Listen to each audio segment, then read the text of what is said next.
now. There's a lot of Call of Duty history here. This is Call of Duty played by professional gamers.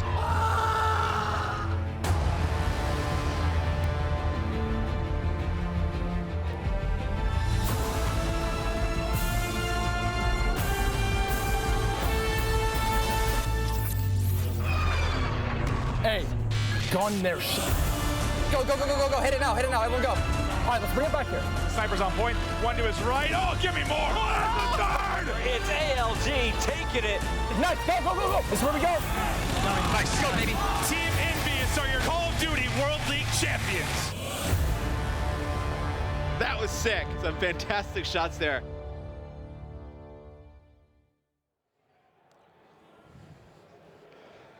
Ladies and gentlemen, welcome to day 2 here at the MLG Las Vegas Open. Benson at the analyst desk to kick things off today, joined by the ever so intelligent Merc, and of course we have the wonderful TP to kick things off as well. Merc, how you doing today?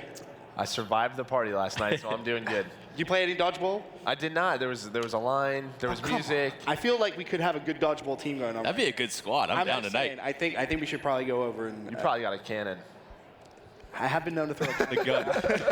Oh, the endgame party, of course, last night. It was pretty exciting. Some cool Snapchat stories came out of that and some awesome videos as well. For anyone who is actually here in Vegas, I believe it's still open all weekend, so you can go check it out. You can play a little bit dodgeball. Challenge us. Is it just today? Just one more day. We definitely have to go play. But for any of you that are just tuning in this weekend and you're wondering, hey, where are we at in terms of Call of Duty? Well, let's recap the groups and catch you up to date with everything that's happened so far this morning and, of course, yesterday. We'll start, of course, with Group A. And you can see Team Envious 1-1, Gosu Crew 1-1, FaZe Clan 1-1 in there as well. A bit of a surprise there, Merc. Yeah, I mean, absolutely. Ghost Crew, you know, they take down FaZe, and then FaZe beat Envy, which, you know, we thought FaZe was going to be at the top of this group. And then what's scary is you have a team, Elevate, they enter this pool. So this is going to get scary. It's exactly what you want when you're coming into a group, a shaky one, honestly. All these teams looking inconsistent at times. Envious absolutely smashes Gosu. Then they come out and beat FaZe, and then FaZe looked pretty darn strong versus Envious. So which team are we going to see today out of these 3 lineups? Elevate's got to be pretty happy with it. Absolutely. Yeah, I would be pretty excited if I was Elevate going into that one because it's, as you said, it's all tied up. Then, of course, you look at Pool B. This one, I think, may have gone different than many people would have predicted. Rise Nation, they sit pretty 2-0. Optic Gaming at 1-1. Team Revenge 0-2. And, of course, E6, they fall into that pool as well, Merc. Yeah, and I mean, this is that old E6 roster. General turns 18 this year, able to compete again, the CWL.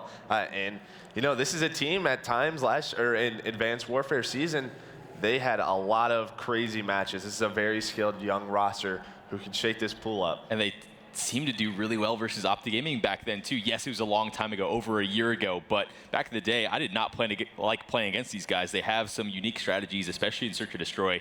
Going to be interesting. I would love to see CTF added to that, just for that one matchup, just so we can relive the epic memories of that UMG event. But moving on, Pool C, this one as well, all square, very similar to Pool A. You've got Team Caliber at 1-1, Cloud9 at 1-1, Echo Fox 1-1, and then Splice have found their way in there as well, Merc. And I'm very happy if I'm Splice. I landed here. I mean, that Splice roster, probably one of the most talented European rosters put together.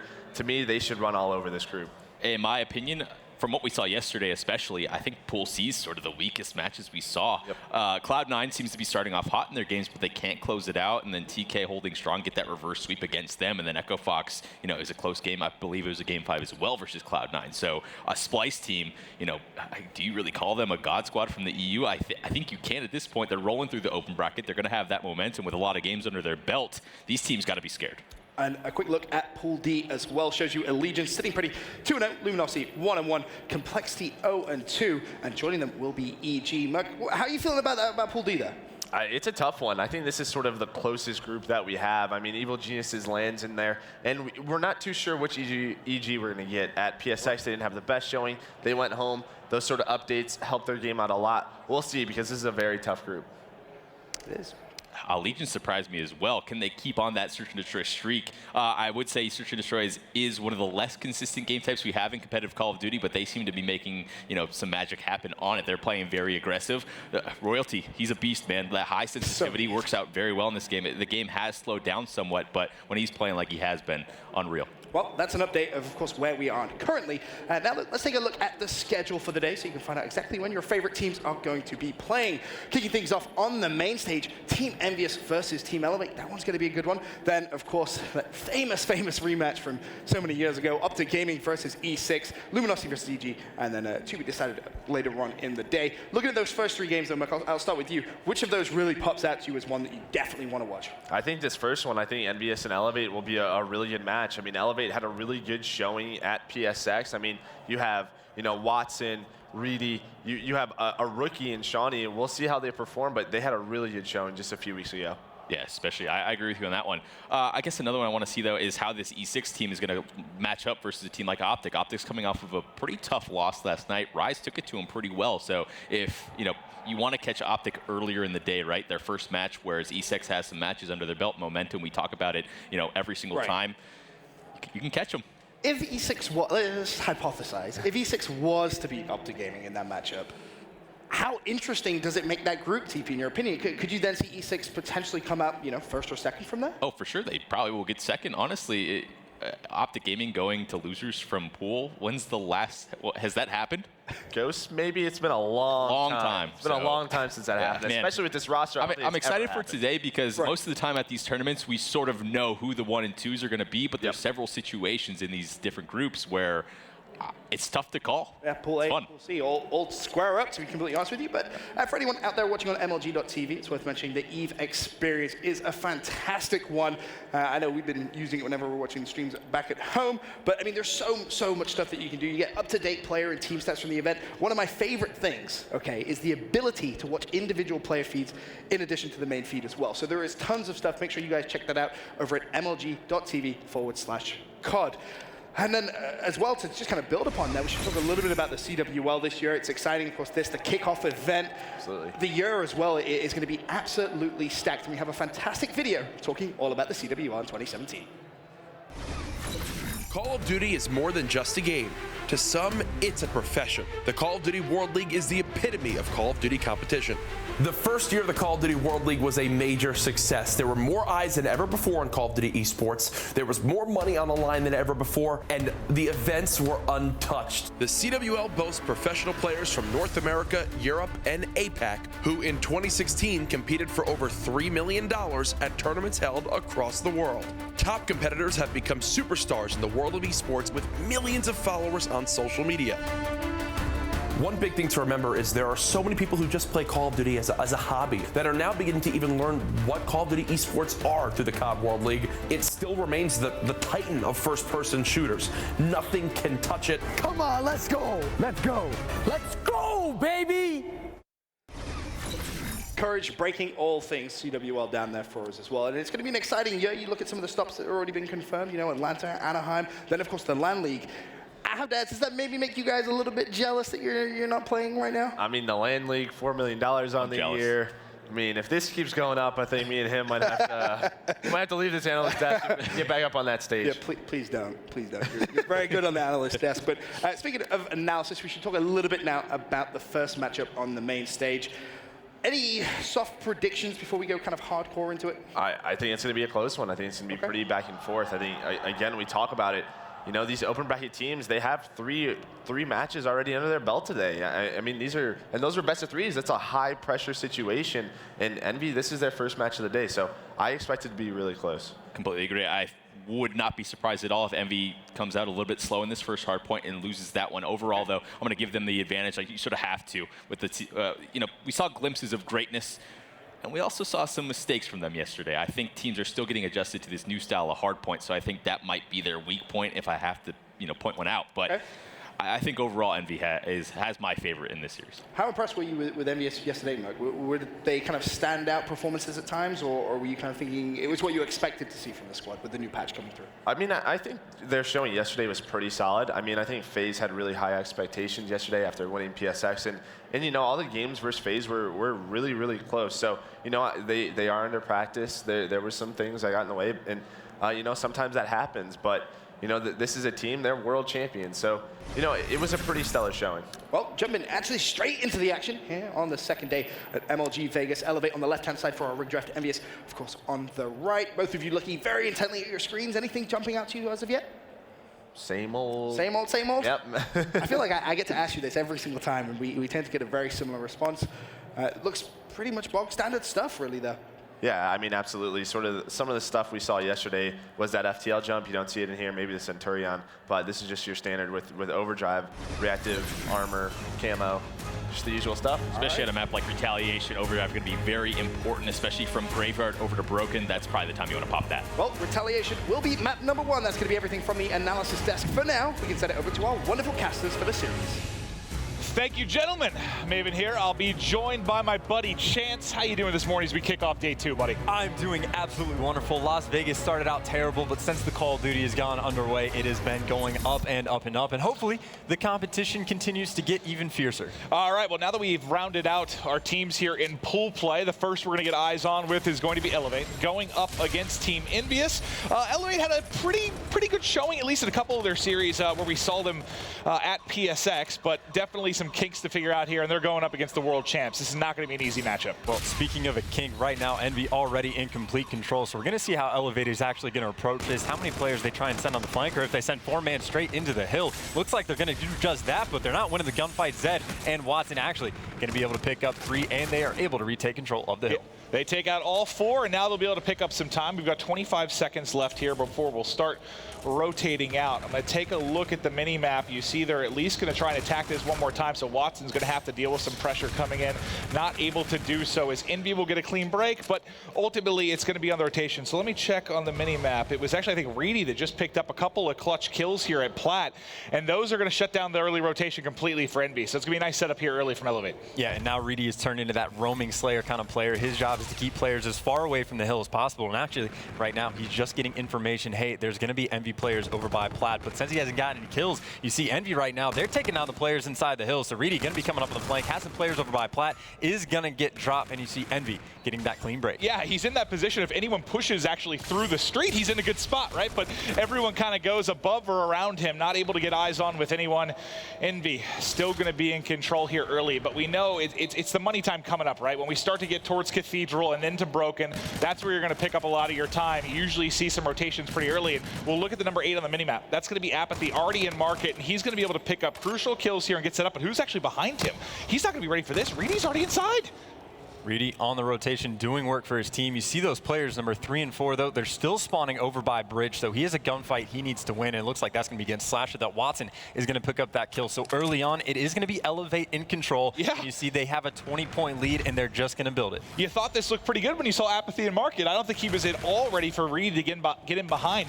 That one kill ends up leading to Envy spawning completely out, and now's their chance to rack some time, but all of them drop. And look at the red arrow spawning at the bottom of the minimap. It's going to be Reedy to deal with everything. They're pushing in, finds one, tries to stay alive and dip and dive to deal with the second, but cannot do so, and that looks to be a relatively clean break from Envy as long as they can find up a couple of crucial kills here. Yeah, and the problem right there for Elevate is they weren't able to hold down the spawns, but you see right now, Reedy again, he's the player to watch. He came over from market. He's going to be in the back as well, so if he wins this gunfight, he's going to be in great shape, and he's going to do just that. Still, though, more players for Envy to fight off, but again, if you're in this situation, you have a slight lead, just 20 seconds left, you're happy to just contest as long as possible to win that rotation battle over towards Broken. That was a really good job by Elevate, because Envy did get a good break, but they battled back and they were able to pick up a decent amount of time. But when this is all said and done, we're going to have basically a tie game here as we rotate over to Broken. So Cathedral ends up being pretty split. So honestly, actually, with Reedy being set up there first, that's a decent job by Envy splitting the time. But let's take a look now at the minimap. You see number 7 all the way down. That's going to be JCap, who's going to be set up to watch the back. No one's able to push him yet. So let's go to Slasher, who's going to be dealing with stuff in bar. Well, right now, this is kind of an ideal situation for Envy because they have 2 players pushed up pretty far down this map, and they're going to be the cutoff player. So even though they are going to fall because of how far back in the map JCap is, they should still retain those close spawns. And as I say that, Slasher actually, he's going to be on the hike, but still his other teammate is going to be nearby. So 3v4 for the moment inside the hill. Elevate, they need to make a move, and they need to do it now. Well, they're trying to fly in, but you still have Apathy to deal with. And remember, Slasher spawned. He'll be the last one to come in. He's able to find one. Can't find the second and the third that are actually in the hard point. So as Envy picks up the most of the time, if the rest of this scrap time goes to Elevate, it's going to be another split hard point. So your first 2 quote-unquote money hills there with Broken and Cathedral end up being very split between these 2 teams. Yeah, and you see Envy right there. They made sure to put the pressure on the hill, just, get those last 10 seconds, and that's going to be about a 20-point swing because you're allowed to do that because the rotation over towards mid-hall is not very far at all. So you're allowed to just kind of flood that last hill with 10 seconds left and fight for that scrap time. Either way, though, again, very close game. Only about 15-point difference between these two teams. Yeah, and it's really just the last 2 hard points. That's the big part of it. They split those very, very nicely. I thought with Slasher spawning in behind, they were going to get a nice pinch here, but now everything kind of stacked up at mid. It's going to be Envy inside, looking down hallways. JCap, he knows he's got one in this right corner. The timing could not have been worse for him, but it is going to allow him to find 1 kill on Plat. The hip fire of the K-Bar, so good. He's got 1 behind him, 1 in hallway as well. And he's just trying to find where the break's going to come from. He doesn't realize both players are actually to his right, still connecting with the hip fire. JCap continuing to roll. He actually found 2 there before falling. Yeah, and I like JCap's plan right there as well. Well, Shawnee's actually going to pick up a 2-piece with a nade, so it's not going to make a difference what Envy just pulled off. The house is going to get cleared out, so Elevate, they're going to be close to tying this one up, down by about 12 points, rotating after the first full set of rotations. All right, so how do you feel, Chance? We're one set of rotations through. It's a little bit of a lead for Envy. Did you expect it maybe to be a bigger margin here for Envy, or do you feel pretty good about it from their side so far? Well, on one hand, I would say if Elevate doesn't get off to a hot start, they're going to be in bad position because Envy's only going to get warmer the more that they play Call of Duty. Again, as mentioned before, Elevate has had a couple matches already. To their credit, though, you see Watson, he's going to be double negative, and you see Shawnee is a little bit negative well. Despite that fact, pretty close game, so if those 2 players can start to pick it up, they're already doing well in their rotations. As long as they pick up some clutch gunfights, they'll be in a good position. And I agree with you. I mean, there's people that put more stock in momentum and hype and those kind of factors, but you have to feel like as much as Elevate's played today, this would be the game they might steal, right? But look at that, getting fully streaked out is going to be JCap. I'm going to go back to him actually on respawn because he's got some tools to work with. He's got the Trinity Rockets, Scorchers, and Bombardment. Also, going to see he's got Overdrive to work with on this class. As he drops, we'll see. He's probably going to opt to save that maybe if they get back to another bridge hard point or one of the crucial rotations to try and get into Cathedral maybe. We'll see where he starts to line up those streaks. Yeah, I would definitely put the money on Cathedral, but for all we know, he could just use 1 streak for each hill that's out in the open. So streaks obviously incredibly powerful, and they're not seen too often. So going to be interesting to see. Apathy, though, just kind of being that roaming slayer. Someone for Envy needs to get inside the hill. He's going to take that role. Meanwhile, Slasher, he's able to pick up 3, and him and Apathy both on that 3-kill streak. Well, let's see. We've still got 30 or so seconds here. I do want to get back to JCap when the rotation begins. So somebody has already kind of rotated, kind of holding the back. That's going to be John. You can see he's already, this is how early he's going over. Look how much time is left. At about 30 seconds, he's starting to get ready. Now you can see, look at the X-ray out front. There are 3 players getting ready to push him from bridge. I wonder if he calls it out to Cap to maybe use streaks, and he does. So he calls it in. No shock there after what you saw from the POV of John. He's going to call it in. He finds 1. John picks up the kill, and that was perfect. Couldn't ask for anything more. Now JCap, if he wins this gunfight, that's about as good of a play as you could possibly ask for that 3-kill streak. And again, this early control is going to be huge. They only need 45 seconds and this game is going to be over. And this could very well happen on this Cathedral Hill. So we're going to see how Elevate approaches the break, but that's going to be 3 down, and this is not a good situation to be in. Yeah, I think you had John was on a 5 streak or so during the rotation. Slasher got up to 6. Now JCap at 5. They've really been rallying here. This position is going to end up being very sneaky or very deadly. It does end up working out as JCap continues to roll the 7th in front, but can't get it done. But he's got more streaks to work with. And God, you got to think if this gets back to, well, he's already going to be pulling them out. So he wants to try and clear out the top. I mean, I don't know if they even need to break it one more time with this lead. You could even consider getting set up and broken, but it looks like they want to maybe just fight this scrap time. Well, it's not a terrible idea, right? Because the players for Elevate need to focus on the rotation, so you're pretty much going to expect that only 1 player for them is going to be inside the hill. You see they're going to get 3 down anyway. They're not going to win off this, but you streak the hill, you get someone outside because you know he's going to be by himself, so you prevent Elevate from getting points. Look at this race. And meanwhile, you still have the race to the next hill again. They just need 3 points on one of the next 3 hills, and they're going to win the game. JCap and John each able to pick up a kill, and that is going to do it. So you want to play in pool play, well, welcome to the show. Yeah, I was wondering, you know, with them going back to fighting Cathedral, I thought Elevate would get set up nicely, but you kind of saw just that race. 1 team going lower street, 1 crossing bridge. Even though Elevate gets there a little bit quicker, the first 2 kills come in from John and Cap, and you saw John and Cap working very nicely. That was beautiful when they went into Cathedral there. You saw John get vision on 3 players on bridge. He calls in those Trinity Rockets, and they sort of iced the game from there. Did you see anything from Elevate that you liked, though? Even though they got beat by 100+, Anything that stood out to you? I mean, we saw early on, like Reedy on the rotations was doing a very good job as the roaming Slayer, making some big plays over by Cathedral. So the mechanics were sound. They knew what they needed to do, but they just couldn't win enough gunfights. Players started to go on streaks, and once JCap is able to get score streaks in hand, it's going to turn into a brutal game. So they've been on the open bracket. They've had quite a few matches. They had a decent start, but once Envy got warmed up, there's only so much that you can do. And the streaks are, you mentioned you don't see them a ton, but they are very powerful in this game. You know, some over the past couple of years in Call of Duty, sometimes streaks haven't really been used in titles. If you think back to Ghost, sometimes they're incredible. It just kind of varies. Here they are pretty powerful, and I've seen Envy's actually been, for me over this weekend, one of the better teams at using streaks. Especially I saw a play in Scorch Hardpoint where they picked up a three-piece with a bombardment to get a crucial break, I believe, in the phase match. So definitely working to their advantage there, and they were firing on all cylinders. Yeah, and I mean, if you even think on that Cathedral Hill when we saw JCap calling the Trinity Rockets, those players spawned all the way back bridge towards Broken. That's already a 10 to 15 second walk just to get over there to begin with. Then they fall immediately to the score streaks, and then they're going to have to do that all over again. So they're already giving up a substantial amount of time just from having to deal with score streaks. And again, those are things you have to do just to force JCap to use it. So hopefully later on you can just have it just to the gunfights. But again, it's just a rough spot. Yeah, I was casting. It can be brutal, man, with the way the spawns work now. If you're spawning out, I showed a POV yesterday. I think it was on Throwback, but yeah, I can't remember which player it was exactly, but it showed what it looked like from his POV. Being the team that didn't rotate early, and he just dies like 4 times. It's like 40 seconds of run death, run death, run death. You can really set up and punish people, and that's what I liked. Did you see Clayster tweeted out the chart earlier, I think, versus Envy, kind of showing the time in the hard point?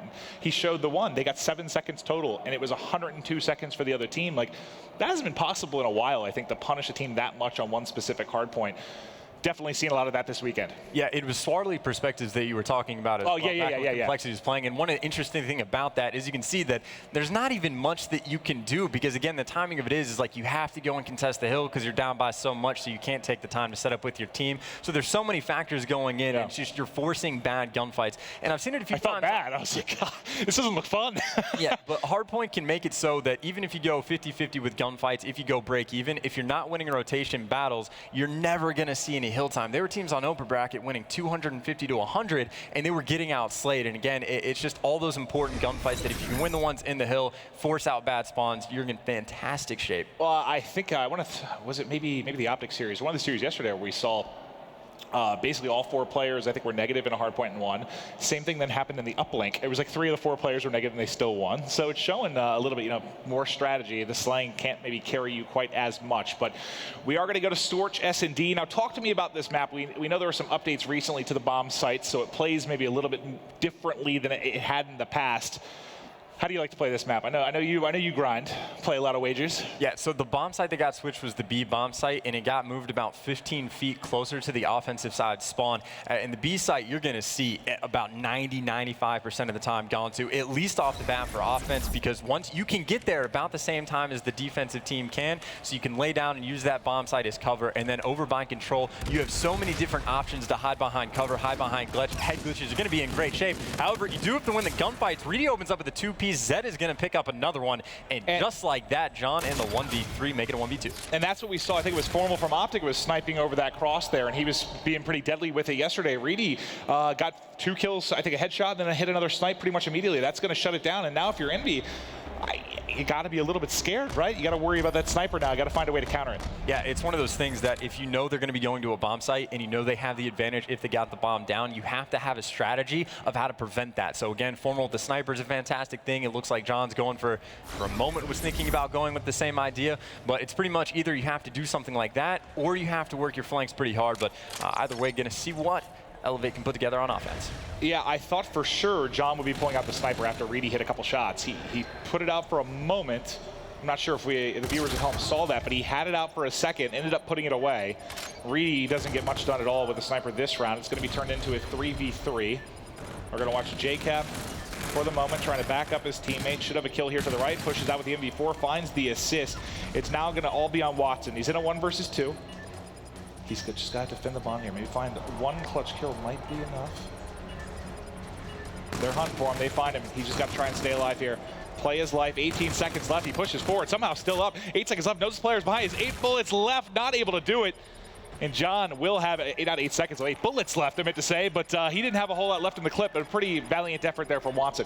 Yeah, and so far, 2 different defensive strategies we've seen. Envy, they seem to be content to let that bomb get planted, and then they're just going to win the gunfights and play for picks after that. Because while I say it's easier a little bit to play on offense, you still pretty much know exactly where those players are going to be once that bomb gets planted. So if you trust your gun skill, you're going to be in great shape. Also worth mentioning, I didn't see which player pulled it out, but there was an R3K. Interesting. That got All shown off a little bit. We saw with the recent kind of weapon update, we did see it used a bit in scrims coming in. I haven't seen it much this weekend, though.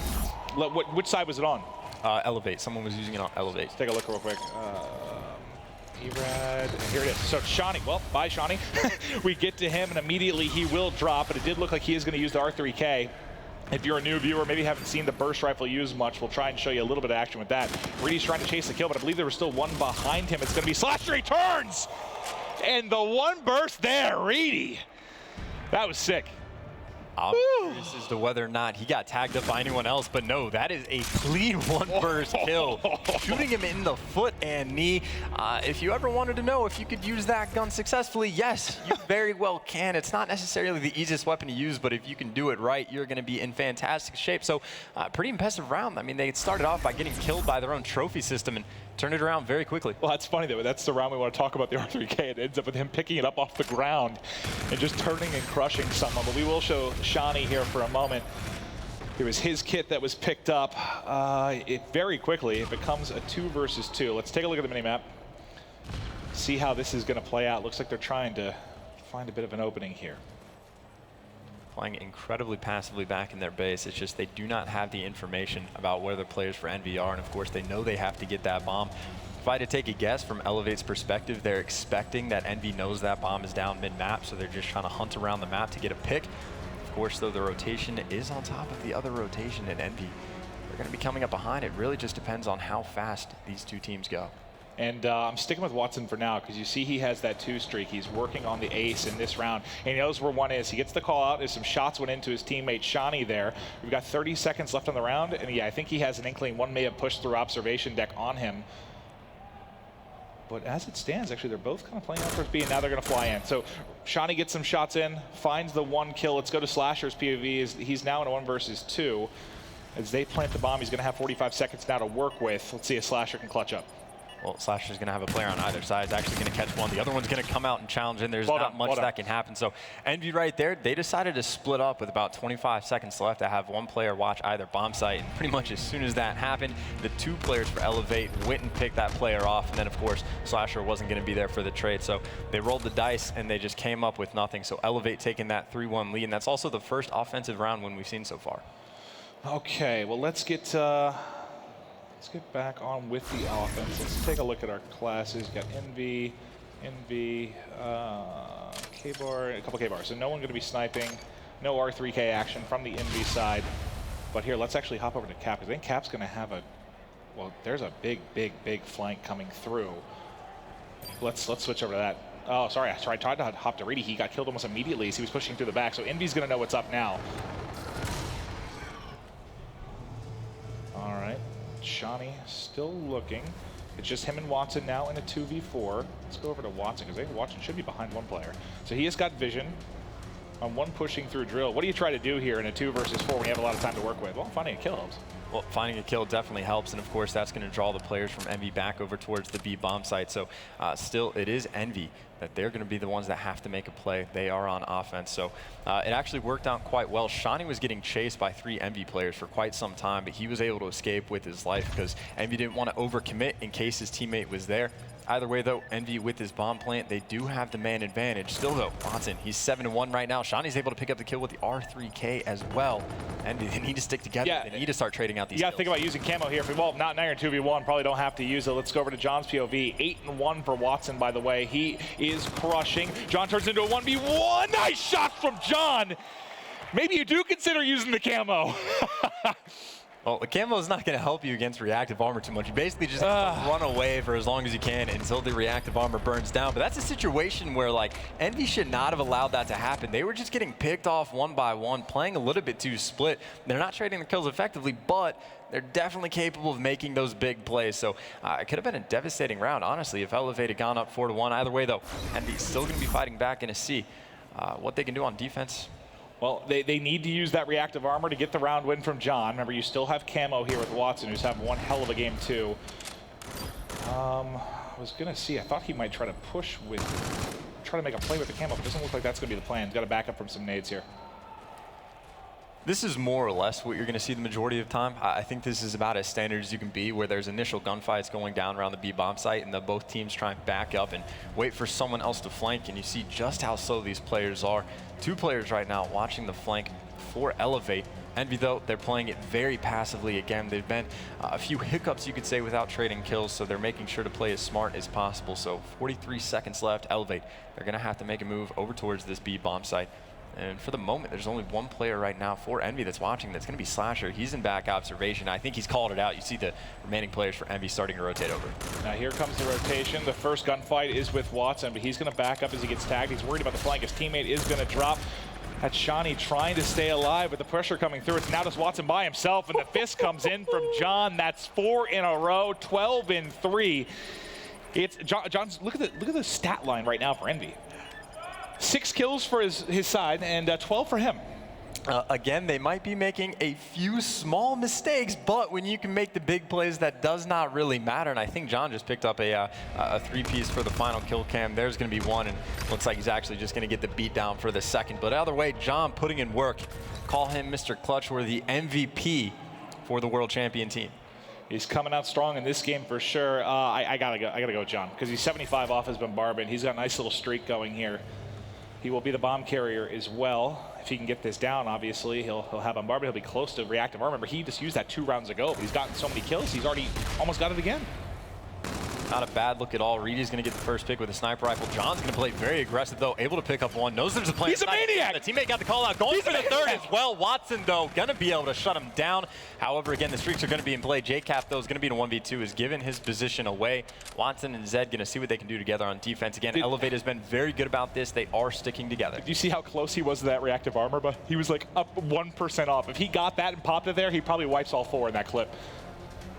Close to happening. Now it's JCap's turn for the 1v2. We saw John do one just a few rounds ago. He saw one. He saw one. There it is. Now going to be a 1 versus 1. It's going to be Zed going against JCap. JCap does have bomb in hand with 40 seconds left to go. You see on X-ray. He's right side observation. Jacket gets gunned. The clutches keep coming in from the boys in blue. How many times have we seen around for Envy where like they get first blooded or like something bad happens and they're always in a bad position and then players are just making big plays? We saw John pick up a pretty gnarly 2-piece and then JCap doing virtually the same thing towards the end there. Again, just good individual S&D players they have. They really do. And I'm going with John because not only did he decide to pull out the sniper here, we usually, we'll stick with the offense, but with him being this close to reactive armor, having a sniper and fully streaked out, I feel like he's going to be the one to make the play, and it could be right here. Peek, hello. See you later, Reedy. You saw the sniper in Reedy's hand, but John gets the first shot. First blood comes in, but it's traded back almost immediately. It's going to be 2 players up, though. Pistol not going to get it done. It's now going to be on Slasher. We'll get over to his POV. Can they clutch one more 1v2? Would this be 3 or 4? I think this would be the 3rd one. I know John had the one with reactive armor. JCap just had that one. And John almost had another, I think, but he didn't get it. So, okay, let's see if it's Slasher's turn. Apparently everyone on Envy is going to get a chance for a 1 versus 2. Bomb now going down at A. He's going to rotate around the back, and he may find one. He sees one. The other's right around the corner. Is he? Oh, did he see him? I don't think he got a glimmer of him. He's going to be in this close. There's no way he checks this. Yeah, okay, I was about to say, it helps if you shoot the player that actually, okay. Yeah, that's a tough spot. It's tough sometimes with X-ray to see if maybe he got a vision of him at all, but I don't think he saw anything as he comes across, obviously, and that allows Watson to tuck in the corner.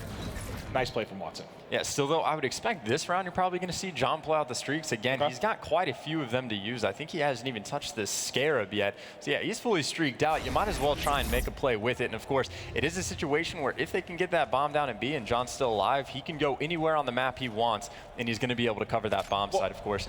It's not the most likely thing. Either way, he's pushing up pretty aggressively. Reedy again with that sniper rifle, doing the same thing on defense every round, getting that first blood. JCap, though, going Be able to take down Shawnee, make it 3v3. Reedy, though, he needs to get shut down. John's going to be by himself very quickly. Get a second as well. I think he popped the reactive again for that similar situation. And, of course, Reedy has that sniper rifle, and John knows exactly where he was at the very least, and now he's going on the hunt. 17 make it, 18 kills. What was it, Krim back in Ghost? Sovereign, he had 21, was it?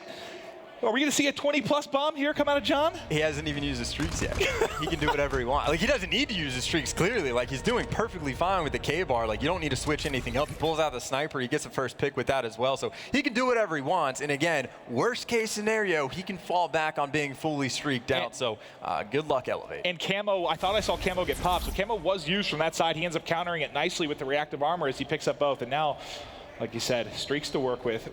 18-5, one of the best individual performances you'll see in Search and Destroy. It's going to be the Scarab calling in first. He's checking the bomb site, not able to connect, but he knows there's players in the back. Does he want to streak this out? It looks like he does. And this might lead people right into Slasher, depending on where this drops, because you see the number 2 on the minimap coming around the flank. So he doesn't see much of anything. There's one in pushing him, not able to win it, so he will end up falling, but if a Slasher coming around the flank, one got through. It looks like there's going to be a flank on the flank right now.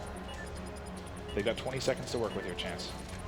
Slasher was able to spot one over by Drill, and they've cleared out the back part of the map, so they know all 3 players are going to be in front of them. Shawnee's going to pick up one. Round 11. Slasher's going to get dropped as well. And we saw the problem with the streaks right there. They allowed to get the bomb site down, and so again, Elevate, they just have to back up, and they can just sit inside of control. And if no one is there for Envy to start like cleaning those players up from the backside, then there's nothing that's going to happen. So the streaks got used, and absolutely nothing happened. So we're going around 11. It was the game 5 between Orbit and Enigma 6 they played on this map, and Rated was fully streaked out, and similar thing where he couldn't really turn it into much. Not able to find any kills with it. John finds himself, I have to go with John. I know we spent most of the game with him, but he's 18-6. Got to see if he can hit this 20 mark. Round 11, game 2. If you are just tuning in, Envy was able to take the game 1 in commanding form. We'll see if they can get a 2-0 edge or if Elevate can steal the Surge. So he's going to ping here, see what he can find. They're still playing slow. It does look like JCap may have company soon.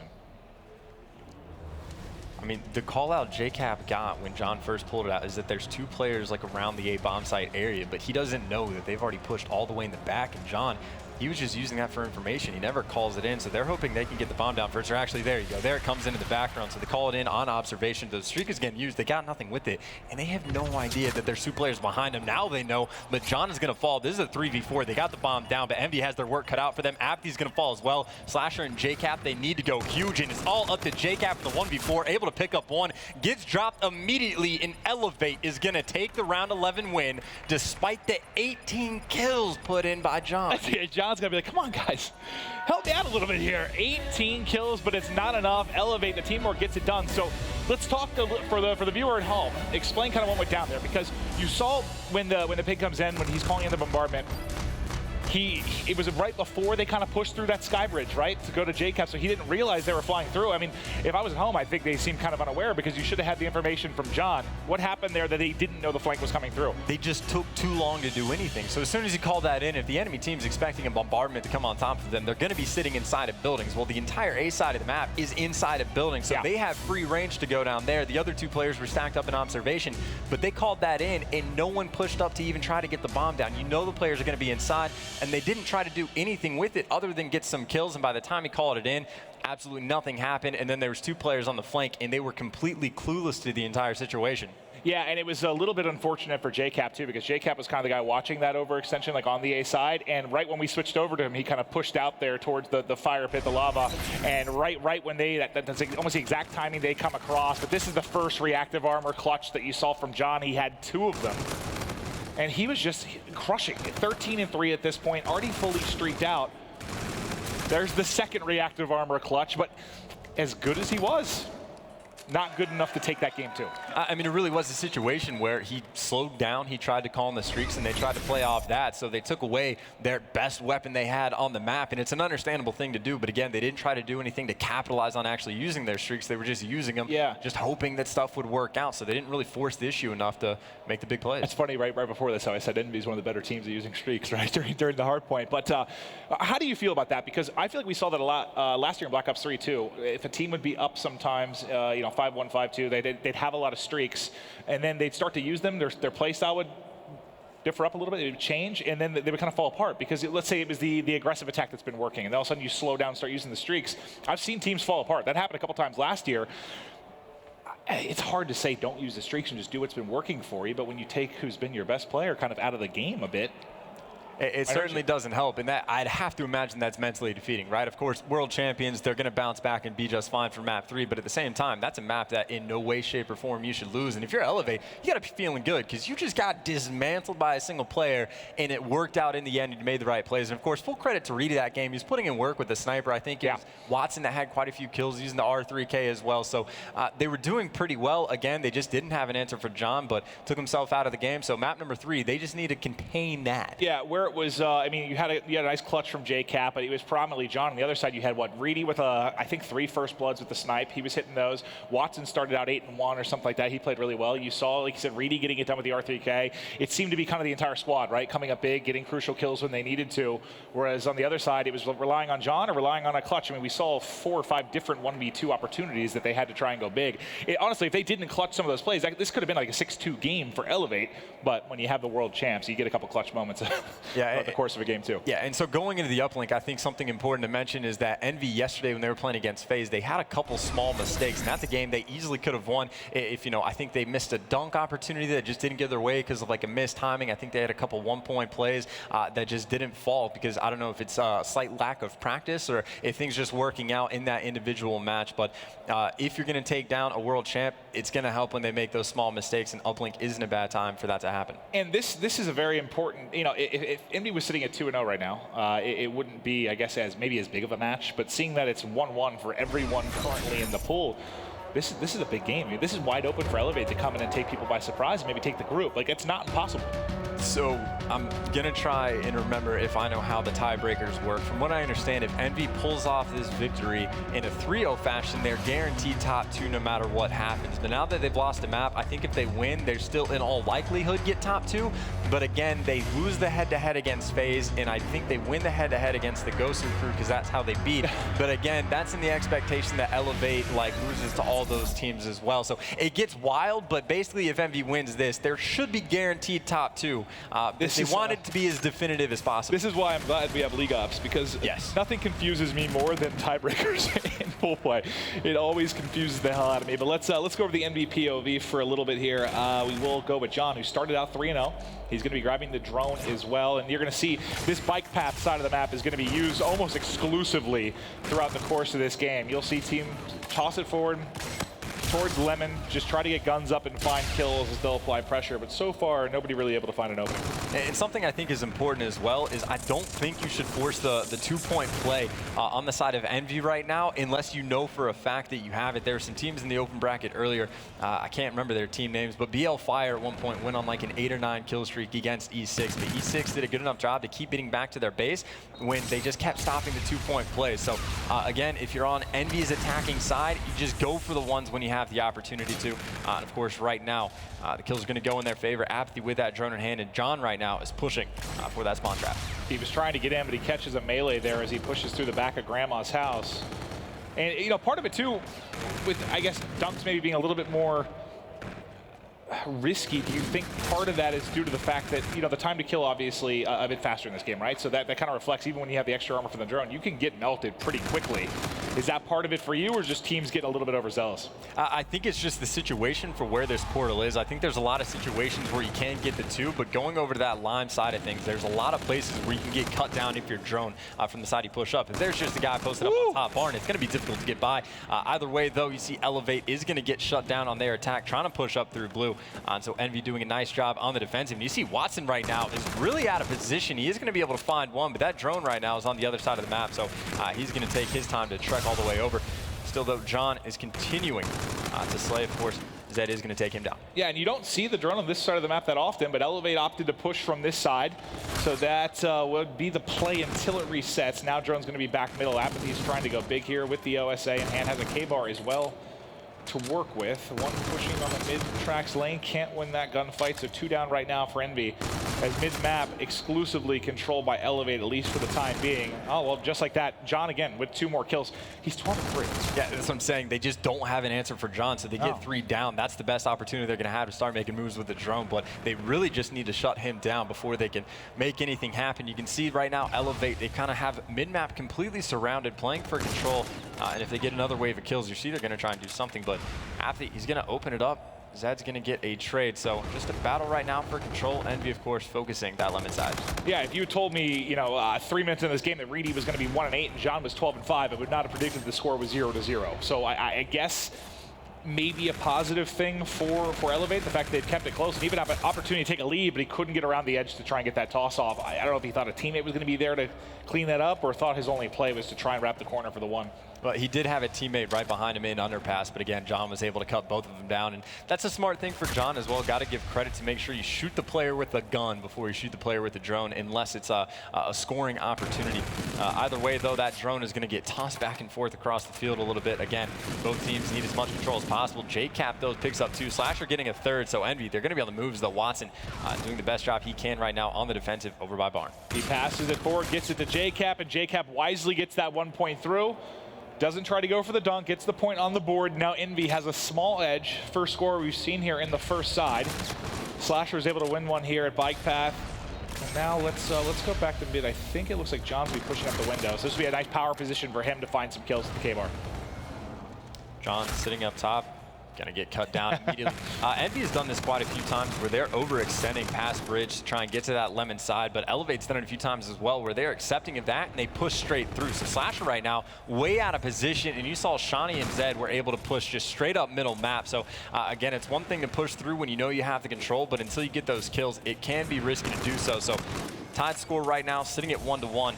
Watson doing some defensive work. A nice shot there by Zed. You know, it's with the changes to the drone, you know, you can get some of those longer range shots in that just weren't realistic before. If they can find one more kill mid-map, I think it was Cap there. They do trade it out, so now they might have an opportunity to make a play. Turning and burning is Zed as he finds one. Now we should have another 1 point toss. It's up, it's away, and just a little bit short. No lead for Elevate. And that's a situation where most teams, they just elect to throw that drone down and keep their gun out and use that for some gunfights to allow your teammates to come in behind you to try and pick it up. But you see, he was a little bit desperate trying to go for those points with how short of time he had. Yeah. Had to rush the throw because he was getting shot at. So again, time is always going to be a factor. But either way, first side in the books, tie score. Yeah, and that game 1 blowout seems to be a distant memory, right? Now that we had the round 11 game 2, a really tight half here. If you thought maybe this was going to be a 3-0 stomping by Envy, those days are long gone, and now we have ourselves one hell of a series.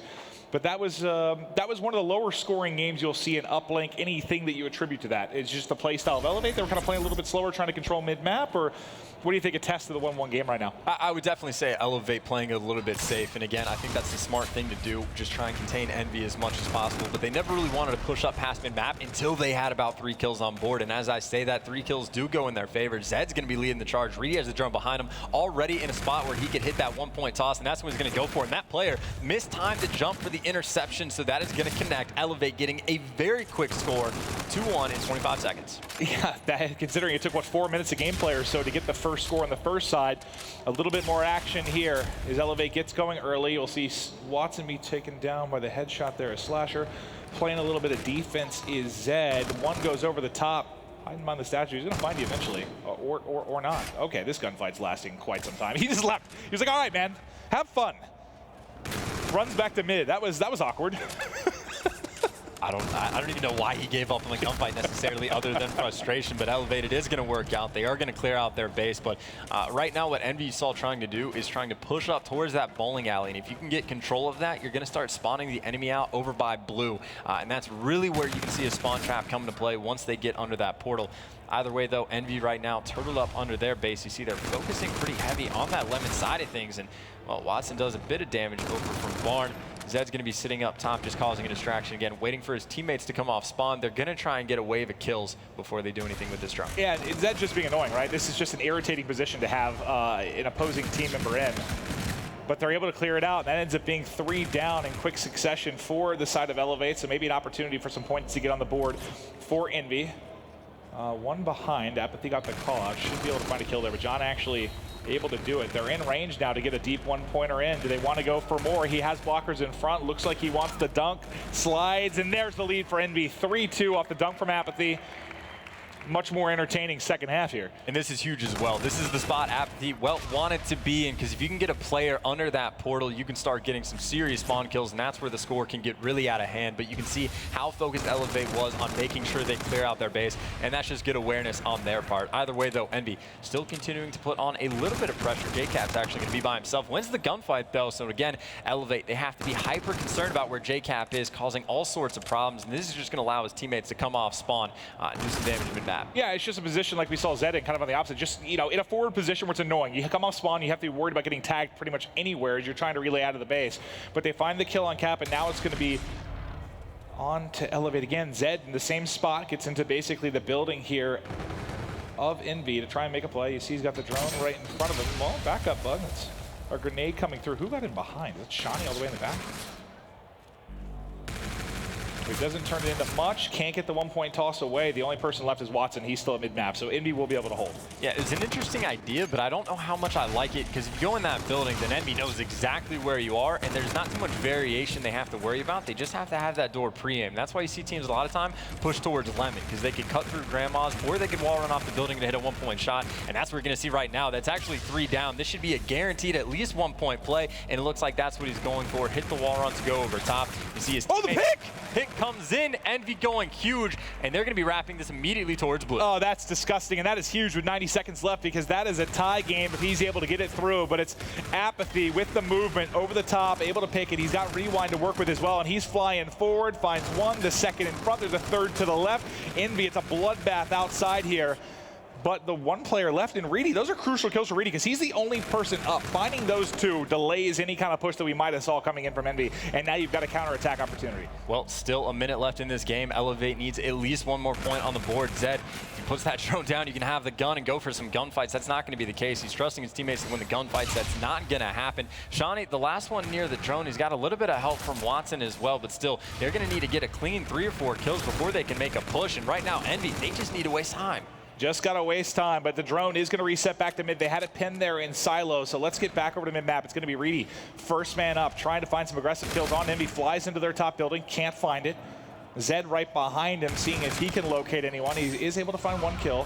There's one at bike path. He can get that as well. Zed going huge. They got to get drone in hand to get forward. It's going to be Watson. He's using camo. He's gotten through. He wants the win. Doesn't want 1, 4-3 advantage. 20 seconds left. Is there anyone in position here for a potential counterattack? It's overdrive you have for JCap, but he has to win that gunfight to give him a chance, because Reedy's now got the drone. It's tossed to the corner. This should be a 2-1 lead unless somehow I don't think they can get JCap in a position to make a play. It was John that had the drone.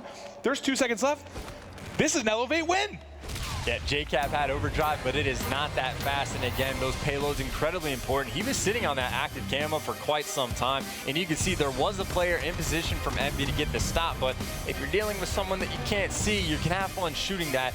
And a huge payload as well, because if you think about it, FTL jump you can't use with the drone in hand. If you rewind with the drone in hand, you drop it. But active camo, it's not one of those payloads. You can just be invisible with the ball, and you can pretty much make it across the entire map without being seen. It's very powerful to have. That's true, and Elevate, they're 1 game away from kind of having control of this group. I know it would just be 1-1. It's still, sorry, 1 win. I know it's a toss-up here, but you feel very, very good. If you come in and beat Envy, you know how the FaZe series went. Even if you drop the FaZe but beat Ghost Recruit, you're in a pretty good spot, right? I know it'll come down to tiebreakers. You feel very, very good here.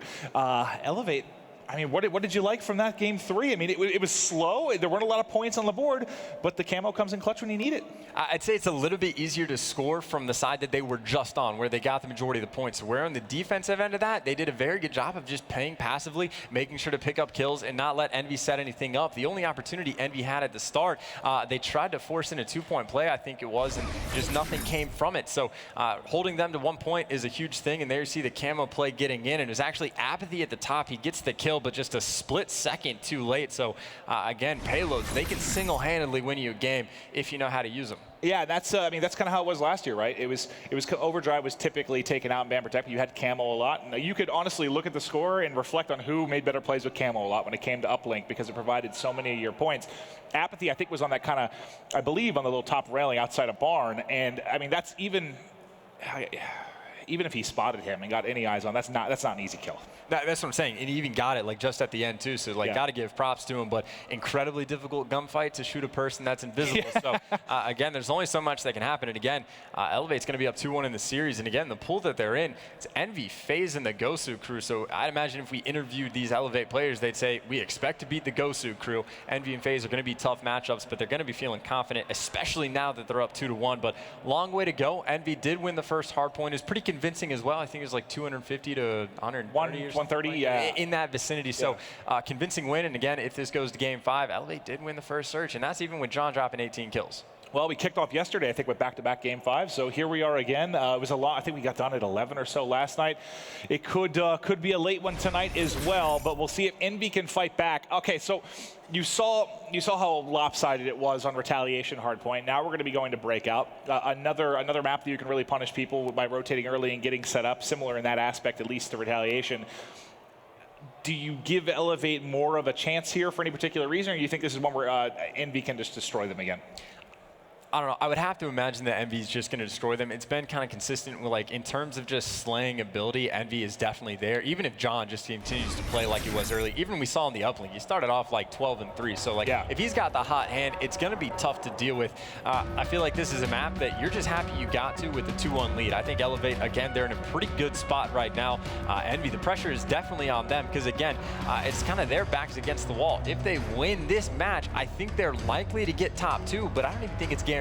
So if they go down, that means they're more than likely to end up in the losers bracket. Well, what's interesting, we did our caster roundtable, and I said I did not think Envy would get top 2 in the group, but I actually thought, just because, you know, it wasn't knocking them, but they haven't practiced as much as people coming in because of different factors, but I thought they would lose the Gosu crew. I did not think it would be the way it went with the loss to FaZe and now loss maybe to Elevate coming in, but still could be the same result. But let's see how we start off here. Watson has been able to find one, still trying to track one inside of loading. I think Zed able to pick that up. And now you'll see, if you didn't watch yesterday or maybe a little bit new to Call of Duty here in Infinite Warfare, this first hardpoint used to be inside of this bottom hut, now up top. How does that change things for you, Chance? Well, I mean, a lot of times we talk about hills that are like contest heavy or something like that. It's not even contest heavy. This is just a hill that's difficult to survive in. Each side kind of has one spot. You can huddle in that corner for protection. So whoever has that showers mid-map control, you're going to be the one that's able to come out on top. Because again, you can even see what Watson is pre-aiming. That's the only thing he really needs to watch. Of course, it helps when he's putting in some work inside the hill, but if you have control of mid-map, have control of showers, you're going to be able to get control of the hill, but even then, it's not going to be very much. You see just 19 points coming on the board for the full 60 of the hill. That was a really good start from Watson, though. You get 15 of those points. You also start out on a 5 streak to kick things off. Now as we're going to rotate over to cell block, let's hop to the back. Well, I was going to say it's Slasher trying to make a play, but he gets dropped. So now it's just going to be JCap. I hear fans going nuts behind us. Something must have just happened in one of the other, maybe on the Bravo match. Well, speaking of nuts, right now, John, the guy who's had the hot hand, he's going to be 0-5, and that is definitely not the start you're going to be needing. So Elevate, I mean, they're in complete control right now. They don't quite have the good spawns for this hill, so Envy, in all likelihood, is going to have a pretty good opportunity to break. You see the nades coming in as well, but either way, if you're Elevate, you're perfectly happy, even if Envy is able to break through, because you've gotten a substantial amount of time. You can just go ahead and rotate to next, and that's going to be the case. Envy, they're going to get the final 14 seconds, but Elevate, they're going to easily win this rotation battle. Well, what's funny, I was going to make this point before the game 5. I was going to say what's scary is if you didn't have John go off like that, you get smoked in the game 2. But this is kind of an example of what happens in a respawn if John's not going off right now. Clearly, it does not work in your favor, as 50-19 is your scoreline. The slow start from John certainly being felt. They need him to pick it up, and they need the rest of the squad kind of get behind him. But Watson still racking up time. He's been the leader in the OBJ, at least for this game, doing it in the slaying department as well. Zed starting to feel the pressure, but they line up and get collided there as Zed finds 2. Zed guns the 3rd. Disgusting stuff from the European Slayer as he stays up and starts to pick up some time. Absolutely brutal. Envy with the, getting 3 down. They only pull off 5 seconds for that hill, and now no one's going to be inside. Actually, another 3 down for Envy, and Zed's not going to be there to get a 3-piece this time. Still, though, if you're Elevate, you're comfortable with everything that's happening. Yes, Envy's able to break through and get some scrap time, but you've been winning the rotation battles. But you can see Envy, they're on the ball this time. 12 seconds left on the old hill, and they are flooding towards the back. Zed's going to be back there, has a gunfight against Slasher. Slasher, though, going to be able to come out on top, trying to anchor these spawns for his team. Yeah, it's an important gunfight, but at the same time, John had 2 more players to deal with because the rest of his team drops him behind. You have to rotate as a team here, and that gun, it was kind of a 3-on-3 there, ends up getting won by Elevate. Let's go to the back. It's going to be Zed yet again, kind of watching the mid push here by Scanners. Such an important spot to hold kind of spots for Commissary here. He's able to find one at the top, one maybe coming around the back here. No, sorry, I think he's actually just pushed up to his previous. Oh, there he's going to come through Scanners. He can't win that one. Well, you see what Envy was trying to do, pushing the one player in the back, and as soon as he makes a move on the hill, 2 players go and hit the wall run. It looks like JCap and John win the gunfight. Still, though, Elevate again. They have those slightly favored spawns. Going to be in the hill for the moment, but John, he's going to be causing all sorts of problems. They have to look in the back, but they're able to pick him up. No one for Envy was able to really get to flood inside the hill. Of course, JCap's still going to be there, so a lot of contest time coming down just in the end. Neither team really able to break through, and as I say that, though, Elevate getting those final 10 seconds. So not really a close game either. I think we were between, what, about 10, 15 points before this hill, and Elevate, excuse me, kind of blew it out of the water. They really did. Let's see, I think it was, what, 20-0 kind of to kick this first one off. We'll see if they can get a better setup this time, maybe racking even more time. It was Watson. Well, look at this. Watson had, what, five or six kills on the first hardpoint? He had 8 just a moment ago. So he hasn't been that involved kind of since the opening of the game, but they're still racking up points. Still 45 seconds of hill time for that player. And it's one of those things that, yes, the score is pretty big between these 2 teams, about 50 points, but that really is just one hill. If you can get full time on a hill, which can happen on, I don't know, pretty much 3 of these hills, I'd say you have a halfway decent chance of locking down a full 60 as long as you play it right. And of course, it looks like Envy, they're going to be able to get quite a bit of time on this middle hill as well, but you see they're already set up. There you have JCap sitting in Slashers, trying to catch these players on the overextension. He's able to do just that. You see that number 6 on your minimap, Slasher, again, anchoring these spawns for Envy all the way in the back of the map, making sure he's prepared for this prison hill. Yeah, and look, he gets the spawn for his teammates, 2 drop, and they're going to spawn on him, so the 10 seconds of scrap will go over to Elevate, but now is where you need a solid hold. You have to put in work. JCap's going to be the one dealing with pressure first. He drops, so they're already down a man. Who's going to rotate over to pick it up? It's going to be kind of John watching from inside, and then Apathy watching from the back. Got a good position here, but there's 2 players to deal with. They push him out, despite the fact that you've had 2 MV players drop. They're still holding on strong, but look at where they're spawning out. Kind of have to hit that long wall run to get back to the action. Yeah, a lot of pressure on Slasher right now. He knows he's going to be surrounded. Players going to be flooding in. Nice play. Able to get the punch as well. Does some damage with the pistol, and he's able to fend off 3 players right now from Elevate, and you can see all of his teammates are able to get back inside the hill. So Envy on this hill when it started, they were down by 45 seconds. Well, now it's less than a 10-point game, and well, they're in a position to get some scrap time as well. They're pretty much just got the full 60. And Shawnee staying alive in the back there almost in a sense kind of hurt them, because as his teammate spawns out, he almost dies like, what, 5 seconds before they get there. So they never had like a real good 4-man push on that. They were kind of staggered, going 2 at a time, 3 at a time. Never really got to push together. Now look at you got a bit of a spree here. It's what, up to 9 for the Envy side, 4 streak for Slasher, 2 in a row for Cap, and 3 for Apathy. JCap just waiting on the squad to group up. Coming around the back is going to be Apathy, so he's able to find the opening kill, cannot find the second. JCap's still in a position to make a play. He does find one inside, has overdrive to work with, which may come in crucial for one of these upcoming rotations. Can't win the gunfight. That's Reedy, though, gunning as he slides in. Yeah, and that's a huge kill as well, because if you recall from that first hard point, as soon as JCap got those streaks, that was pretty much GG. So shutting him down, incredibly important. You see another lead change actually going to come underway. Elevate again, fighting for this time. Envy, though, last time around, they were able to break through on this hill and pick up the remaining scrap. So Elevate, they're just kind of trying to fend off these players as much as they can. It looks like Watson and Reedy, for the moment, able to do just that. And you can see Envy, it looks like they're already going to go ahead and give up on this hill, going for that rotation already. Well, I'm going to get back to Reedy after we check the rotation, just because I think he was 75 off the Trinity rocket, so I'm curious if he'll be able to get that. But getting set up here at Commissary is going to be Zed. Zed's going to have the full squadron really coming in from the Envy side. Do they find him in this corner, or does he get a couple sneaky kills? The answer is he gets a few sneaky. There's one. There's the rewind. Finds him to his left. He's able to pick it up. 2, not the 3rd. And then Reedy Where's he at? So he's well, obviously the last man on the final hard point, so he's going to be the last one to rotate over. I want to see if he can pick up some of these streaks. Yeah, I would just play for streaks at this point. There you go. He's able to get the Trinity Rockets, and he's underway to getting more. Of course, if he gets that Warden, that is, again, an incredibly powerful thing. He's going to use streaks to get more streaks, and the information is important as well. Knows that there's at least 2 players that were on that wall run side, so he's going to be able to call those out. And you see his teammates putting that pressure on mid-map, so doing everything correct. Watson's able to pick up 2. Reedy inside the hill is going to get a third again. 150 off of that Warden. I think he's feeling confident, tries to challenge that with a pistol. I don't know, maybe he thought another one was hitting the wall run, but I have to, well, let's go over to the rotation, then we'll check back with him real quick. I just want to see how they're set up now for mid-map as we have the second tick away. Well, here, we'll get right back over to Reedy because he's actually going to call on the bombardment. Now, where does he drop it? Because Zed just picked up 2 kills. It does end up actually connecting, so he does find 1 on cap, and now he's going to wrap the long way around the back, so he should be able to come up behind 1 or 2 players here if he ends up pushing through. But it looks like he's just worried about the overextension from the other side. But now he gets the call, the contest is in, and he's going to come through. 125 off the Warden. If he finds this kill inside, the shot's so shaky, but he got it! He got it, the 7th streak, and the Warden is in that last bullet before he dropped, and that might be the icing on the cake. I will say, to their credit, Envy, if they have blind eye classes, they need to switch to that immediately, and they're going to be just fine. The Warden won't be able to do anything, but again, they have to deal with that Warden in the air, so at the very least, their classes aren't going to be their preferred ones, and still, they have to, well, they don't have to contest this, actually. They can just go and hold prison. They do have the good spawn for it, and again, last time they did get a full 60, so it's not over, but it is very, very difficult, and there you can see the blind eye classes actually coming in.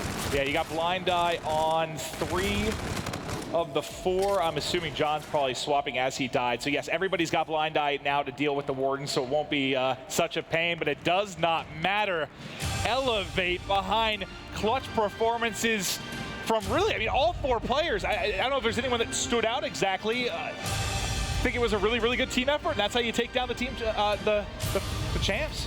Very nice bounce back as well. The hard point, we talked about how the first one, it was very deterministic in Envy's favor, but they completely turned it around. So we've been saying this entire weekend, I mean, all 2 days of it, we're a day and a half in, but we've been saying for a long time that this is the strongest open bracket that we have ever seen in Call of Duty, and now we have an open bracket team immediately coming in and taking down the world champions. And props to Elevate. They were very vocal on Twitter. They thought they deserved to be in pool play, but obviously this was a regional event. Originally, it was North America only. They got added at the last minute. They come in with, I think, like the 5 through 8 seed, something like that. But this is what you have to do. If you're, if you're going to talk, you got to back it up. They make it into pools. They win their first match against the champs in Envy. That's impressive, man. This has been great. You saw EU start to, it felt like, catch up definitely last year, where you have Splice in the grand final, and now here already making some noise at our first event after having to climb all the way through the open bracket. That's one hell of a win, man. Yeah, I mean, that S&D is going to hurt Envy for the longest time. Again, incredibly important matches because this pool has that 3-way tie in effect. Well, I can't wait to hear what the guys think about that one. You heard enough from Chance and I. We'll toss it down to Benson. Thanks very much, Maven. And with that, Elevate kick off their pool play experience pretty well, 3-1 win. But let's go all the way back to the very, very beginning. Map number 1, it was pretty neck and neck, and then all of a sudden Envy pulled away. Merc, what went wrong for Elevate in map 1? It just seemed like they weren't slaying. I mean, it was 130 to 110 in favor of Envy. They were okay, and then they just took off. I mean, all of those guys were going on streaks. They won sort of that bottom street hill. Then they get to Graveyard, they control all of that, and then they just kept winning, and they're just winning all key gunfights. It's largely due to JCap as well. He got those streaks, like you said, and there's certain players in our community, I feel like, when they're going off, it really translates to score, and JCap is definitely one of those people, always in the right place at the right time, right? So every single time he's going to get those streaks, things like that, he's going to set up the rest of his team, and that's how you sort of snowball in hardpoint. They did a good job at doing that. Yeah. So Envy kick off the series with a 1-0 lead, and you're thinking, okay, this could potentially be a blowout. We go over to Search and Destroy, and this is where it gets really interesting to me. The game tied at 3-3. You have John 12 and 3 TP. It just couldn't seem to be stopped. The fact that Envy lost that game is pretty pathetic, in my opinion. They had so much momentum in a lot of those rounds, largely due to John. How much more can the man do? He got 2 reactive armors, which is unheard of in a Search and Destroy. Probably almost 3 and a half, really. He got those streaks, and that's where things started to go wrong. When you use those streaks, no one can die in that sort of animation in which you're gaining that information. Search and Destroy, information is what, 75% of the game? They got the information, and then especially on that last round, they used the streaks. They got the plant with the streak. I thought it was a fine strategy. JCap didn't watch full flank. He was sort of hanging out towards middle, wasn't watching it fully, and you let John die from behind. When your guy has 18 kills and you let him die in the back, it's a mistake. 18 kills for the L. It was just an absurd game, really. I mean, there were so many like clutches. I mean, if Elevate doesn't give up like 3 1v2s, Yeah, true. Envy's not even in the game. So it was just a really back and forth battle. And I mean, really everybody on Envy except for John just didn't have that good of a game. Yeah, so series tied up 1-1. We head over to map number 3. And this was one Elevate just at the very end managed to kind of squeeze their way through a 4-3 victory, TP. Were there any key moments in that one which you really could identify as where it went wrong for Envy potentially? So I was kind of negative on that second map. Third map, very happy with how Elevate was playing. They sort of weathered this storm in a sense. John, again, had a hell of a game just slaying it. No one else was there to really chain anything going on. Envy would move the drone up a little bit towards Lemon or towards Bowling, and didn't get any follow-up kills besides John. So very impressive stuff for them to weather the storm. And then they kept having this flank go through Barn. It was iffy at times, but it made Envy play so defensive back in their base over towards Lime. So they couldn't really get any traction, and all it took was that one camo play to get the lead at the last 15 seconds. Yeah, I mean, it was pretty back and forth. I mean, both teams were really struggling to score on both sides. They would sort of get mid-map control, but they wouldn't get that second set of kills. And then sort of the turning point, there was last 30 seconds, ball was reset, and Elevate just won 3 gunfights, and then you saw that camo play just go in, and he just went right down the middle. So heading into map number 4, we had the series 2-1 Elevate's favor. At that point, Merc, were you thinking, oh God, we could have an upset here, or were you thinking that Envy should be able to retake that hard point? I mean, based off game 1, I definitely think we thought that Envy was going to win it, but we definitely thought that Elevate was going to have a really close series. This is what we were talking about. This is a team that they showed a really good performance at PSX. Envy, that search and destroy game type is the one that really requires the most practice, I think. Sort of those situations you face over and over again. They haven't had those because they just haven't played as much. Sort of a flip-flop from that first hard point. The snowball went in Elevate's favor, and you finally saw a bad game from John, right? Like, he kept his team in those maps 2 and 3. Imagine if he's not dropping 18 in the search and however many he got in the uplink going massively positive, that game could have snowballed out of control as well. So we see a bad game from him, and you saw how bad they lost. John needs some help, unfortunately. Yeah, absolutely. And made this group a little interesting, though, I think it's fair to say. Now you have Envy sitting at 1 and 2, and that puts them in an interesting place. They now need to pray that Elevate will go on and win out. If they don't, it would mean Envy, the world champs, wouldn't be going through. I mean, did you expect that at all, Merc? No, it's pretty bizarre. Crazy. I mean, just 2-3 months ago, these guys were holding a big fat check, and now they might definitely one of the biggest checks, I think that's fair to say. I mean, you would have thought coming into this that Envy would have been pretty safe to come out, but now you have the situation where Ghost have a good possibility potentially coming through. So do FaZe. I mean, there's so many different variables now where this pool got very, very interesting. And what else is great is elsewhere in the tournament, you actually had E6 3-0 Rise. So today has started off very, very crazy, that's for sure. I mean, in terms of other upsets, TPI, I'm going to start with you. Did you see today kind of developing? Is this going to be the theme of today, upsets? Because I know me and you in the last match were saying storylines. Love some storylines. Saw some early yesterday. We're seeing it again here. I feel like a lot of the open bracket teams coming into these pools are better than the third place. Well, obviously maybe better than the top teams in the group as well. So it's not surprising at all. These teams are very good. They made it through 160 teams. That's a lot of teams. The most we've ever had in an open bracket. They're cruising. Well, definitely looks good for E6, of course. Speaking of E6, that will be the next matchup on the main stage. Optic Gaming, the Green Wall, taking on E6, and what could be another epic match in history. For now, though, we're going to get a quick commercial break. When we return, more Call of Duty action.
Optic Gaming is currently considered one of the top teams in competitive Call of Duty.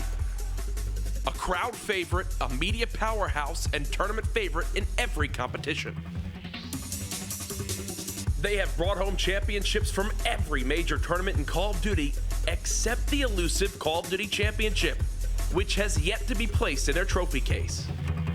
No one wants to be known as the best who have never won. They have the talent. Scump is regarded as the best player in the league. Crimsix and Karma are former COD World Champions, and Formal is one of the best slayers in the game. Each year they don't win, the pressure builds to succeed. This Optic Gaming squad has the potential to win it all. If they don't, could there be changes?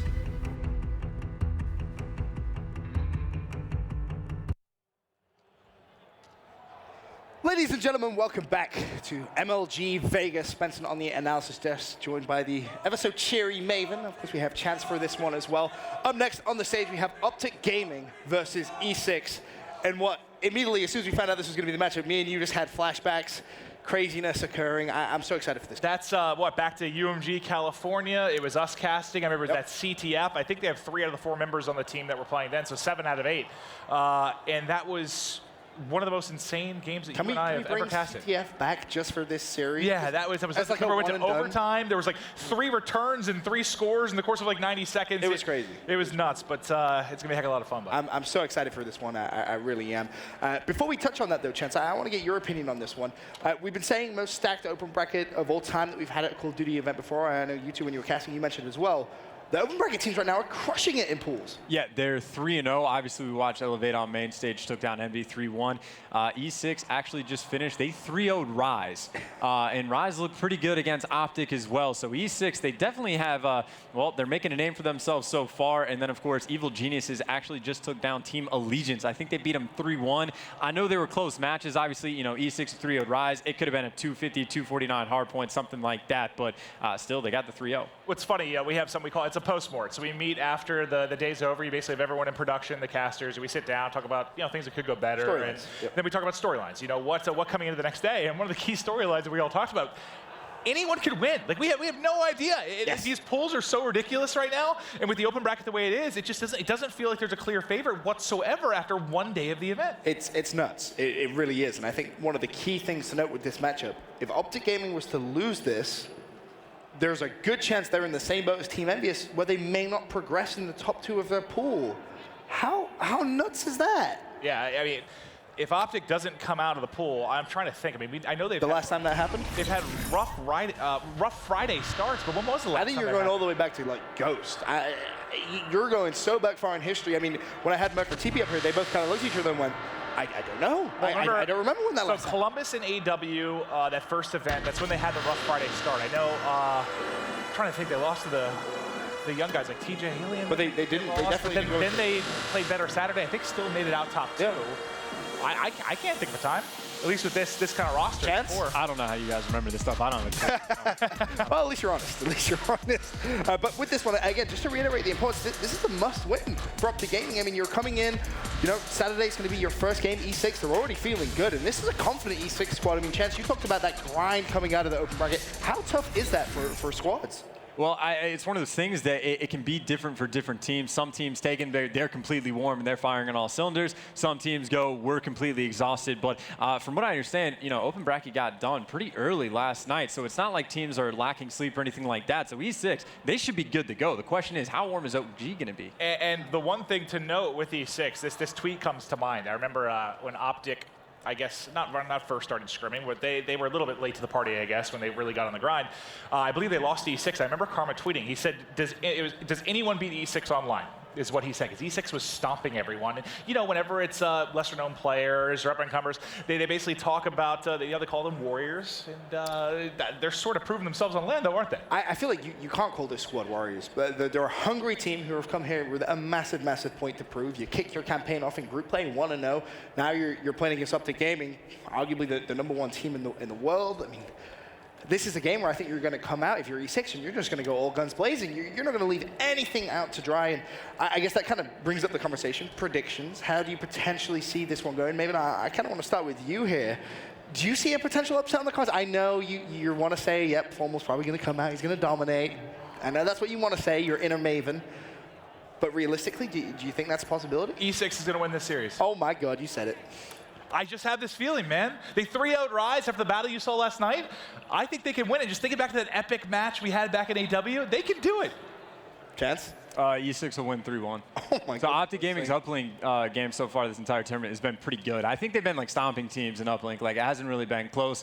The hardpoint game has been pretty mediocre, I'd say. Like even against Team Revenge, who got like 2-0'd in pools, it was like 250 to 226. And like if Crim6 didn't go off on the Broken Hill, I remember it wouldn't have happened. So mediocre in the hardpoint. They're search and destroy. It's better than I think a lot of people give them credit for, but still they don't do anything like unconventional, let's say. So I think E6 could easily capitalize. We're going to be historically jotted down as the worst analysis of all time, and we both just took E6. But listen, man, can Optic win this? Absolutely. But there's a lot of momentum behind them right now with the 3-0 of Rise, and I don't know, man. I just got this feeling. I think they can do it. I'm so excited. I really am. I mean, for Optic Gaming, I think you have to come out and start very, very quickly. I mean, you go back to the first game they played in pool play. I remember we were kind of looking at it, and Scump started off so unbelievably. So I think it was what, double negative? Yeah, it's something. I think it was -10 to start game one, and I said to you, I was like, when was the last time we saw some kind of go -10 in a hard point? Doesn't usually happen. But he's got I think he'll have a better day. You never know. We're in Vegas. Maybe Thursday was a late night. I know a lot of the players were out. There's a lot of fun stuff to do around here. I saw some players up 2 a.m. something like that. A lot of the guys. So maybe last night getting a little bit more sleep, hydrated, ready to go. I have a feeling you'll see Scump back to dominant form today. Yeah, there's no question that Optic Gaming easily has the individual talent straight across the board. All these players, some of the best in the world, best of all time. Individually, like bar none, they're incredible. However, we just saw John was completely going off for Envy. Just incredible individual skill. They were making so many clutch plays in Search and Destroy. But at the end of the day, if Elevate as a team is playing better, like again, this game, it's not just straight gunfights anymore. There's a lot that goes into it. And E6, I mean, I haven't had a chance to see them play yet. But still, they're 3-0ing. They're doing pretty well as a team. I think that's the scary thing. When you kind of make that comparison, Chance, you look at E6, and this is a team who historically have always had that very, very strong teamwork. They've been a team who don't necessarily have to have those Master Slayers, but when it comes down to it, their teamwork Maven has been immaculate. I mean, we know that, as you mentioned, all too well. Do you think this E6 team, when you kind of look at them, is it going to be similar to what we're used to in the past? I just feel like they have less to prove. I mean, okay, yes, they have a lot to prove in the sense that maybe they don't have the respect of everyone in the Call of Duty scene just because they haven't ever been really considered a top squad. But there's definitely way more pressure on Optic, especially if they're thinking about the fact right now if they lose this, they're maybe starting in the losers bracket. You have to think there's way, way, way more pressure on the Optic Gaming side. So you're kind of playing with house money right now if you're E6, especially after 3-0ing Rise. So the 3-0 of Rise is so huge because you're in such a good spot already. The fact that Rise beat Optic and just the map count side of it too with 3-0, I wouldn't be worried at all. Even if this is like a 5-game series and they lose to Optic 3-2, you still feel all right. I would be curious to find out what the odds before the event would have been on for Optic Gaming, FaZe, and Envy all to start off in the losers bracket. Because that's a potential right now. What would you put those odds at? I wouldn't take those odds. I could see it happening for Envy and maybe see it happening for Optic Gaming. Highly unlikely, but FaZe, I think, is the biggest surprise for me. Like, the Gosu crew beating FaZe, that, to me, throws, like, the entire tournament out the window. Like, who knows what's going to happen? That made my brain hurt. I didn't understand that one. I mean, there's a good chance that they could actually come out into the winners bracket from pools. I mean, it's ridiculous. Today is going to be full of storylines. It really is. So make sure you get your popcorn out for it because honestly, I'm so excited for this. I was saying it to Maven before we went live. I was like, I almost don't want to throw to the casters for this Optic E6 game. Why are you looking at my flower again? What is this? It's added touches, what is this man. new thing with you? It's an added touch. Why you gotta hate? You should wear an American flag right now. No. Stop. That I would enjoy. Yeah, I knew you would. In terms of map 1 prediction, now, let's kick things off with a little bit more serious discussion. Hardpoint, Chance, is this one where you think Optic might actually start slow? Bear in mind, E6, they've already played. They already got a 3-0 under their belt. They're going to be coming in hot. Yeah, I think E6 will actually take this one. I don't necessarily think it'll be a convincing win, but like 250-170 sort of thing. I think Optic Gaming will come out slow again. This is their first match of the day. I don't have faith. I think Optic Gaming, for at least Infinite Warfare right now, they still have quite a bit they need to prove. I don't know if this sounds like a cop-out, but I honestly just think whoever wins this game wins the series. If Optic Gaming I think that's actually fair. I think they lose the series. No, that's one of the few moments where I won't roast you for being on the fence. I think, one, because Optic Gaming relies so much on Respawn and their hardpoint. I mean, their S&D, it's too early to tell how good their S&D is, but you know that was what killed them last year, obviously, especially at Champs. Yep. They were horrific when it came to Search and Destroy. They have to win the hardpoints. They need to, especially when it's 2 out of 5. We could potentially have an unbelievably big upset on our hands. E6 looking to get some sweet, sweet revenge against Optic Gaming from a few years ago. That's going to be everything from the analysis desk. For now, though, we can send it up to our casters for the series. Oh boy, this is going to be a lot of fun to not only watch but cast up here, and I'm joined by a very special guest. His voice is Smokey. Oh, I put two words together. Smokey. I'm that good. Smooth. He's so good at Steepy. We're casting Optic Gaming versus E6. One of the most legendary maps in Advanced Warfare was these two teams going at it. Retreat CTF. Benson screamed. No one could understand him, but it was still so hype. We've got ourselves a fantastic series on the main stage. It's Optic Gaming up against E6. This match is absolutely huge for the pool. Now that E6 has taken down a 3-0 versus Rise. We're getting into this first hard point, though, on Breakout. This top hard point, a little bit difficult to get time on at times, but it's all about this loading control. Gonna stick on board with Scump through the respawn. And as this develops, Steve, we did a little bit of math before this started. So Rise beat Optic, right? And then E6 beat Rise. So does that mean E6 greater than Optic?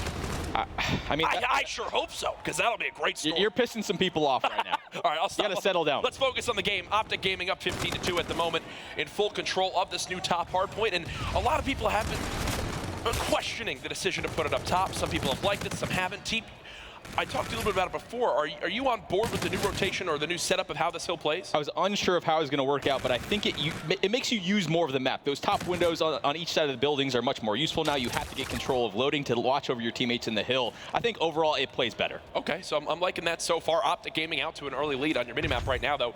You can see the rotation coming in towards that cell block hardpoint, and Optic Gaming in full control of it at the moment. They are looking solid, and they're led by a 6-1 start from Crim6. We're watching from the Enigma 6 side because some of these guys just turned 18. They're now back on the circuit. They're looking to make their names relaunch into the top competitive scene here in Infinite Warfare. And right now, they're getting stomped by one of the best teams in the game, 48-4. This one is completely one-sided.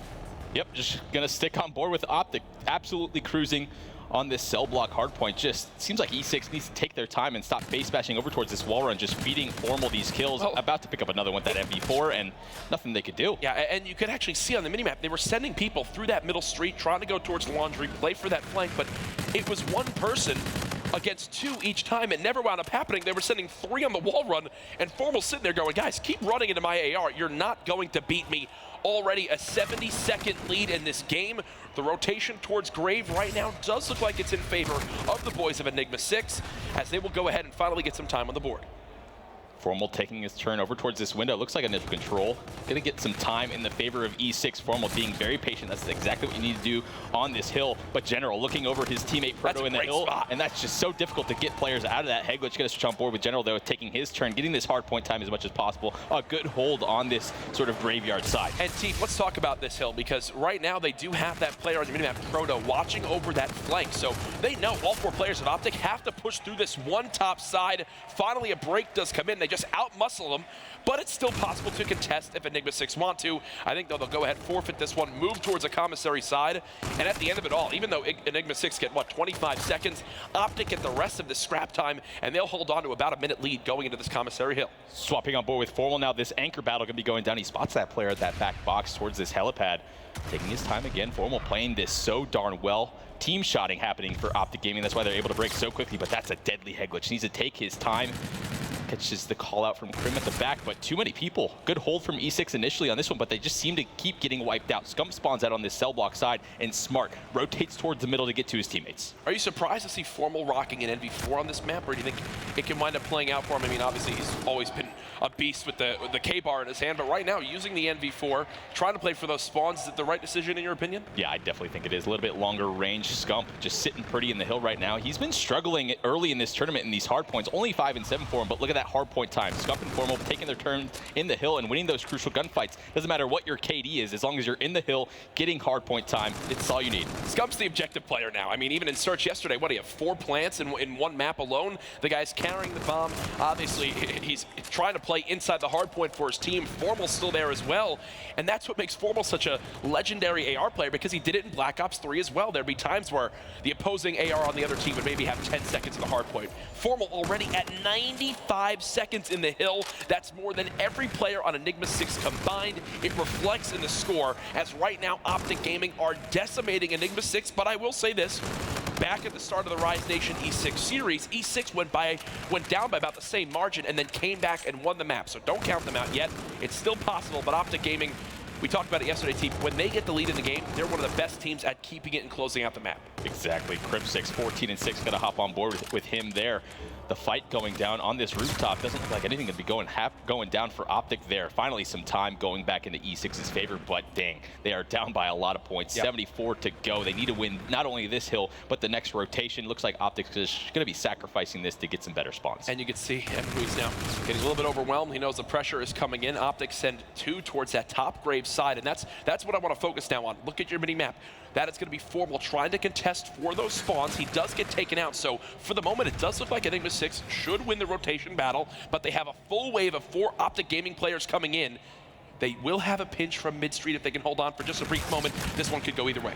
Looks like General and K going to do their best to lock down the back. Ruiz getting a kill of his own. General now taking his turn outside of the hard point, but looks like some gunfights, a stalemate sort of situation towards the back. E6 holds strong though, gets the spawns. Now, how do you want to see Optic Gaming play this? Because this is now where E6 really gave up a ton of time. Last time, they would just try to flood this wall run. It wouldn't work out. Optic Gaming looking to do the same here, and they're stacking up easy kills for Cade as that 100-second lead now down to 40. And team, you're giving some hand gestures. You're shaking your head. You don't like how they're playing. You can't do it. It's something called feeding. You can't just 3-stack towards that wall run. That's the first look you're going to have on the map. I'm going to switch on board with Ruiz now as he's taking his time. Going to try and wrap around this cave side, trying to get these spawns. A good hold from E6 though. The score is roaring back into their favor. Not going to quite tie it up from this scrap time, but overall, great stuff. 100 seconds down to just 25. These spawns, what Ruiz is fighting for right now, could be the difference in this game. They get 2 kills on rotation. Look at where Optic Gaming are now spawning. It's bottom cell block. They get wiped out. Enigma 6 get the kills on rotation. They're now back within 20 seconds. And team, the 2 hills ago, I said, don't count them out. This game is not done yet. Their guns are turning up. They're winning the rotations. And we've got ourselves a 10-second game. Just great stuff from Ruiz here. This is how you need to play the anchor sort of role on these hills. Just looking over his teammates in the hill. Team shotting every single player on Optic Gaming, and they're just dropping like flies at this point. Some score streaks being earned as well. Decides now's the time to pop out the Scarab. Is Optic Gaming's trying to flood back into this building. Able to hit 1 in that building, but just not enough. Ladies and gentlemen, Enigma 6 have taken the lead. The score was 144 to 50. It's now 165 to 154, and all the kills are going in favor of Enigma 6. I can hear the crowd getting on their side as well. This is what you expected from this team. They've been grinding TP, and they've been waiting for this moment for all their players to hit that 18 and up. Now they're able to get back on the main stage, and they're playing very well against one of the best teams in the game. Switching on board with Optic now to see if they can do the same. Try and fight towards the back. Formal able to pick up a second kill there. Takes out the player towards the back. Now should be getting these favorable spawns. Shots going down, and it looks like things should be turning in to Optic's favor. There it is. Formal just laser beam shot down towards this wall run, the circle building side. A great stuff, a great break from Optic. And what we say earlier, last commissary hardpoint, what was Scump? 7 and 9? He's now 9 and 17. A very quiet second rotation of hills, and he's barely gotten any more time to his name. Formal right now is carrying this Optic Gaming squad. He's winning almost every gunfight he gets in. Finally, it took 3 to take him down there. But either way, we've got ourselves a game, folks. Enigma 6 will get this scrap time. They'll be up by about 25 seconds. And as we get to the third rotation of hills, you've got to wonder, team, what do Optic Gaming need to change to get this lead back in their favor? When they lose control, they can't just try and face smash their way into a situation. That brute force is what they sort of have relied on for so long, and it's a slower style now. They just ended up feeding some score streaks over to the side of E6, and that's why they're able to get so much time in a row on those back-to-back hills. Remember, folks, Optic Gaming, they're 1-1 in their pool right now with Rise Nation beating them yesterday. This man is just not missing at the moment. Formal 24 and 16. Some payload abilities now beginning to come in favor of Enigma 6. They're about to have 3 to use. Ruiz isn't far off of his as well. Optic Gaming looking to tie up the game here. They're back within 1. This rotation towards this bottom cell block hardpoint TP could decide this entire map. How does Optic try to play this? There's 18 seconds of scrap time left. Think they should just give this up and focus for this new hill? I guess you have to at this point, but Proto making some noise early onto this next hard point. If he can pick up one of those kills, not able to do it. So good hold from Optic. They're going to retain those spawns, but the spawn out is Formal. You see him trying to wrap back towards his teammates. Does he use overdrive here? I think he really should to try and get back to that anchor position. A weird split spawn situation going on. Going to stick on board with him to see if he can lock down this backside spawn, especially with that overdrive ability. But a couple of players flooding in. Only last player alive is going to be Scump in the hill. Does he have some help? Formal is there to try and win some of these gunfights, but no, a clean wipe. Going to switch on board with E6 now as they get control. Optic Gaming just get outplayed there on the rotation, and now it's Enigma 6 within 20 seconds of winning this map. The first challenge comes in from Optic. That's Crim6 getting cut down. Karma finds one of his own. General wipes out the back pinch play. Scump and Formal, though, the duo muscle on through. They're trying to stay alive. Scump with the break, and Optic Gaming take control. Back and forth battle. I really feel like this hardpoint might just end up even. All they need to do is try and contest as they lead on to the next. Both teams want this, man. Enigma 6 are sending bodies at it, and it's going back and forth. Optic finally do win, but it's for 13 seconds. It's for 13 seconds. Look at your minimap. Everyone from Enigma 6 is now at Graves. Optic need a clean break. What's the setup they want? It looks like they'll go ahead, take the time to send Formal around the back and play for one solid push. It's a 5-second game down to the final hill. Scump really needed to take his time there and wait for Formal to make this play to block the spawn. Now some very important gunfights going down. Proto able to win it. Going to switch on board with him as he locks down the anchor at Cave. Oh no. Complete control into E6 favor. A camo comes in, but taken out, traded instantly. Optic getting the unfavorable spawn. Only 10 seconds needed. And this is a setup Enigma 6-1. 245 to 225. Optic have one final push. There's players still close enough, but I don't think it's going to happen. 248, 249, 250. Enigma 6 with the 90-second comeback. Take map number 1, and they didn't skip a beat, team. It's been a while since we've seen these guys on the main stage, but they look cool, they look composed. And as I said, do not count them out because they will take map number 1 in the hard point. A quiet game from Scump, 15 and 21. As Optic Gaming fall. Man, Scump's struggling. This is, what, the second or third hardpoint we've seen him just have these really bad scores. We're really not used to seeing it. He needs to take his time. There's situations where, like right at the end there, Formo took his time and went around Cave, right? Pointed it out. And then Scump just instantly challenged up towards that building. He just needs to really sit in a corner, wait for Formal to initiate. Then he can flood in from both sides. He wasn't able to do it. So situations like that needs to calm down. It was one of the examples, too, where you actually see at the end, Formal with that NV4 trying to play inside Cave. Probably wishes he had a K-bar for that gunfight. It was working for him 90% of the map, but there was 1 or 2 engagements where you see where he's fighting for those spawns. It just doesn't work out. In my opinion, if Formal wins that one-on-one in the Cave, I think Optic Gaming actually take that map because they get the pinch developed. They force the spawns out of Enigma 6 towards that bottom cell block area or inside showers. And Optic Gaming will take control. They just have to hold off one wave. But in the end, it's a nice job by Enigma 6 to rotate, recognize the situation, and they hold strong. And now we've got ourselves a series, folks, as this one will go into search and destroy on retaliation with Enigma 6 up 1-0. And my big question that I want to see is, does Formal bring out the sniper now? He's obviously got a hot shot with how his AR was there. Does he try to bring it out again? I think he really should. Why not? Especially over towards that long side, the long angles at bridge, it really could pay off for him. But overall, Optic's just making mistakes. It's some similar stuff we saw in Black Ops 3. When they have control, they're great. They're going to outslay you every single time and hold their setups. But when they lose control, they're not taking the time and playing the situations correctly. There are several hills in a row, basically back helipad and then cell block. Those are the 2 hills that stuck out to me where they just sort of tried to face smash their way out of a situation and just fed Cade, a 3-piece a couple of times there, and just, not making things easy on themselves. Teep, I'm going to go out and say it. I think Optic Gaming, and I want to hear if you agree with me, right now in Hardpoint are looking like one of the weaker pool play teams in the game mode. This is typically their staple. Right. It's what sets the tone for their series. I have not seen a convincing Hardpoint win yet from them. What is it, right? Is it having their X Factor and Scump just being a little bit more quiet in the game mode so far this weekend? He seems to be playing very slow, out of his comfort zone. I don't know what needs to change. I sort of brought it up on the desk earlier where he doesn't really have his comfort zone, his SMG to work with in this game. So maybe he needs to switch it up, use maybe something like an Osa so he can position himself a little bit more close quarters and win those gunfights just a bit easier. But whatever's going on for these guys right now, not paying off. Well, here's a look at your maps. Game 1, breakout hardpoint going 250 to 225 in favor of Enigma 6. If you're just tuning in, we will be now going into Search and Destroy Game 2. Retaliation is going to be the map, one of my favorite maps in Infinite Warfare. Here is your rig draft, and really everything you'd expect. Karma with that propulsion, he's going to be flying around the map. Crimsix with active camo, tried to use it to break that last hill on the final moments of that hard point, but it was him versus the world. Yeah. There was no follow-up. He does get 2, but unfortunately everyone else from Optic Gaming coming off the spawn. Teep, we're getting into map number 2. In your opinion, with Uplink coming up as the 3rd map, is this must-win for Optic Gaming if they want to avoid a sweep?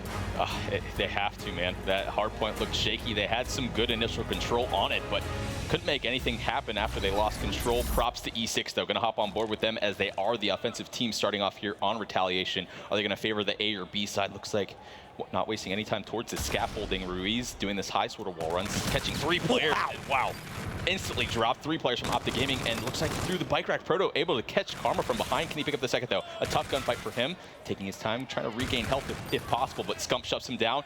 General stuck in the 1v1, and wow, I couldn't even switch onto a player in time. Formal shuts it down for Optic Gaming. 1-0 lead. Nice trades right there by the green wall. We'll take a look at it again from Formal's perspective as you can see he's right there to help out his teammate. You hear the crowd get a little bit into it there. Guys in the venue, the green wall needs you now more than ever. Remember, they're 1-1 in their pool, and if Enigma 6 win this, that'll put them at 2-0 with just having to take down, Revenge later on. This could be the one open bracket team we see sit atop a pool here this weekend. Round number 2 now starting up. Optic Gaming on offense as they look to favor this bottom bike side of the map. Scump working up to this bottom bike and gets taken out the slide from Proto just a little bit too strong. Formal peppering some shots into those 2 players. Can he pick up the second? Whoa! The drop down, picks up the second, trying to get the 3rd, but shut down. Trades going on from the side of E6. Krim going to be the last one alive in the 1v2. And the silver lining here for Crimsix is he does have an idea of at least where one player is. And he's worried about this top patio side. How does Krim elect to play this one? He's just bouncing around. Top patio challenges. There's the gunfight win, 1-1. Enigma 6 hold it off, and Teep, I'll say, these Enigma 6 guys are always grinding respawn. I see them online all the time. I've played them myself. They've 6-0'd me many times in Infinite Warfare. So don't count these guys out and search and destroy. They definitely have strategies set up. They know how exactly to bounce off each other. 1-1, E6 back on offense. How do they adapt now as they struggle in that first round to really get anything going? Looks like both teams just opting to go for that face battle over towards B. Doesn't seem like anyone is going to be backing down. Switching on board with General now as he gets some early plat control. Optic changes it up this time. Big change. With the first blood and not deciding to fight as strongly this time. Yeah, they go so passively that it's actually to a point where they have no vision of certain lanes on the map. There's a gunfight happening in top bedroom. Someone flanks. Proto wins the one-on-one. Optic played that so passively that it actually comes back to hurt them. As Enigma 6 are allowed to run wherever they want on the map, they get top patio control, they get a quick plan at B, but what I love the most is they recognize that bedroom window is open. They get someone inside bedroom, he's the distraction. It forces the players at the top market area to stay passive. They're not able to help come pinch. And outside of that, they're pushing through a choke point. Enigma 6, a beautiful round from them. Just weird to see Optic backing down. Looks like both teams did the same sort of strategy on offense, and it paid off for them. And Optic decides to change it up, gets punished for it. They just give the bomb just a bit too easily. Going to go back to their bread and butter strategy, though. Crazy to see right now. It's only 2-1, but Karma, Crimsix, and Scump a combined 2-10 now, as first blood again for the side of Enigma 6. What do Optic do to try to bring this one back? Look at your minimap right now. Proto already recognizing the situation. He's coming in from behind, takes down Karma. Formal trying to do everything he can for his team as he challenges a second. Can't get that one, is Scump. So it will remain in a 1-on-3 at the moment as the gunfights look to go down at B. And yeah, Enigma 6 just clean that one up with ease. The first blood over towards that street is all E6 needed to try and flood, and Optic Gaming just getting taken advantage of. Honestly, right now, that B street is not working. Both teams opting to do that same sort of strategy. E6 just playing it just a tad better. They get that first kill, they get the numbers, and just swarm after that. I think one of these teams needs to switch it up and start going to the bridge on A side. Yeah, and that's where maybe you see a sniper play begin to happen. Right now, trading efficiently is Enigma 6, and already a couple payload abilities ready to go. Formal, the only one on the side of Optic Gaming. And I just love the hotel pressure we're seeing. There's a first blood, the car blown up onto Crimsix. They've got Proto there as well. They've spotted the 2 other players. This is going to be a quick wipe unless Formal can make another 1v4 happen to match what he did yesterday. He can definitely do it. If you want to pick a guy to clutch, it's definitely this man. Informal has an ability to work with, but in a 1 versus 3, don't expect him to pop it here. Has to worry about the bomb as well. 35 seconds to work with, and I don't know if he's going to be able to spot these players in time. Yeah, he's been seen as well, so he's going to try to play this one a little bit more slowly, get himself in a new possession. 25 seconds left. He's still got to defuse his bomb as well. Challenges 1v2. Sees both, but nice job by Enigma 6 to keep their range, and they're up 4-1, Teep, in full control of the search and destroy. Optic looking very bad right now, and this is a nice setup from E6. They're spread far enough where they're not going to get two-piece in any sort of situation, but also close enough to get those lines of sight over towards Plat, Bedroom, and those market steps. Every single angle covered well by multiple players, and just nothing Formal could do to get himself out of that situation. Now that you think about it, this is basically it, right? If Optic Gaming loses this series, they don't finish in the top 2 in their pool. Right. It's done. It's as simple as that. Rise Nation, they finish at 2-1. Revenge were already counted out. And Optic Gaming, they're on the verge of going 1-2 in their pool if they lose this series. Let's see what Optic Gaming can do, because right now it is a one-man team with Formal at double positive 8-4. Remember earlier when I mentioned they're 2-10 combined? Well, now Karma, Crim, and Scump are combined 2-15. Uncharacteristic stuff from them. As Enigma 6 play this one a little bit more passively, they'll play around the Scarab and see what they can scout. It's a smart play from them, just trying to gain as much information as possible, and Optic's just unsure of what to do. They're scared to push up. Gonna switch on board with Formal though, as I see him making a play through this minimap up towards Curve. Spots the first player, but no, gets taken out. I think he got hurt or something like that, but sets Optic in a tough 3 versus 4. Yeah, and already a 7 streak coming out from Proto. Scum trying to push up through Hotel. Beautiful angle he holds there, and Crim 6, they swing around now in their favor. The 2-piece from Crim. Some momentum for Optic Gaming as it's general in the 1-on-3. There you go. Player on bomb gets taken out though. So there, finally some life for Optic Gaming, working over towards that B bomb site. And again, it seems like each time a team decides to play passive, they get punished for it. I think they just need to keep, going at it. They're not, going towards that A bomb site at all. Yeah. Now is the time to switch something up, or they might just stick to their strategy. I mean, you really think about it quite clearly. There, they get first blood, but because they give up the archway and they give up bedroom, they're having to push back through 2 single hallways, and it's just not the way to do it. We did swap to Proto to show you his streak was ended, but either way, the damage has been done. He's got streaks to work with. He's got his payload ability ready to go in Rewind. They can plant this bomb and can just play around these streaks and play so far away from the objective. It could be the perfect setup they need as Optic play passively again, more towards the Hotel side of the map. A little bit hesitant to lay that bomb down after he sees his teammate get taken out, but Ruiz answers back, makes it a 3 versus 3 situation. Karma trading again. So retake situation for Optic. I'm gonna stick on board with Proto to see if he's going to try and lay one of these streaks down. I think he needs Emery's to get to him in market. That should be the play call right now. Yeah, look at your mini map. He's now beginning to rotate. Smart. They've gotten market control, and now they just play around these streaks. Watch these greenhouse of Optic. They're gonna panic as they're gonna have to try to get inside. He doesn't actually call anything in, just uses it to scout. 24 seconds left. Now begins the call-in of the streaks, and this is where OG are going to get pressured. 2 kills for E6. 17 seconds remaining. 1 versus 1. Let's go back over to Ruiz to see how he plays this one. Time ticking down. He's moving slowly to sight. Doesn't kill him in time. Yes, he does. It was down to the wire. Can't get the defuse. Enigma 6 now 1 round away from going up 2-0. They're about to have a 5-0 map count TP in pool play. That was beautiful. They knew they had the streaks to work with. They lay the bomb down and just take control of market. And we were a little bit scared that Ruiz wasn't going to make it to that market as well. It's time to cover his teammate as they call those streaks in. They get together and they just buy enough time with it. He got the first kill with the streak out there. That's all they needed. Teep, the second you see Emery's get to market, in your mind, do you call them the winners of that round? Yeah, easily. I was in the same boat as you. The Optic trying to push that arch. It's not a winning formula.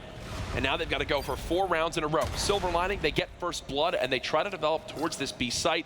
But Cade is there to answer back. Thankfully, Karma does have the trade, as both teams are just hitting each other back and forth. Crim trying to get the trade onto Karma that got taken out there. 2 versus 2 situation. Gonna swap on board with Formal because he has this overdrive ability available. Getting some shots down at Plat, though. Needs to be careful in regaining his health, taking his time. Formal inching on up, does. Scump gets spotted, he does, and Proto, actually Crimsic, sorry, gets shot in the back. 1 versus 2 for Formal. The guy has had a great series so far. 40 seconds left, and he's gonna go ahead and use his payload to try to maneuver a little bit quickly across the map, and all right, there goes overdrive. Kind of burns it there. Was trying to see if he can catch someone on the rotation or just make it back to the bomb in time. He has to go pick it up, but look at the setup from E6. It's just gonna be so impossible for him to get over there. Looks like every angle should be watched. Only 20 seconds working with. He gets the first. Can he find the second, though? 15 seconds. Wondering if he can spot this player. Doesn't appear so as of now, and I do think he's been seen. Do you just hide if you're Proto? I think if you're Proto, you just wind up staying down. There's really no way he can get this plant. And this is so perfectly read by Enigma 6. Time is going to tick down. Proto 10-3 wins the round. E6 up 2-0 as they are perfect so far in pool play. Absolutely beautiful plays from Proto throughout this search and destroy. And this is just uncharacteristic. Yeah, I don't feel like I'm watching Optic Gaming right now. They're playing scared. E6 is making Optic Gaming play scared in the back of their base, uncomfortable at all times, and then they get punished for it. The snowball sort of goes out of control. The three plants coming in from Proto, that's probably how he, got most of those score streaks from all those points and using them well. That's all it is. You're impressed right now. I am too. The big thing for me, Enigma 6 keeping their composure. Even in the rounds where they maybe don't get first blood, they still wind up swinging most of them in their favor. You look at the hard points against Rise, that first hard point they played, they're down by 100 seconds, they come back and win. Against Optic Gaming, they go down by 90 seconds, they come back and win. Now heading into the uplink, when they faced Rise, they beat them 9-6 on throwback. This one will be Frost though. And if you're Optic Gaming, now it's time to begin to mount that comeback because you've got a long road ahead with how E6 are playing. Yesterday with Optic Gaming, did they go down 2-0 against Rise as well? I believe and so, then yes. Came back and brought it to game 5 and then lost in game 5, right? So started with the link for sure. So Optic Gaming, they've done this before to at least force the game 5. It didn't go in their favor yesterday. Can they do it here versus E6? The crowd is quite split, man. A lot of times the cheers for the Enigma 6 side are even louder than that of Optic Gaming. There's a look at the team as they're talking back and forth. What can they do to begin to swing this series in their favor, because they've got themselves a long road ahead. This group is all over the place. Many of the groups are not standing where I'd expect. And I want to quickly touch on this, team. Is this the first time ever where we've really not been able to call who is the favorite at an event? I mean, every top team has lost a series so far. It's safe to say a lot of these top teams or teams we thought were just going to come out and smash the groups are just not doing well at all. Uncharacteristic plays from Optic Gaming. I think I will give them the edge in this link, but it's going to be a tough fight back. Folks, we've got a series ahead of us. Optic Gaming down 2-0. We're going to go to a quick break. When we come back, game number 3, Uplink on Frost.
Ladies and gentlemen, welcome back to MLG Vegas Open. Benson on the analysis desk, joined by Maven and Chance. We are back, of course, as it stands. Enigma 6 are 2-0 up against Optic Gaming in this group game. It's worth mentioning, if Optic Gaming lose this, they will 100% be in the losers bracket, maybe. Well, yeah, thanks for being patient at home. Some technical difficulties, but we're ready to get back into it. Now, we were talking a little bit about this, so a bit of a delay, 20 minutes or so. Who does that help? It has to help Optic in some degree, right? I mean, they were getting blasted. Yeah, for sure. Like, so the hard point, relatively close, like 20-point game. Optic was in it the entire time, and then they got completely schmangled in the S&D. It was like 6-2. There was never really a moment where you thought they had a chance. So they got a time, take some breath. They're going into Uplink, their best game mode so far this event. They just gathered themselves, talk strats. There's a lot of opportunities now for them. And you said 3-1, right? And that was probably exactly how you would have had it go. Yeah. They take the Uplink, so far looking good chance. I think the COD gods may have just blessed Optic Gaming to that point. Although one thing I think it is worth mentioning, you know, you go back and you look at this series as a whole.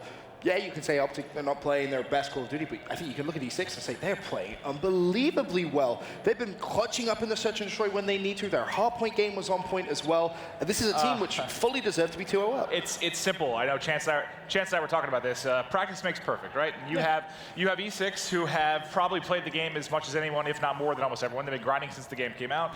Optic, they've been on the grind recently, but not nearly as much as E6. I think it's showing, man. They put in more time. As soon as like the Pro Point ladder got announced, E6 was immediately the best team there. They immediately started out like 26-0. Like, these dudes have been going non-stop from the get-go, and that's exactly what this team needs to do to be able to come out and win, but they're doing it so far. Optic Gaming, they're a team that, yeah, a lot of times they can kind of coast by, and they're still going to be one of the best teams in the world, but still, if you're not putting in the time, you're going to get beat. For sure. I pray, honestly, I do that delay hasn't affected E6. But of course, we are heading over to Frost Uplink for game number 3. As it currently stands, Enigma 6 are 1 map away from putting Optic Gaming in the losers bracket here at MLG Vegas. That's everything for the analysis desk. We can send it straight back up to our casters for the matchup.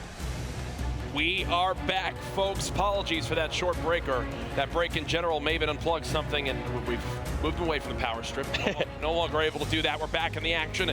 Enigma 6, prior to that break, absolutely dominant. I'm hoping to see the same thing here, man. I want these guys to be the real deal. Keep the pressure on as we get into map number 3. Optic Gaming down 2-0.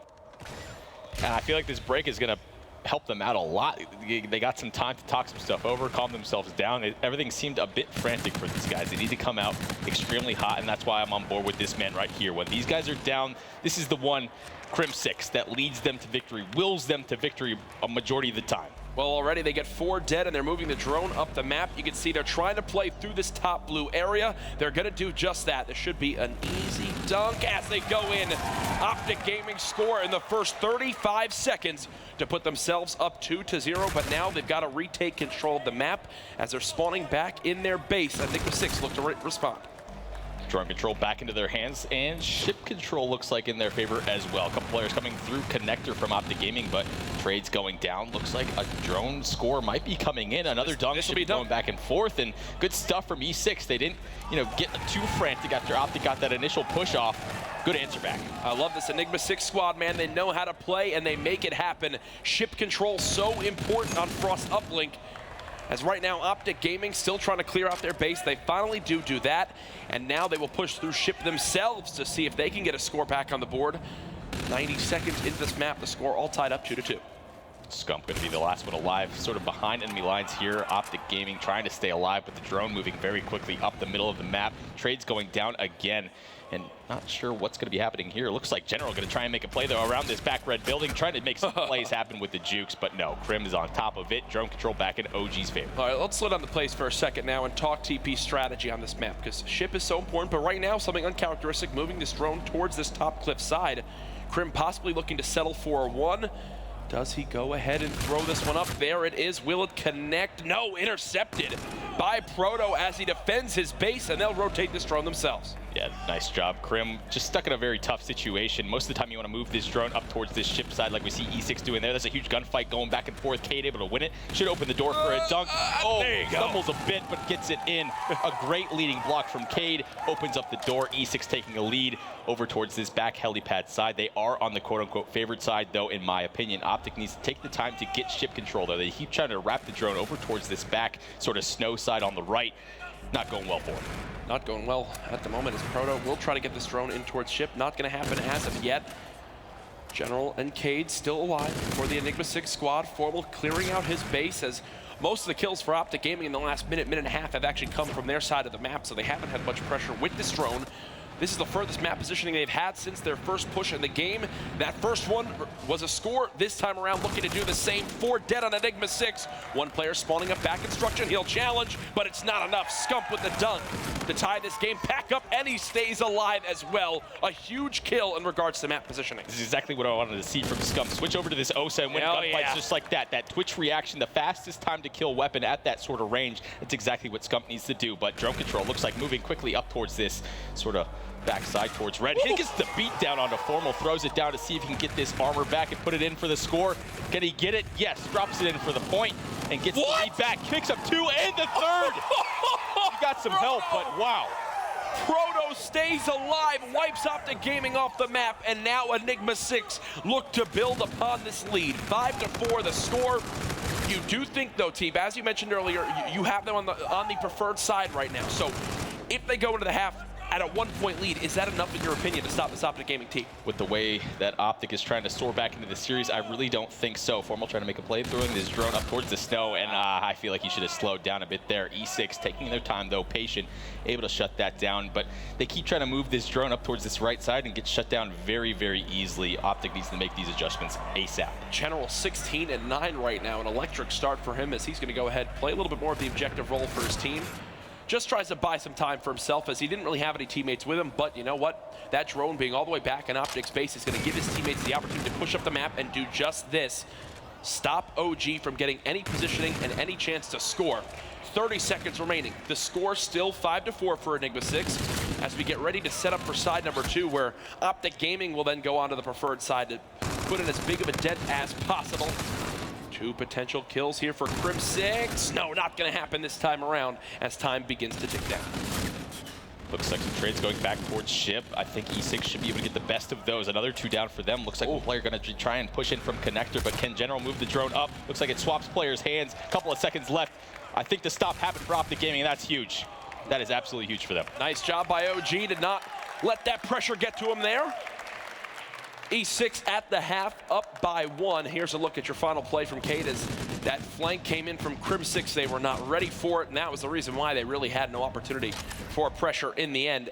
Teep, from what you saw right there, strategically playing this map, was there a team you favor on that side one, or really even on both sides? Yeah, very even stuff. If anything, I just have to knock Optic Gaming a little bit for trying to take the drone up towards blue. That weird right door is just so difficult to make a play happen. But Crim on top of the kill category for Optic Gaming here. Look for him to turn it around. But Scump looking a lot better already with that Osa. 4 points for him as well. Well, here goes Optic Gaming again on side number 1. They scored in 35 seconds. Can they match it this time around? It doesn't look like it for the moment, but they do have Crim6 trying to play this aggressive role for his team. He's about 3/4 of the way to camo, and wow, Karma takes control of the map. The OSA has been brought out by Optic Gaming. 4 dead. Crim6 watching the back helipad. He's got the help of Karma as well. This will be a dunk. No! Greedy. They actually get a stop. Scump the last one here. He can't grab the drone. And Teep, you say Greedy as there's 2 players there for E6, and they wipe Optic Gaming. You got to take the point there. Formal, you know, I must have got the call out that they were going to go for a dunk, so pretty tough situation for him, but you know, you got to notice. You look at the kill feed right away. As soon as you see any sort of blue, you got to pop that drone in for the one to tie up the game. That might punish them. Every second that goes by, it favors Enigma 6 as they still have this lead. Folks, if you're just tuning in, if Optic Gaming lose this match, they will not finish in the top 2 in their pool, as Rise Nation and the open bracket team in Enigma 6 will be in the top spots. What does that mean for the Green Wall? Team, they've got a long road ahead, fighting from that loser's bracket, as their run to a championship becomes much, much tougher. And Envious is going to be in that loser bracket as well. So some interesting situations could be going down. A nice rerun from Proto to try and play his life over towards this ship side, trying to wait for his teammates to pick up a few more. Looks like Karma going to be the last one. Get taken out, though, and that was a quick 4 dead for Optic Gaming. The surge up towards this ship side. Ice Tunnel, the one should be coming in soon, but no, Scump absolutely melts that player with the drone. No attempt going off yet, but Proto has something to say about it. Gets the drone in his hand, underthrows it, though, and the trade's going in. Optic, very luckily, A missed 1-point play. Enigma 6, though, I love the pressure they put on. This team is so coordinated, TP. Every time they move up that drone, you can see they get the 3 kills in the middle map. They then grab the objective. They have a lead blocker. Yes, that time it doesn't work, but E6 still in middle. The beat down as well as Crim misses left and right with the bullets, and now Overdrive. This will be a dunk. It's a 2-possession game. Enigma 6 just 2.5 minutes from 3-0ing Optic Gaming and having a perfect map count in their pool. Unbelievable stuff. Look at General on the scoreboard right there. 27-17 on a 2 streak right here with this Osa just absolutely dropping these players, keeping control for him and his team. Catches Scump off guard again, and they just cannot clear this guy out of the base. Karma finally is able to answer back at Ship, but the damage has been done already. They're just trying to burn time now. Cade hitting that lower wall run. Fancy. And he's got a player above him, but he still hasn't died yet. They're dancing around each other. Cade still just wall running back and forth. Finally, he does get taken down, but hey, that's 25 seconds off the clock as General with the reactive armor almost gets 3. 2 minutes remaining. Optic Gaming down by 3. Formal's the only one alive for this pressure as E6 again clear out middle map. Scump the last one alive, standing towards Ship. Nice head glitch there, able to pick up 2. Can he pick up the 3rd? Nice awareness, but no, Proto absolutely shuts him down when Scump had the pre-aim ready. A bit surprising there. Back and forth gunfights. Only 1.5 minutes left. Optic trying to keep the drone control, moving it forward, but just another wasted attempt. Oh gosh, that's a gunfight you have to win. The issue right now for OG is every time they get up the map, they get themselves in a position to go for a score, and then they have 2 players die. It leaves 1 player by himself. Reactive armor wasted by Scump. Nothing to show for it. Ship control now for Enigma 6. Its General still pushed up on the map, jumps over 1 player. The second is there. Not expecting him to be there, but either way, 60 seconds left. 2-possession game. Enigma 6 keep putting on the pressure. Optic just can't catch a break right now in this uplink. That's probably the 5th or 6th time I've seen Optic trying to move the drone up and just dying for free. That just can't be what's happening if they're going to soar back into this series. General's going off. Absolutely destroying people. Several times we've seen him just snap, and another just 3 dead. Drone moving forward. Going to be the last player alive. Scump seems to be the story of this map on this side, especially 40 seconds left. Surging forward is Emery's with the drone at his feet as well. Picks it up, just needs to waste some time. Perfect time to do a little wall run like this. Optic, even if they kill this guy down here, the drone gonna fall off for the reset, and this should be it. This is all you need to do. Need to waste this last 25 seconds. A 3-point deficit for Optic Gaming, and they're gonna be going to losers, it looks like, Jack. This one is done. Later, folks. buddy. The beat down as well. Optic Gaming will not finish in the top 2 in their pool, as they will have to fight through the losers bracket. Enigma 6 looked like a force to be reckoned with. Team, are they looking like one of the best teams we've seen so far this weekend? You have to say it at this point. And you know, we knocked Scump a lot early in some of the earlier games in the series. 34 and 27 with a couple of points for him as well. All the points for Optic Gaming. Wow, a lackluster performance for the green wall. Break or no break, the tech issue doesn't matter, as Enigma 6 get the job done. The 3-0 of the green wall. They've now 3-0'd Rise Nation, 3-0'd Optic Gaming, and they'll face revenge later on. I think Crimsix kind of sums it up right there. Dumbfounded at the loss. OG will have to power through the losers bracket, as you can see just how important that loss yesterday was to Rise Nation. Unbelievable stuff. I knew E6, this lineup was going to be good, but I didn't think it was going to be this good. Absolutely storming through the group. They stomp on Rise. Yeah. They stomp on Optic. Are they the favorite team now in this tournament? Don't forget, too, if I'm not mistaken, they beat Orbit to get to this spot, or for their spot in the pool. So yeah, they're beating everybody out here that you can say are some of the top teams. And now Enigma 6 have guaranteed themselves a spot in that winner's bracket, as they will be in the top 2 in this group. The action continues to develop here at the CWL Vegas Open. It's the launch of the 2017 season, presented by the PS4. What a series there for E6. Analysts want to hear your thoughts on that incredible game. E6 have waited a very long time, maybe for some sweet revenge against Optic Gaming on the main stage, and by God did they get it. 3-0.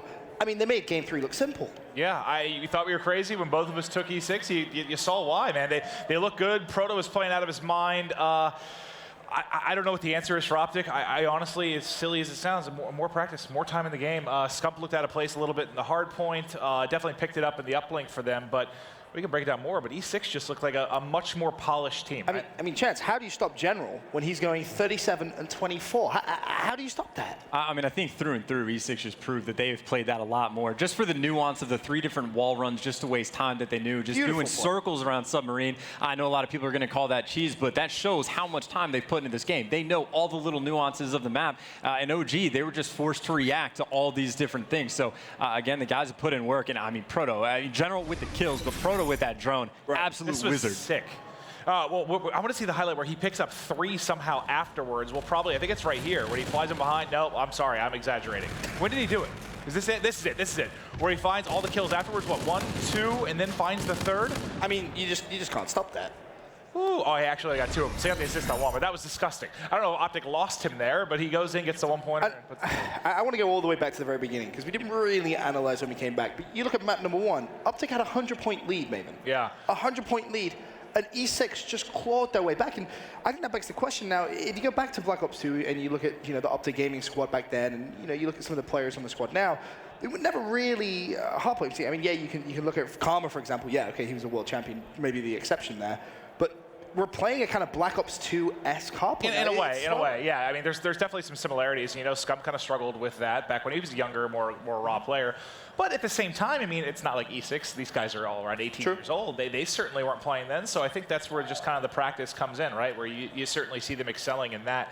But yeah, Scump, we kind of joked a little bit about the fact that Scump was -10 and the first hardpoint I believe we saw against Rise replicates that performance almost to a T here in game 1 against E6. So something seems to be going on, and it could just be the current meta of the game where it's very AR heavy, and maybe it's a different play style for him than he's used to. To his credit, the game 3 is when he pulled out the OSA, and he had, like 35 kills or something like that. Yeah. So I'm not necessarily the OSA is what he needs to go with, because obviously long-range maps, the K-Bar might be better suited for him, and preference is probably more important than like one map success. But when you see performance like that, you got to imagine you're going to be seeing more of the OSA from Scum. And then you look at map 2 as well, the Search and Destroy. I kind of had flashbacks from the Envy game. You had Formal going off. He was 8 at 4 at one point, a very John-like performance, if you will. But again, E6 just looked comfortable. They were just kind of dominating. Well, you made a comment, and I'm going to bring it up. You basically, at one point, I think it's when they were pushing towards B, they didn't have somebody on defense. You made a comment saying, like, Optic doesn't know how to play this defense. Or what exactly was going on? Because I remember you were a little bit startled by the positioning of their players. Yeah, it's really tough to say without, especially only seeing one map. But there's a lot of situations where, like, their opening breaks were perfectly fine, and they were going for, like, decent trades. And then after that, it almost seemed like they just didn't know what to do. Like, again, like, E6 were just completely picking them apart. They won it 6-2. There was never really a moment where you thought it was going to be close, but that specific time is almost all the time on Retaliation, S&D. You're going to have someone like Top Sev's back market just to at least watch like the push through, and they didn't sack anybody there. I think the bomb ended up getting planted, or I don't know, E6 won the round, however, ended up shaking out. But yeah, E6, again, just more time in the game. They knew what to do. And I think that begs the bigger question now. How far can E6 go, Maven? I mean, they 3-0'd Optic Gaming, they 3-0'd Rise. They beat Orbit. I mean, what's the ceiling for these guys? The only team left that I would even be that worried about maybe beating them with the way they've been performing is, what, FaZe, maybe? Who else? Do FaZe look that good? I mean, they're on the brink. They just beat Elevate. I know there were some issues in map 1, but they beat Elevate, so that's a pretty strong win after we saw Elevate versus Envy. But I think the question that Jack asked, or Teep, does E6 look like the best team right now? Yeah. They look like potentially the most well-practiced. I mean, that's fair to say at this point. Yeah. I mean, this is a team who I think you now can't underestimate. You're going to see a lot of top teams if they come up against them in that winners bracket. I mean, you got to go 110%. This E6 squad, they are here to prove a point, Jens. I would still say teams like Luminosity, FaZe, maybe even Envy, if they line up, have a pretty good chance of taking E6 down. So like the hard point was 250, 225, and that's with like Scum vastly underperforming for like his hard point capability. So I think the tougher or the slay heavy teams that are left in the pools will give E6 a very big challenge. But their S&D game, again, seems very, very strong. So they're definitely looking great. I wouldn't call them the top team yet, but they're top 4 at least. They're in the works. Well, I'm excited to see how E6 journey unfolds before our eyes here at MLG Vegas. For now, though, we're going to go to a quick commercial break. When we return, more action on the main stage.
New season, new game. At the start of each season, no team has won anything, no team is a lock, and no team should be counted out.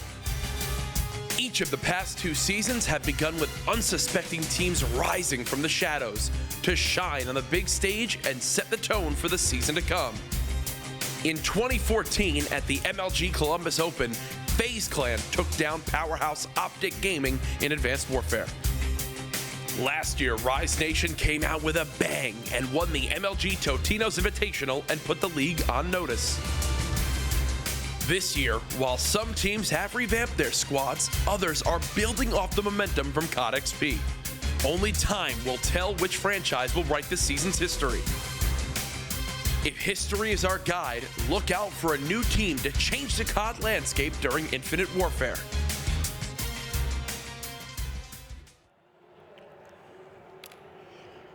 Welcome back, ladies and gentlemen, to the MLG Vegas Open. Benson on the analysis desk, joined by the wonderful Merc and TP. Back at it again.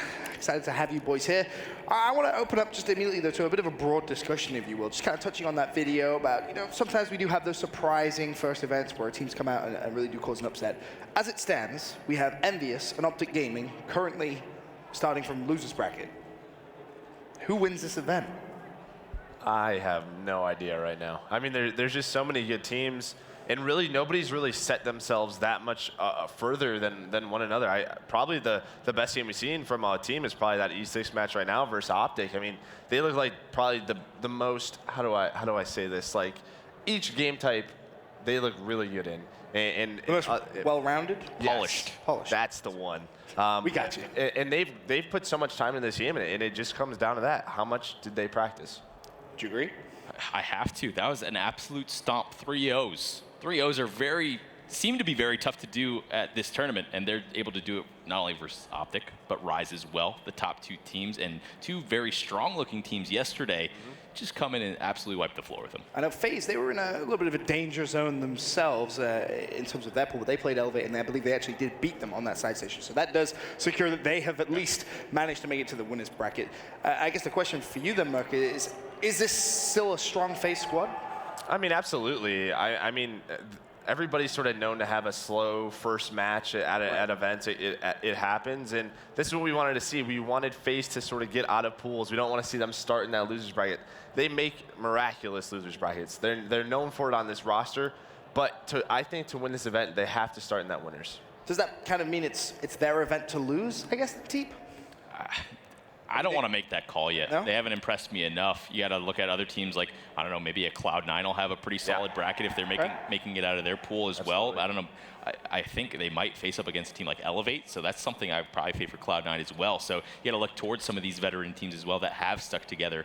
And although have had some shaky matches throughout the pools, they're still getting the wins, right? They're going to these map 5s that are scary, but that's going to teach you a lot throughout the tournament. Wins are wins. Yeah. And that's what matters the most. Of course, up next on the main stage, we do have LG versus EG. EG are currently making a lot of noise behind us. I believe they're actually just finishing up a game on their side station. Yep. Have you seen much of EG so far, Mark? I mean, I was able to come in a bit early and watch them play their qualifying match versus Panda. They handled it pretty easily. I mean, we didn't really know what to expect from that Panda team coming into this, sort of that online question mark. And sort of the same thing with EG. I mean, we weren't too sure with this roster. To me, this is a very weird roster that sort of got put together. There is sort of that talent, and everybody talks about their search and destroy game, but we've talked about this many times up here. Search and destroy, you have to also win those respawns. Yeah. Very true. Teep, in your opinion, though, how is this one going to go? Is it going to be where EG can come out and really make some noise, obviously coming through that open bracket? Or are we going to see maybe LG just settle down a little bit? Because they seem maybe not necessarily playing nervous yesterday, but they weren't playing maybe as full as they could. It's going to be tough. LG, I don't know how to rate them yet. I would definitely favor them in a respawn versus EG. EG aren't going to be the strongest respawn team. But then again, you know, they've played a lot of games already. They've learned a lot, obviously, with some of the changes in Hardpoint, the recent patch, and then obviously we saw them at PSX. They looked very, very bad. So everything's seemed to have switched up for them. They look a lot better. Yeah, ever since that update, really, I mean, you talk to all of them, and they're like, that update saved us. Like, we were playing Hardpoint so poorly before this update. I think it really puts guys like Nameless and Nagafin into a much better position. Those are two guys, to me, who really sort of thrive when it's a bit of a slower pace game. So if you had to kind of go for the prediction route here, how would you kind of judge this next matchup? I think really what it's going to come down to is how can EG keep up with LG's sort of slaying power. I mean, we've seen sort of one-sided Hardpoint maps, and we've seen back and forth. And you know, Luminosity, this is another team who could potentially, is still in the running. This is a roster who's like, these guys are top 3 in the game. That's sort of what everybody's said. So, I mean, it's definitely going to be very tough for Evil Geniuses to win this series. If I had to give a prediction, you know, I know, I would probably go 3-1 Luminosity right now. 3-1 LG. TB, you kind of on that same side of the fence? I think it's very important to see how this first Hardpoint goes. If it's a smashing from LG, I really expect them to just walk away with the 3-0. I don't think EG is going to be a team that's going to bounce back very well from losses like that, especially when they haven't had very much success early in Infinite Warfare. Oh, excited to get this one underway. As we mentioned, just currently a game going on the side station. As soon as that one does conclude, we can get back to the action on the main stage. But we talked a little bit earlier on about the CWL. Of course, this is the first big event we've had this year, kicking off the CWL, and some of the stops that will be going on throughout this year. I believe actually an update on the side, EG round 11, and I believe is that a game 5? Yes, it is. Interesting. I'm curious to see if they. But it looks like they're done. I think they're setting up now. We turned around and they're sat down on the main stage, getting ready, set up. So did they win? Did they lose? Don't know. I guess we'll have to find out. But back to the CWL discussion. Of course, we've found out earlier on we're going on some pretty exciting stops. Of course, we're going to be in Atlanta. There's going to be Anaheim. We're here in Las Vegas as well to kick things off. It's going to be a very, very exciting year, especially when you introduce the LAN League. But we actually have a fantastic interview talking all things CWL with Jack. Ladies and gentlemen, we are here at the start of day 2 of the CWL Vegas Open. The doors just opened. The matches haven't begun on the main stage, but I've got a very special guest with me here to talk a little bit about CWL 2017. Jay Puryear, Director of Brand Development and Esports at the CWL. Jay, it's a kickoff event. The season has now begun. Thoughts on it so far? Look, here we are, like you said, day 2. I think if you look at yesterday with what we saw in not only the main stage, some of the crazy matches in pool play, it's going to be a tough year for these teams. And I think when you look at the quality that we're seeing in pool play, I'd be nervous if I'm, a team, because pool play is going to produce stuff, and like we've talked about many times, this is going to be an interesting year where there's a lot of teams that can win it. Right now you can. There was not a clear-cut winner this weekend. Optics already lost. Obviously, FaZe and Envy have dropped a series so far, so that's cool to see. Some of the European teams making it out of that open bracket into pool play. The big theme of this year, the World League, more opportunities to play against different continents, different regions than ever before. Where will we see it next after this? So for us, next up for us is Atlanta in February, which is going to be exciting. And then obviously we've talked about June already. So we're going back to Anaheim, which is a great event for us. But I think what we're all talking about and kind of most interested in is obviously April. Right? April, we're going to start the first LAN League for Call of Duty. And so I think everybody's looking at game battles. How are they earning pro points? And what is the LAN League going to bring this year? It's going to be crazy games, crazy teams, and tremendous storylines of, I think, teams and players really coming together and creating an awesome CWL year. And I think that's a big thing, too. $4 million on the line this next year. Part of that coming in Atlanta this weekend at the LAN League, obviously in Champs. One thing to touch on, the Pro Point system has just kicked off. How's it working so far? The opportunities to earn it coming up to Champs, there's definitely a lot of ways players can get involved. And I think that's what was really important with us this year, is for everybody out there who wants the opportunity to come to these events, to participate, hop on a game battle, start earning your CWL points, find 3 of your friends, and start playing, right? And that's really what it's about, is really opening up the opportunity for everybody to come to these events and participate, and who knows where, some of these teams are going to come from, and, we might even see a few of you guys at COD Champs. That's the most exciting thing. Get out there and play this weekend at the CWL Vegas Open. $100,000 on the line, 172 teams. Jay, thank you so much for joining me. It's always a pleasure, my friend. For now, though, take it away, gentlemen. Wonderful to hear all things CWL this year. It's going to be an exciting one, as we heard. $4 million on the line, and starts here in Las Vegas. LAN League as well. The Call of Duty has grown so much since back in the day, where playing in hotel ballrooms. Man, that's what I was saying. We might have to go back to the next year, maybe tomorrow. Who knows? You still have it? You still have the skills? I still got it for sure. Yeah. I know TP has it. Slower, Still have it? slower hard point. That's okay. Slower hard point. Yeah, you're like, I got this. I could definitely compete. But all in all, it is going to be a very, very exciting year. Yeah. I'm so excited to see who is going to come out on top. I mean, you look at COD Champs, it just always seems to be it's like Christmas for Call of Duty almost. It's just everything gets so exciting around there. I would love to say, who do you think is going to take it? But obviously, way too early in the game to have any. Don't do that, Ben. No, I mean, for example, first big event of the year, we already have Optic and Envy and Losers Bracket. Who saw that coming? But it's been a wonderful event so far here in Las Vegas, and we actually had an update as well. EG did win that Game 5, round 11, so they're going to be coming into this next series a little hot against LG potentially. It's always good coming off a win. Does that maybe change your predictions from earlier on potentially, or no, not so much? I mean, this group to me, a lot of these teams are just so balanced. I mean, Luminosity loses to Allegiance, Evil Geniuses beats Allegiance. They're just going back and forth. I don't think it does change it, because to me, I mean, it just comes down to the skill that Luminosity has. I would agree with that completely. I mean, it doesn't change my prediction. I'll be honest about it. I think LG should stop out EG in the response, and that's what I'm expecting to happen. It's been an interesting day, though, and I feel like anything could happen. Yeah. That's what's so beautiful about the first couple of events in a brand new game. For now, though, we're going to go to a quick commercial break. When we return, we're going to be kicking off LG versus EG.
Ladies and gentlemen, welcome back to the MLG Vegas Open. Benson on the analyst desk, joined by the wonderful Merc and the amazing TP for this next matchup. We've got LG versus EG on the main stage. And during the commercial break, you two, you try and do the maths for exactly what could happen here. The maths. Potential three. All right, sorry, the math. There you go. Makes you feel more at home. On exactly how this group could break out, because there is a potential for a three-way tie. Yep. Obviously, if EG was to lose, as it stands, they're 2-0 up in that pool. We actually have wonderful graphics for you guys at home as well, just to keep track, because it has been a crazy kind of day with all kind of different possibilities and whatnot. But here are a quick look. We'll for now at least focus down on that bottom right, Pool D. As it stands, Allegiance sit 2-1. Luminosity 1-1. Colt, they're out of it. Sorry, 0-3. That's what you get when you go 0-3. EG though 2-0. Now, Merc, if your calculations are correct, If they are correct. if they are correct, EG simply needs to win one map, and they will progress through. That is all they need to do. For LG, any win and they go through, obviously. Yes, they have to win. Now, if LG lose, that would just mean that EG goes through with Allegiance. Yep. Unless they win one map. Correct. Okay, so crazy, crazy calculations. Everywhere else, at Pool A, Team Envy 1 and 2, Ghost of Crew 1 and 1, FaZe Clan 2 and 1. So that 100% solidifies FaZe will go through. It's just where will they go through? Will it be first or second? Yep. Pool B, Rise 2 and 1, Optic 1 and 2, Team Revenge 0 and 2, E6 out of nowhere 2 and 0. So E6 100% guaranteed to go through in that one as well. It's been a crazy day. It really has, and potential for even more craziness. The rig draft underway for Evil Geniuses versus Luminosity. EG on the left, LG on the right. And could we see maybe FTL jump? Oh, we do. There it is. Okay, okay. Are you a fan of that one, Merc, so far at this event? I don't, you really haven't seen it use it too effectively. Really what it can be used for is to just sort of juke an opponent, stay alive. I mean, I guess what I can kind of see is that you get it more often than some of these, so you can make that play a few times in the game. Well, it seems as if map number 1 about to get underway. Just to reiterate, all Evil Genius need to progress through is one map, and they will go through in this group into bracket play. For now, that we can send it over to our wonderful casters on the series. All right, thank you, gentlemen. I've been spending a lot of time with Chance here. We casted our first match. We then were on analysis together for the E6 dismantling of Optic, and now we're casting again. If EG is going to take a map, what do you think it'll be? Well, I'm inclined to say Search, just because like Study can take over with the sniper. Havoc obviously known for a search and destroy. Nagafen really good at search and destroy, and I think Nameless so far in IW has been the best search and destroy player on their team. But it's a weird composition. But S&D is where I'd hedge my bets. I believe Nameless went 15 and 6 against Complexity in Game 5, so he had one hell of a performance to get them to this 2-0 spot. But EG starting out nicely here, has 11-0 advantage on the first bridge hard point. Halfway through, watching Nagafen as he's out to a 2-0 start. And just being a pass with this MV4, putting shots down a range. Well, nicely they have 20 points. You're going to see Luminosity creep towards this hill one last time, but again, it's all about those rotations. It looks like Havoc's going to be the first one to go over. You can see he's already getting the cuts. He's focused on Bedroom, but Luminosity doesn't seem to mind too much. Of course, 7 seconds in that hill is going to bump over, and that's where Havoc is going to be leaning. So Luminosity a bit behind on this rotation, but again, if they get the break, they'll be just fine. Well, I want to see if Study might be able to get in behind. Depending on the timing of this, he might, well, actually, I think he's about to get shot in the back. that was the opposite of how I thought that was going to go. Thought he might be able to flank through, but that's going to be 3 down for EG, and now a chance for Luminosity to rack up some time. And Nagafen at least able to pick up 2. But LG, let's get down to lower street as they're going to deal with some pressure coming in from Market. Well, you see Slacked already in a pretty powerful position. He's going to be controlling steps by himself and relying on his teammates to make sure that they have both Bedroom and Plat covered. And it looks like Octane is going to be able to do just that. He's able to pick up 2. And again, worth mentioning those Slacked on that 3 streak, creeping closer and closer to those 4 streaks, which completely can change the game. I mean, the only positive you really have if you're EG, you're not getting a break here, you're giving up all this time, is you at least do have you have the spawn you want for the next hard point when we get to Cathedral. But they lost basically a full 60 to LG here. They do a brilliant job holding lower street. Now the question is, can they break? So that's going to fall over to Classic as he's trying to push. He's not able to do it. Next man up, I think, was Saints, who may have an opportunity to find some kills. Found one, not able to gun the second. But it's just Study to remain actually here. Now look at the spawn. So because of that gunfight goes down, I think his teammates spawn with still 1 player up. Both sides both sides of the 3 end up kind of spawning out and having to rotate over. So it ends up Study racking up some time. And now EG still looks poised to get the hold here. Yeah, Luminosity, of course, you see number 6, Saints. He's going to be playing very patiently, avoiding getting picked off as well, waiting for his teammates to come in for support, and now the entire team is making moves. You see 3 players diving in, and it's just Study that's left alone in the hill. He's able to pick up 1. He's got 2 more to deal with, and he's going to fall. And that is a picture-perfect way you want to break this hill. That is Luminosity taking back over. 23 seconds left on this hill, and it looks like EG is already content to completely give up on that time, and they're going to be focusing on Broken. Yeah, and to be fair, I mean, if they didn't get the break there, they had what? They had the 1 push in the rotation. They then had that attempt. If they didn't get it, they probably would have given up and just gone to Broken. I mean, you didn't really get another shot at that. They got it with about 30 seconds. So now let's hop over to Broken Bridge. That'll be Nameless kind of picking up to push him across. Watching the lower street push will be Nagafen, who gets dropped. But this is back-to-back hard points where at least EG, I guess, is set up a little bit earlier here to make a play. But if Luminosity can continue to get the breaks they need, they'll continue to hold this edge. And you talk about breaks, you can already see just how far Study spawned out. Luminosity did a good job pushing 3 up. It is going to force the spawns out. Still 1 player left alive for EG. Coming to the back, Nagafen's going to be able to pick up 1. He desperately needs to stay alive as his team is coming through. Slack's going to take him down, so LG going to be in control for the moment. Of course, there are going to be 3 red arrows surrounding, so it looks like Nagafen actually did just enough to buy time for his team to get back over to control Broken. Yeah, that split second where he stayed alive right before dropping is enough to get a favorable spawn for his side. Now trailing by 10 points or so. EG starting to spark the rally here. Nameless inside, pushed out front, I believe, is Nagafen. I want to see what his point of view looks like, but he gets dropped. All 3 just get shredded. So that's a break for LG, but not before some damage was done for the side of EG. Now we got 5 seconds here, so we're going to rotate over to Hotel Hallway. Saints already inside. Him and Classic both finding a kill. Going to be 1 more pushing through the back. If he would have got a hit marker with that grenade, probably finds the kill, but didn't realize he was pushing through. Yeah, I mean, close game so far. EG has probably been a little bit better with the rotations again, giving up decent amounts of scrap time just to make sure they can focus, but LG has done an even better job of breaking through these setups that they have. So, again, just something to keep in the back of your mind as we move towards this second half of these rotations. Either way, though, Luminosity in control of the hill just for the moment. Got Classic sitting inside. Yeah, I mean, props to EG so far is, like you said, kind of rotating early, but if Luminosity can continue to get these breaks, it works out okay. It works in your favor. Now, 6th Street for Classic. He's only 10-9, so really starting to come alive here. And he's 75 off the bombardment, then maybe able to work towards the Warden. We saw Warden pulled out, what, in Scorch earlier. And, oh, God, Classic. That's a team kill plus 2 more, but he's 125 off the Warden. Please play safe, bud. Get this Warden. I love them. They're terrifying. Well, the Warden, of course, we know if he gets that, is at least going to force the other team just to completely switch their classes, and he's already got 2 streaks to work with. Now, he's got 0 seconds left. He can stay alive right here, not challenge his gunfight, and call in the streaks just to get some extra points. It looks like he's going to be coming up to behind players, though. He's going to have a gunfight in front of him. The player's not turned the right direction, just needs 25 more points.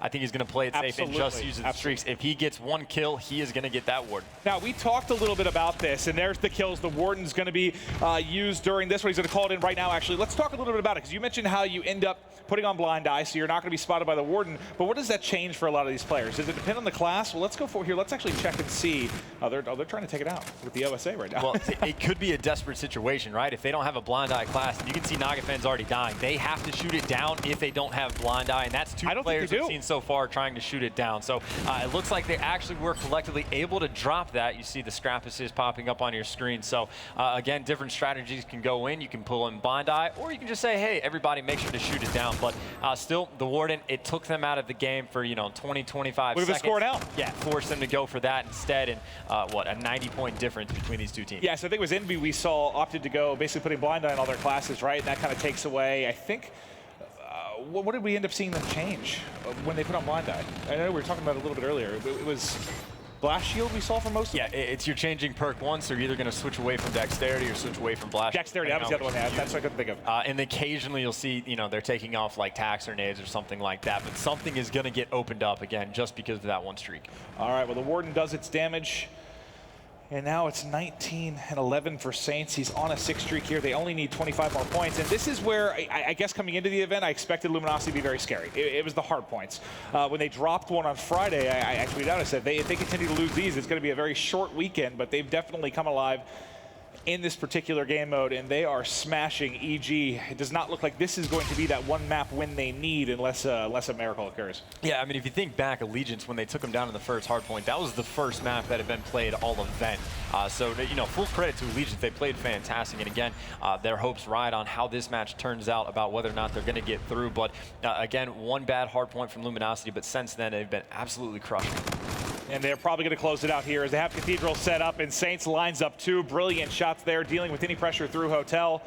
And as time ticks away, this one is all but done. EG kind of walloped here. Luminosity putting on an incredible performance here in Hardpoint. Yeah, I mean, even there you saw at the end, Saints is just pre-aiming where these players are forced to come from before they get there. So, again, full experience these guys have in Hardpoint. They are just cruising right along. But I expected result. I would say EG definitely, they just need to win the Search and Destroys, and that's pretty much what they're hoping on, and then they got to pull off the uplink as well. Yeah, and you got to think, I mean, I don't really feel good about the respawn in general kind of for EG in this matchup, so I think the uplink will definitely be scary. Game 2 is do or die then for me. You have to win this if you're EG, you're getting 3-0. I really feel that way strongly. Who needs to go off for this? I know you talked about the fact that there's a lot of talented people on the EG side when it comes to Search and Destroy, but if you had to pick one person in particular here to kind of go big, is it Nameless? I was about to say, if he went, what, 15-6 you said back in the earlier match they had, all the way to round 11 against Complexity, and Complexity, a very good Search and Destroy team we've seen so far as well. Actually, they dismantled Luminosity. Well, not dismantled, they beat him 6-4 on Retaliation, but if you want to give Complexity the edge over Luminosity, and then they got taken down by EG should have the edge, but again, with a backbone performance coming out of Nameless. Well, let's take a look at kind of our map order here as we get into the series. You already saw Retaliation in the books. Luminosity takes it. Coming up next is going to be Scorch, S&D, Throwback Uplink, Breakout Hardpoint, and Crusher, Search and Destroy, 4 or 5, obviously, if needed. If this series continues anything like that, Game 1, things could get out of hand quickly. Scorch, though, as a map, with the different skill sets you have for these players, do you feel good about this map for EG when you're talking about Scorch? I know a little bit more offensive favored. This is where the EG team composition just seems weird to me, because we've seen it twice so far. Formal's pulled out the sniper on Scorch and done very well with it. I think they beat Team Revenge 6-0. Well, 4 snipers here for EG. Well, maybe, honestly. No, not quite. There's no overkill, so bad idea. But then Reedy did the same thing as well. So if you want a sniper on the team of EG, who do you pick, Nagafen or Study? I haven't watched enough of their search to know what the answer has been. I mean, that's what Jack and I, when we saw this team come together, we joked. We're like, oh, all 4 of them might as well pull it out, because we've seen Nameless snipe pretty well at times. I mean, not maybe in the caliber of those two, but it'll be interesting to see how they decide to play it, because I know Study at least has been at one point considered the best sniper in the game. Havoc too, we've seen, especially just on his stream, what he's done in some games. He's disgusting with it as well. So you have a lot of options here, and I do think, honestly, from offense or defense, the sniper gets the plays done. You saw that matchup between John and Reedy earlier, where they were kind of going at each other. And the sniper provided, it seemed like, better than half of the first bloods that we saw in that particular game. Yeah, so I mean, really the style of how EG is going to play is probably the biggest question mark for me. Again, the opportunities or options are endless for them, but there's probably going to be a lot of things that just aren't going to be successful. And obviously they've been playing for a long time. I'm sure they have most of these kinks worked out. But again, a do or die, you want to make sure that you're firing on all cylinders or you're going to get punished. Do you think we're going to see any action towards A? I don't think we saw, the last time we casted, I don't know that we saw a single A plant. At some point, the bomb will get rotated in that direction. Whether or not the bomb goes down on A, I'm not too sure, but at least off the rip, we've seen it once so far this entire tournament. Again, teams taking it to A, so B is going to be favored. Yeah. You never know. It's probably the most favorite bomb set we have on any of the maps right now. At least it seems like it from the couple matches we've casted so far. It's just been completely be dominant, but since obviously it got moved forward, like you said, 15 feet or so towards the drill, it's changed dramatically. But let us know your thoughts on Twitter. Who you guys think is going to take this?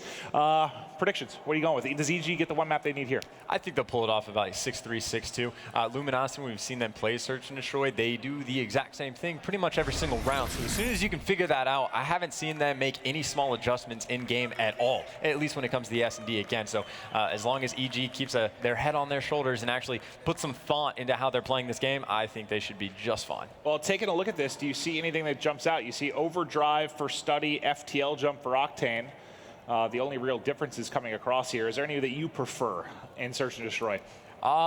It's one of those tough things. Again, FTL jump versus overdrive is the only really discussion we're pretty much going to have in Search and Destroy. The Centurion, it can work, but it's never really going to be happening that often. I would probably prefer the FTL jump. It might be a little bit better at getting you out of life or death situations than the overdrive. I don't know. What kind of rush can you do on a map where you're going to get across in 10 seconds anyway? But either way, bit of expected strat. Again, this is the most basic thing you're going to see. Bombs going down already. You see Study picking up a kill with the sniper. Havoc knows exactly what's happening. Study is going to find the second as well. So we talked about him taking over games with the sniper, and he is doing just that. Saints now in a 1 versus 3. And there it is, 3 snipes coming in from Study. So the question you asked was answered pretty quickly. You know what's actually humorous about that? As soon as I saw the first snipe come in, I wasn't sure who it was. I was like, who do I go to? I was like cycling between all the players trying to figure out. I ended up getting Havoc as he flies over to get the bomb carrier, but we know it is going to be Study here. And I'm curious, actually, now with him getting 3 kills, I wonder if we're going to see him pulling it out on the other end as well. Shocker. I mean, again, it goes back to Luminosity. They do Search and Destroy very, very standard. So there's plenty of spots where Study is likely to get a pick. It looks like, well, Slack actually, he's going to know where Study's going as well. So they both had the right idea, but Slack gets the shot off first. Oh, what is this? Is apparently sniping too. We got 4 snipers on EG, it almost seems like. But either way, back and forth, still the 3v3 situation. I can't catch one of the snipes from the correct POV. I'm picking it up from the flip, at least the person getting sniped. But now it's going to be Havoc and Nameless going up against Octane and Classic here in a 2v2 in round 2. Havoc was very close to having eyes on one in the back, I believe. Nameless is going to be your bomb carrier in observation deck. He's getting tagged through the back.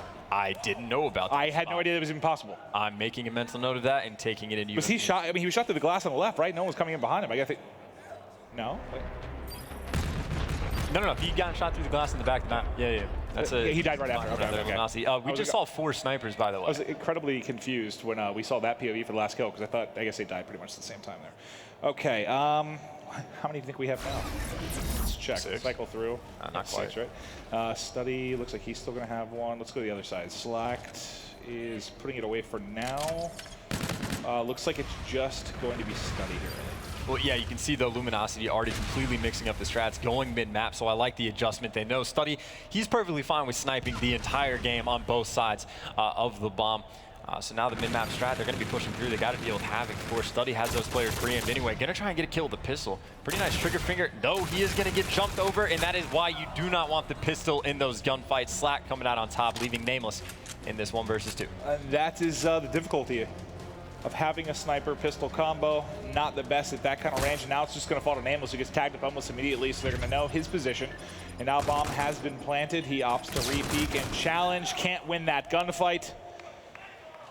And that'll be another round here for EG. And again, already like what I'm seeing from LG. They mix up the strats from round LG, 1. right. Well, every single round, right? They just had a previous round on defense where they had 2 snipers. Slack and Classic both had it. Of course, maybe Classic picked it up off the ground. Can't be I think sure that's about probably. that. I think that's probably what happened. Yeah. Either way, though, they're happy to mix it up. Went to B one time on offense, switched it up, went mid the next. So different stuff we're seeing.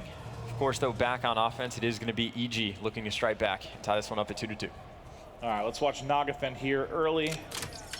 Gonna get trophies out. You see via X-ray 1 in on deck and 1 in the back, likely sniper, at least trying to get nades in. So the plant is gonna get down quickly here. Trophy able to provide coverage, and they'll have 4 up now. It's gonna be on LG to try and play the retake.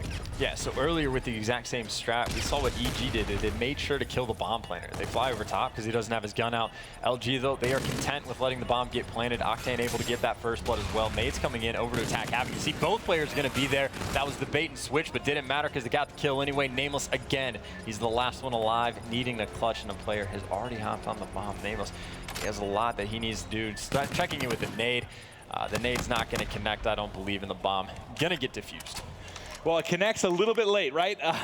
If it would have picked up the kill, that might have been a sick 1v3. But it looks like Blast Shield in play there as he will survive the grenade onto the bomb site. And now 3-1 is going to be the edge, and that one elusive map that EG needs seems to be slipping away early in this search and destroy. Slack going to bring it back out. I'm going to check real quick back to Study. Not going to happen. not going to connect with anything just yet over B. EG playing very aggressively on this bomb site. And again, Slacked, you can see LG, they're just going for picks and actually have 2 players that are going to be pushing out the A bomb site. And of course, EG completely stacked up right now. It looks like they do recognize that LG has backed away from B, so they're making that rotation, leaving Nameless by himself over by B though. Luminosity trying to get the bomb down. Yeah, maybe we'll actually see that plant at A as the pressure comes in. Octane from both sides. If he would have turned for just a moment, the timing ends up being horrific. But now you do have rewind. You don't see him. Slack below. Not able to find the kill yet. Flying forward with a pistol. Somehow gets one. Going to be 1v3. He does have rewind. I don't know how he pulls this off with the sniper pistol combo, but we've seen crazier things. So another one of the reasons you see teams don't go to A very often, aside from the fact that it's a longer walk to get there, when you're in A, there's so many different places the enemy can come from. They can hit the wall run, long haul. There's 2 different entrances to the bottom of the base, and they have the entrance in the back. Meanwhile, if you're at B, they can come from one side or the other, and you can just cut both of those lanes off, and you will figure out everything very, very quickly. So multiple reasons why A is going to be a little bit tougher to get to, and that's going to cost Luminosity a round. Well, big round for EG. Certainly a needed one. That 3-2 looks a whole hell of a lot better than 4-1. Havoc pushing through mid-map, wants to get aggressive up off the high wall run. There's right to his corner. He's got it there. He just saw a glimmer. Now he's able to, no, doesn't find it. You think that's a gunfight. He's surely going to win. It does get traded out at least. I thought surely that he gets. Now the bomb going to be planted. Remember, Slack does have rewind to work with. I'm curious if maybe he tries to make an aggressive play, but when you have the pistol here, not the easiest to, well, now the snipe coming out and trying to find the angle. Oh, he saw some glimmer for a second there. Payload does get used though. Be able to shut down the payload. 2 versus 2, he saw one more, he's gonna challenge this. Oh, not able to hit the shot and both will drop. 3-3, EG coming alive. So the previous round, when the bomb got planted by EG, what Luminosity did is they just attacked the bomb, went like crazy. You know, Slack came sliding in with the pistol, making sure to get the bait and switch, but they played very, very aggressive on the bomb site. And the reason it worked is because the player watching the flank for EG hadn't wrapped back around that. That time they played a bit more passively, and you see Studdy was able to come back and support his teammates. So the aggression that paid off the first time, we just did not see the second. Either way, though, it is going to be LG back on the attack. Well, let's see what's going on with Saints. He's 0-5 to start this one off. Not having the best search and destroy here, but they're still luckily tied up at 3-3. But look, there's some pressure coming through mid-map. He is going to get hit or find a free kill, depending on to say they check the bottom, and he's in trouble. Tries to turn, actually almost somehow wins that, but the swarm pushing through Hangar ends up catching him.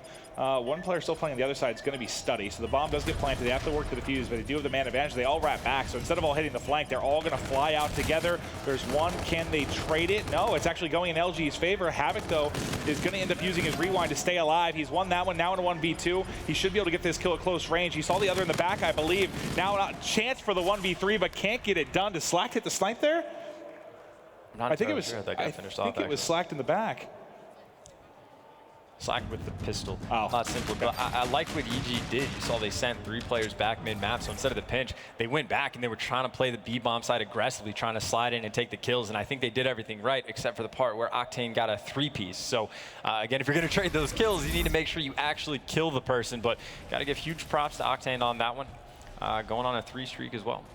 Well, let's go over to Octane then, see what he can do. He's real close to the FTL jump.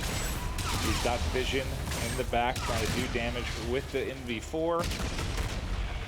And who got real Classic pushed up in a big way. He's very, very aggressive here, but able to win the gunfight. Octane, though, does drop in the back, and now you see the camo come out. There's one right below him. Surely he's going to see it, able to find it. I think he knows there's one more here. He's going to win that as well as Classic going off, working the ace. One more left. His teammate looks to be hunting it down, but depending on his angle, he might be right in front, and there's the ace. Unless it was stolen from him, from the player inside OBSEC. Really just beautiful play, though, by Classic. Pretty much single-handedly winning his team that round. Again, active camo is so incredibly powerful in this game. You're pretty much just straight up invisible. You can't even really hear the person. So near impossible to win a gunfight against someone using that. And, of course, again, Classic was able to pick up either 2 or 3 that round. But, again, I think Classic picked up, I think, all 4. Well, there you go.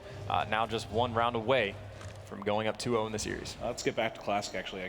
I'm pretty sure he got all 4 there. Because you saw the intro kill when he was up close and aggressive. He got the 2 with the camo, and then finally pushed through the back to get the 1 with Slacks. And now working on this plant as well. He'll be closer and closer to Camo and also potentially Trinity Rockets if needed, but he gets dropped pretty much immediately. Going to be a 3v4 with bomb planted for LG. Now just 2 left, Saints and Slacked. Slack playing close with this pistol. He's going to need some help. Let's go over to Saints' POV because he might get the drop on 1 or 2. Did you not see him in the corner? He didn't see him in the corner. Now 4 drop. And that's the second time we've seen that. Poor coverage on the bomb planter. So Classic got killed over top from Havoc, and Havoc literally just flew out over top. Round 1 as well. Yeah, the exact same play made. Of course, that time Classic was actually able to get the bomb down. But again, it goes back to that slight adjustment things. They need to make sure to at least have that covered. As soon as that cross happens, you need to be shooting at Havoc in the sky. And Havoc was able to pick up the second kill as well. Those are really frustrating deaths if you're the bomb carrier, too. Those start to wear on you. Saints, by the way, even though they're up by 4, still has not found a kill. Maybe this will be his time to get it done. But let's see, what do we have available? So we do have Rewind for Havoc. Octane's got the FTL jump. You think Rewind will probably be a bigger player in this one, especially if he's getting challenged with map. And he just gets out of there with his life right away, and it does lead to a kill. I thought it might not lead to anything, but it gets traded out almost immediately, getting back over to the LG side. As Mayhem here mid-map, Nameless might be able to find one. He does get it through. And this is EG's chance to push it to around 11. They have the man advantage. He should be dead to rights in a second here, surely. No, he cannot turn and find a kill. No way. He doesn't pick it up. Close to happening, though, and it will now be a 2v2. Nagathon going to be working on the plan here, Chance. Nameless also did see both of those players, so the call was to get that bomb down immediately. Nagathon, you see, is going to be cutting off one part of the map, and he's going to be working with his teammates' study. So we'll get an opportunity to see exactly how these guys are playing it, and they're playing it by literally just running all the way to spawn. Interesting. Playing their lives here, so let's go. I think the first person to engage would likely be Study with Octane. Let's go to Study's POV. He's going to be on the backside pushing forward, gets tagged up, and somehow still turns the pistol. What did he just do to Octane? One more to deal with, and can't get away with the overdrive, so it's going to fall to Classic, and he's got time. EG toast here in game 2. What an impressive game by Classic as well. He was like kind of quiet early on. I think he was sitting at like 4 and 5 or something like that. And then he picked up the ace using the camo, able to clutch that in the end as well. So impressive stuff by LG. And again, every map matters right now. EG needs to win 1 just to make sure that they're guaranteed to get to through to pool play, but that might be a struggle. And he tried that, kind of AW dash he used with the overdrive. You see Zuma do that quite a bit and find kills in a 1v1, but the angle of it kind of just shot him straight back. It's still a pretty easy kill for LG, and they take it 6-4. So, okay, what was it? What did Mochilla tweet exactly? I think he said if EG win the series, they're good, or if LG 3-0s, they're good for Allegiance. So right now, I believe they're still looking okay if they can close out here in the uplink, that is. So then EG would be the one, not groups, obviously, as we talked about them needing 1 map. Probably. For some reason, I told it from Allegiance's point of view instead. I don't know why, but probably. I'm not entirely sure. That is an incredibly complicated process. I'm going to let much smarter people than myself figure that out. It is worth mentioning, though. Saints did drop a donut. His team still won, though. Does not matter. Someone has to be the bait, and apparently he was able to do so effectively enough. So you can't complain, honestly. He joined the agency, but he also joined the winning team. So what can you really say? I actually forgot. I highlighted a couple times to get 0-5 and 0-7. I didn't realize in the last round he didn't find one. I believe we're going to take a look at a highlight here from Classic. He had that ace. He was up close and personal, finds one. I think this is when he hits the camo almost immediately. Gets him behind. Well, this player gets him behind. The second challenge is pretty much immediately. I was surprised to see that. Just a soaring out at him, and then he hunts the last kill down for the ace.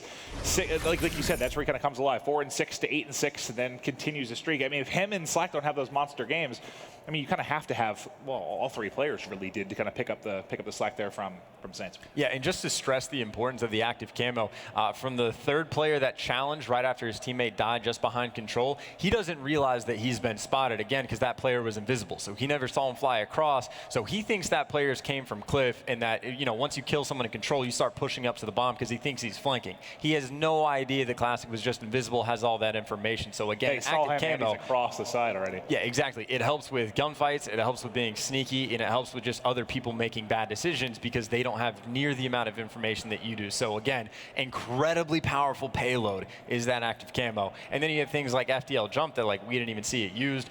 We saw the overdrive get popped at the end, but that's really just Study trying to stay alive, and there's only so much that can be done.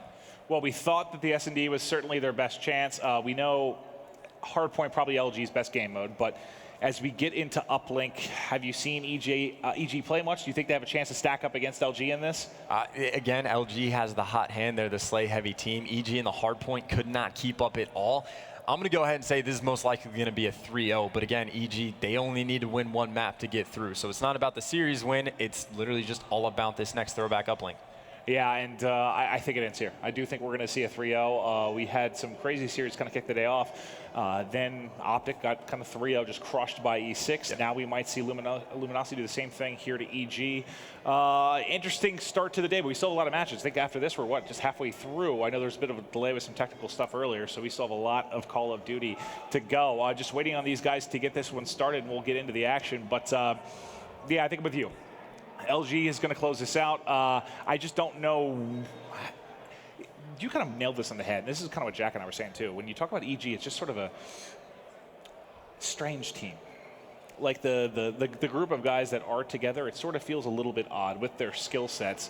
But you got to think maybe Nameless is the one to kind of keep this unit together, the one to come up big, the guy that can kind of do it all, whether it's search, in the respawns. He has to be a monster for them, I think, in this Game 3 to have a chance. I mean, not only that, but he's also most likely the in-game leader. Because, I mean, when you talk about veterans of the Call of Duty scene, he's been playing Call of Duty longer than a lot of Call of Duty fans have been alive. Like, he's been back around since, I believe, Call of Duty 2. And I don't even know what number Call of Duty Infinite Warfare is, but we're in, like, the 10s now, somewhere around there. So when you talk about in OG, and I'm talking about original Gangster, not, like, Optic Gaming, of the Call of Duty community, Nameless is your guy. No, he really is. And needing him to go big. You got a score prediction for me? You think we might see here as we hop in uplink? On throwback uplink, generally a little bit lower scoring. I think, though, Luminosity, I don't know, like 12-2. Yeah, I think the first one we cast today was a 5-4 game or something. Very, 1-1 at half. It was very, very low scoring. It's up to the team that is like the team that's spawning on Barnside. Depending on how passive they play, they can really bring the game down to like a screeching halt. So it depends on the style that these teams want to go about. But again, when you talk about Nameless, he a lot of time, well, everyone rocks the AR in this game, but in the past he's been an AR. And on the flip side of things, kind of his matchup is going to be against Octane. And what a terrifying player Octane is capable of being. We even saw glimpses of it back in that Search and Destroy when EG made the perfect play, but they ran straight into Octane and he just picks up a three-piece like it's nothing. So devastating player. Yeah, this team, I mean, you expected them to be very strong early on in this game just because you have most of that Rise Nation team that was very good at the beginning of Black Ops 3, right? They seemed to adapt to the game very quickly. They got a couple event wins, or even that long run they had in Stage 1 against Optic Gaming in the final that goes those full 7 games. They performed very well at the beginning of the game, fell off a little bit towards the middle and end, sure, but they started strong. So I'm not surprised to see Luminosity playing great here. How do you like this team compared to the Rise Nation squad? Having Saints in for Looney, what do you like about that dynamic, or do you prefer maybe the former Rise Nation squad? Well, I mean, Looney's been looking good in this game as well, so it's hard to say that Saints is a guaranteed improvement. And I know something TP and Merc were talking about is the in-game leadership that Looney brings, and it's kind of tough to predict who the shot caller is now going to be for this Luminosity squad. So I think it's one of those things that it just remains to be seen. I mean, that team was top 4 on paper with Looney, with Saints. I think they're still right in that conversation, but they were having problems just breaking through and being that #1 team. So, I mean, I guess in effect, something has to be done. If you want to be the #1 team, you got to make a change. Well, we're talking about Saints, the one sticking with Luminosity and bringing in the 3 new players. Let's see what he is able to do. As we start off this, he's going to be wrapping from the outside back to mid-map. Should be able to come behind 1 or 2 here, but gets gunned by Nameless. That's actually 4 down, so we may have an opportunity for a 1-pointer here pretty quickly off the break. Well, and this is also one of the positions where you can set up for the spawn trap. Actually, you see as soon as Nameless falls, he's going to go ahead and toss that drone down and set up for some kills. And you can already see, though, EG playing very passively about this situation. They had 2 players just kind of hanging out mid-map, waiting for Luminosity to push up. So they go ahead and concede any potential points they were going to get. And again, trying to make sure that they keep as much control of the map as they possibly can. Either way, though, Luminosity, when all the gunfights cleared out their base, now they are going to be on the attack. Now they'll start to push this up towards Lemon, get a bit of control. You see on X-Ray a couple players in the back, but Saints able to win 1, win 2, open up things in Grandma's house, and now they're going to try and fly in. It's all about Saints to try and pick up something in the back. He's not able to do it, and that does not leave the opening for the 1-point toss to get off, so we'll still sit here at 0-0, and they want to take it out through field. So we'll see if the Luminosity side can kind of wrap over, as they're going to have to deal with it on kind of the weak side. So far, they've been able to do so. Nameless does have 1 to his right, sees his teammate drop, not able to win that. But enough damage done there from Luminosity to get the reset. Now they're starting to push forward. Yeah, and again, I think this goes back to just Luminosity. They have a lot of that slaying power. They're going to be winning a lot of these kind of 50-50 gunfights. So EG backs against the wall. Again, as we said, they need to win a map to get through the pool play, most likely at the very least. Luminosity still on the attack. Again, this is the common strategy we see from this side. You just toss that drone up to Lemon, fight for a little bit of control, and then you can pretty much hit the one-point toss off of Grandma's or try and force it, well, through the building itself. Yeah, they tried once, got in range there to get a one-point toss, but got shut down with some clever defense from the EG side. Now getting pushed is Slack, not able to win it. Saints drops at about the same time, so maybe an opportunity for EG to make a play, but not with Octane. Octane in the back finds two, pushes back the drone carrier. EG will maintain possession, but Octane's 2-piece shuts down any chance of points. And that drone carrier is wrapping it all the way around the map. You can see for a number hike. 7 on the minimap, Slack. He's going to be that player that was in the mid-trains, and Study actually is going to be watching that cut, but they're electing to wrap back in their base is Luminosity, and they're going to be able to pick up all the kills again on the backbone of Octane, able to pick up 2. Yeah, I thought Havoc might try to toss it forward and get gun up. Maybe he was hoping some whiff shots came in, and he'd be able to make a play and get a one-pointer through, but not able to do so. Another drone carrier gets shut down. Saints there trying to trade it, can't get it done. Drone just sitting in barn as everyone just trading back and forth. And finally we made, nope, take it back. I was about to say this is a one-pointer. Nameless had other things to say. That's EG coming up twice, at least clutch on the defensive end. Yeah, very defensive-sided match this so far has been. Either way, though, again, I think the most important thing right now for EG is just to keep control of everything that's going on. I think Luminosity has a bit of an easier time right now to score. Of course, though, they're going to be pushing up Lemon once again. Study, got to make these defensive plays. We'll see what Slack's able to do here. They're coming around the back. This should be it. All right, 1 point on the board with 90 seconds left. And this is reminiscent of, I swear, of our first match we casted today. The uplink, just very low scoring. 1-1 at half. No one really able to get control, but then it sort of erupted in the second half. We'll see if maybe a similar story here. Slack does end up dropping. 1 down for either side. Have you seen anything in particular you've liked from EG that maybe you give them a shot to take this respawn against LG, or with this 0 on the board, you still feel like it's complete LG control? Well, LG is probably going to be able to get at least another 1-point toss, if not the dunk right here. He's going to get body blocked on his way, so that drone is going to fall still, though. Luminosity on the attack, and the dunk is going to come in. I would say EG had done a decent job of, again, just slowing down the pace. It's something we saw Elevate do earlier on, but obviously that dunk is going to hurt just a little bit. Just kind of more of a mountain to climb going into that second side. Still, though, 43 seconds left. Yeah, it may get uglier here, too. There's the 1-pointer away and just nails the edge there for OLG. 1 point with 90 seconds remaining, and now they've put on 3 over the last 60. So once they got a little bit of control, Saints was kind of in the back of the spawn, forcing the spawn out, finding kills in from behind. They really were able to punish EG. The question is, can EG make any kind of play? It's going to be tough with Slack coming in from behind. He found the first, not able to find the second, but it slowed them down enough that I don't think we're going to see any more points going on the board. Yeah, just 14 seconds left. A couple kills going to go down, but really I think, again, EG, they just needed to keep the pace slow, and I don't think 4 points is that bad. I think they could definitely make the comeback, but the reason it's easier to score from LG's side is because of all the 1-point shots you can hit. It's a little bit tougher to do on the flip side of things. However, if you're on the attack with the side Luminosity is about to be on, there's a spawn trap you can set up. If you get under your opponent's portal, they go out by blue. And it's something that we don't see often. It's pretty difficult to pull off. However, the slaying power of Luminosity might very well be enough to do it. Yeah, I was watching an MB scrim. I'm trying to think of who they were playing, but you saw it happen to them in a real bad way. They got pinned at blue, and I think I saw 12 points go on the board in something like 60 seconds. They just got pounded once they got them trapped. You certainly can get it set up. We haven't seen it done yet. We'll see if LG can hold on the second half. That's a nice break for EG as they get 3 down pretty much immediately. The Slayers in front are going to be, I believe, Study was the first out. He's not able to find a kill. Next up will be Nameless. Drone going to be in the hands of Nagafin as Nagafin's waiting outside Grandma's. He tries to toss it up over the top, and he's able to actually put that through. I did not know about that. I wish that I jumped to that shot first earlier, because I have not seen that either. Yep, just threw it straight over the Grandma Hill. You know, I watched a video before I even came to this of a guy showing off a bunch of different cool throws, but that was not one of them.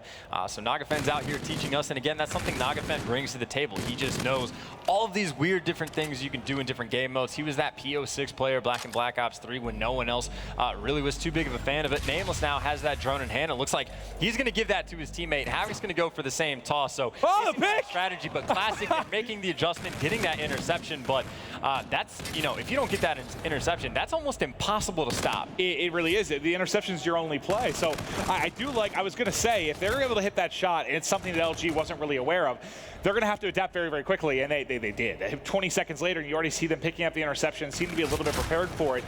But that might be the way that EG can kind of sneak back into this. If they can keep consistently pushing that side and getting off one-point tosses, you got to think eventually that interception is not going to come through. Yeah, and I mean, that's just how important this game knowledge is. Again, this is the first major event we've had so far with IW, so players are still learning as well as casters. But again, it's one of those things that in all of Call of Duty, when you have a player that's 22-10, there's not too much you can happen. Of course, Study is able to pick up 2, making the defensive stop, but still, that slaying power seems to be just too much coming out of LG. Again, they have one player that's negative in Classic, but him and Slack nearly cancel out, and then Octane is +12, so looking good so far. We've now had an interception from either side in the last 2 one-point throws. 3 minutes left to go, and EG at risk of being 3-0'd and losing their chance to play in the champ bracket. They'll have to do the loser's grind unless they can steal this one here. Still some time to work with. Let's switch over to Havoc's POV as he's mid-map with the OSA, but he gets dropped almost immediately. Nagafin here has 3 in a row. See if they can maybe get the drone back in his hand on Lemon's side to try and make a play. But one in behind is, that was Classic and Slack. Actually, Slack found both the kills, so that's going to open things up. And now there's still one player mid-map, though. Havoc's the only one alive, but he's at least in a position to maybe slow down anyone from grabbing the drone. The fact he survived that long maybe prevents an opportunity of kind of a quick attack here when they had 3 down, but let's see what Octane tries to do. A little slow wall run up over the top, and the one-pointer's good. And worse off right now, Luminosity is, well, nearly all in the base. The last one is going to be Classic. He's able to pick up 1. If he wins this gunfight, which he does, he's going to at least bait out that 3rd player. So LG, they still have complete map presence, all the control in the world, and they're still continuously going to be on the attack again. This is a 2-possession differential between these 2 teams. EG, they have their work cut out for them, and they're stuck in their base right now. Even if they win these gunfights, then they have to go back to mid-map and battle once again. Octane has that overdrive as well. Going to be zooming past players, and he's going to get the dunk in, and that just might be the final stamp on the game. LG taking that 7-1 lead. Yeah, I know there's a decent amount of time left. That kind of feels like the nail in the coffin as they've gotten a bit of control here. It was all EG. I know they have 1 point on the board, but it was still all EG from a control aspect when they were getting those 1-point tosses off. Things looked pretty darn good, and then it's all fallen apart. That would have been a wild kill there from Slack. I guess he wasn't spotted when the player first pushed through. But now Havoc with an opportunity. Maybe he goes for the deep throw. It's up, it's away, it is short. As he tried kind of a long-range desperation 1 there. Yeah, and I mean, we're at the point now where, again, that slaying power, LG is about +16 in total kills. So we found the weakness of this EG squad, despite the pretty good performance. But again, I think this might be their turn, or they're going to be in the losers bracket again. They're in the pool play, but I think they're going to be in the bottom 2. Still, though, 55 seconds left. Going to see just how high this score can get.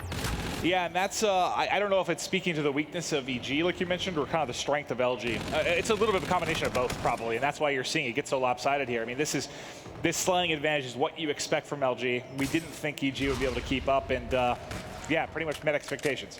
Yeah, again, that S&D, a complete do or die. If they don't win, then that's going to be series for them. Still, though, LG on the attack.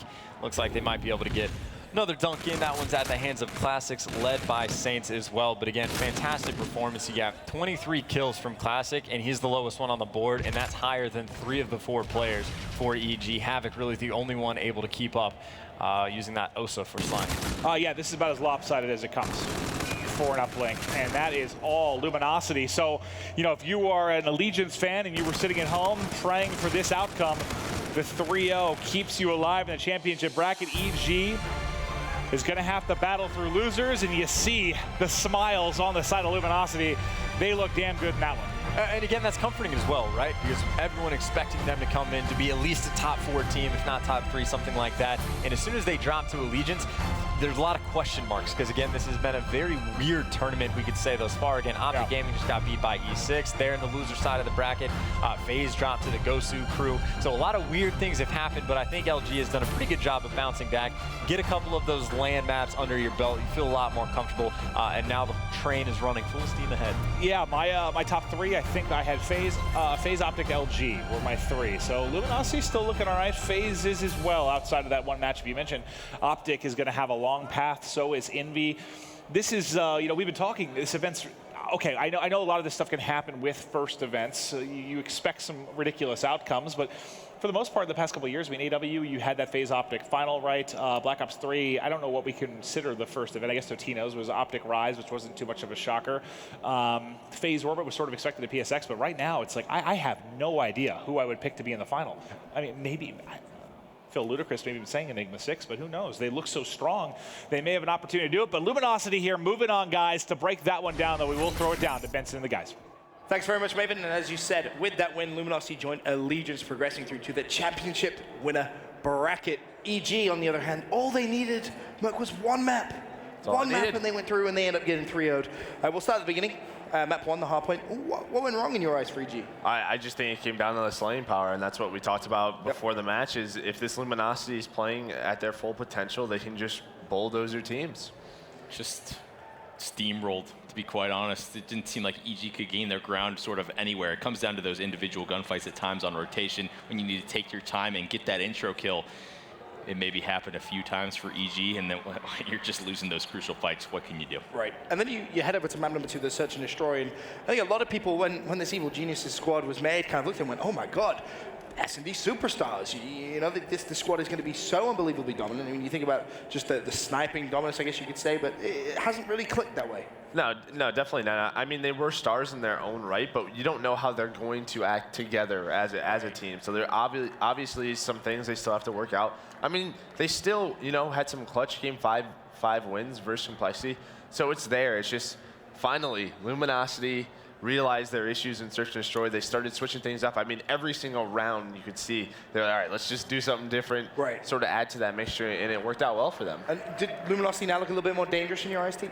It was really that camo ace from Classic, and that's next level thinking, right? A lot of players use that camo payload ability and look for the first kill right away. He uses the camo, he spots out 2 players, lets the camo go away, and then takes the gunfights.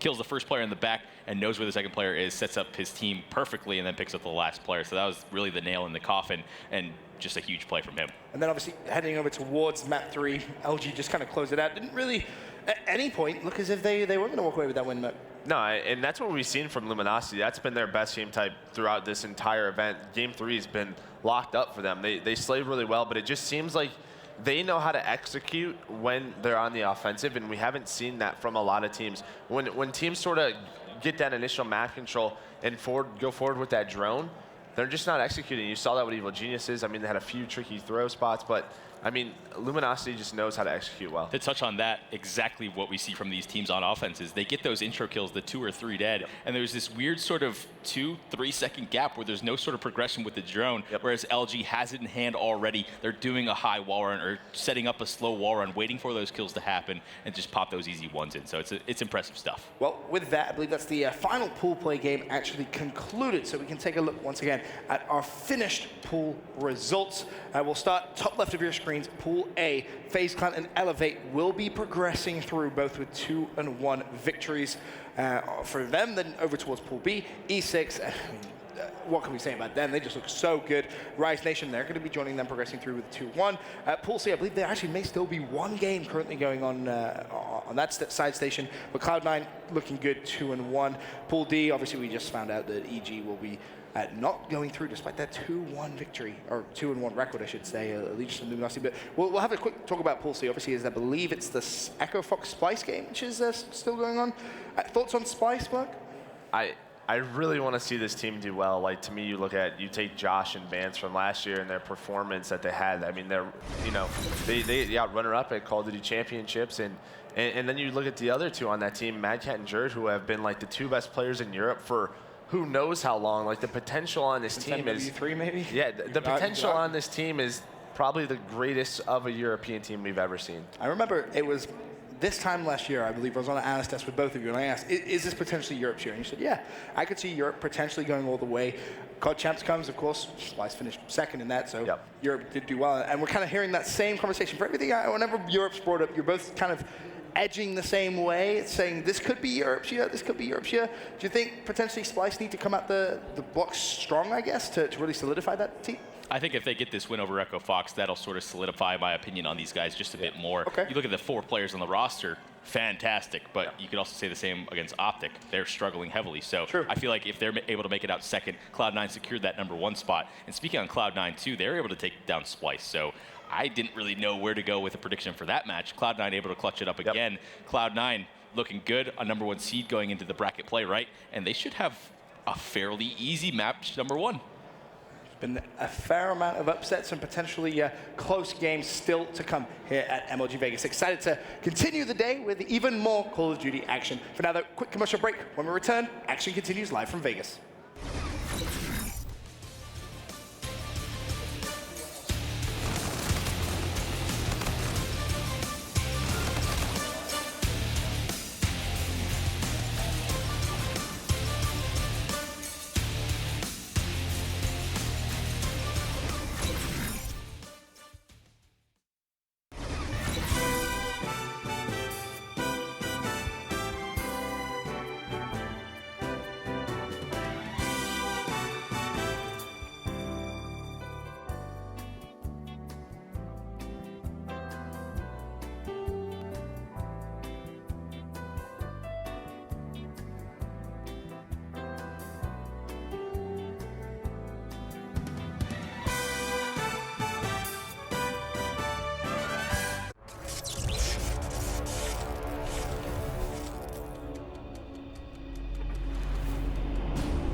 ton of things that go into the rivalry scene. Oh, we need these rivalries. Yeah, man. but E versus NA is good enough. But Exactly, now that's what I need. Rady as a player is a pretty good guy. Like, he's actually really, really good.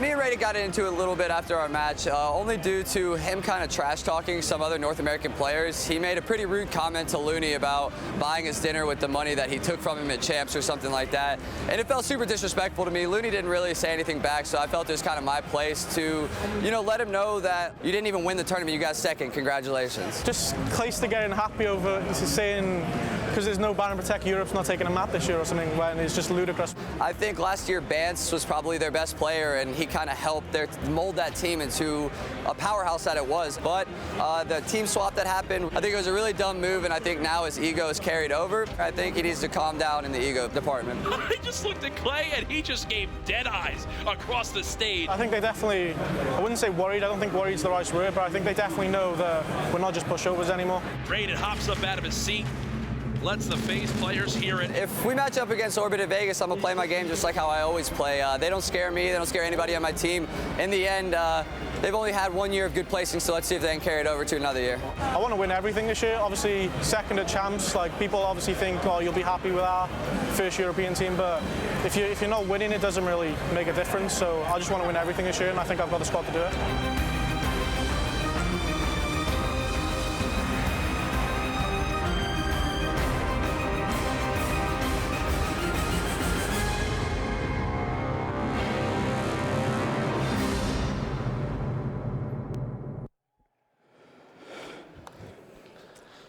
Welcome back, ladies and gentlemen, to the MLG Las Vegas Open. Benson on the analyst desk, joined by the wonderful Merkin. We have Mr. X. First time here on the desk. I've been up there casting some games. Here, there, over there casting games. I've been everywhere but this desk. And TP was supposed to be here. I was like, I'm taking your spot. I want to go hang out with my friend Joe. You're a real fun. Oh, wow. Resident European Benson. Wow. I've seen you a lot, though, this weekend. We're sharing a room. Yeah, you keep waking me up. Thanks for that, by the way. Listen, my call times are early. Got to blow dry your hair in the morning. It's a problem. Yeah. 6 a.m. Takes him 2 hours to do his hair. Just wants to hang out with you, Ben. It was more like 7:30. Yeah, okay. Fair enough. Fair enough. Anyway, up next on the main stage, classic North American versus European rival. We have FaZe Clan going up against Splyce. Merc, I'm going to start with you. You've been praising the Splyce boys, saying this could honestly be a, quote, European God squad. Are they really that good in your opinion? I think we're going to see here in a little bit. I mean, they've had some really close matches. They lose to Cloud9, Echo Fox. I think they just came back down 0-2 and win that game 5. So, I mean, I honestly thought they were going to handle their pool a little bit better. I think they had a pretty easy win over TK, but this is going to be their first real test. And this is a team that coming into this game, I was a little bit shocked to see them actually make a move, right? I mean, it was the first time we saw an EU team really put up a great performance at a COD Champs or XP against North American powerhouses, and they make this move in the offseason. You know, you bring in Mad Cat and you bring in Jerd. And I still don't know whether it was like an upgrade or whether they're kind of staying stagnant. This is a big match for me to see where they are. I mean, you look at a lot of that roster and they've teamed together on and off for years. I mean, you can go all the way back to what, GL8, back in MW3. A long time. Josh, Mad Cat, that kind of duo-ship has been around Europe for a very, very long time. And then, of course, you add Jerd into that mix, and what a scary, scary roster it can be. Yeah, I mean, that's just the thing, is it can be scary. Bant's probably the best player in Europe last year. Josh really changed from that submachine gun to a main AR last year, and he's just such a good leader. And then you bring on Mad Cat and Jerd, who have been considerably the two best in Europe for a long time.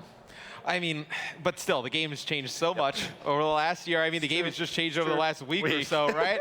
So I need to see more from this Splyce team. I mean, to get by, you know, Echo Fox barely, like, doesn't really, like, impress me, like, so to speak. So I need to see them in a good match here against FaZe. But having said that, the flip side, is that not also true? You look at FaZe's performance. Has that really been one that's been so dominant to you, Matt, where you can sit back and say, yeah, FaZe, they'll have this one? So look, I think the changes of the spawn has probably hurt this team more than anything, right? I mean, what happened is the spawns obviously changed to go a little bit further out. They were so successful at PSX because they're able to play the hard points a little bit more like they did in Advanced Warfare, where you can have Zuma just flood in, flood in, flood in, where the deaths don't really matter. It's just all about the engagements. Now, you really get punished from those deaths, and I think it hurts FaZe a little bit in the hard point. Yeah, I mean, talking to Clay, he said, this patch didn't help us at all. He goes, we know that, so we have to keep adjusting. And they've talked about that. And this is a team, they've had, you know, their struggles, they've had their victories, so they know how to work through this together. Do you think kind of on the flip side to that, obviously talking a little bit about that patch, do you think that may help Splyce, or are they in a similar position in your opinion?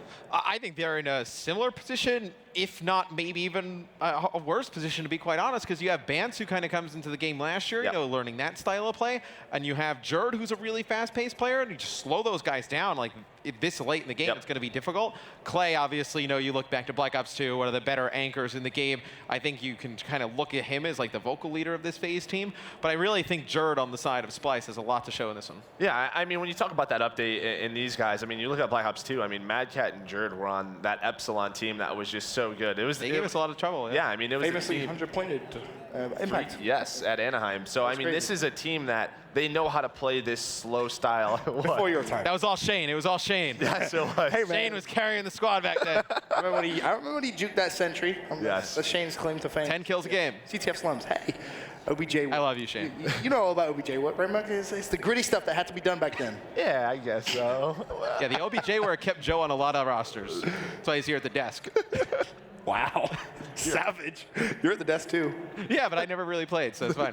You played at 2013 Champs. Don't try and... Yeah, exactly. And then and I beat you. Oh, actually, that's true. Yeah. Too bad. Yeah. But I played well. It all comes out now. But FaZe Splyce, up next on the main stage.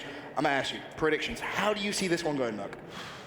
I think this goes to like a game 5. Really? Yeah, I think it goes pretty back and forth. I mean, I think both of these teams, you haven't really seen that clean of a match. I mean, I guess the FaZe 3-0 over Envy, but even all 3 of those games were just so close in themselves.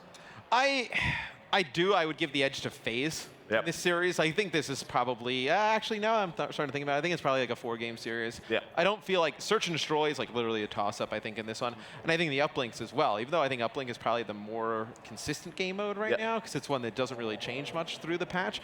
So I would favor FaZe in that one, but I do think the hard point at the beginning, I think it's one that if Splyce can get control early, they're just going to kind of snowball and run away with. Who's going to be the... Oh, sorry. I know. I was just going to say, and what we've seen with FaZe the past, few matches on the main stages, they come out really hot, but when they slow down, That game 1 versus... Well, I'm not... was it Envy where it was just back and forth, and they had to close it out, but they allowed Envy back into the game. Yeah, they really kind of grinded to a halt at that point. So I think key, as you guys have mentioned, is they have to start strong, Matt. Well, that happened a lot with FaZe last year in Hardpoint. So the thing just watching through the whole CWL last year is they would get these big leads, and then all of a sudden they would just slow down, like get a little lackadaisical and let the other team kind of get close. And then like the next thing you know, it's like a game where they were up by 100, it's coming down to the last few seconds. It's like, if you want to consistently be getting those top placings, you know you can't let that happen. Got to play a consistent play style, that's for sure. There, of course, a look at Enable on your screens. He's been having a pretty solid event so far, man. And that's not this is a guy we haven't really touched on too much. Really, we've been focusing on Clayster and Attach, especially Attach. He's had such a good event. He was arguably the MVP at PSX, and this is. I think Enable could really benefit from this update. He's a slower AR player. And I think what Enable brings to this team, it like doesn't really reflect in like the scoreboard. Like it's just a ton of versatility, right? I mean, he can, like let's say Clay is like hot playing inside the hardpoint. He's someone who can go on the anchor, lock down those spawns. He's a very smart player. I think the slower playstyle definitely serves him a little bit better than most in this game right now, to be quite honest. And I think also he's kind of grown as a Search and Destroy player. He's been a very good S&D player. That was definitely one of the game modes he kind of struggled with at the very beginning when he transitioned into Call of Duty. I remember having him in the Curse House, and he was like, God, man, just having that one life. Well, that's because he was coached by you and Maven. Excuse me, do you know where they placed under my guidance? Maven's coaching was bringing them Chick-fil-A. Hey, man, all you want to know, I got them to a top 4 placement. Maven didn't even get them in the league. Just saying. That's facts. I'm sure it was all right, your coaching, man. Hey, man, I was a good... known for your analysis. Hey, don't be mean. Anyway, I'm kidding. FaZe versus Splyce. In all seriousness, in this one, who's going to be the key player from Splyce, in your opinion, that really needs to come out the gate strong? Obviously, you know this is a star-studded European lineup, but who has to go big? I think it's Bance. I think he sort of touched on it. How is this sort of updated hardpoint going to affect him? I want to see how disciplined he plays with his team. And Bance has been talking a big game recently. Seen him on Twitter. A lot, yeah. He has not made a lot of friends in the North American scene. So I think if you are Bance, you need to come out and have a good game because otherwise, like everybody's hyping him up, right? If he doesn't come out and kind of back up his talk coming into this one, he's going to be in for a lot of trouble for the rest of this weekend. Yep.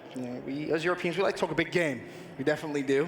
There, of course, a look over at Josh. And Josh is a player who I feel only recently has been getting the credit he deserves. He's one of those kind of in-game leaders who traditionally they don't really get the props that they truly do deserve. I mean, Josh was a guy really who was sort of in that star-studded pack in Europe with Mad Cat and Jerd, and then he sort of took a step away when that Millennium team formed. He took a step away, took a chance on some younger players, and he made it work.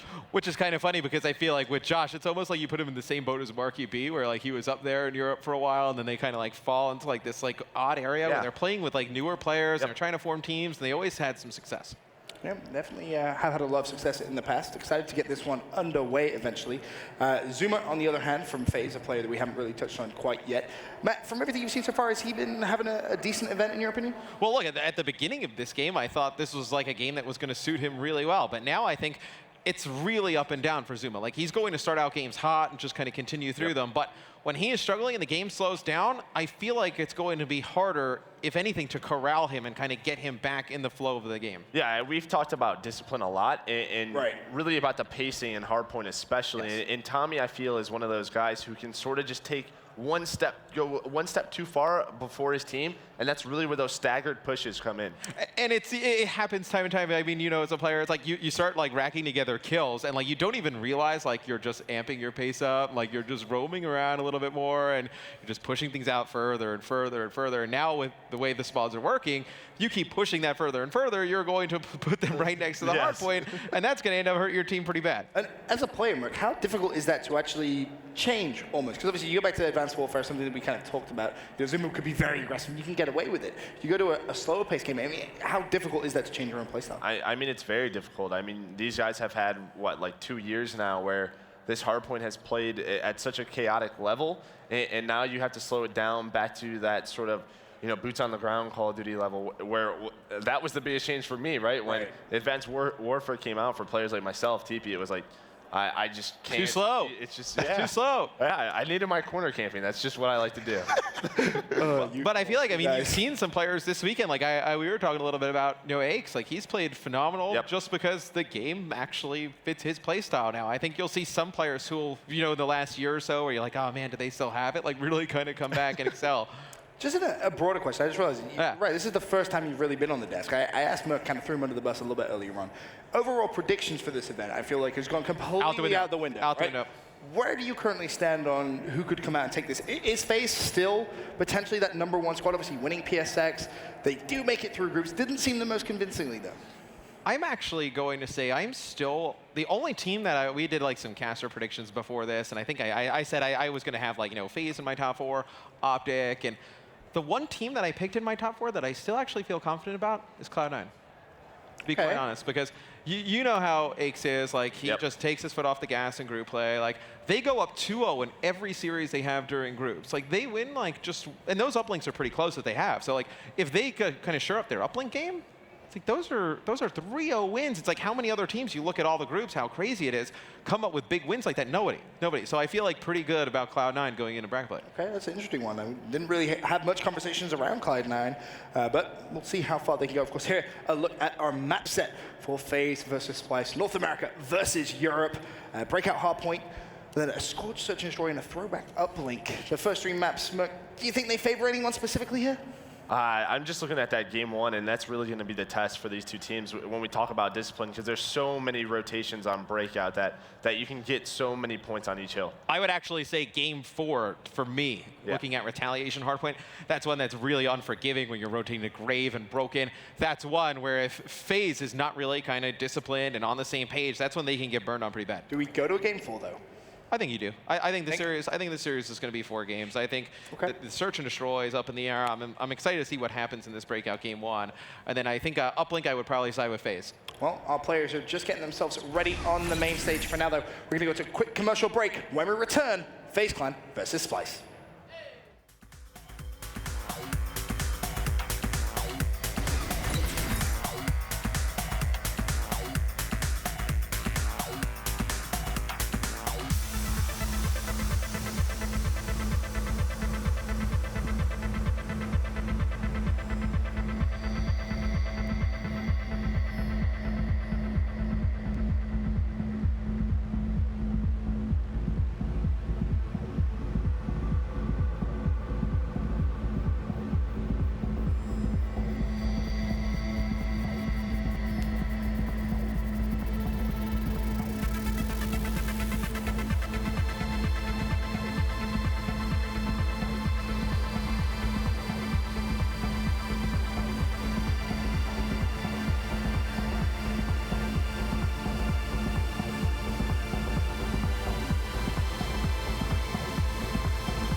Welcome back, ladies and gentlemen, to the MLG Las Vegas Open. FaZe versus Splyce about to get underway. Championship round 1 from our winners bracket. And just briefly talking about our winners bracket, Matt, I'll start with you. How are things kind of shaping up with it?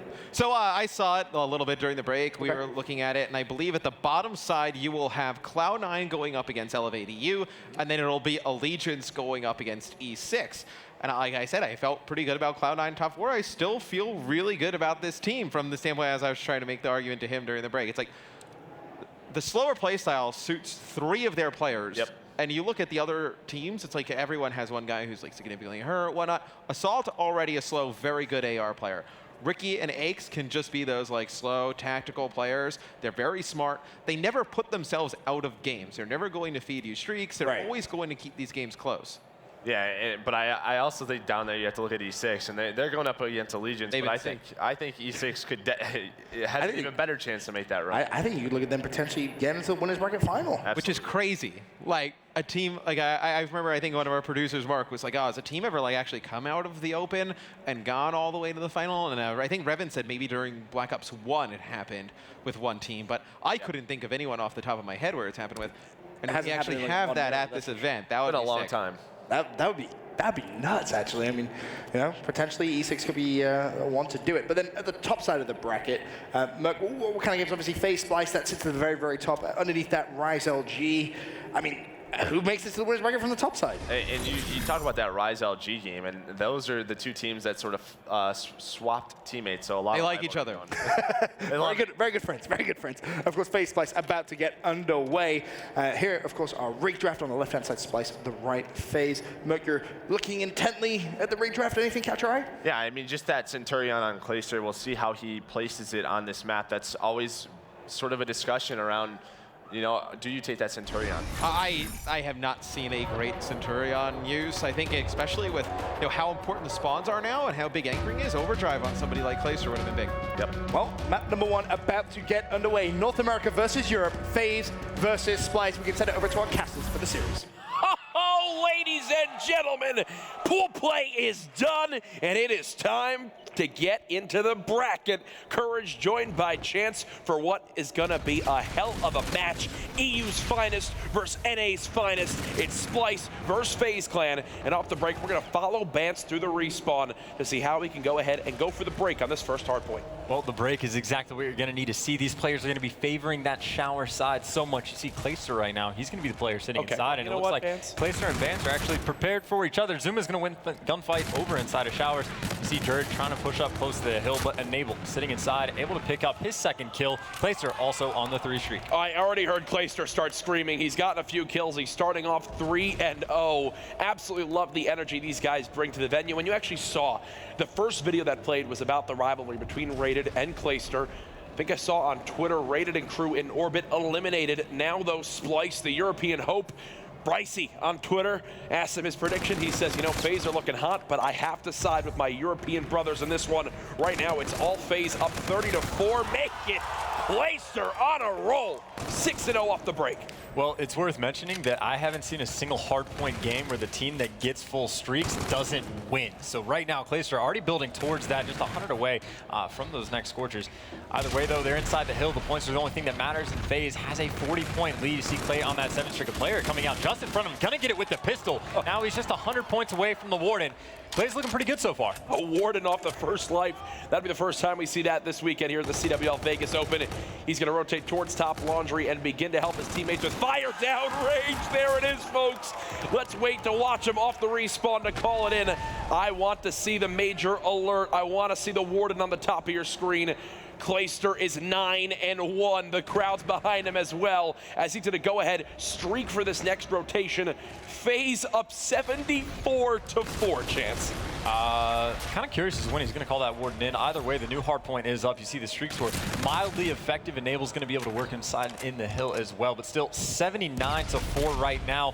Splyce not looking too great. You see Josh sitting at 1-6, just struggles all the way around. They're getting destroyed on the rotations. They're getting destroyed inside the hill. They can't break. They can't do anything. This is the FaZe we expected to see coming into this tournament. Yeah, it's looking a little bit more reminiscent of the PSX FaZe, up by 90 seconds now. So one-sided. And Chance, what is it for you right now that's working so well for them? I mean, can you really say anything other than Clayster started out 9-0, Enable's 8-2 on a 4-kill streak, and Zuma's on a 5. They're just not dying. Attach has 1 kill to his name, and it's a 100-point lead in favor of FaZe. There's nothing for this guy to do, and Clayster is hardly losing any gunfights. It takes 3 players from the opposing team to bring him down. Splyce just can't seem to get anything going. Let's rotate over towards Mad Cat. He's near this new commissary hardpoint, but even on your mini-map right now, he's getting surrounded, and there's the Warden, folks.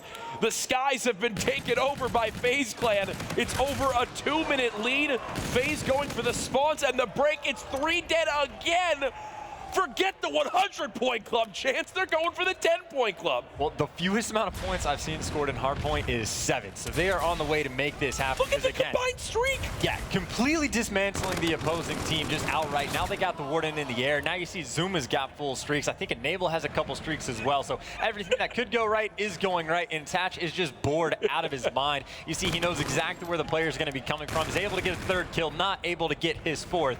But it does not matter. FaZe is going to be there to pick up the slack. It's 159-6. FaZe, I don't know what they had for dinner, but apparently it's got them locked in right now. Forget the strategies, forget everything. Splyce just need to get some kills, Chance. They're down by 3. FaZe could put down their controllers for 3 minutes and it would be a tied game. I mean, honestly, if you need to take a bathroom break, don't go in between maps. Just go during the right map. now. Go ahead, Attach. You've got kills anyway, so you might as well. I was about to say, Attach ain't going to make too much of a difference. More streaks being called in as well. The first set of rotations are in. The hard point is going to be the brand new one that no one is going to sit inside. It looks like Splyce has avoided getting 10-point clubs, but still they're sitting inside the old hard point. They need to get on top of the building to get the points. Oh my God. And that Warden is just flown away, but no matter, 170 points between these two teams. I'm sorry, European COD fans. There's no way I'm watching Splyce in this scenario. Nobody on their team has even reached the 10-kill mark. They've got a combined 11 seconds in the objective. Clay is not missing. 21-6. Folks, it is 200-11 right now. This is the most one-sided hardpoint I have ever casted it in my entire casting career. So we're getting to the point where Enable and Attach, if they pick up a few more kills, are going to have more kills than the enemy has points. They might beat them 250-11. They already have the rotation. Oh. This isn't right. What, Chance, you're speechless. I'm not speechless. This is boring, honestly. There's nothing to talk about. Chance always so blunt. They're on the rotation. Everyone dead again on Splyce. One final player challenging 230-13. Okay, this is a wake-up call or something. Scorchers coming in, 237-13. Chance is standing up. He's not even looking at the screen. One final push. The crowd getting into it now. Folks, this is a slaughter. Splyce are barely holding on for any time. I do believe Pants has stopped it for the moment. 247-16. They might get the rest of the scrap time, but no, I think FaZe want to make a statement. They want to end it right here, right now. They're trying to do so. Bance putting everything in it that he can. 247-22, attaches there. 250-22. Somebody call someone. We can't show this on stream.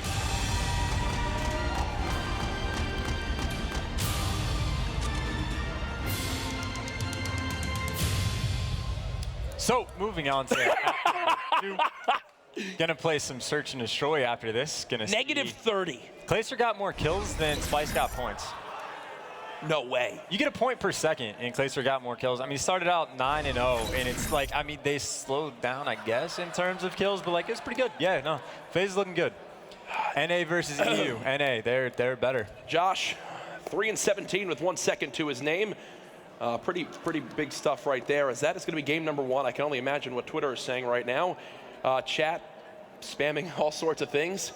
That was a rough one. I genuinely, for one of the few times, I don't know what to say after a map. We just got the audio cue for Clayster replay incoming. I was about to say the entire whole map. Just replay the whole map as we get ready for game 2. Here's where I can hear Clay scream at the top of his lungs because he starts off 6-0, puts more kills together, earns the Warden in 2 hills, and then they don't look back. Look, just watch the score. Just watch it keep going up while the number is still 4. Unbelievable stuff. I don't know. I mean, it's picture-perfect hardpoint as well, right? They did all the rotations, got right. They got all the hills. They had the right person inside the hill. Anything you ever need to learn about hardpoint, you can just, well, at least on this map, you can go back and rewatch this gameplay. The coach for FaZe must be very, very good at his job because, I mean, it doesn't get better than that. Not only is replay smart, but he's damn handsome. And, you know, he's got a smile on his face after that one. Silver lining for Splyce. They're going into a little bit of slower-paced game mode in Search and Destroy up next. Won't have to deal with a hard point if they can get to that game 4, but if that's any sign for things to come for FaZe Clan, they're looking to make that repeat championship PlayStation experience, and then now here at the Las Vegas Open, a reality. Look at Splyce. I don't really know what to say for him because that was just rough. They need to forget about that. I was about to say, you can bounce back from that. I don't think that's I think you mentally check out of that game after like the 3rd hill, and you just go ahead and start focusing for the next one. Like if you lose like a 250 to 249 game, that's devastating because like you were so close. But if you get beat by 240 points, whatever it was, like maybe you could bounce back for the second, or FaZe is going to 6-0, and it's going to be bad. One of the two. It either is going to be one of the two. The rig draft about to get underway for this game number 2. It's going to be Scorch, Search, and Destroy. Definitely a map where we can see snipers out on that B site. Enable commanding the troops as, let's see if there's anything too crazy coming out right now. Doesn't appear so, as Propulsion very popular on this map and really every single game mode. Reactive armor on Bance as well as Zuma. Not surprising when it's on your most aggressive player. Folks, we just watched the biggest hardpoint slaughter I have ever seen on the main stage at 250 to 22. We're about to change things up, though. Head into Search and Destroy. Chance predictions for Splyce on this map. Really, anything they do would be better. I'm just going to go ahead and say 6-1 is like, after that, they just got completely outclassed in every facet of the game. I know Search and Destroy is a vastly different game mode, but either way, I don't know. FaZe, they came into this expecting to be the best team in the game. They proved it at least right there in that past map, of course. They got to continue that kind of destruction, but we'll see what Splyce is able to put together. All right, folks, let's get into it. Game 2, Scorch, Search, and Destroy. We're watching Josh, who had probably one of his worst maps in his entire long-standing Call of Duty career at 3-17 in hardpoint. Looking to see what he can do. First blood now for Bance. The second challenge comes in. Does look like Splyce is a number advantage for the moment as, wow, Bance has already soared to 3. Can he chase down the ace? It doesn't matter. Splyce take round 1 in a very quick fashion. Yeah, and that is a huge round as well. They didn't play passive. They just, you know, they came right for FaZe's throat. They were able to come out on top, and that's got to be a breath of fresh air, right? You went from having absolutely 0 success, and now you've at least got a round on the board in Search and Destroy. So again, just take that deep breath, focus on the next task at hand. So Splyce up 1-0. Go ahead and switch on over to FaZe as they're on offense now. See if they can go ahead and have a similar luck as Splyce when pushing towards this B site. As you can see through the X-ray, an aggressive player already getting towards this front trail side, and I have no idea if FaZe actually knows, so he could be the catalyst in getting this first blood for his team. Grenades coming in from different angles. An attached pop the back out plays like. Yeah, 8-man stack on this B-bomb site for the moment. Someone's going to be able to make the first move. Jared's going to get that first blood. Difficult to trade out as well. You see Bance is pushing up to help out his teammate. It's going to be a clean trade right there. 3 versus 2 in favor right now. Splyce. Jared able to pick up his second kill as well, attached in 1v3. And those players for Splyce are wasting no time flying across the bomb site, making sure to close that one out and not give Attach any hope of clutching that round. Nicely done by Splyce. Mad Cat goes flying out for the 2-piece to close out the round. All right, so they've regained their composure. They've got themselves a round lead at the moment. As we continue on through, Splyce will be back on offense. Seems like right now, Chance, it's paying off with them just getting aggressive, getting into FaZe's face before really any sort of strategy could come into play other than just run at the enemies and win the gunfights. Yeah, it's kind of like a dance around that B bomb site, and as soon as that first blood comes in, the team can now be aggressive, of course. The bomb, once again, going over towards B phase, though. They are triple stacking mid-map, and it looks like they're just going to go straight through. The player watching the flank for Splyce is supposed to be Josh. Josh is pushed through all the way to the A bomb site, and you see Zuma already able to pick up that first kill on the flank. Now players have to turn around. Jerd is able to get one. He thinks there is more players back here, but look at Josh right now on the mini-map. He's all the way in observation. He's actually going to run straight past the player. Clayster able to pick up that kill. That's going to leave Bance in a 1 versus 2, and they know exactly where he is going. Does have that bomb in hand to his credit. Still, though, difficult situation to be in. I thought that was let's go Bance, but no, it's definitely let's go FaZe. Confused me for a second. I was surprised to have so many Bance supporters in the venue this weekend. But no, all about FaZe. They're hitting this outer wall run, and they'll go ahead, clean them up with ease. FaZe Clan get their first round. And that's the universal sign for hello. A very nice gesture there by Zuma. Wants to make sure the camaraderie is felt as he salutes him and says, "Good try there, buddy."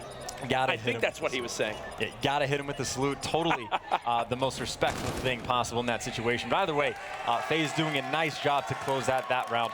Again, we saw a bloodbath of a map number 1, and now FaZe is making sure that that does not happen map number 2. Not gonna get 6-0'd here. So a very close game. Gonna see what FaZe is able to put together on offense. They mixed up to the strats quite a bit for that defensive round. Gonna see if they pull anything out of the bag, and that seems to be the case. 4 men leaning over towards this A side, and there is no one for Splyce that is gonna be watching it, and they are wasting absolutely no time. Yeah, I like this pressure from FaZe and Splyce. Look, they have no bodies here.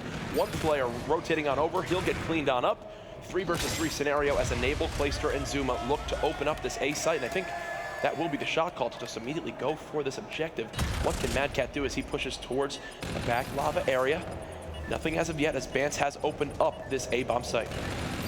Second blood going to come in as well. Bance cannot be stopped. Clayster's able to pick up one, and Bance is going to be there to shut him down. He is 10-4 right now, or 10-2, excuse me, on the 4 kill streak. Either way, I like the play call out of FaZe to go over towards A. Ooh, we got a lot of little talk going on back and forth between these two teams. Apparently Clayster is something against these Europeans, because there's always some banter going on with FaZe Clan and the European squads, which, hey, I'm all about rivalries in Call of Duty esports. Some of the most legendary storylines have come from them. Splyce still in command of this search and destroy, even with the crowd being behind. FaZe not helping here. As so far, this has been the Bance show, man. The guy's 10-2. I got to show him more love. He's back on another streak now, earned himself the Scarab.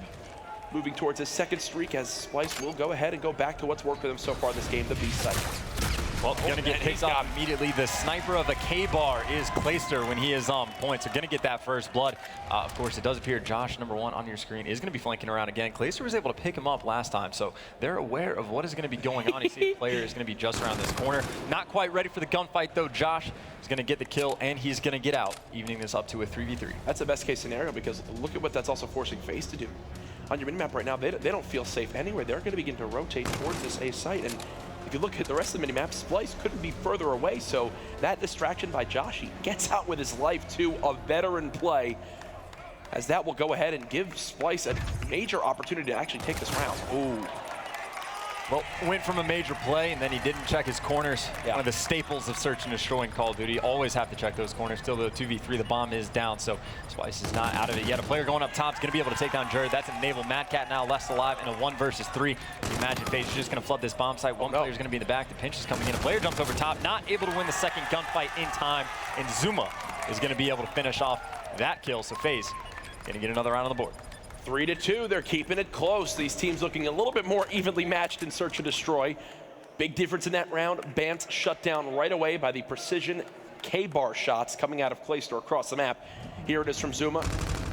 Make sure to team shot with Enable to close out that round. And Chance, you have something you want to bring up about this? Yeah, something to think about is last time FaZe on offense, they 4-man hit A right away, and Splyce sent 0 people over there. So even if FaZe just elects to continue to go back to this B bomb site, the standard thing, you'd imagine Splyce is at least going to be cautious and make sure to watch the A bomb site, and that seems to be the case. They sent 2 men over. So FaZe, if they play hyper aggressive right now, they can flood out the B bomb site, get it down, and get some kills. Look at how they're playing this, Chance. They're actually playing more passively around the Scarab near the back of their base, and they're letting Josh and Jerd aggressively push up the sky bridge.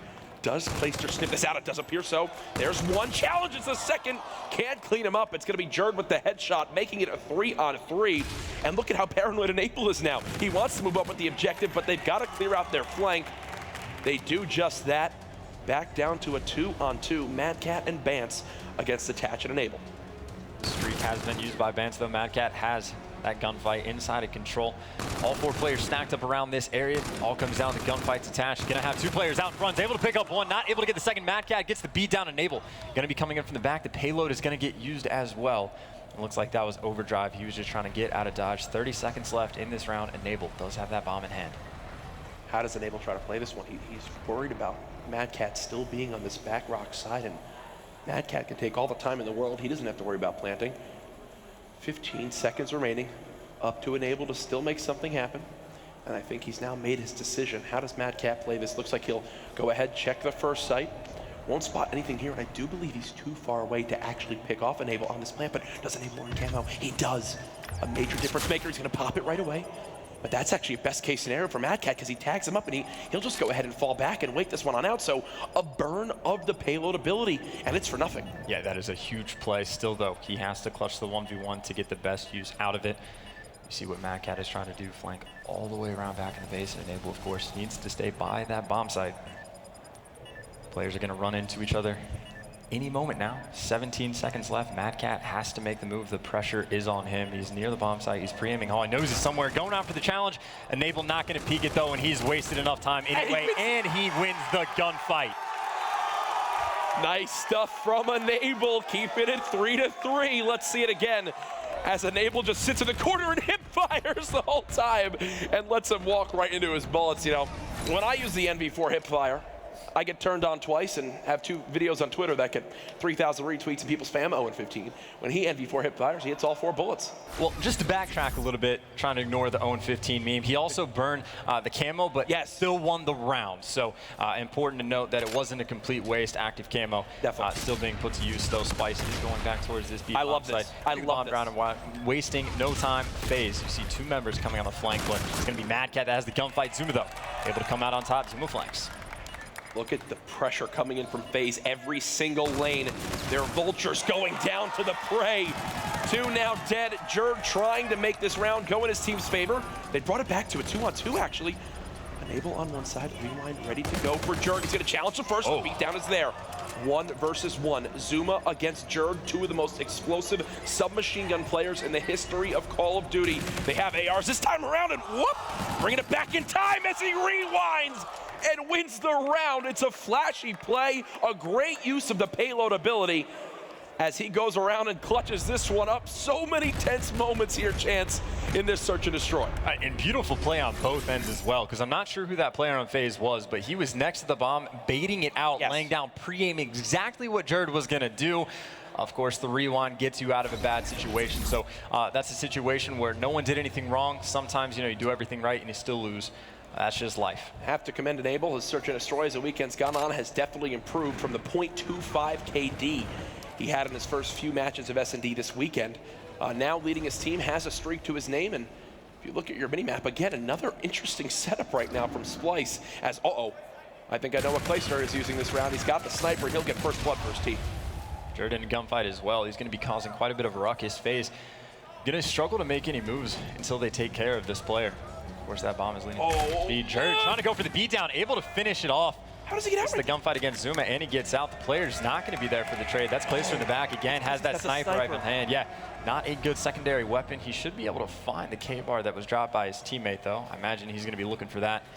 That is the case. So he does have that in hand still, though. 3v3 situation, bomb towards B. Clayster able to use that K-bar to his advantage, helping out his team.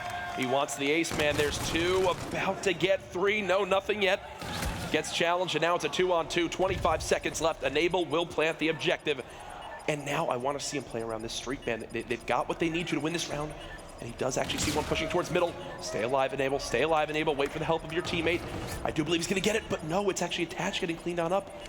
1 versus 2. Streak now coming in. What can it do for him? And he should just stall this out. Yes. Hover this as long as possible. Buy time. He knows who the players are. Beautifully called in. 1 versus 2. Enable trying to be the hero for FaZe. It's what tied up at 4-4. Shots down range, and oh no! Oh no, we're gonna pretend like that didn't happen if you're a fan of FaZe. In fairness, though, that bomb was planted on the opposite side. I don't know if he would have had enough time to get there, even if he won the gunfight. So that's a Trinity Rocket burn right there. It was a good idea by him, but got nothing out of it. So again, we saw a round earlier where the active camo gets burned for essentially no use, but the round is a win, so it doesn't matter. Yes. That might come back to haunt them. Chance, this is the series we wanted, these two teams. So neck and neck right now. FaZe fans in the crowd, your team needs to mount the comeback right now if they want to go up 2-0 in this series. Does Playster still have the sniper? And oh, he does. 3, 2, 1. Does he peek? No, not about yet. And again, Splyce immediately dive right towards the objective. They know Attach is behind this drill. They get some tax on him for the moment as he's just trying to stay alive. His teammate now cut down. 3 versus 3. Attach is now found by Splyce. Playster moving up the map. He's got his overdrive. Nothing for him there. Enable the final hope for FaZe in this game 2. And he's about to get pressured by 2 different players. Snaps right onto 1. The second player is there, and he somehow gotten out with his life. But he still has to defuse this objective, and that is going to be his biggest worry now. 20 seconds left. Mad Cat, the veteran, playing this one absolutely flawlessly. It's tough, too, because Enable jumped far enough back mid-map that he couldn't watch the cross to observation, so he has so much stuff that he needs to clear out before he can defuse this bomb. There's just nothing for him to find. Mad Cat able to finish the kill as well, so tough spot, but Splyce. Talk about a bounce back as well, because again, it was a 250-20 hardpoint game, but staying strong, win the search and destroy, and doesn't matter how much you win by, the W is all that matters, so we do have a series tied at 1-1. Yeah, rough game for Attach. 3 and 9 from him. Enable did all he could. 8 and 7, 3 plants and 1 defuse, but either way, folks, it's all tied up 1-1 in this EU versus NA showdown. One of the strengths of this new year of the Call of Duty World League is the focus on international competition. We're here at the CWL Vegas Open. We've got the CWL Atlanta Open out there in February. Obviously, the Global LAN League, where we will have European teams as well as APAC teams involved. And then later on this year, Anaheim and Champs. We're going to be seeing a lot of this battle, and that's what gets me excited about these storylines building up already in just our first weekend of the CWL 2017 season. Sure, and focusing on this individual match, though, bring it back down to the smaller picture, do you think that map 1 is a fluke? Not that FaZe shouldn't win that, but the 250-20 stat line, do you think that's a fluke? Or will Splyce just have zero hope of being able to win this next respawn? No, Splyce definitely have a hope of winning this next respawn. I think that first map was a sign of FaZe doing everything right, but also not missing a beat. Like, that was some of the best hardpoint I've ever seen played.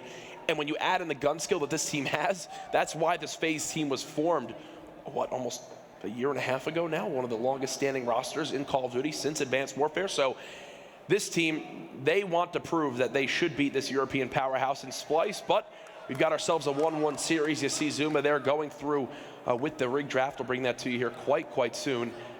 Look now at the side of Splyce as they're definitely happy to have brought this game back from what was that first map 1 loss. Yeah, and so the second question is this a must-win for them? Do they have to win the uplink? Because again, if they lose this, they got to go right back into hardpoint.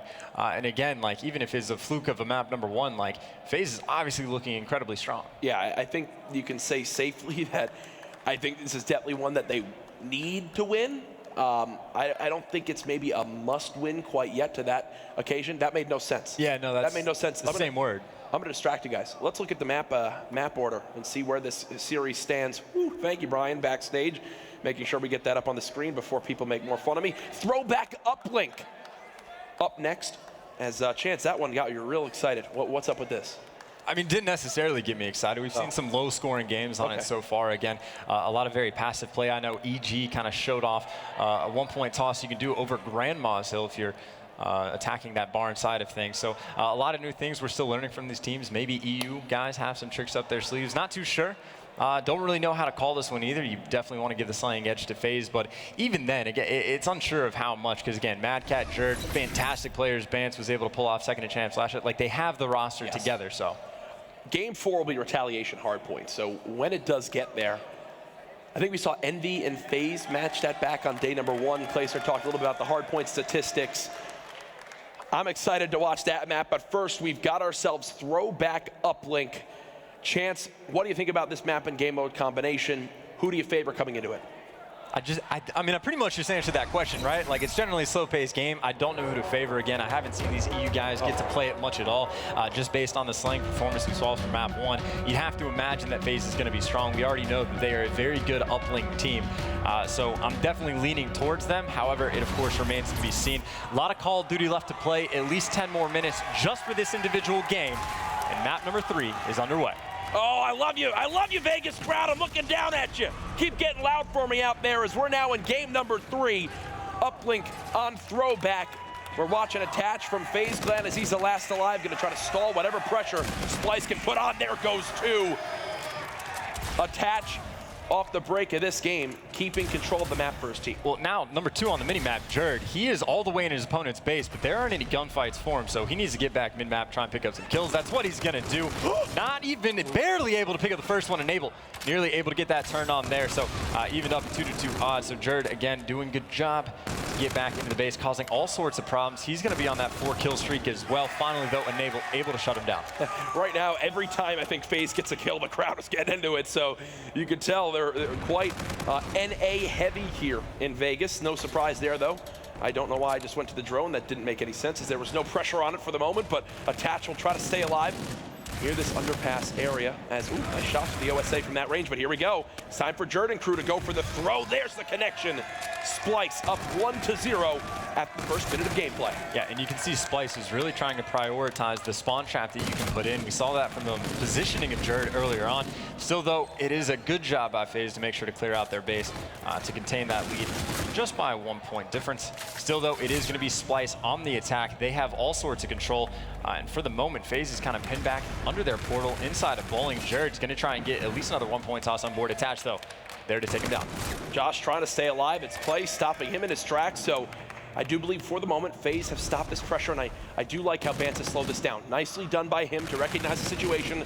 Doesn't try to charge forward, just stays in control of top ticket window, and when he's got that locked down, his teammates are allowed to do what they're doing right now, Chance, and that's flood right across middle map. Bance gonna go ahead, try to get this one.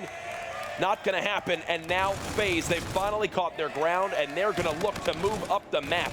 Jerd lasts alive, but again, he gets 2, and that's been the theme so far of this map, Chances. Finally, when FaZe move up, there's a player from Splyce to get a 2-piece that stops any pressure they can put on. Yeah, and right now, Jerd is 9-5. He is causing all sorts of problems. He is constantly putting pressure on FaZe, and occasionally FaZe is able to deal with it, but again, you can only play defense for so long before those points are gonna slip through. So again, FaZe trying to throw that drone mid-map, get as much control as possible. They're leaning towards that lemon side, and again, who's your guy that's gonna be stopping that? It is gonna be Jerd, able to find one, trying to get the second as well, shuts down Zuma.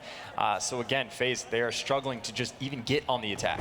Now Enable's actually found himself under the portal of Splyce. There's no drone to show for it, though, so these kills are great, but he needs his teammates to win the engagements middle map if they want to act on this. So far, they've gotten 2, and they can look to score off this one, but somehow Josh has stuck behind enemy line. Zuma, though, expects the flank, as Splyce need to now do what FaZe has done so far this game, which is push out of their base, get some kills near their spawn to relieve some of this push that FaZe are trying to put in. 3 kills, 4 dead. FaZe Clan, they've done it, and now they can go for their first score of the game. Yeah, Clayster's going to have this drone, going to go straight through Grandma's. You have Zuma still in the base as well. This is going to be a dunk without some crazy gunfight going down. And entire credit right there. Got to give it to Zuma. He was in the spot that Enable is actually in right now, watching that cross, and he was able to go on a 5-streak while doing it, setting up this spawn trap as well. So you're going to have that drone go for the 1-point toss. That's going to connect. So what was once a Splyce 1-0 lead, FaZe very quickly is able to turn it around, continuing in this spawn trap. Enable hasn't left this spot. He can count out how many players cross over. Finally, someone from Splyce is able to shut him down, but still, the pressure is on. Will Splyce be able to hold defensively? Clayster just holding this top vending side. does get cut down from close range, and it's going to be up to Enable to lock down middle map. We'll see how long he can stay alive for. It doesn't seem like it's too much. The OSA from close range from Vance shreds him in two, and I do like this pressure now from Splyce. You've got to get bus control, which they do now have with Vance on your minimap, but it's attached with the two-piece. So many times at Uplink this weekend, we've seen where a team is about to push forward, make a play happen, and then there's a miraculous two-piece from the defensive side to really force the offensive team to get crafty with their play. Here's another example. It's Clayster this time around. Vance, though, with two of his own, as he's left last alive. Yeah, Vance needs to pick up more kills. He is going to fall, so it's not looking very good for Splyce to get more points on the board towards the end. It all comes down to those gunfights, but it is going to be FaZe putting on the pressure. Attach already inside of Silo. He's able to pick up a second kill. He's on a 5 streak, by the way, 250 off of that Trinity rocket, still inside a barn. He's just shooting players in the back. They haven't been able to figure out exactly where Attach is going to be, causing all sorts of problems. Finally gets shut down. Still, though, that drone is just hanging out by Blue. We are going to be going into side number 2 with a 3-1 lead by the FaZe clan. The respawns looking like FaZe's key to success in this series, as they are up 3-1. Cool, calm, and collected is the team. Clayster and the squad, once they got control of middle map, they were able to rally it in for what, a dunk and then a 1-point play. Outside of that, though, it was a lot of push forward for a team, get wiped, restart from your base, and do the same thing to the opposing squad. Yeah, I was going to say, Splyce probably had control of that side for 3.5, 4 minutes, but as soon as FaZe had just a moment to breathe, they completely broke through to score 3 quick points. And that's what's even scarier now for the side FaZe is on, because typically, FaZe are now on the preferred side with rallying in those scores. You force your opponent to spawn out in your blue, and then you just push forward with the objective. Clayster's already going for it. The one just over, just nearly misses the portal, but hey, it doesn't matter as Clay is still there. He dunks it on in. 30 seconds off the break, and that's a score for FaZe. Calculated play. That was done on purpose. He knew Attach was going to be there for the putback. It is a bit unfortunate. If he was able to connect, Attach might have been able to have his gun out to set up for the spawn trap, but no matter, points are points. Still, though, Splyce hanging around mid-map. They have control just for a moment, but again, Zuma, he's just causing all sorts of problems. He's behind enemy lines, but look, and now he's incredibly tough to deal with. Yeah, he's expecting them to keep spawning blue, but there's actually no pressure from FaZe on that bike path area, so they just spawn behind him and shoot him in the back. Says, okay, thanks, Zuma, for that one. As pressure will remount towards middle. 4 minutes remaining, and for the difference in score between these teams. You haven't seen Splyce get a full 4 dead on FaZe yet this map, and I think that's something they're going to have to change up if they want to come back in this game. Jerd trying to sneak through. There's the one. He connects with it. 5-2, now back within 3. Difficult play, but he was able to pull it off. Just a 2-possession game now between these two teams. Of course, that push is going to allow FaZe to get that control again. You see how far up Zuma always seems to be pushed. He's always behind enemy lines. He's in the building right now. Mad Cat's just trying to relieve some pressure. Able to pick up that kill on Clayster. And again, that's going to be a nice little reset. We're going to have another opportunity for Splyce to be on the attack. Jerd moving forward with the drone. He's got his lead blockers. 1 dead on FaZe. Oh. Not quite. Okay, well, you know what? Let's just switch off of that, and we'll go ahead and refocus towards Mad Cat, as he will try to stay alive in the FaZe base. As they try to go for a crafty one, it doesn't work out, and wow. 3 go down for Splyce. FaZe stop without letting up a point. And again, we saw just as soon as FaZe gets a moment to go on the attack, they can completely run the score over. That's going to be 3 down in their favor. The last player alive is going to be Top Ticket. He's shooting as well. Jerd's able to take down 1, but probably you're going to expect overdrive. To see the overdrive comes in. That's going to be another dunk. More importantly, another 3 down. Spawn trap time. Here it comes, folks. The spawn trap FaZe have been looking for. Now the score, 7-2, 2.5 minutes remaining. This could get out of hand quickly if they can't shut down Clayster. And look at that spawn trap as well. You saw Enable. He was in his spawn watching the overextension. They had Zuma watching the trains, and the other 2 players were in the base. So they literally had entire map coverage setting up just for a single spawn trap. Now Zuma's going to be able to get in another dunk. That is played absolutely perfectly. That is textbook throwback uplink. Shoots Attach in the back, but hey, the damage has been done. 9-2 now the score. This was the setup I'm talking about. FaZe, when they've got this lockdown, it's going to be tough to break. Clayster with the 2-piece, still putting on the pressure. Splyce, they do have the right idea by getting control of Bus again, but Clay, he sniffs it out. This is just rough to watch. As this respawn is getting so one-sided in these final minutes, you're going to see the drone picked up with Clayster in bowling. They have nothing to worry about on the flank. he wins this one-on-one, there should be a dunk coming in for Attach. Instead, he'll settle for the one. FaZe up 10-2. Minute and a half left, 8 points between these two teams. 4 times they're going to have to get a dunk on board. It's not impossible, but it is certainly not going to be easy. Jerd, though, has that in hand. Looks like he's going to go for the quick 1-point toss. The interception not going to be there. However, URC FaZe is able to take it. 2 kills, make that a third. Madcat's last one alive, and that is 4 down from FaZe, and that's all they need. Every time Splyce has scored, they haven't been able to rally like FaZe has. If you think of the amount of times where FaZe has scored these points, it's been like 10 points in 3 minutes of actual gameplay. The rest is contesting for middle. Meanwhile, Splyce has these 1-point plays that has really just been because they try to do whatever they can with map positioning. It doesn't really work out. 55 seconds left. Chance, I don't see any reason why Splyce should come back in this game. Well, now really the question is retaliation hardpoint is going to be our next map. Yeah. We already know FaZe looked pretty good on map 1. They look incredibly good on map 3 as well. Is there anything that Splyce can even do in respawn against FaZe? They have the team that's capable of doing it, but right now I think it's just FaZe being so well practiced, so prepared, showing why they won that PlayStation experience here now this weekend. They're cruising right on through. 20 seconds left. We're just waiting for time to tick down. Now it's just padding the stats as Attach is 32 and 20. Zuma 30 and 21. The duo making it happen with the ARs used to subs. Either way, they're matching the meta. Folks in the venue, FaZe Clan will go up 2-1 as they go back to the game mode that they beat Splyce by 228 seconds in earlier on this series. I mean, this is just crazy, right? Like, this is about as close to perfect Call of Duty as I think we've seen in quite some time. Because, I mean, again... In the respawns, I'll say. Yeah, because well, this is very early on in the game cycle, but even that setup they had for the spawn trap, they had Enable back in their spawn, watching the full overextension. Yep. Like, they're cutting off things in their spawn when the drone is going for more points. Like, they have complete map coverage. Like, I haven't seen that yet. And what is that an example of? A well-practiced team. They know there's only 2 ways that can be broken, and that's overextending through the mid-train or sending a super long flank through back barn. Enable reads it perfectly. You've got to call that cross, and as long as they do that, they will continue to rally in those points. FaZe Clan now up 2-1 as Splyce.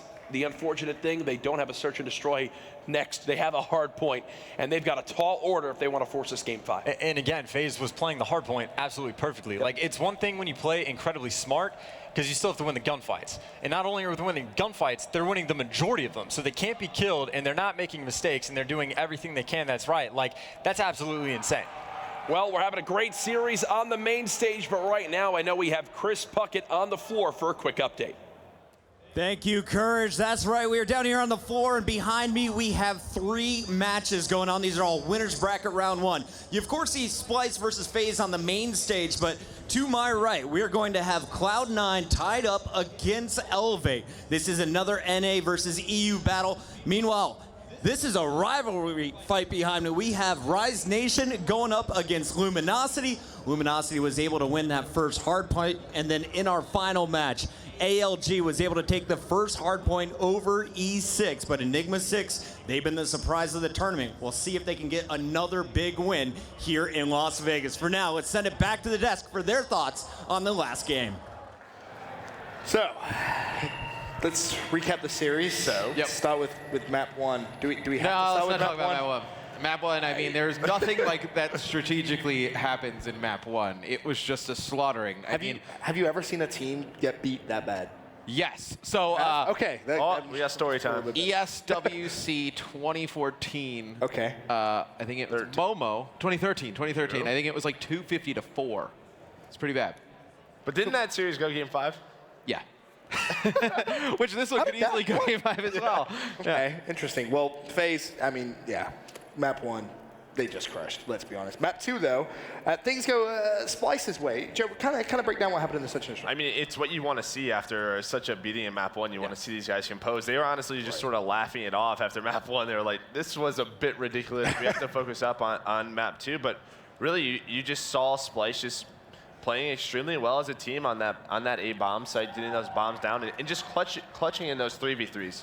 And then, obviously, the last uplink we just saw there, Matt, FaZe, once again, playing extremely well, making it look rather simple, to be honest. The respawn games have just been dominated by FaZe, and it just seems that they're, in Uplink at least, in that last one, they're all on the same page. I think Chance called it out. You know, they're watching the angles they need to watch, just rotating back to their spawn and whatnot. But it seems like Splyce, like in the respawn game modes, like it's odd because the game is slowed down, but it feels like their teamwork has gotten like worse. Like they're kind of scrambled all over the place, which is odd because you feel like when the game slows down, it should be easier. Yeah, and they might not just be used to just getting outslayed like this. I mean, we've talked about this Splyce roster, and there is so much talent, but FaZe is just putting a hurt on them in those respawns. Obviously, Matt, you predicted that this would probably go to map 4. You said it would be a FaZe walking away with a 3-1. We're in a pretty good spot. I was going to say, how confident are you right now? Yeah, I mean, look, going in retaliation, I think it's one of the hard points that is really unforgiving. Like, if you can rotate early to Grave and Broken, you're able to take a ton of time there. And even in that mid-hotel hallway, the last one, you're able to take a decent amount of time. I think FaZe is in a really good spot. They get that bridge early, get Clayster up there, just picking up some kills.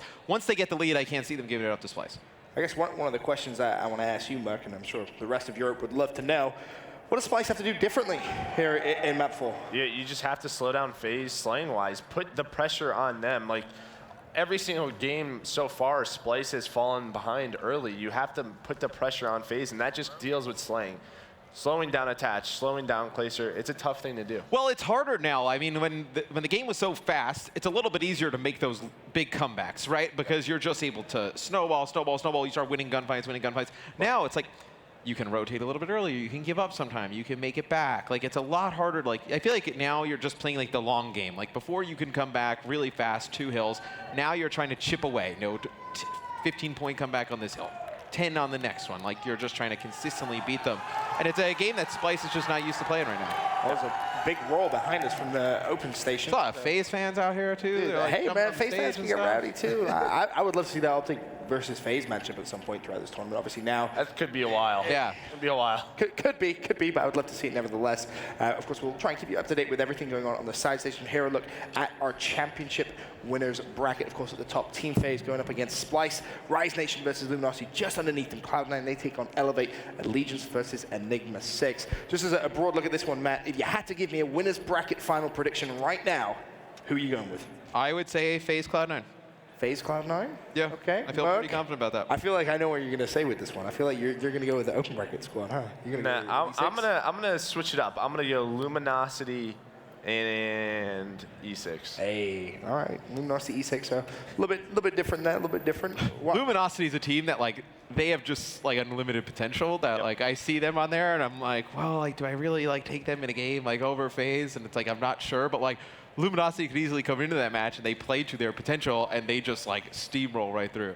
Obviously, back to the FaZe Splyce matchup as it stands. FaZe currently sitting pretty 2-1. Heading over to that next hard point. A question for you, Mug. Who from Splyce really needs to kind of step up? Because map 1 was not pretty at all, specifically talking about hard point. If I had to pick on a player, especially with retaliation, I would have to choose Mad Cat. He's been such a dominant AR for so long. You really want to see him step up and make those high-impact kills on those rotations. How many kills did Josh have in game 1? You just had to bring it up, didn't you?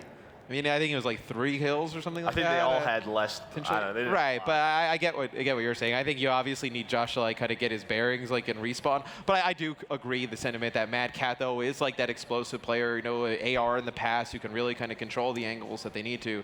And it's a big task because he's going up against Clay. If by some miracle, let's say Splyce was able to win this hard point, if it did go to a game 5, would you still say FaZe could take this, or would you maybe lean a bit closer towards Europe? Well, I think it still could go to FaZe. I mean, game 5, I believe it's Crusher, Search and Destroy. And I had a Coach Reap sighting earlier today. Okay. I saw him in the venue, so I know that he's got those guys playing a lot of Search and Destroy. So, you know, they definitely have the potential to win it. You're still thinking FaZe as well, Matt? Yeah, I would still go with FaZe. I'm not. I wouldn't change my pick. If it goes to 5, I would still stay with FaZe. All right. Well, the redraft for the next hardpoint map 4, of course, underway. Looks pretty business as usual there. And this is something you touched on a map like Retaliation. Neither team has overdrive. They both took Centurions. It'll be very interesting. Very interesting indeed. Well, map number 4 about to get underway. That means we can send it back up to our wonderful casters for the series. Beautiful stuff, guys. Major props to Puckett as well as you boys on the analyst desk. Long days. A lot of fun, though, here at the launch of the CWL 2017 season. We're back in Hardpoint, folks. FaZe Clan and Splyce. Let's see if this one's a little bit closer, please. Let it be closer. I really do want it to be closer. Honestly, if they could just break 100 points, I think I'd be satisfied with that performance. We're going to see. Right now, it is going to be Splyce that are in the hill off the break, and then, well, they're not far away from having as many points as they did in the entire first game, and this is just the opening break. Chance, the more I get to know you, the more I get to realize you really are the biggest troll in Call of Duty Esports. You've got a lot of dry humor, and I really do appreciate it, as right now, FaZe are up 13-8. They've gotten control of the hard point for the moment. And if I'm not mistaken, when FaZe faced Envy on this map, they got absolutely destroyed on this bridge hard point. I think it was the bridge hard point, or it was the hotel hallway. Either way, there was one hill that Clay said we have to improve on this weekend. So we'll see if they do so in this match. Right now, the score about to be even as the rotation begins towards bottom bike. There's 3 kills on rotation, and folks, Splyce are 1 second away from matching the score they got in game 1. Well, I mean, FaZe, they just seem to be like ahead of the game right now, right? Like Enable's just pre-aiming where these players are going to come from. We just saw a clean forward down. Now you see Splyce is actually going to spawn out, but Itachi recognizes it. He turns around, that number 5 on your screen. So again, they're hyper aware of where these spawns are going to be coming in, and they're cleaning up everything. This is now what, 8 kills in a row for the FaZe clan. Not much more you could ask for. Make it 9. Looking for more now as everybody from Splyce is just running down the lower street. And if you look, you've got 2 players top patio, 1 near top bedroom window. Clayster obviously holding near this bike shop. They're just running right into the ARs of FaZe, and Clay's been staying alive all day long inside this hard point, now 5-2. I mean, yeah, I think you were right. They're just not good at bridge, like that single hill, because since then it's been more of the same for what we saw in the first hard point. And even then, the bridge hill is, 50-50 split. They both got about 20, 22 points on it, something like that. So the rotations are coming in. I assume FaZe is going to do that pretty much flawlessly, as they've done before. You see right now, Enable's going to be pushing that focus on the market side, but his teammates are spawning up on the bridge side, so they've got a built-in pinch coming in. Look at the mini-map spawn we just saw from Josh and Mad Cat all the way near the bottom of the map. They've got to try to trek all the way across, and the FaZe pinch now developing. Thankfully for European COD fans, Splyce do get the first 2 kills, which will make this a much tougher thing to do for FaZe, and yeah, runs out of ammo.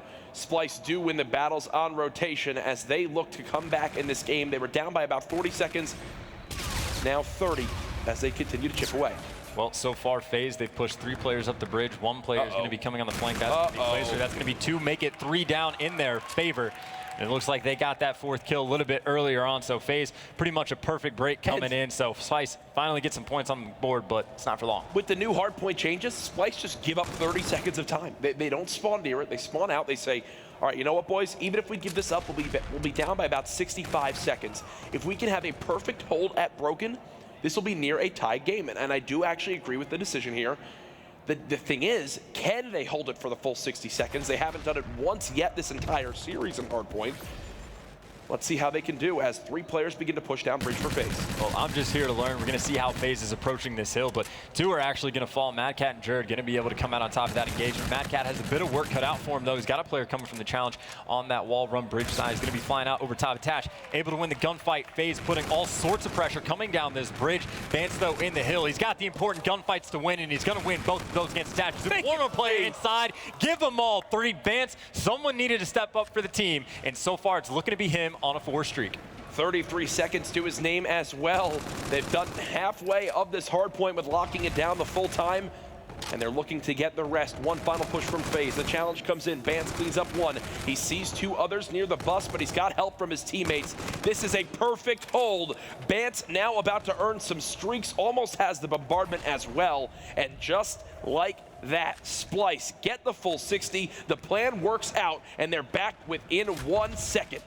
This is what I said when Clayster got the streaks map 1. I haven't seen a single team get fully streaked out, any individual player in a respawn, and them not win. They are absolutely huge, especially with how important each individual kill is going to be on the map. So definitely got to keep your eye on Vance, of course. If any team is going to break that trend, FaZe is definitely looking to be the team that's going to do it. Still, though, Attach right now 12-6, looking fantastic. Clayster trying to get inside the hill as well. They're just bunny hopping around the hill. Either way, though, FaZe going to be able to take control, and the awareness by Clay able to get that turn on Mad Cat. When Clay came back from the break there in game 3, the crowd erupted when he walked on stage. He's got the energy behind him, and apparently Attach does as well. 15-6. This guy's shooting through walls right now and hitting people. 3 streak to his name, 129, 130.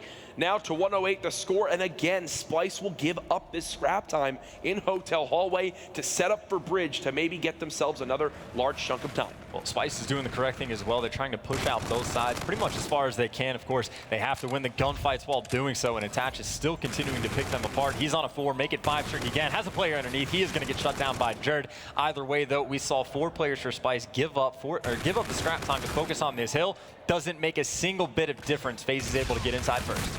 Unable playing that close van area. Zuma getting flanked now. Beautiful pinch from the side of Splyce as they'll stop the bleeding for the moment. Back up to what is the largest lead for FaZe in this game at about 40 seconds, alongside from what we saw earlier on. But remember, don't count any teams out in hardpoint. Clayster doing what he can, currently sitting at 9 and 10. A nice assist there as FaZe might give this one final pressure. I do believe they will, and that's a nice clean break. They'll get the rest of this time and begin the rotation towards the bike shop. So the question is, right now, Bance is still sitting on some score streaks. When do you break those out? Do you save them all the way for Cathedral, Yes. or do you use them for the next hill? I think you use them at Cathedral. There's too much indoor cover that is still valuable to watch over this hard point with top patio, with top bedroom, inside the bike shop area, where FaZe can sit to avoid those streaks. Clayster, if he heats up, I think that's disaster for Splyce. 3 streak for him now. Make him 4. Shot coming down from this high ground area. Clayster is just not missing a 5 streak. He's now 1 kill off some streaks of his own, as FaZe are now getting into that gear where they become untouchable in this game mode. Well, last time around, this is where FaZe went on about a 10 kill streak and held the hill for nearly an entire 60. Now, it was Splyce that was there earlier on, but since then, nothing but FaZe. There's the Trinity Rocket, so we got streaks on streaks. Bance hasn't used his, and frankly, he might need to just to shut down Clayster before he gets any farther, and that's going to be the case. Not able to get anything more than that. Still, though, FaZe looking pretty good. Largest lead we've seen so far this entire game, about 70 points between these two teams. Rough stuff for Splyce. You worked so hard to come back from a minute-long deficit earlier. Now, though, you're in the same position. Will the Cathedral hardpoint be the one that brings you back into this game? Bance still has those streaks, but Clayster is now using his own to try to clear out that back area. It's going to be gunfights near this Graves hardpoint. What can FaZe do to break? Well, those streaks really didn't matter because the spawn came up at market, so FaZe, they're going to have to force it. There's only 2 players coming in from bridge side, but apparently that's going to be enough for FaZe to see Attach and Clayster working in tandem. Bance, though, going to be able to shut down 1 player. Clayster is going to fall as well, so it is going to be Splyce still holding on to this game, down by 50 points, and Jerd is a force to be reckoned with at times. King Jerd is strong, and of course, you see more streaks coming in. I believe those are going to be Bance's, and those land right on top of those FaZe players trying to come over through market. What a different game we would have, I think, if Mad Cat isn't 7 and 17 with the least amount of time on his team. They need him to be that consistent slayer that he's been known for in his career. Right now, though, not having it. The rest of this scrap time should be ready to go for Splyce, and there's 1 player, and it is actually Mad Cat, who's trying to be a hero across the map at Broken. He just can't get the kill on rotation. So FaZe are set up to potentially get the full time on this Broken Hill. They just need to win a few gunfights, and there's the first one. And you got to keep in mind the last time around, this was Splyce's hill. Well, is able to pick up 1, and that's at least going to cause problems for FaZe. Has the second player over. Attached, though, going to be able to win that gunfight. And again, FaZe, they can win this game on this very hill. 15 seconds left in the building, and they only need 30 more points. Here FaZe go again, folks. 220 to 194. Splyce have maybe 1 final coordinated push. They're 2 dead now, about to be 3. FaZe doing everything they need to stop this pressure from Bridge. They do not want to let off the gas pedal right now. 235 to 194. The Let's Go FaZe chants have started. Oh, there is nobody near the hard point, folks. The game mode that made this team famous in Advanced Warfare is back again for them. FaZe Clan, get on your feet. 250 to 194. Clayster is hyped. Impressive stuff. Beautiful stuff for FaZe. There's a look at the crowd, excited for their team. Woo, Chance. If FaZe keeps playing like this, man, I don't know who beats him. I mean, it's crazy, too, because we talk about how important those score streaks are. Bance uses both of them. They do really well on that hill, get about, 45, 50 seconds, and they get all those points just to make the game closer. And by closer, I mean they still lost by about 60. So, again, FaZe, their hard point is looking pretty dominant. Mad Cat, 9 and 21, the missing factor right there on the side of Splyce. For our first match of MLG Primetime tonight, it's the North American Powerhouse Squad, greater than EU. I think is what basically is being spammed in the chat right now. As FaZe win that one 3-1, take both hard points and the uplink. As long as they can keep polishing that search and destroy, This team looking untouchable. Analysts want to hear your thoughts on how FaZe closed out that series. Well, with that one, of course, FaZe will progress through to the winners bracket semi-final for Splyce. It's not over. They will fall down into the losers bracket, but we may see them later on in the tournament. But let's obviously just talk about that map number 4. FaZe, they came out and just dominated once again, Merc. I mean, that's what we talked about, them getting off to a hot start. Splyce just had to stop it. And going back to when we talked about before this map, I said Mad Cat has to do well. And he finishes 8-21. That's not something you can do as a man. That's not well. Yeah, no, that's not well. You need Mad Cat to show up in a much bigger way than that. And obviously, some other things go wrong for Splyce during that, final game. But still, I think Mad Cat not kind of having that explosive performance really hurts them. And how dominant of a force now do you think that makes FaZe look, at least? I mean, are they now, with that win, going to have a ton of confidence going into the rest of the winners bracket? I mean, I think so, and that's sort of what we talked about coming into this tournament. And we talked about how important 2 hard points is for this team. But again, Splyce, they had some shaky wins in pool play. Going game 5 with teams like Echo Fox, they only won over, TK, and then I believe, was it game 5 again with Cloud9? I think so, yes. Yeah, so I mean, they really haven't shown much of a dominant performance. My concern on the side of FaZe would be is last year there were so many tournaments where they look so strong and they win their first round, and I'm like, this is the tournament where FaZe is going to go to the finals. They probably look at the bracket and they're like, this is where we go to the finals, and it doesn't happen. It's like they can't look forward. They need to just take this one game at a time. This match is big, obviously, getting by Splyce. But still, like, you can't kind of look at this bracket and think like, oh my God, Envy's not here, Optic's not here. Like, this is like open, like it's going to be easy, because it's not going to. Yeah, I mean, their next match is going to be Rise or Luminosity. I think that one of those 2 teams could definitely slow down this FaZe team. Okay. If you had to hedge your bets on which one it would be, who'd you say? You know what, bet. I put Luminosity in the winners finals. Okay, all right. I'm just making sure you're consistent. Of course, the refresh of our bracket. FaZe will progress through to the winners bracket semi. As you just heard mentioned, they will play the winner of that Rise versus Luminosity matchup. You have Luminosity going all the way. Do you think they will beat FaZe realistically if they were to play against them? I think they match up on the limb kind of prediction. I think they match up really well with FaZe. It's sort of the 4 Slayers versus 4 Slayers. One of the biggest things, though, is can Luminosity slow down, Attach and Clayster? Well, you look at the teams that are still left on that side of the bracket, Luminosity is the only one that can go toe-to-toe with them in the slaying department. That if FaZe can turn these kind of into these a little bit more chaotic games where, you're just having to rack up kills, like, who else there scares them, really? I don't think much of anybody.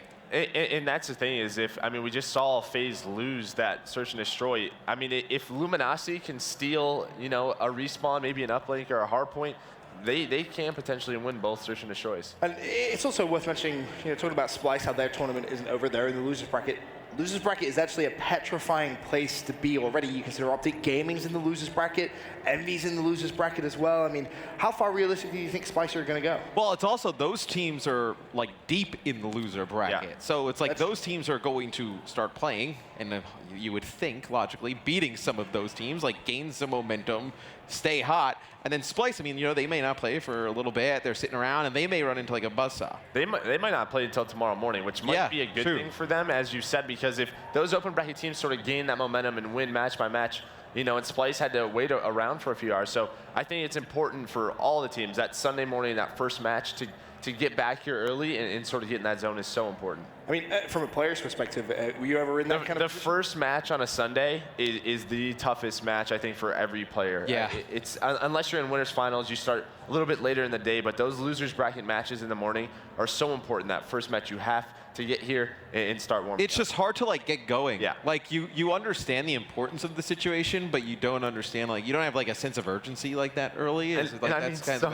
of these guys had 15-hour day, 12-hour days today, That's true. They're going to be tired. Oh, I had a 12-hour day today. Yeah, me too. I don't feel bad.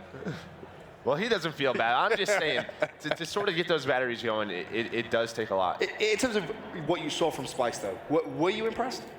No. I was not impressed. Okay. Their respawn, that whole slaying category, I thought was going to be a lot stronger than it was. So in terms of the European God Squad, is that not looking as... I want it to be. Yeah, I know you do. I know you and TV are desperate for it. Well, you were looking to see this kind of, off-season shuffle pay off for them, and clearly in that matchup, it definitely did not look like it did. But I mean, they still have a lot of time left in this tournament to really prove themselves. Well, that's going to conclude everything from the analysis desk for now. We can actually send it down to the floor with an update with Christopher Puckett. All right, thank you, fellas. I got an update. We just saw a 3-0 coming in from Allegiance. A very happy Moach behind me. He will be playing on the main stage in one of our semifinals. We know FaZe is going to be in his semifinals, but the question still is, who will they be playing? After LG was able to take the hard point, it was Rise Nation winning the Search and Destroy. So we're currently in an uplink, it looks like, and the score, I can't read it because of the light, but it looks like a 1-1 to me. We are all tied up. So that match is still to come. We don't have our semis yet, but when we do, we'll get our teams on the main stage. So tweet us now. Let @MLG know on Twitter. Who do you have facing off in the semifinals? Is it FaZe playing against Luminosity or Rise Nation? And who is ALG going to be playing? Is it going to be Cloud9, or will we see a European team guaranteed top 6 elevate? Will they be able to mount the comeback here? We'll find out after this commercial break.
and gentlemen, welcome to day 2 here at the MLG Las Vegas Open. Warning to everybody, it is going to get loud in here, folks. There's a lot of Call of Duty history here. This is Call of Duty, played by professional gamers.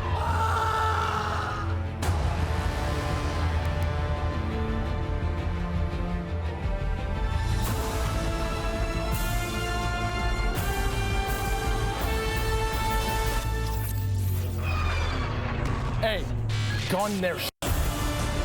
What did he just do to Octane? This one is done. Optic Gaming will have to fight through the loser's bracket. Enigma 6 looked like a force to be reckoned with. Team Envious are your Call of Duty World League champions. I have no idea who I would pick to be in the final.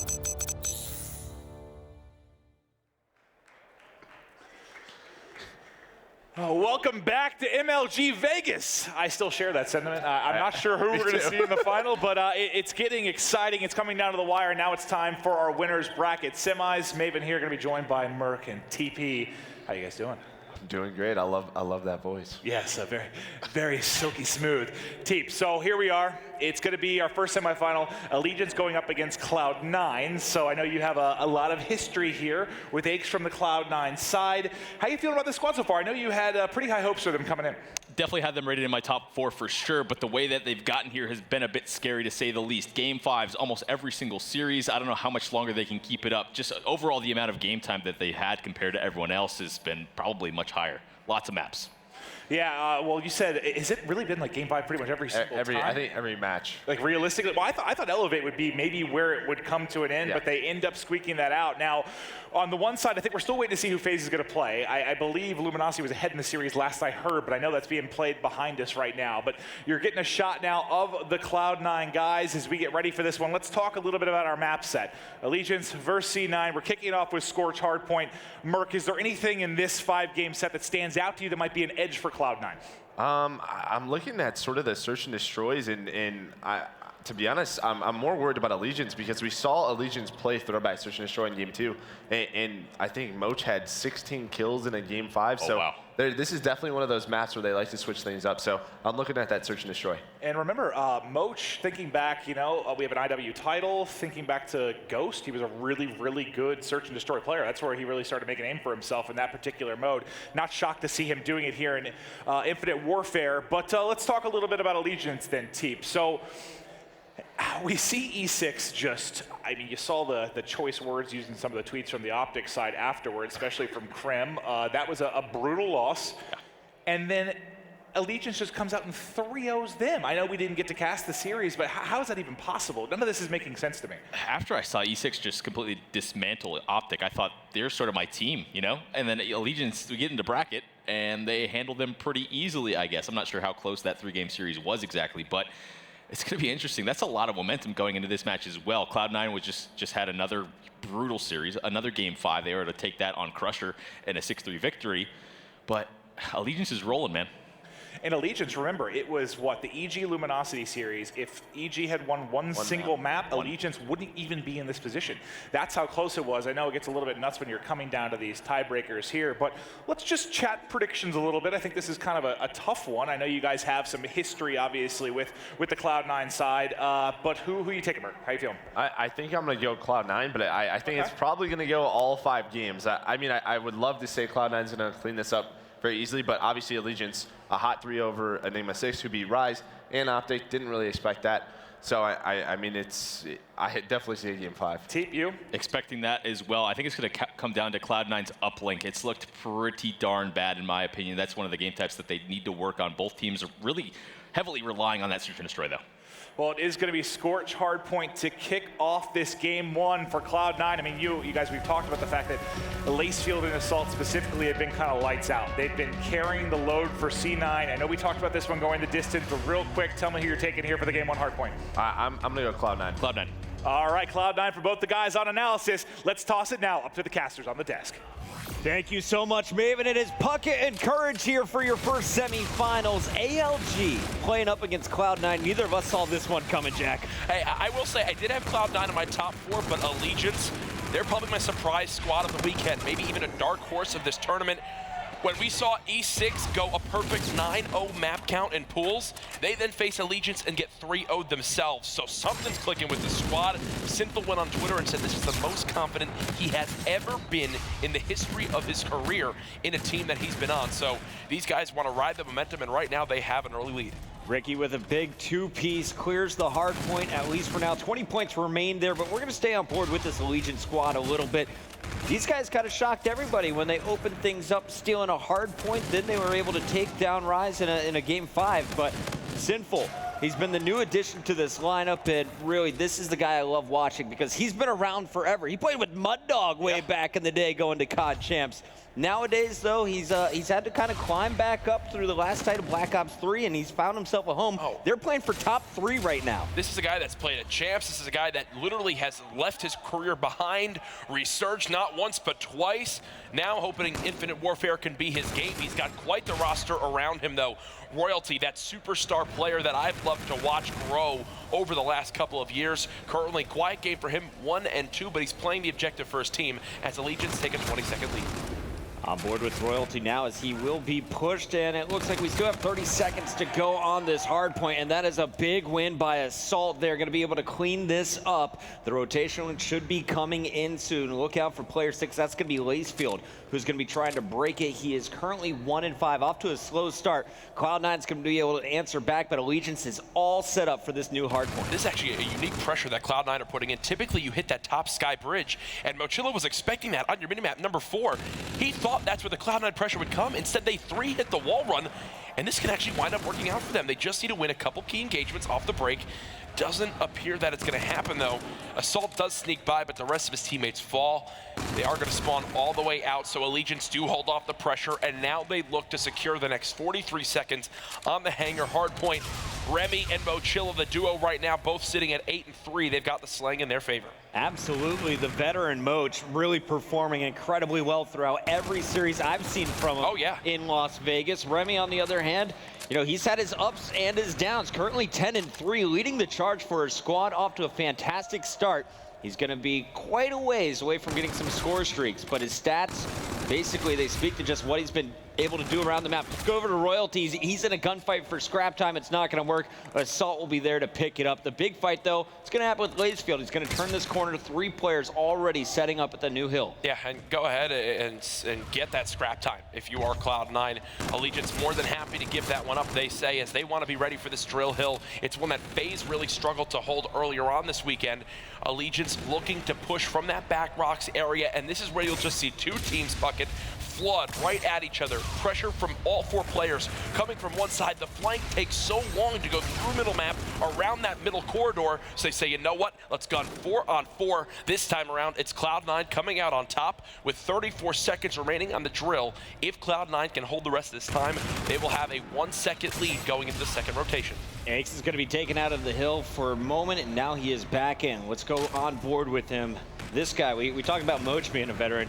Aix winning championships before Moch even stepped onto a main stage. Oh, yeah, and he's had quite the career. I did just get a floor update in my ear. I do believe it was Rise winning 6-4 over LG, so LG a rough loss there. Rise Nation continued to impress in Search and Destroy, and we've said that's their key to victory. Back to this series, though. Hardpoint rotation number 1 is now done.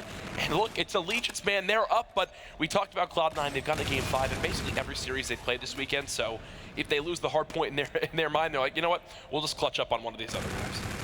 We're taking a look at Ricky right now. Currently even. That's going to be his +1. Unfortunately, player behind him, Assault, is going to have to defend the hill.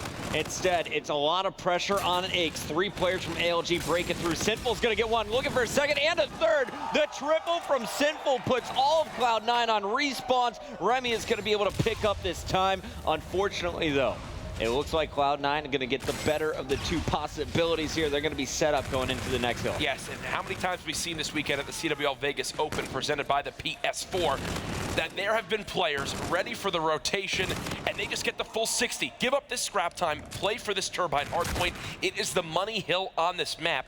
And as you see right now, all 4 players of Allegiance will spawn out, and they're going to have to try to push through this back L wall area, and it is a tough area to pressure through. Cloud9 doing the smart thing by keeping bodies inside Factory. This is a perfect setup for I love that ALG, though, waited for the 4-man group. Unfortunately, Royalty's going to get caught by Assault, so already man advantage to C9. Ricky in the feed, but Moach trades it out. That was the gunfight. That was the gunfight right there by Lacefield. Sinful had the pinch, and I'm sorry to cut you off, but if he loses that, it might be done. Cloud9 still in the hard point as Ricky is lights out on a 2-streak. Props to Moach, who's able to pick up 3 kills. Unfortunately, though, not enough support. Here is Ricky. Ricky with 1, Ricky with 2. Ricky on a roll right now. Let's go over, though, to the new spawns. It's going to be Moach up top. As we see 15 points remaining, that is going to be Cloud9 bringing this one back up into their advantage. But they're giving up a lot of time here, Jack, on the new hill, unless they're able to break this time around. Yeah, Cloud9 do exactly what they need to do, but now the script has been flipped. I want to see them put more focus towards rocks. Send 4 back there, challenge Remy and Sinful for the spawns. Because right now, there's basically no way you're getting through this top Skybridge side. There's the entry kill from Assault. They've got enough pressure up the map, but they play so passively that Remy actually spawns up back there. So Allegiance still have the number advantage in the back of the map, and they're going to continue to get this hardpoint time. Royalty and Remy in your kill feed. It is Royalty locking down the top. Man. His teammates have the bottom watched, and there is no way Cloud9 is going to be able to break in running 1 at a time. Playing a little bit sloppy at times. It's still a close game, though. 31 points separating these 2 teams. ALG could get a full 60 here, though. They had the right idea. They were sending 2 towards rocks, but they got the first kill and didn't push when he was down on the respawn timer. So instead of pushing out that spawn, forcing him across the map, he still spawns up there. Allegiance then get 50 of the 60 seconds. And look at your minimap now. They're in control of Drill. They're ready for this new hardpoint. Allegiance, this has been the magic of this team this weekend. They always put themselves in the right scenario. They look well practiced, well composed, and they're ready to take this map down. I was wondering if Assault was going to pop the camo there. Was able to get 2 big kills. Royalty shutting it down, though, as Allegiance is not going to allow Cloud9 anywhere nearby. Let's go to Moach. ALG. Every time I want to show Cloud9, it's ALG breaking into the point. Sinful on your screen. Has to deal with Aches, though. Aches and Assault flying through, and it's Assault locking down the HP. And Chris, you have the right call. You said wondering if they were going to use the camo. It's exactly what comes out. That is what opens up that break. They have a player pinch in from the back drill room. Cloud9 still within 40 seconds, but somehow Allegiance just send 2 players there and get a break. Even though they're splitting off this time, they're not letting Cloud9 get within striking distance. This is still solely in the hands of Allegiance to win this map. As long as they can continue to out-rotate their opponents, I see no way they lose this game. Aches and Assault with 2 big kills combined. We're going to go back to Lacefield, though, here for Cloud9. He was, in previous titles, definitely an X factor for this squad. Currently -7, and there is some bucket aim coming in. Lacefield able to land the kill, but Aches now left alone, as it will be Allegiance winning the rotation fights again and collecting so much time. 40-point advantage, and they are now just 25 points away from taking game number 1. What did I say, Chris? On the rotation, Allegiance doing what they need to every single time. Still pushing out these spawns towards back rock. If they can win this one-on-one, there's basically no player that can challenge you this hardpoint for Cloud9 for quite some time. It is Lacefield who does stay alive to contest, so the score will remain about 45 seconds in favor of Allegiance. The silver lining here, if you're an Allegiance fan, yes, they're giving up about 30 seconds of time. They can rotate towards Turbine, give up this time, and win off this next hardpoint. And if you look at the setup they currently have, Chris, that's exactly what they want to do. Royalty's got to get some big kills here because his teammates are falling around him. You see Moach spawning way out. He's going to rotate to the middle and contest for the final moment. So Cloud9 going to win that battle. Now they're going to push 3. It's going to be up to Royalty to pick up these kills. I don't actually know why Moach challenged for middle map. Royalty needs to go huge for his squad, and it's not going to happen. Mochilla tries to put pressure in your middle, just dies when he could have gotten factory control. And now instead of Allegiance being in control of this hardpoint and winning the map, they're fighting from the back foot. They've got to go flying in. 2 now dead. The 3rd about to be wiped out as well, but Royalty and Remy, the duo somehow putting on the pressure. They've got the contest. Royalty has still not died. And you are looking at Lacefield. He's got to come up clutch here. He's going to get help from Aches. 2 down, make it 3 as Lacefield clears house. Last man up to challenge was Sinful. Couldn't get to him before he died. This is Cloud9 locking it up. Unless this push succeeds right here, your first attacker going to be Royalty. He's picked off. Let's go over to Sinful, and it's actually Remy now. Can Remy get the contest? No, it's Ricky inside, and this one is done. Lacefield earns a Warden. After being -7, a Warden locks in 250 to 233. I can say the one thing that is a difference on that hard point, in my opinion, is Mochilla challenging that middle hill, dying and spawning all the way out towards the back rocks area. If he stays alive, if he goes towards Factory, he not only lives long enough, but he winds up helping his team at that new hill as they're going to wind up dropping that map. And Cloud9 miraculously come out on top. ALG making some big faux pas at the end of that game. After an incredibly great start here from ALG. They just kind of fall apart. Small mistakes here. And I was talking to Parasite, former world champion back in the Black Ops 2 days. You know, he said, you know, this game, the hard point is so good right now, but it is so punishing. If you don't get those rotation kills, you are going to be on the back foot. And honestly, that's what we saw in the last 2 minutes. Cloud9, when we counted them out, they came right back, steal game 1. The Turbine hardpoint was everything on that map. It's where Cloud9 secured it for that full 60 seconds as they rotated to Hangar. And then at the end there, it's a flawless break. Look at Captain Price. He had a quiet map, but he can trust in his teammates. That's why Aches loves having these guys on the squad. It's why they were able to take down Optic Gaming at Champs. They're now up 1-0. They've won this first hardpoint, and I saw a statistic earlier that Aches tweeted. These guys have over an 80% win percentage this weekend in Search and Destroy, their best game mode. Now they're going into it with a great opportunity to go up 2-0 in this best of 5. Search and Destroy, though, you got to look at Moch here. This is a guy on the main stage in Search so far. He put up 9 kills. He put up over 10 in his second. That game 5, and it was FaZe they played. Yes, very good point. Sorry, I've been here since 8 a.m., ladies and gentlemen. It's time to drink a little bit of G Fuel. Yes, bring it out as players getting ready to go into map 2. And Moch also, you bring up that point, it's great because he goes off map 1. He's really the guy that was leading the slang for Allegiance. But you talk about single moments that might have made the difference. I can't help but continue to harp on that decision to challenge middle map. He tries to get the drop on the player because who would expect him to push there? No, they read it like a book. They turn around, kill him, pushes 4 in a 4v3, and that's where the break came in for Cloud9. There is Moch, the superstar in Search and Destroy for this Allegiance squad.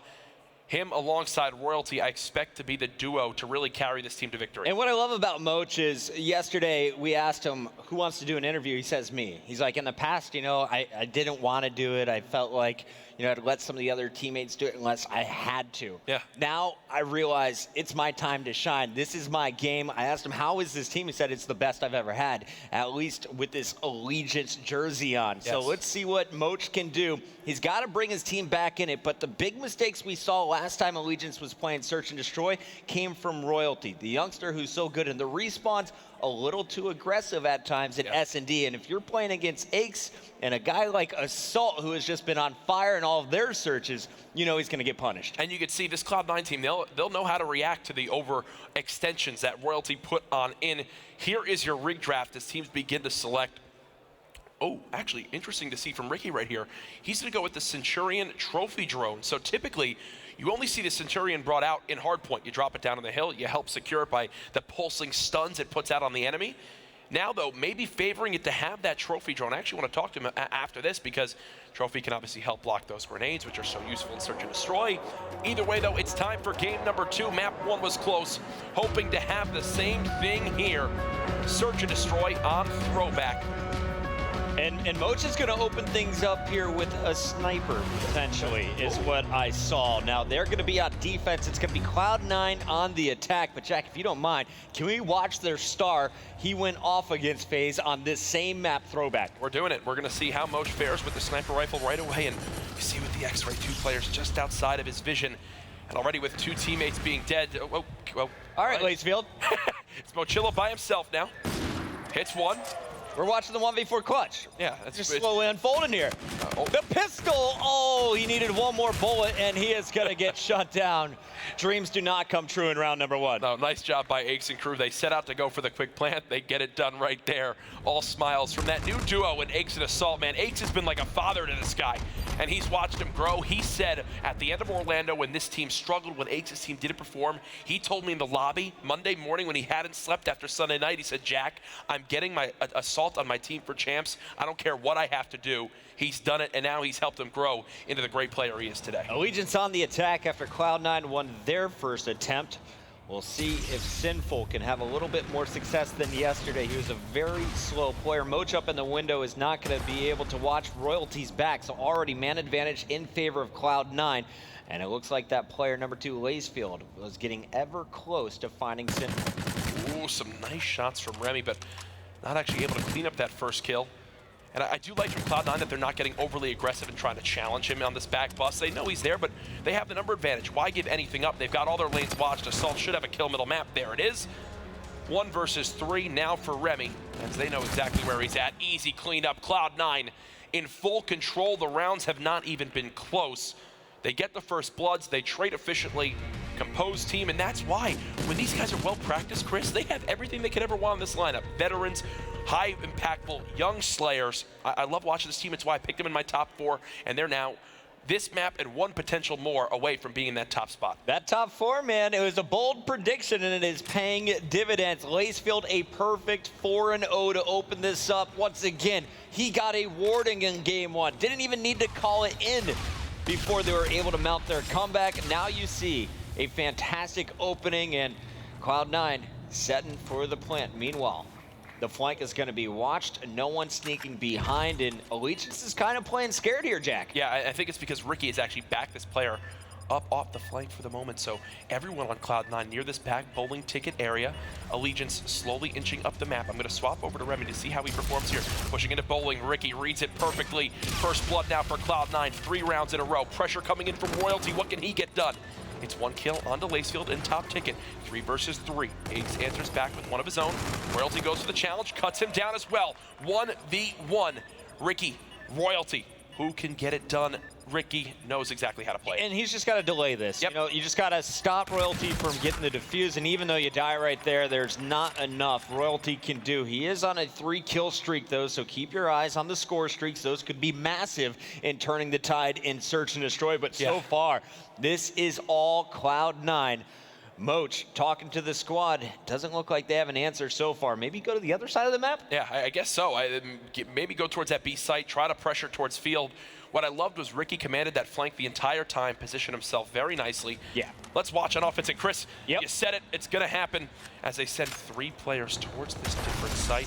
What is the reaction now from Cloud9? Do they see nobody at A and say, hey, we've got to now rotate towards this baseball side? This is the first round that I've seen them stack a player over on the B side. Normally everyone went over towards A to defend. The bomb going down, and it's going to be Assault into the action first here for Cloud9. Can't pick up the kill. Surviving inside is going to be Sinful. Grenade is going to land as well, but just hit markers. Now he's looking for toes. Oh my God. Can he hit the shots? He's trying to clean him up now. Aches will challenge 4 first bloods in a row now for Cloud9. Look all the way on the flank too. Lacefield gets the kill. They're pressuring from all angles. Cloud9, they're in full control of their scenarios in this map. It's now a 2v1. Royalty left last alive, and he's actually got his payload ability. And this might be the perfect play call. It's going to work out absolutely well in this scenario. Look at this speedy little guy. Seconds left, challenges the player on the site. He's got streaks, and now he can really just call these in if he wants to. This will be a round win. Royalty taking matters into his own hands. Beautiful stuff, and he's fully streaked out. Allegiance get around on the board. Fantastic use of the payload there, Jack. Just when you think, oh, he's going to be way too out of position, Royalty turns on hyperdrive, and he is going to be able to rotate all the way around the map, speeding his way through. That overdrive, just such a clutch payload. And what's so funny is I was actually going to talk about Royalty and his use of it back in that first map, because he used it very well near Drill to give himself a peeker's advantage with that extra speed. Now fully streaked out there, uses it to rotate quickly, cleans up 2 more kills, and that flechette grenade drops right over his head, barely staying alive as Mochilla gets first blood for Allegiance. Big kills coming in for Allegiance now. They've turned the tide. Last round, you get Royalty fully streaked out. This round, you get first blood. You've stalled out the bomb plant as well from Cloud9. Everything going in their favor. They need some patient play there because Royalty, he's been spotted. Yep.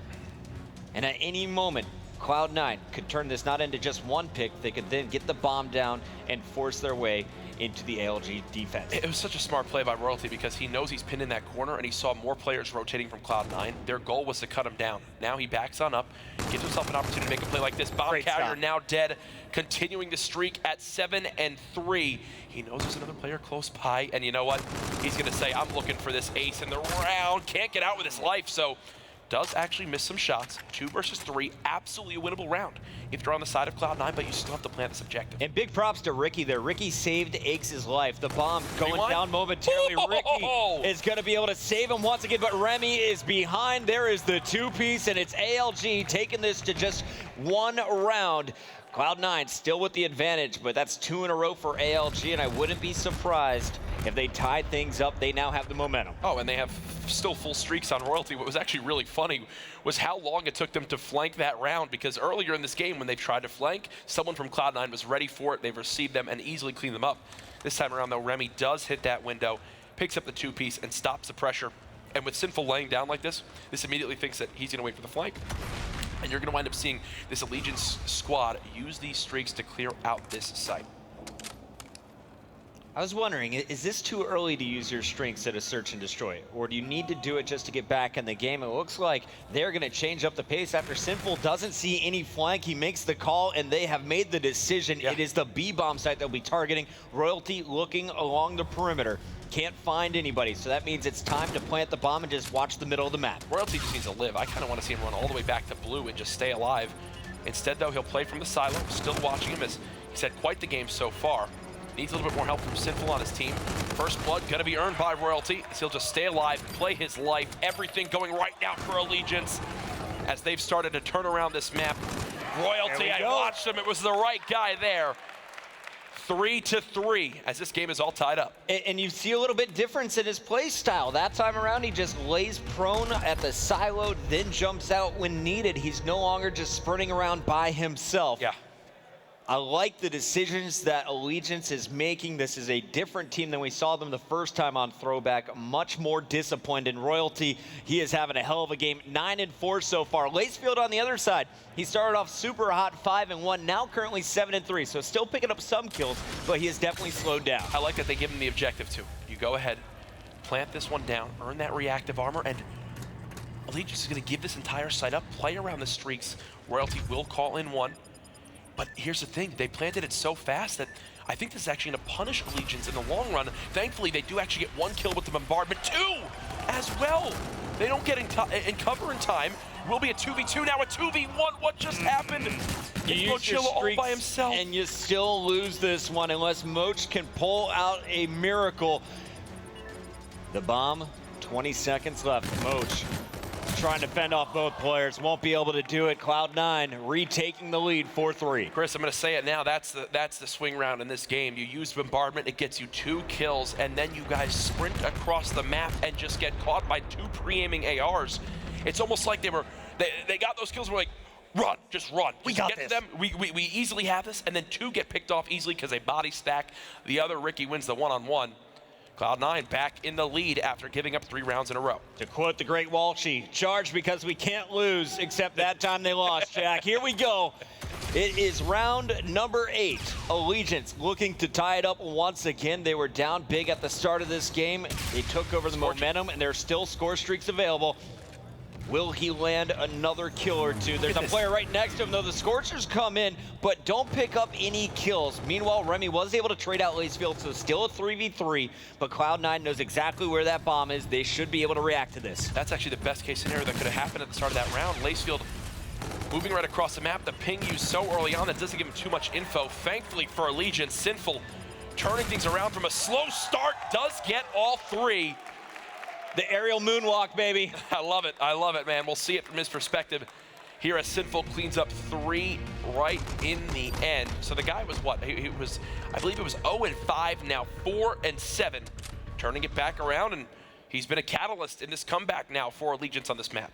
Absolutely. You know, we kind of identified Sinful as that guy who struggled on Friday. Well, here on Saturday, he is bringing it back, but another slow start for him. It's hard to get kills, though, and Royalty already has gobbled up 11 of them. On the other side, Lacefield and Aches have been the star players for this Cloud9 team. Assault, who went off in a Game 5 earlier.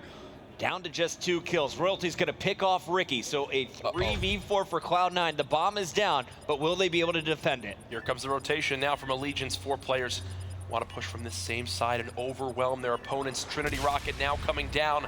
They've got one pinched inside the underpass area. They should challenge him right away. And oh no! Okay. Top 5 fails. Don't worry about it. I'll put it in. Well, okay. Nice job, Allegiance. Good use of the streaks. You force one player to be left out by himself. You give Remy the defuse to move him closer towards that reactive armor. Allegiance, they went down 3-0 at the start of this map. They're now up 5-4, and it was all led by Royalty, that streak to earn himself Scorchers, Trinity Rocket, Bombardment. And just like that, they're 1 round away from tying the series up 1-1. Not to mention the payloads they have available here. They could finish it out right now in round number 10. And I just want to quickly point out, every time I get to see this Cloud9 team, you could tell there's a frustration by Ricky, always bringing up something to his team. That time around, gets first blooded, left by himself near that B side of the map. So, want to see these guys regain composure as they still have a game to win here in Search and Destroy. You got to fix things, but you also have to stay positive and keep your team composure. Here's the opening fight. It's going to be led by Lacefield on the defense for Cloud9. Remy on the other side with the bomb, and here comes the slide. Royalty picks up the kill on Lacefield. Sinful's going to drop Ricky. It's now a 4v2. ALG could lock it up right here. And look at Royalty, earns a second overdrive this game. Going to sprint right past one and actually does get caught in the gunfights. That's an example of a pacing issue again with this guy, Chris. It's been one of his biggest downfalls throughout this weekend. Rewind now used as well. The final 2 players, their location is known. So it's Eggs in the 1v2 to keep Cloud9 to force the round 11. Can the legend clutch it up, Jack? Can he force the round 11? You've taken out Royalty, the most dangerous player on the map, and Moach, arguably their best search player. So now you got Sinful, who has struggled, as well as Remy. The bomb's still not down. He's going to guess incorrectly, too. So this is actually a perfect scenario for Allegiance. Because of that plant, Remy earns reactive. This should be done. I see no way that they lose this map. Sinful should see him in 2. 1, right around the corner. There you go. Spots his shoulder. Good luck, buddy. This is it. He's going to get pressured from Barn. Eggs is done. Allegiance with the comeback. 6-4. Tie up the series 1-1. It's a best of 5, Jack, and we are going to a game number 3 uplink. Before we do, though, we got to take a look at some of the numbers from this one. 14-7 was Royalty. The streaks throughout the game, the biggest difference maker. On the other side, pretty strong start for Lacefield, but he's going to finish just 8-7, completely shut down in the second half. You saw the aggressive pushes under the bridge where Lacefield was succeeding. They then stacked Remy there to help out Royalty, and it was Allegiance kind of adapting to what their opponents were doing, able to shut it down. What I love about Royalty, too, there was his score streaks forced the hand of Cloud9. Not always did they get kills. Yes, the Bombardment got 2. They actually lost that round. Right. But the round of the Scorchers, it forced Lacefield to get overly aggressive, pushed his other teammates inside. There was no trade opportunity.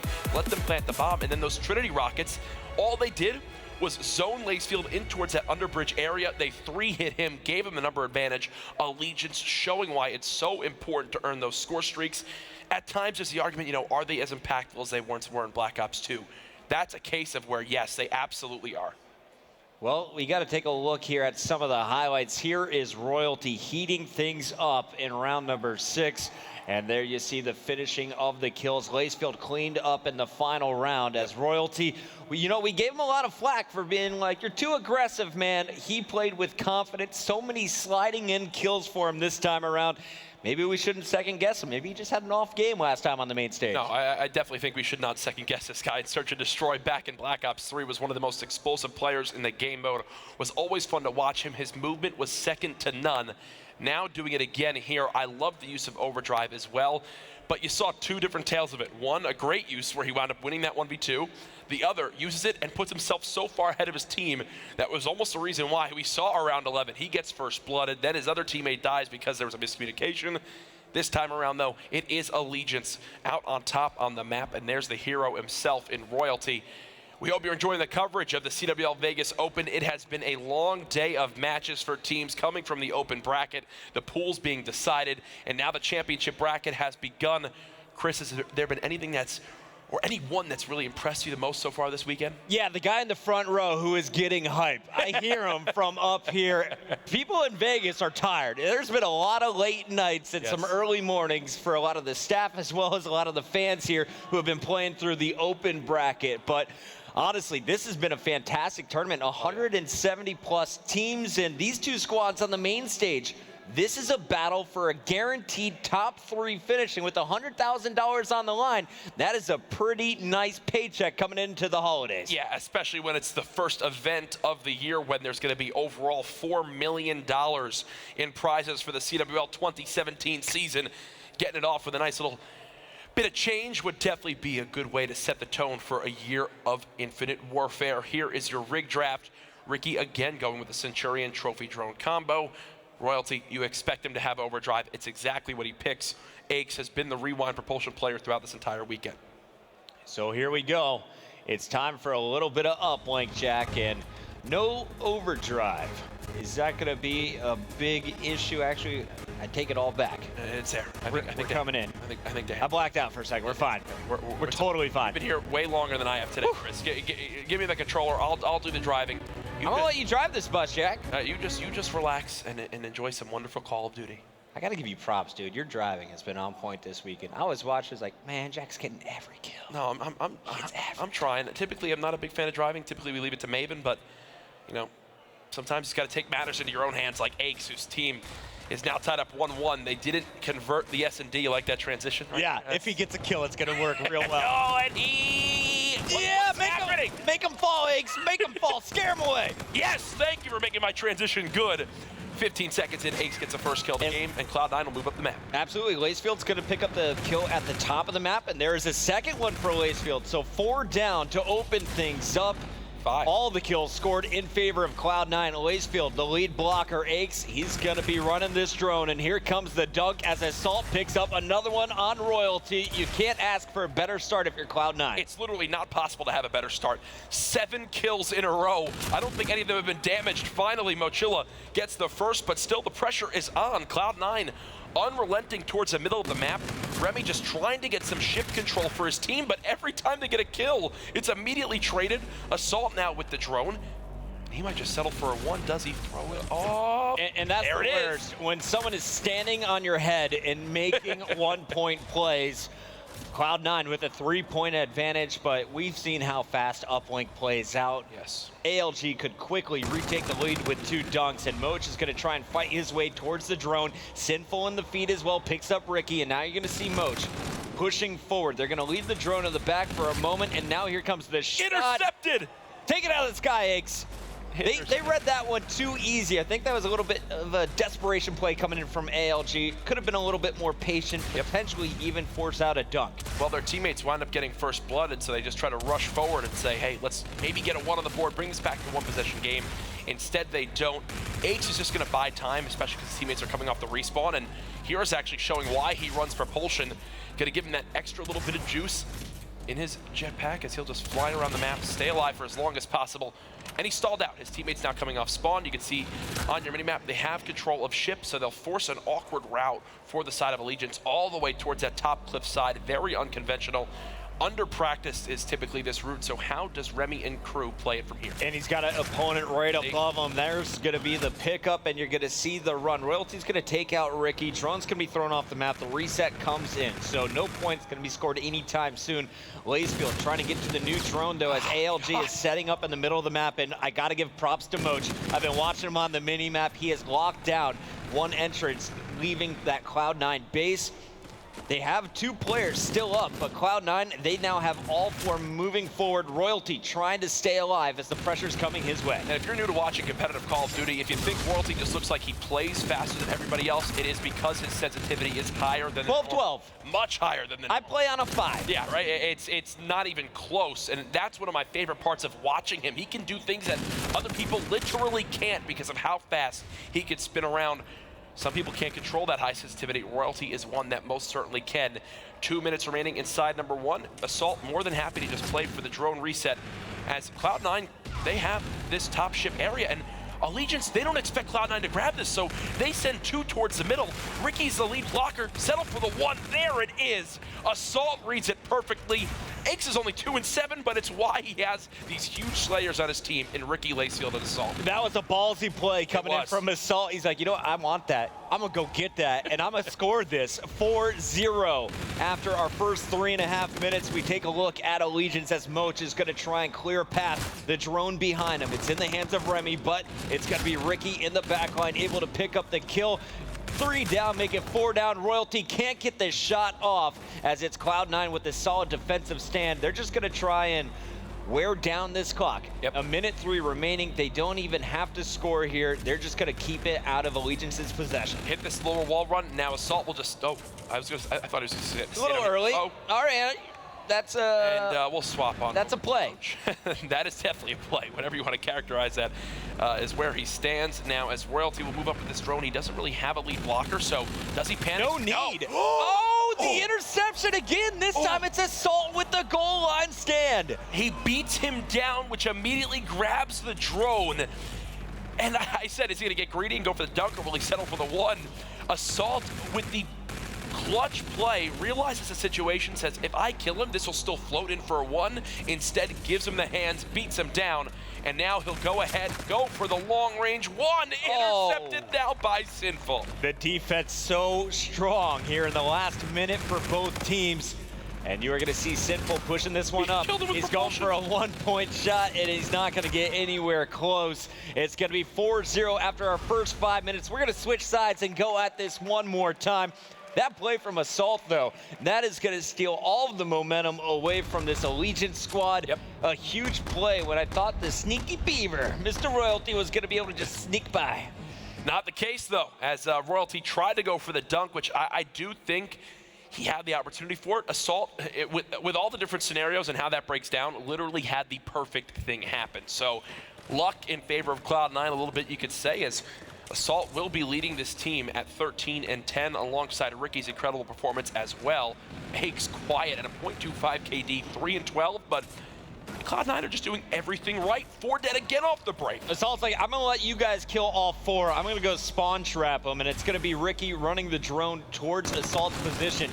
He's posted up here behind these boxes, plenty of cover. Ricky gonna be distracting, and unfortunately that drone will be stopped at least for a moment. Now though they collect it, they should be able to dunk it. Here comes the alley-oop, it's going through. Lacefield puts the points on the board, already up to 20 kills. He's been my MVP so far of this game 3. It's the little things, Chris. Lacefield calls out to Aches and said, pass it to me, I'll earn a streak. He gets that dunk, earns himself a streak, which can come into play later on. 6-0 now the score, 3-possession game. Lacefield still playing close up.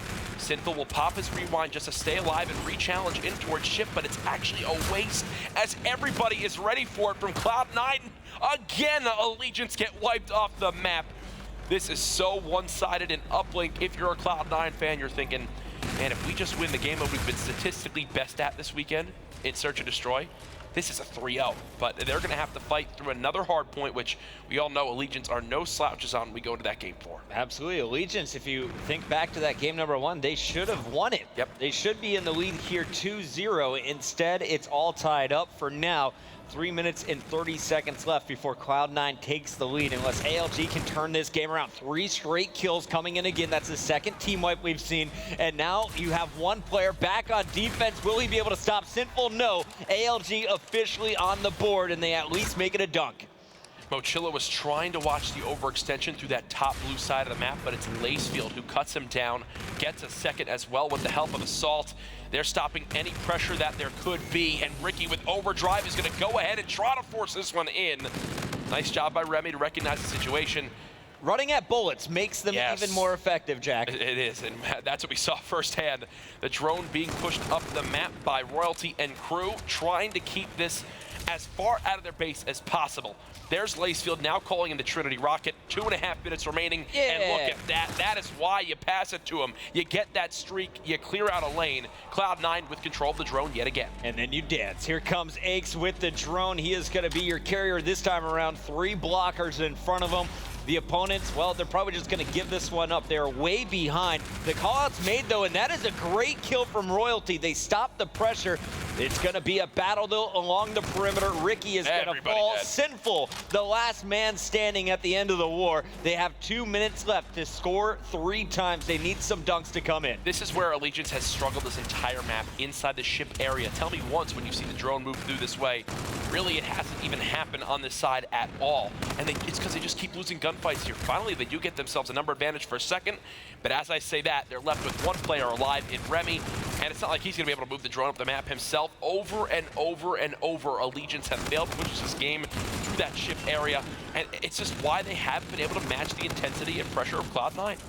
With this respawn timer in play, you're going to see 2 players from Cloud9 defending. No one from ALG in position to help Royalty. Now the spawn's coming in. All 4 members up, but Ricky just took out Sinful. A minute 22 left to play here, and Cloud9 has retaken slaying control. Lacefield nearing 30 kills. Ricky is turning it up with 26 of his own. Eggs with this drone at this point. If one more of your lead blockers dies, I think you just go hit the outer wall run and just float back and forth. Instead, I think they want to put the dagger in, put this one out of reach. He'll pass it forward to Assault. Assault has active camo. He's going to go up. No dunk there.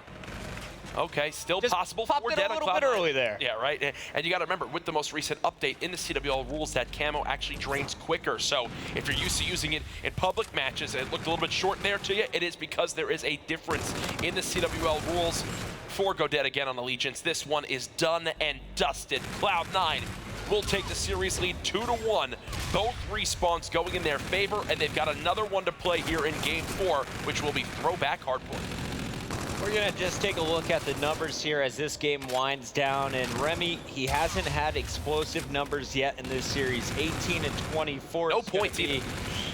Not the best performance we've seen from him in an uplink. Moach, he hasn't taken over a game yet either. I'm waiting for that moment. He had some poor decision making in that first hard point. Now here in the second respawn, he is going to go -3. Royalty though, he was their star player in S&D, and Sinful started heating up in the uplink. If these 2 players can take over game number 4, I think they have a great chance at taking this series in the search. It's exciting to see because the hard point has definitely been the closest map so far in this series. Makes me look ahead to say, hey, there have been some changes to throwback hardpoint prior to this weekend. How prepared are these teams now with that Lime Hill no longer being a hardpoint? Literally goes from 5 hills down to 4, one of the biggest changes you can have to a game mode on a certain map. So which team will be further prepared? Which team will be ready to go? As that Lime Hill typically could be one that is very, very well held by teams. All right, well, that is going to do it for us here after game number 3, but we have plenty of beautiful faces down on the floor, including my good buddy Thomas Ashworth III, a.k.a. Chance. What's up, guys? This is Chance here, joined by the man, the myth, the legend, Clayster James Eubanks. How you doing? How's Vegas treating you, man? I'm doing well, man. We've had a good time here in Vegas. We got in here on Wednesday. Me and my girl celebrated our 2-year anniversary on Thursday, went out to eat, had a good time. We're both up like $1,000 in blackjack, so we're having a good time here in Vegas. Yeah, and I mean, what better way to celebrate an anniversary than a victory here at MLG Vegas, walking around with a $40,000 paycheck. But of course, the match going on at hand, C9 currently playing against Allegiance. Who do you favor for that one? So if prior to this tournament, I would definitely say C9, but after the way Allegiance has been playing, I definitely am going to have to give it to them. I don't know how that third map just went. I've been back here warming up, but I know it's been pretty close, and so I'm going with Allegiance for this one. Well, good call on that. Of course, speaking of warming up, the next match you guys have is against Rise, I do believe, playing for top 3. Now, Rise has been looking pretty good so far. They took down Optic Gaming earlier on in pool play. How do you feel about that matchup? So Rise is one of those teams last year that was kind of a thorn in our side. They beat us all year last year, except for Call of Duty Championships, where we beat them 3-0. So we know that we have the talent and the ability to do it, but what sets them apart is they're one of the best search and destroy teams ever to play Call of Duty. So if we just play our game and make sure we play our search and destroys correctly, I think we'll be okay. How do you feel about the Respawn confidence? Because you guys just played against Splice, and that was one of the most dominating Respawn performances I've seen. So S&D's, of course, polishing them up, but do you think Rise even has a chance to take you guys down? Oh yeah, they definitely have a chance. I mean, they're in the top 6 for a reason right now. They're in the winter semis for a reason. They're really talented players, so they can take a Respawn if they all are playing well. And so we just have to come out and make sure we come out firing like we did against Splice. All right, fair enough. Best of luck getting that top 3 placement. Analyst Desk, sending it over to you. Great stuff, Chance, and good to see Clayster as always. He's getting ready for the final match of the night. I know it's getting late here in Vegas, but cool to hear he's been having a lot of fun. Now, Clay was warming up. He didn't see how the map 3 went. He picked Allegiance, even though you saw kind of an easy win for Cloud9. What did they do right there in that game 3, guys? All about drone control, really. When you're picking up that many kills, you saw Aches kind of struggling in the kill category, but a lot of the time he had that drone in hand. So I'm interested to see how much time he actually did have it in hand. So it may be a reason he was losing some of those gunfights because he didn't have his gun up. But basically, they tended to wrap that drone not towards ship side, but actually towards snow, over towards that red building, and it paid off for him heavily. It made Allegiance spawn towards that back helipad side and have to make a weird decision whether to push up to get drone control back or rotate back to their base. Great job and great control. Well, we're going to Hardpoint next. Now, I want to talk to you real quick about Hardpoint because you were, I think the question you said multiple times was, how is Cloud9 clutching up? Like, what's going on? Like, they're getting beat, but over the final couple rotations, they do clutch up. Is there a factor there? It's just some magic sauce with this team? Yeah, I don't know what it is, but they just have that clutch potential all the time. I mean, we talked about it today. They go to so many game 5s and they always win. And then looking at that game 1 Hardpoint, I mean, they're down, 50, 60 points. Yeah. And they lose rotation to that last Turbine Hill, and then they just make one push and are able to hold it until they win. This team just has that clutch gene in them. Well, we're going to be going to Throwback, and you heard Jack talking a little bit about this map. There were some changes, obviously, to that Lime Hardpoint. I mean, do you think, I know it's a big change, Teep, obviously, coming in right before the weekend, but if you're a professional player, you've been putting in a lot of time on this map, how crucial is it? Something you could adapt to easily, or it takes a little bit of, over the course of the weekend to kind of adjust? It is a dramatic change, but I don't think it's too different. With that Lime Hill, it sort of made you go back and forth from that statue side all the way over towards Lime. Now that rotation is just back towards middle, right? So you'd have to go all the way back over. Lime was sort of a money hill, so teams that relied on that heavily in their setup on that rotation need to change certain things up, but you shouldn't have to rely on one hill, right? So it'd be an easy change. All right, well, let's see what they're able to do in the hard point. Now, okay, let's say Allegiance takes this, because obviously they could have taken the game 1 pretty easily if they had clutched up at the end there. Not Cloud9, they look very strong. So if we go to an S&D, do you feel good then about momentum going to Allegiance? Allegiance going to take this, or has you said game 5's been all Cloud9 over the course of the weekend? Yeah, and it's something that I spoke on earlier when I watched Allegiance was they seem to go down early in Search and Destroys. They go down like 3-0, 3-1, and then they just make in-game adjustments, minor adjustments that help them out so much, and they catch other teams off guard, and they bring the game back and win it. We saw it yesterday when they beat Luminosity, I believe. In both Search and Destroys, I believe it was 4-1, and they brought it back. And that's, that's been what I think they were talking about. Statistically, that's been their best game mode, right? Cloud9's been the Search and Destroy, not so much here in game 2, but we'll see. We may not even need the game 5. So I guess I'm curious from you guys, prediction-wise a little bit, do you think it ends here in game 4, or are we going the distance into a 5th game? Teep, go ahead. I think it's going to end at game 4. I think Cloud9's going to put everything they have. It's their last match of the night. I think they're just going to give it all and try and close it out on that throwback. They had a lot of momentum, especially after that first hard point. They need to lock down things a little bit earlier on and not rely on those sort of miracle breaks that we saw from them. I think they're going to do it here. Yeah, I have to agree with him, especially after that Game 3 performance from Lacefield and Ricky. I think Lacefield was plus 11, Ricky was plus 8 or 9. That's just what you need to do. Yeah, I think it's Allegiance. I think we're going 5 games. I got a feeling. I know it's getting late, but I think we're really going to end up going the distance. But I guess if Allegiance is going to take this, they're going to be able to push to a game 5. Is there anyone that you're looking at to really step it up? I know you heard Chris saying, Machilla hasn't really had a big game yet. Remy hasn't had a big game. I know there's been some flashes of brilliance from Royalty, but in Hardpoint, is there someone that can really step it up that kind of needs to go off to combat the superstars in Assault and Lacefield from Cloud9? For me, it has to be Sinful. In game 1, he didn't have a very great match, and that was a really big part of their success in Hardpoint on day 1. If Sinful plays well, he's sort of that playmaker on this team alongside Royalty. Royalty had a great game in game 2, and that's how they were able to win that match. But I mean, Sinful needs to play well. He's supposed to be that another Slayer they added to this roster. And I was talking to you guys about Sinful. Like, when was the last time we saw him, maybe with a team this talented, where he's able to make a run? Because you said, I believe you were saying kind of, he was really good in Ghost, but he hasn't. You kept waiting for him to kind of maybe be that breakout player, the one that kind of comes through. You're like, wow, this is his year, and he hasn't really had that yet.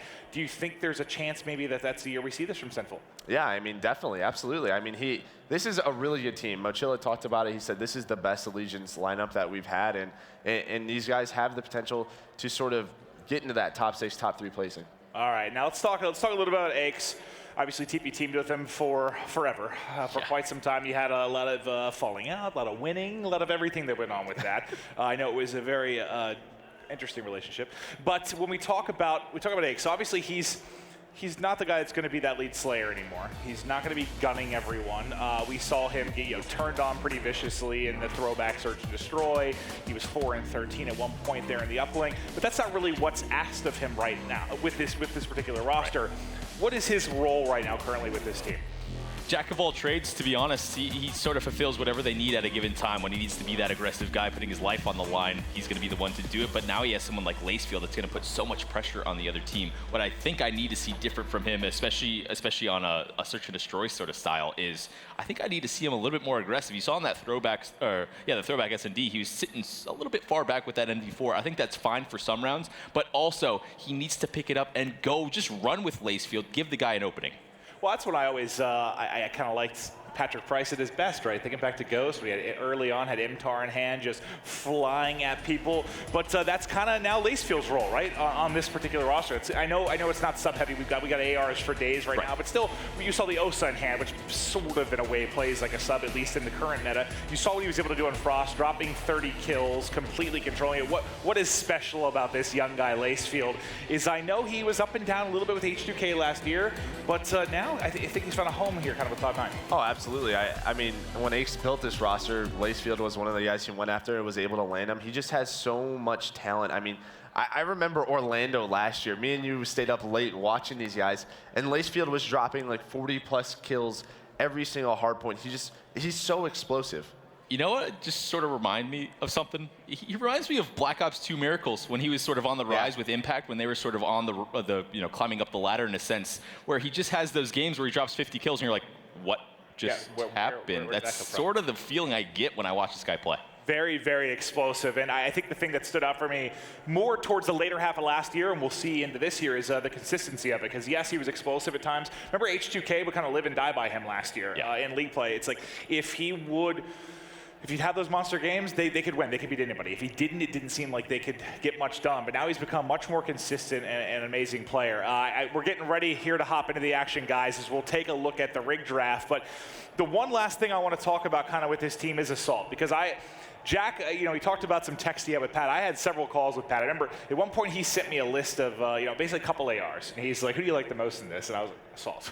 Definitely Assault. He's like, me too. He sent you the free agent list? Yeah. Remember that? Yeah. He sent that list, like, who do you like? I think we were all in that one group chat, remember? And he sent that over. He's like, all right, I'm getting Assault on my team. I was like, no, you're not. No, you're not going to get him. And then somehow it comes together.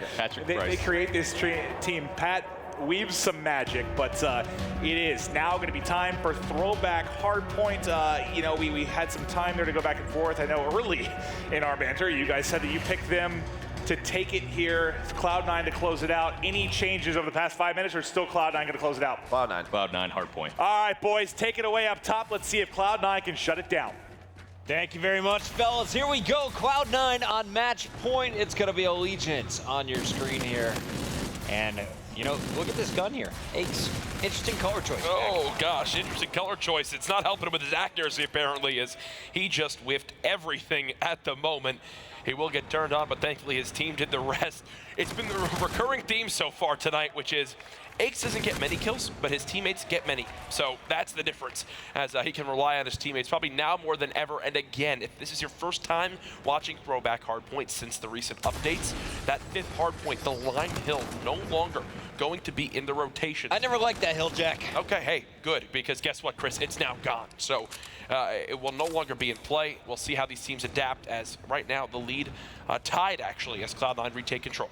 4th Street coming in for Moach so far. We talked about him a little bit earlier. He actually had a pretty good start to the previous hardpoint, but definitely slowed down when they needed him most. Keep your eyes on Moach, the old man with the beard, here for Allegiance. Currently watching Remy, though. And Remy waiting for the push. He knows it's coming in from Cloud9, but when there's the call out as Moach will finally drop at the hands of Ricky. Cloud9's going to be coming storming from the front. Remy watching the back, but he knows all the action is coming from every direction, and he is finally going to be cut down. That was such an awkward time for Remy because he's getting surrounded, but actually never saw anybody to help his teammates. So in the end, he spawns on out. He's got one teammate nearby, which will be Mochilla, who is the nuisance in the side, the thorn in the side of Cloud9 right now is they just cannot seem to kill him off, which will prompt the rest of Allegiance to rush right on through. Mochilla in the end, the last one alive, as he'll go ahead, break this barn hardpoint, hop in, grab the scrap time, and bring his team back to about even with Cloud9. Moch 10-4 after he is picked off. Royalty and Sinful in the kill feed for Allegiance. They're going to get all the scrap time, and now it's the rotation battle. Sinful with 2 big kills is going to be positioning himself outside of Bowling. Unfortunately, that fight not going his way, but he calls it out to Remy.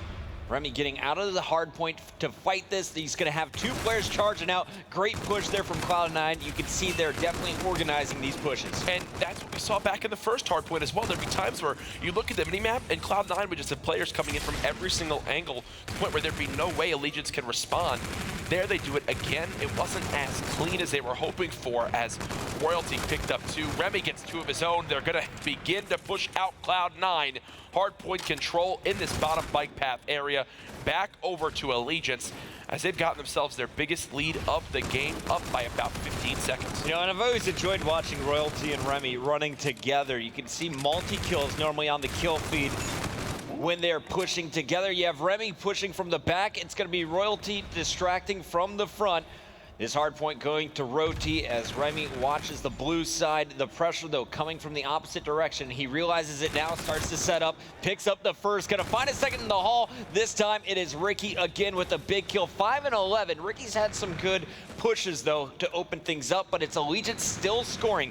80-42, they definitely have control of this game. And I got a DM from one of the very talented people here this weekend, Landon, who did a great job casting alongside the rest of the crew, saying, Jack, if I'm not mistaken, Cloud9 has gone to Game 5 in every series they've played this weekend. They like the pressure, Jack. Yeah, and right now, it's looking like a similar story as they have half the score of Allegiance.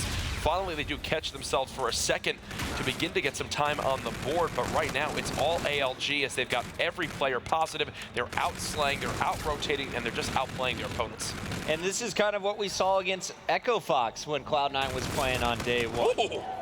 Remy with a nasty 2-piece is on a 3 streak now. He's going to pick up his 30th second in the hill before this one moves, and now we'll see who wins the next battle. Already it's Moch scoring, his teammates Sinful and Remy in the kill feed as Allegiance not slowing down. Cloud9 looking more disorganized than ever. Kills coming in from Aches and Assault, but it's not going to be enough. They got to break in and set up here because ALG is going to be surging with 4. Remy is just not missing right now. A 6 streak, 14 and 8, as he continues to play from top ticket, staying alive, forcing his teammates to come off spawn and help push with him. He's earned himself 1 streak on his way to a 2nd. Looking for this barrage. He needs just 1 kill. There it is inside the hill. He spots the angles, but Moch is going to pick it up. So only 1 streak to work with after all of that. Remy 14 and 7 though has definitely heated up. He was originally 4 and 4 last time I looked up at that scoreboard. On the other side, a very slow start for Aches again in hardpoint, 8 and 6, and an even slower start for Ricky. He only has 6 kills as we now have both teams going near 100 points on our scoreboard. Aches is gonna fall, but Lacefield continues to score. A 7 streak locked in for Assault has been the difference maker in the last minute. And he's about to earn himself a streak. No, actually doesn't win the gunfight, but either way, you need more from Ricky and Aches. They've gotten this far because of Lacefield and Assault in this game, but when your 2 veterans are a combined -20, it is not a recipe for success. Ricky gets his 8th kill of the game there on his largest streak so far as he goes ahead and gets tagged up, but still Assault inside this hard point has gone toe-to-toe with everyone from Allegiance this entire map. The score bucket, 106-106. So close, just like game number 1. When you get a chance, Jack, I'd love to see some more Mochilla. He has had so many big one-on-one gunfights to open up the hard points. This time around, he's going to be picked through the window by Lacefield. And we'll go back to him. He's going to be working towards that active camo as well. Royalty already has his payload available. On the other side, it'll be Assault with his payload up first. Moch flying around, looking for the pick, and then he is going to be outshot. This time around, it's Lacefield once again. Lacefield has his number in the last 2 gunfights. And without Lacefield and Assault right now, if they are going as big as they are in this moment, Cloud9 are getting absolutely decimated on this map. Somehow they're within 5 when 2 of their players are double negative in this game. Single-digit kills. Yes, it's not all about kills, but they've even been getting beat off rotation. There a streak comes in. Ricky and Aches last alive. Ricky leaves it. Oh, Dude, Aches and Ricky need to figure something out, because if they keep shooting like this, this is going to a game 5. Dude. What did I just watch? And there is Assault pushing out. Moch is going to pick up 2, looking for a 3rd. There's the triple. That is going to clear Cloud9 off of this hard point. 15 seconds left. The rewind being used as Lacefield will be cleaned up. Remy positioning himself at the top of the map while his teammates will contest for the final moments. Cloud9, after that triple, somehow able to get back to the hard point. They're going to fight for scrap, and they do have the lead 141 to 139. ALG about to retake it, and they do. Ricky and Aches are combined 20 and 44 right now. If they can heat up for just 2 hard points, they will win this map. Allegiance still in this one. Remy with the beatdown, nearly has the second. Not going to find it. Cloud9 will get the back bathroom spawns. They win the gunfights in bowling, but as they say that, they get completely wiped off the map. Assault lasts alive, and it's going to be gunfights from this back blue area to try to retake this hill. These are big kills. Can Assault continue Moch, to score? man. No, Moch, Royalty, all in the feed. Here's another one as Moch will actually back down from that fight. Now he gets the cover from Sinful. This is total control of the baseball field. Cloud9 has not been able to step in, and you're going to see ALG grow their lead as the rotation comes in. It's Moch leading the way. Right next to him is going to be Sinful, the old dogs of this Allegiance team, setting up first. Cloud9, this is now your chance to come back in this game. Try to stall out this hard point play for the rotation on Barn, but again, the kills on rotation is what gave Allegiance success in map 1 before they threw it away. It's helping them again here, but the superstar Assault 27 and 17, reading every play like a book. Is he going to drop 40, Jack? That's a little bit of a stretch with this Pretty new hard aggressive. point. That would be like the most I've ever seen, but either way, Allegiance will get more time in their favor. Now a 33-second lead. They've got payloads to work with. Royalty's on a 7th streak. He's 1 kill off a bombardment. He didn't get it last time. Moch stole his kill this time around. He will get the bombardment. No warden coming out here, unlike Lacefield from game number 1. Assault, though, is working towards his 30th kill. Remy on a big flank. The score streak's coming down. Nothing going to land. Actually, Assault is picked there by Royalty, but that's about it. Does he try to use his reactive armor here? No, Remy doesn't pop it as of yet. 2 more players challenging from back Grannies, and Remy is absolutely ready for it. The guy's near double positive this game. Most time on his team as well, just an MVP-like performance. Cloud9 with the first kill. They're going to try to challenge on through. Beautiful reactive armor. Oh, yeah. Both. As he'll stop that push, nearly gets 3. But actually, everyone from Allegiance spawns on out, and now is the best time Cloud9 have had this entire game to get a full 60 on a hard point. And I think that last fight was a great example of what's going wrong here. Ricky had the drop on his opponent. Instead, he just simply gets outshot, and Assault didn't expect it. He got run through as well, so another big double kill. Currently, though, it is Cloud9 scoring inside the hard point. Sinful on the back line, unable to land the melee, and it is all blue in the kill feed. Just when we thought ALG would be able to take over a hard point, it's Cloud9 coming back, and they have retaken the lead. And now they have the payload advantage with Lacefield having his reactive armor ready to go. If they get the kills on rotation, they could be able to close the door here. Lacefield gets 1. Does he spot the second player in underpass? It does appear so. There's a reactive armor challenged by a 3rd, and he's actually got no follow-up from his teammates. Assault dies on rotation. Aches is now there as well. Cloud9 trying to pressure from this back lemon area, but they're just getting caught sprinting. Cloud9, oh no, 43 points away. ALG, that is all 4 down as they are going to get 5. The salute coming in from Sinful as they know they can celebrate for at least 4 seconds. Now, though, the action is going to be coming from the top. Cloud9 trying to organize the push. The flechette grenades coming in. You're going to see Sinful surviving, though. The battle is in the back. His teammates fell. All alone is Sinful. Royalty trying to get back here. They got to stop Cloud9 from scoring, and then it looks like ALG will hold on to a lead at least for 1 more hard point. They're going to keep this hill contested. Now Cloud9 with control for a brief moment. Allegiance will flood back in. This kill feed is so evenly matched on these last couple of hills. Cloud9 will get the scrap time, but they need to go for 1 full push, Chris. 225 to 210. Allegiance on the rotation. They need a perfect hold. Absolutely. This is match point for Cloud9. You win this last hill, You take this series, you are guaranteed top 3 and an appearance in our winners bracket finals on Championship Sunday. ALG, though, trying to force the game 5, trailing by just 5 points. Royalty, huge, 3 straight kills, make it a 4th. He is looking for all the rotations, and he is cleaning this one up perfectly. They've retaken the lead, Jack. Royalty is such a savage on the map, man. Gets 3 by himself. Eggs caught mid-sprint. Everybody dead on Cloud9. They have one final push opportunity. I do not think it's going to happen, Puckett. I just don't see where their opportunity to come on in is. You said the 40 bomb is impossible. Royalty at 39, looking for the 40th kill. As we go to the final hill, it looks like we got one more in the bank. 246 to 233. This is do or die time here for ALG. Cloud9 trying to retake control of the center, and what a point to ask for here at the very end. Remy with 2, make it 3. Lacefield can't get the kills, and it's ALG 250 to 237. Cloud9, why? Why do you do this to your fans? Every series, it goes to game 5. They clutch up in the end on the back of Royalty. The guy goes 40 and 29. And Chris, I'll give you props. You called it. You said the 40 bomb potentially. 2 players get it. That map. Assault alongside Royalty. Oh my goodness. And at this point, if you're Assault, you're like, hey, Ricky, Aches, I got more kills than both of you combined. What just happened, boys?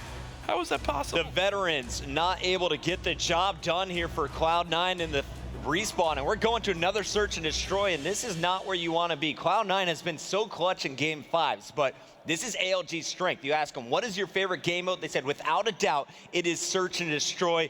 This is the tiebreaker series. And now you look at this and say, this is why these matches are on MLG Primetime, baby. Going to a game 5, so close. Here are some highlights from that map as it went down to the wire again. Remy and Royalty, just the duo on the map. Their shots so accurate. You just saw them both snapping onto opponents. Remy gets 4 in a row right there as these two just continued to match any slaying that Assault and Lacefield could put up.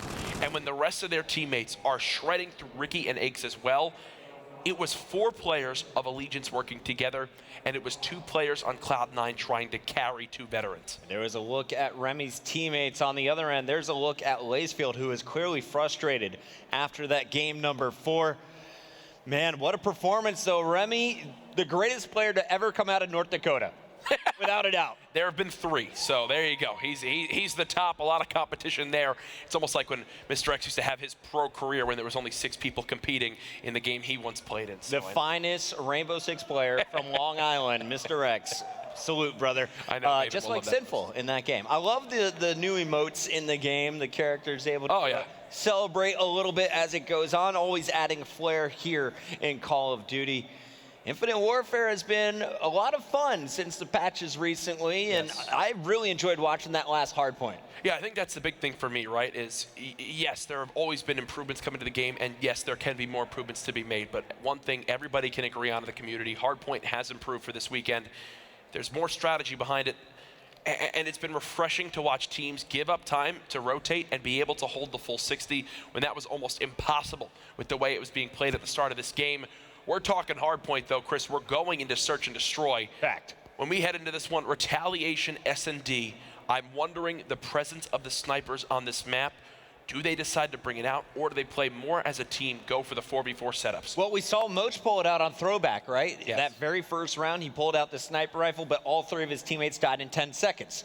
So we'll see what ALG decides to do. The one thing they did really well in that first search and destroy was adjust to Cloud9. Cloud9 came out hot, won the first 3 rounds, and then ALG, they just made some tweaks, were able to battle right back, but their key player was Royalty. You can't put all the pressure on him. He just dropped 40 kills, probably not gonna be able to be on top of the leaderboard consecutive games.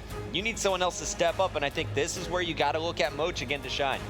This is going to be a great match. We still have quite the lively crowd here at the CWL Vegas Open, and I'm going to test you guys right now because I can't tell which side the crowd is rooting for. I want you to tell me right now, if you want to see Cloud9 win this game 5 and move into the top 3, make some noise. Oh, we got some Eggs fans out there. Okay, but now Allegiance fans, if you want to see your squad take down Patrick Price, let me hear it. Allegiance! ALG's got the fan base in the venue.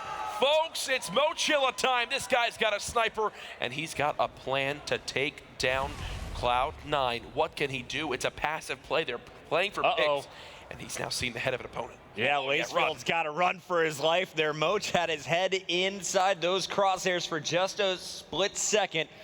Unable to fire this shot, and now you're going to see this slow push starting to come in. They're still looking for a pick here, and this is a lot of faith they got in Moch. Yeah. The other three players slowly inching forward. Cloud9, they're going to play this one ultra defensively. No challenges as of yet. And here comes the methodical push. Their plan around this, play towards this bridge site. As you can see in front of Moch now has 2 lead blockers with the sniper, and he's actually the bomb carrier, which is the interesting thing for me. As he'll go ahead and plant his objective first blood for Royalty as he's playing for C1, gets the nade kill as well. The guy just doesn't stop. There's the third with the help of Sinful, gets the fourth as well. Royalty with 3 that round, the one-man wrecking crew. 40 kills in the hard point, now 3 in round number 1. Here's a look at your final kill cam one more time. Royalty, a fantastic start. Cloud9, they were just playing it nice and patiently. Royalty, he says, I'm going to be the aggressor. I'm going to bring the fight to you. And he is going to open up very strong. He finished the last search and destroy with 14 kills, already 3-0 here in our Game 5. That guy is just such a beast as he's leading this Allegiance team to a potential top 3, which no one was expecting coming into this weekend. Ricky moving up the map. Cloud9, for the moment, have top patio control, which is being locked down by Lacefield. But as I said, I go to switch to him, and who is it? Sinful again getting the kill. Actually, 2 to his name. Combined 6-0 start from him and Royalty, as Cloud9 at another number disadvantage. Hit markers there, so Sinful knows there's a player to his left. And they're going to rotate around. Cloud9 still yet to plant that bomb. It's in the hands of Ricky. And they are just so fearful of where ALG could be, not feeling comfortable yet to get it down. Eggs, if you look left just a half second later, probably would have seen where this push is coming from. And you can tell how Allegiance want to play this. They're holding that top market side. They're going to force some awkward engagements for Mochilla and crew. And luckily, they do get a kill without having a trade. Sinful going to be the guy looking for the ace. And there's Ricky. Ricky knows he's got to get the bomb down here in the next 15 seconds. And here comes Sin. Sin gets Eggs, and now Ricky is going to escape with his life somehow. It's a 1v1, and Sin will track him down. The last bullet hitting him in the calf. Ace as well for Sinful, and look at him in Royalty. They've got every single kill for their team so far. It's why they're up 2-0 in this S&D, man. Sinful, not a smile coming to his face at all. Absolutely, and I'd love to stay on Sin to open up this next round, because he is 1 kill away from earning some score streaks. That Trinity Rocket would be unlocked if he is able to pick up just 75 more points. We're going into round number 3. It's the opposite of what we saw in game 2. This time, ALG is up to start the game. Let's go on over to Sinful on offense, already earning that payload just 2 rounds in, which he can use to bait himself towards his top roof area. This is a nade spot so popular on this map. Going to land right at the arch. Weakens 1 player, and that's going to be his green light to go, go, go. Right away, challenges towards bedroom. The guy's lights out, 6-0. Can't pre-fire me, baby. Sinful, too strong. Survives a car explosion. And he's got to stay alive here. You get 1 more assist, anything, and you are going to have those Scorchers unlocked. This is such a perfect start. Him and Royalty now 10-1. There's the rewind, beats himself too. Royalty across the map finally does die, but the damage has been done. Good luck, Ricky. 3v1 for Ricky, as he's across the map from really anybody on this enemy team. Ricky, known for his S&D prowess, he has always been a talented player. I remember watching him back in Black Ops 2 clutch situations just like this. He's been spotted, though. He does get the first kill, but guess who is going to pick up the final one? A 7-0 start here for Sinful. The man has been on fire. Throwback, not his map, but he is very much at home here on Retaliation. We're watching a 2v2. It's Sinful and Royalty with 12 kills combined. Their teammates with 0 against Ricky and Aches, who have 5 of their team's 5 kills. Lacefield and Assault, who went off in the hard point, seem to have used everything they had left in them, as now Sinful fully streaked out 3 rounds in, already on the way to earning a 2nd rewind in this game. Do you just use your streaks because you're working towards some new ones, Jack? I guess so at this point, man. He's got so much time to work with.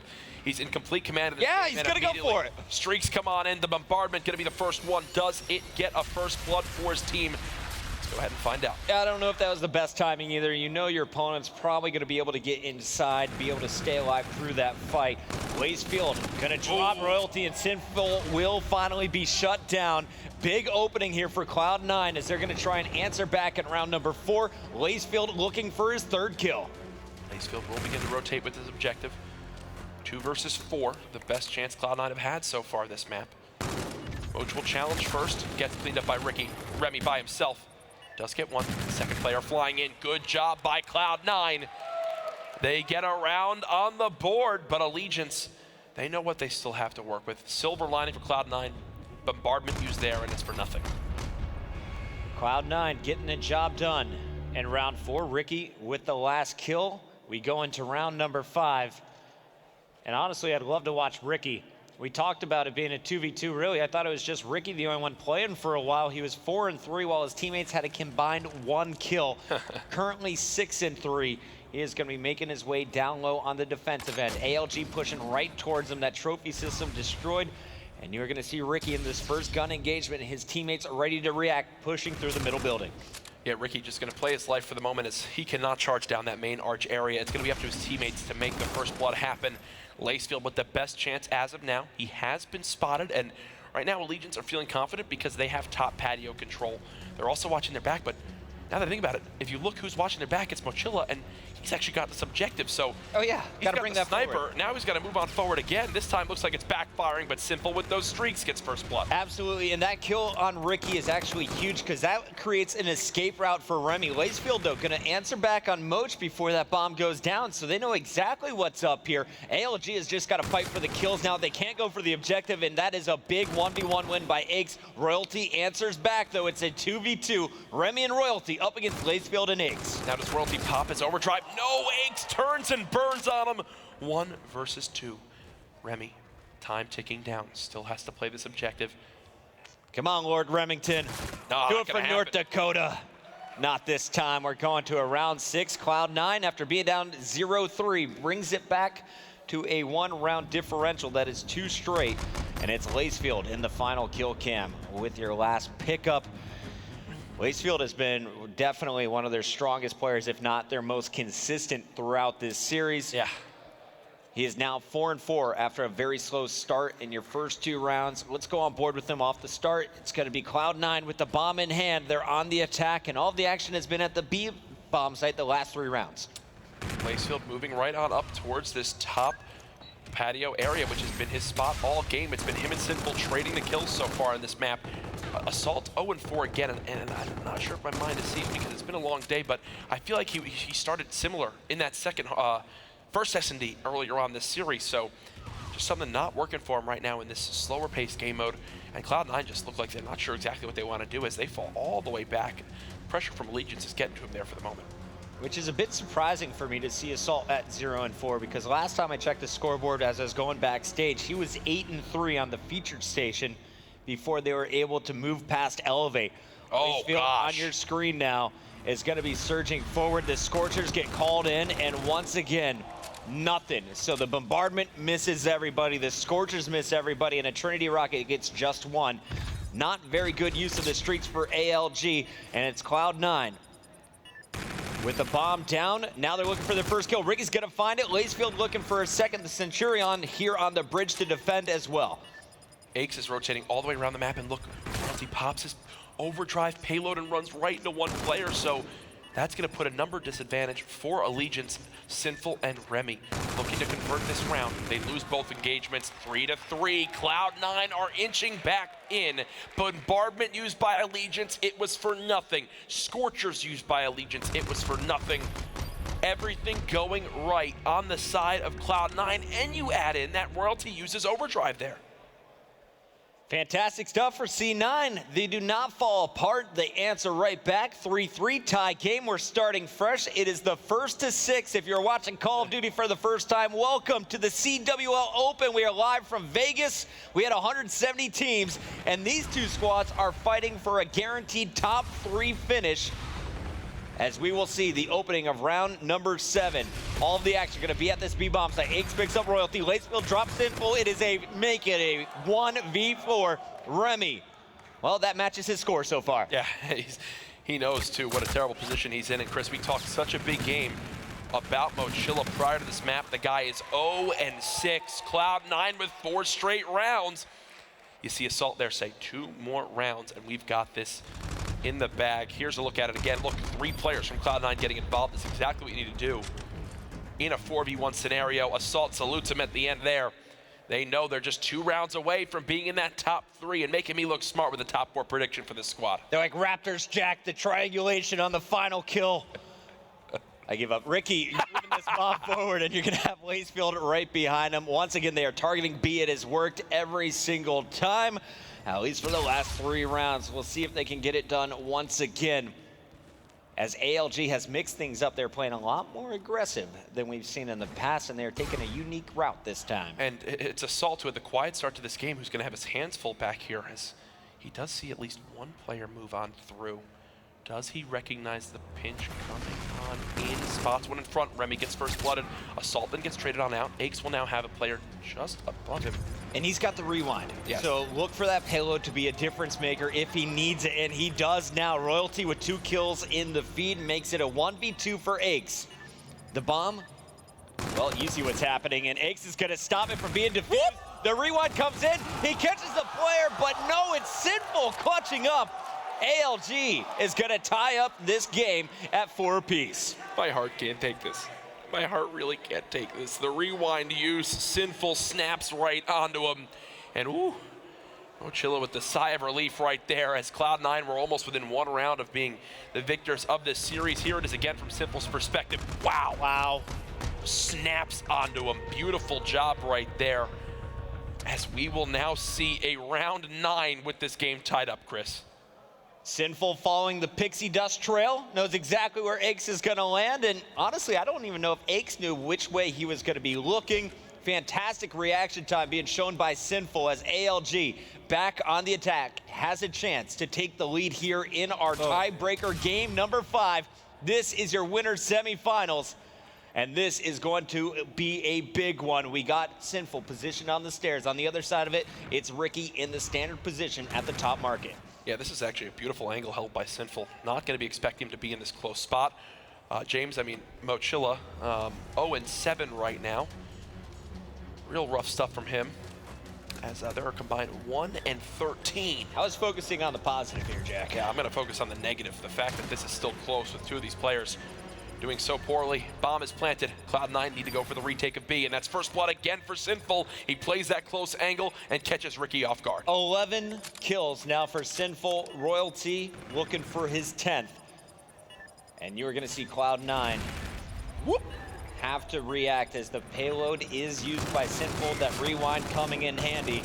Unfortunately, though, he is going to re-peek, and Assault punishes. Royalty answers back on Lacefield, and another kill is scored by Aches. Royalty trying to clutch up. Moch on the flank, should be able to pinch here on Assault. A very poorly organized push, and now this is an awkward 1v1 for your guy who has been awful. Assault is going to clutch up, but the bomb is going to blow up here, and we are going to see a 5-4 game, Jack. This is the most insane 2-man performance I have ever seen. Sinful and Royalty are 2v4ing right now. 22 of their team's 23 combined kills. I have never seen anything like this by 2 players. Moch is 0-8, and their team is still in the lead. Cloud9 now fighting from the back foot. Can they force the round 11? You know, and I kind of made a big deal out of the missed shots from Moch, but he played that situation pretty well, making sure that the wasn't coming in. Moch is going to get his first kill. Assault answers back, and now ALG is going to be finding themselves in a 2v2. Oh no! Sinful on the flank. Shaky shots actually misses some bolts, and it's because the camo was popped right away by Assault. The use of the payload is so perfect. I thought Sinful was missing. Apologies to him. No, it was an instant reaction by Assault to use his active camo to stay alive. 1 versus 2. Assault goes from 0-4 to now 9-5. And of course, when you use that active camo, your auto aim as the opponent just disappears. Tough shots coming in. Remy almost got the headshots for the pick. Instead, the bomb planted. Can he clutch the 1v2? No, we are going game 5, round 11 here. I've been saying it for years, and we got another one. It is a treat here in Vegas. I'm putting my money on Red Jack. I'm standing up. Chris is joining me, folks. This is the show we wanted to see. Vegas crowd, make some noise if you're liking this series. Oh, baby, this is what I live for. Which veterans are you going for, Jack? Is it Cloud9? Is it ALG? Make the call now. ALG has to get the bomb planted. I think Cloud9 win this game. I think this is where Patrick Price takes over. It's an ALG crowd, though. ALG chant starting in the venue, as it looks like all 8 players gonna get into the action after 40 seconds. A slow opening from both teams as Moch has brought out the big boy toy. They go back to their round 1 strategy, looking to see if they can play around this pick. It's the slow push. Sinful now moving on up. He's at the greatest threat right now to the positioning of Cloud9. And look out for Royalty. He was the difference maker when this strategy worked in the opening round of the game, but this time it's Iggs taking him out of the action. Iggs with first blood. Would you expect anything different? Now a 4v3 for Cloud9. And the positioning right now for Assault and Crew is so good. He's made it to this pocket. They're not expecting him to be here. Remy, the one player from Allegiance, is not locked down, but it's Moch with a sniper. Even if they back out, Assault with the nade. 3 versus 2. The bomb still has not been planted. And I do believe Remy's been spotted. He's gonna have to get out with his life. How does Sinful play this one? He's just around the corner. 18 seconds left. They have to make a move. They don't have time to sit around anymore, Bucket. He's gonna challenge and win the 1v1. 2 versus 2. They've gotta grab this objective. Did he not see him? There's the timing. There it is. It's all up to Ricky. Can Ricky stay alive? Not enough time to get this bomb down. God. And Ricky has played this perfectly. It's Cloud9.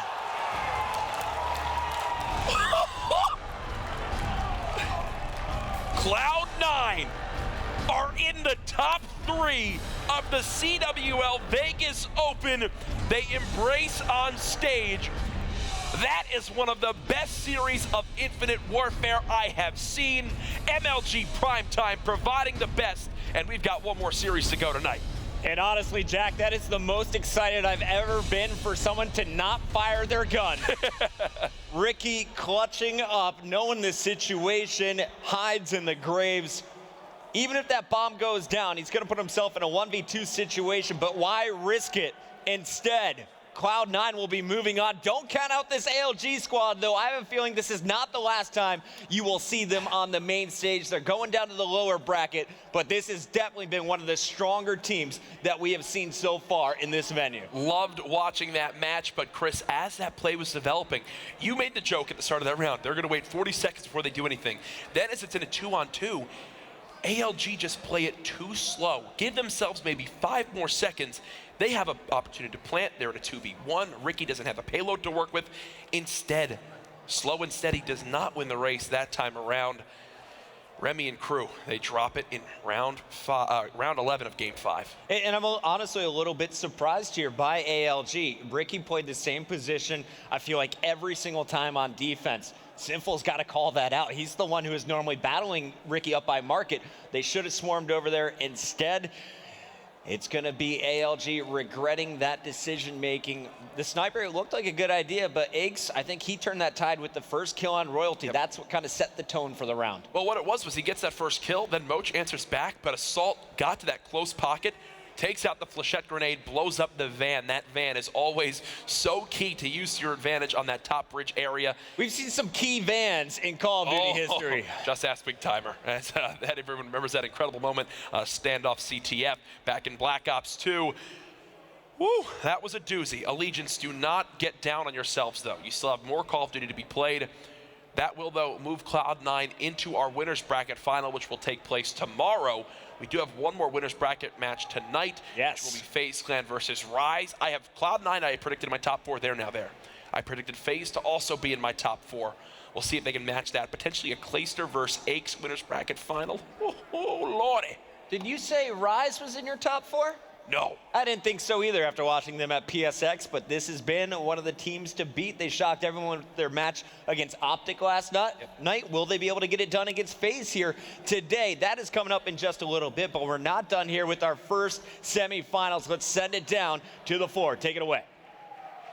Thank you, Christopher Robin Puckett. All right, so what the hell? I don't know. We were, there's very few moments where we had the analysis desk. Like we watch the games, obviously, we're talking about the whole time, but like we were just all into that. I don't know what kind of move that was, but that was insane. What sort of crazy, let's talk about the round 11, because round 11 was wild. It comes down to, yes, Assault not even needing to shoot his gun. Let's talk a little bit about how that broke down and maybe how Allegiance kind of dropped the ball. Well, I mean, Allegiance sort of sets up for that, A-bomb site, try to plant it on that bridge. They pull out a sniper Mochila, but he was able to get one pick and bring him back to a 3v3, but they just took way too long. And something you and I were pointing out was Lacefield actually had reactive armor, and he ends up pushing that tank, and he gets taken out. And I think we thought it was over if they were able to get that bomb down. As soon as Lacefield died, I thought it was done because he wasn't going to get to use the reactive armor. I thought that was it. I honestly thought everything was going to fall apart. And then you saw the couple clutch kills come in. All of a sudden, it's one player left for Cloud9, but there was just not enough time on the clock. Teep, is that the best series we've had so far in Infinite Warfare? It's got to be up there. I think you have to say so. Every single map sort of down to the wire. Besides the uplink, obviously Cloud9 handled that one pretty well, which I didn't really expect. But that last round, going back to it, it's like, how do you not coordinate a plant in that situation? Cloud9 playing completely back in the base, some crazy movement from Sinful to stay alive, take out Lacefield as well, and no plant. And all right, so we knock Pat a little bit sometimes. You team with him forever. What was the best thing about teaming with Patrick Price? Best team is how he can coordinate a team in the midst of a game. So I saw that several times in that hard point. However, you're talking about the positive with Pat.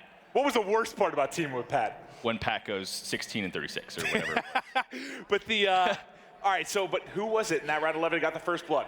It was H, right? He picks up that first kill, and that's kind of the catalyst for everything. I mean, he just, I don't know, they just do it. This team, this is what we talked about. Every single series, they went to game 5, and they just win it. Obviously, this one was a bit scary. They were down 3-0, and they really had to turn around, and they were able to do it. They just made those adjustments. So I'm going to formally apologize also to Cloud9. We sat down, we did a little caster roundtable where we had some of the guys working on the blog side at Activision asking us some questions about what we thought, and I think I said Cloud9 top 8. Matt and Jack felt good about top 4. I was very, very wrong. I'm impressed. I would agree with you, to be honest. Just coming into this event, there were so many good teams with the European teams. Just wasn't sure how this roster, how much practice they put into this game so far. So I kind of agree with you, but yeah, a top 3 finish. I was wrong. Now, what's interesting here, too, so we have FaZe Rise coming up next. So we could potentially have FaZe Cloud9 in the winners bracket final here, and then also over in Overwatch, they have their winner semis tomorrow, but I believe it could also be the same thing, FaZe Cloud9 on that end too. So that'd be kind of wild if we had it on both of our stages here. But that's it from us for now. We do still have FaZe Rise around the corner, but for now we're going to toss it over to Chance for an interview. What's up, guys? Chance here with, the man himself, Patrick Price. Congratulations, you guys qualified top 3 for MLG Vegas. A lot of money you've already earned outside of whatever you've made from gambling. I gotta ask though, how the hell do you guys always end up in game 5s? We really don't know. We would like to stop doing that, but I'm just glad we're good at it.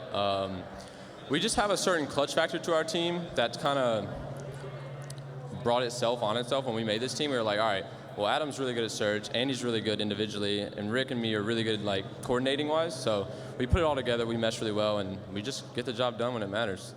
Fair enough, you guys rise to the occasion. And, speaking of rise, they're going to be playing FaZe next on main stage. Now, the winner of that, they're going to be playing you. Do you have a preference for who you'd rather play, or just who do you expect to win? I like to play Clay. Outside of that, though, I want to play Rise, get some revenge for Nagafin, for them dropping them. Shout out to Naga. But other than that, I'll play either. This series is going to be dope. I'm definitely going to watch. I really don't know who's going to win this. It's going to be close. It's going to be a nail-biter for sure. All right, well, fair enough. Guys, we're going to go to a quick commercial break. But when we come back, we find out who's going to be playing C9.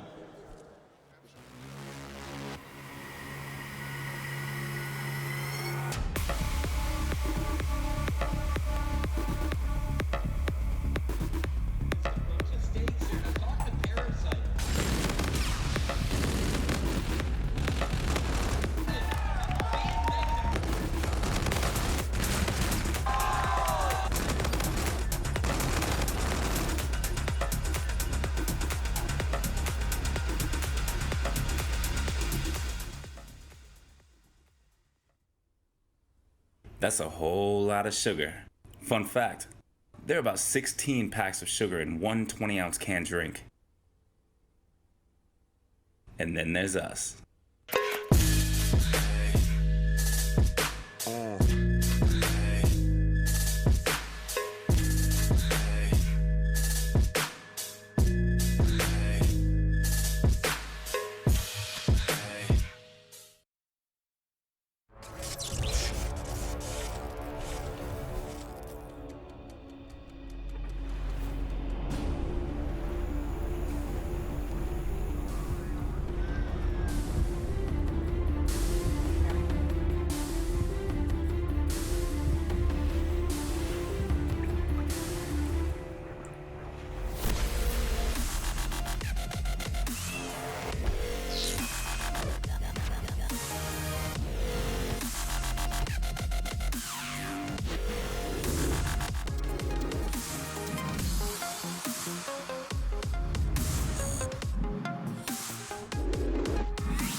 What is up? I am Dylan Price, also known as FaZe Attach, a part of the team FaZe Clan, the professional Call of Duty team, and I'm actually in Las Vegas, Nevada right now.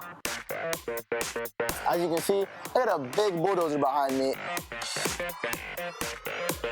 And I'm great with the controller, but we're gonna see how I can control that, and I'm just gonna hope for the best.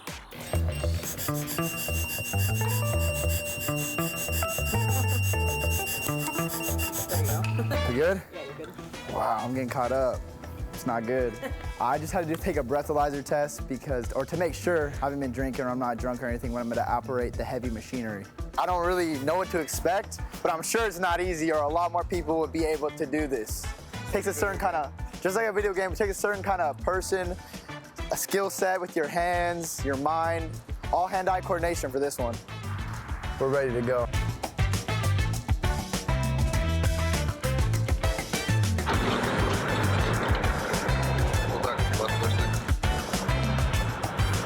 Oh, that's a good scoop. That's what I like to see. Did you get this? Did you get this scoop? This is safe, right?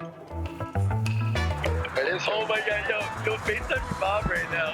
I'm gonna FaceTime her. Hey, Mom.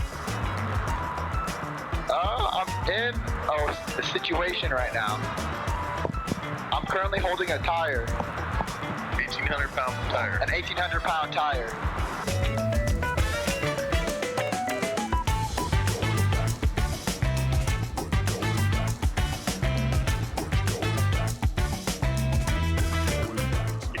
It's just uplink, bro. It's clearly uplink. Kobe! Ooh. Dang, do I really want to be gaming right now, or should I be operating an excavator every day, just excavating, helping construction workers around the world? Oh, the controller was insane. Like, you had to hold one thing to the left, pull it back, push the other thing forward, pull that back to the right. Honestly, if I went back in there again, I probably wouldn't know I would not be comfortable doing that. I definitely have a newfound appreciation for construction and the construction workers out there around the world, because this is not easy. This is stressful. Kids come out here every day and they compare it to video games. They pick up on it the fastest because of video games, actually. Other people are always hating, saying that they can control things, but no, you got the certificate right here. You see this? This is my diploma saying that I'm one of the best in the world at operating anything. Controllers, bulldozers, excavators, you name it, I control it. Probably the only diploma Price has there, Dylan. Too funny, man. We got to follow him around with the camera more. The guy is an absolute goofball. We were dying here. I heard a ton of laughs from the crowd. This is MLG Prime Time, our final match of the night. And why did we show you that video there? Well, it's because FaZe Clan will be playing for a spot in the top 3. Attach needs to control his controller better now more than ever, because they want to face off against Cloud9 in that winner's bracket final tomorrow. But first, they've got to get through Rise Nation, which will most certainly be a tough match.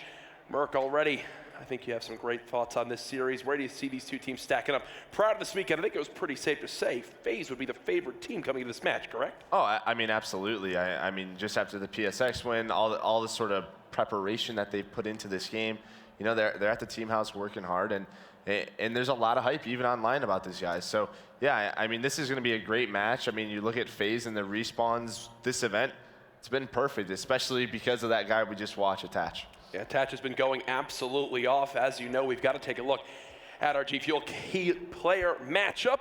Here's a look at it here. Felony versus Attach. Doesn't have the top respawn KD right now, but Attach, oh, he's been finessing in Search and Destroy at 2.33. Felony, though, TP, has been lights out so far across the board. I would say a major reason why Rise Nation finds themselves in this position up against FaZe. Oh, ever since they picked this guy up time and time again, he's just kept them in whatever sort of respawn possible, right? So going throughout Black Ops 3, he was even keeping up with the likes of Optic when they were at their prime in a sense as well. So not surprising at all. Yeah. Expect them to do it here. It's going to be the battle between these two guys, especially in this first hardpoint. And Merc, we saw Attach may not have the top hardpoint KD right now or to what we're used to seeing, but it's not everything. What role does this guy play on this team? I mean, he does a lot of the dirty work, and really we saw that last year in Black Ops 3. Like, he he was sort of the guy trying to change sort of his play style to fit around this team. He's sort of that objective mindset guy. He's going to be in the hill, but when he doesn't need to be, he can slay all around the map. Now, these guys have been playing for a long time today, wondering, is fatigue beginning to set in? I don't know. When you're playing for top 3, Merc, you've played many good times. I feel like you're now focused more than ever. Oh, absolutely. That's all these guys care about. As soon as they get into that game, everything else around them, how they're feeling, it doesn't matter. And I know this weekend we've had a lot of ways that you guys can watch online. Obviously, the youtube.com/MLG stream, but the big thing that's been revealed this weekend by Major League Gaming is the enhanced viewing experience, the EVE platform. A new way to watch Call of Duty, individual player feeds. You can watch a single player or an entire team. More in-depth stats than ever before, more for the viewer to do with the score streak beta going up. I've been seeing thousands of votes go down by viewers predicting where rounds would go, making their thoughts on series and certain plays. See it all in action on MLG.TV/COD. You can hear still a lot of crowds in this venue. We've obviously got our main stage crowd, but also Optic Gaming playing through that losers bracket against, I believe, Complexity on one of the featured stations. So there's still so much on the line this weekend. From everything you guys have seen so far as we wait for this match to start on up, which team has really impressed you the most? We now know of one team in the top 4. Teep, I'll start with you. It's so tough. At 1 second, I think E6 is going to be my favorite team. Then ALG comes in, sweeps them out of the winner bracket. Yeah. Then Cloud9 just clutches and beats ALG in the other winner semi. It's really tough to say. I guess in terms of just pure clutch ability, you have to give it to Cloud9. They somehow just find a way to win. Is it pretty? Not by any means. Can they fix a lot of things going in tomorrow? 100%. But a win's a win, right? A top 3 is a top 3. And, you know, Patrick Price, he thrives in those sorts of situations. It's just what he does. The first blood in round 11 was too fun to see. Merc, coming into this one now, Rise Nation versus FaZe Clan. We talk about how FaZe, their strength is the respawns. Rise, really not so much. It's their S&D that has gotten them to this point. What is the map in this series that Rise just needs to win? Because this hardpoint is going to be tough. Is it the Blake? Do you think they have a chance at hardpoint? Where do you think it goes? I mean, after 3-0ing Optic yesterday, I think they can win multiple respawns against this FaZe team. It's something that they discussed about yesterday. You heard Looney talk about it in that post-game interview. He said after PSX, he said, we went home and we just grinded hardpoint. He goes, I picked these guys up, and these guys were some of the best search and destroy players in the world. That's not what we need to focus on. We need to win respawns if we want to win tournaments. And that's what they've been trying to improve upon this weekend, with Felony going absolutely off with just shy of a 1.5 KD in those respawn game modes. As always, stay involved in the conversation on social media. Use that hashtag MLG Vegas as we get into the rig draft for the final series of the night here on MLG Primetime. FaZe Clan and Rise going for their selections back and forth. We've touched on a little bit of certain players picking that Centurion. Clayster always going away from that trophy drone. And I've spoken to him a little bit about this. He's got some ideas on why he's not a big fan of it. We'll elect to go with Harden this time around. It's our final series, as I've mentioned, for a spot in top 3. Who will it be, boys? FaZe or Rise? Team from you. I'll go with FaZe. Merc? I'll go with Rise. Oh, okay, I like that. Our analysts aren't agreeing. I've got FaZe. For now, though, it's time for our casters to take away game number 1. Thank you very much, Jack. Matt, do you sometimes think that Jack looks like a giant toddler? Yeah, no, that's what I always like. think. Not like what's the opposite of a shrink ray? Something that would like blow up a 3-year-old and just strap a blazer on it? That's Jack. Accurate. All right, well, let's get into it, though. I'm going to start off with Attach. That video was great, though. That was he's good on camera, man. He's funny. Yeah, no, that was pretty awesome to watch him do that. And we see at the beginning of this game, it'll be Rise Nation inside of the hard point. We got them in blue, and FaZe will be in red. But this is one map that I actually think probably favors FaZe a little bit more, because this is one of the, it's not like Retaliation where it can be really slow and you're going to be able to just kind of like work down the opponents. This is one that still plays pretty fast, even with the new spawns. And you've seen how good they can be on the ones that play a little bit slower, like Breakout earlier, that monumental win we saw over Splice. But let's see how they handle it here. Sticking with Felony for the moment, as he is 4-0 to kick it off. They came off against that big win against LG. You got to think, I don't know, bad blood's the right word, but some animosity maybe with the big team changes that kind of go on between those two teams, and they end up getting the edge. Without a doubt, I think that's a huge momentum swing for this Rise Nation roster. Beat a lot of their old members from last year. Felony, he's going to drop, but gets the streak, so he gets the bombardment in the Trinity Rocket. It's going to be attached, though, in the kill feed, picking up 2, and it's going to be FaZe Clan getting control of this Turbine hardpoint. So Looney just waiting for his teammates in the back here. Smart play. You see how far away the rest of his teammates are spawning. They're going to be able to wipe him out of the hill with some streaks and a kill. They're going to get it right back. Yeah, Felony, I believe, got 2 with the bombardment, then found 1 with the K-bar as well. I'm going to go back to him. He's on a 3 streak again. He's 9-1, known mostly for his S&D gameplay, you would say, kind of coming into the last couple years. He's really been stepping it up in the respawns. Yeah, I mean, we've seen explosive games from him in the past in respawn game modes. I can think to one last year was against Optic Gaming at on an evac hardpoint to kick off a series. I believe it was the grand finals of Anaheim. So Felony, we have seen him pick up some big kills and some big moments. And you know, for this Rise Nation team, that's what we talked about a lot coming into this event. It's like they didn't look good at PSX. They go home, they work on their respawn game, they come out, they look much better. It was like, where are they going to find these other kills besides Aqua? And you're definitely seeing Felony step up in a big way. Yeah, they need him to. They certainly do. Speaking of Aqua, let's hop on with him for a little bit. Actually, I take it back, because Facento, he started out 0-2. He's now fired off 3 in a row, and he had some really, really good hard points. Wasn't it Scorch yesterday where he ended the game with that 11 streak? It was one of their first series where he really exploded. Yeah, and it's Rise Nation pulling away in this game, which is going to be very difficult for FaZe to make the comeback. At least in my opinion, I feel like it's a lot harder to make comebacks now in a hardpoint, because you know, you're going to have to just keep chipping away. It's not like before where you can get these full holds consistently. Like if you rotate early, you're going to get those first 15 to 20 seconds. I don't know. We've seen some crazy comebacks this weekend, though. I mean, I can kind of see both sides, because if you do get a string of two really nice hard points, like we saw, I'm trying to think what team it was on Retaliation, but they held Graveyard Cathedral really, really well, and then also won the quick break on Broken and racked up like 100 straight points, basically. So some of them you can. Here, maybe a little bit more difficult on this map, but some I think you certainly can mount some crazy comebacks. Well, I think, look, I mean, the other team can get a decent amount of points on a hill, right? You rotate early, you take the first 20 or so seconds, you keep your lead still intact, and you just kind of ride that all the way towards the end. It's going to be Felony just sliding in, able to take out Attach. It's going to be another kill for the side of Rise Nation. So they do have control of the hard point, and FaZe just looks a little bit off here, Maven. You know, just starting off a little bit sluggish, Enable 3 and 10, but it just seems like they're not really going together. It seems like you're just seeing them really spread out, just playing these one-on-one individual fights. Well, now they're trying to pinch as a unit. At least that's how it looked like it was developing on the minimap, but they lose every gunfight, basically, outside of Attach. He's able to win 2, maybe find a 3rd, not able to do it, and now it's Facento exploding. So early it was Felony. He's 14 and 6. He's having one hell of a game, and that's kind of what put FaZe on their back foot to begin with, is those early streaks he got to break the Turbine hardpoint.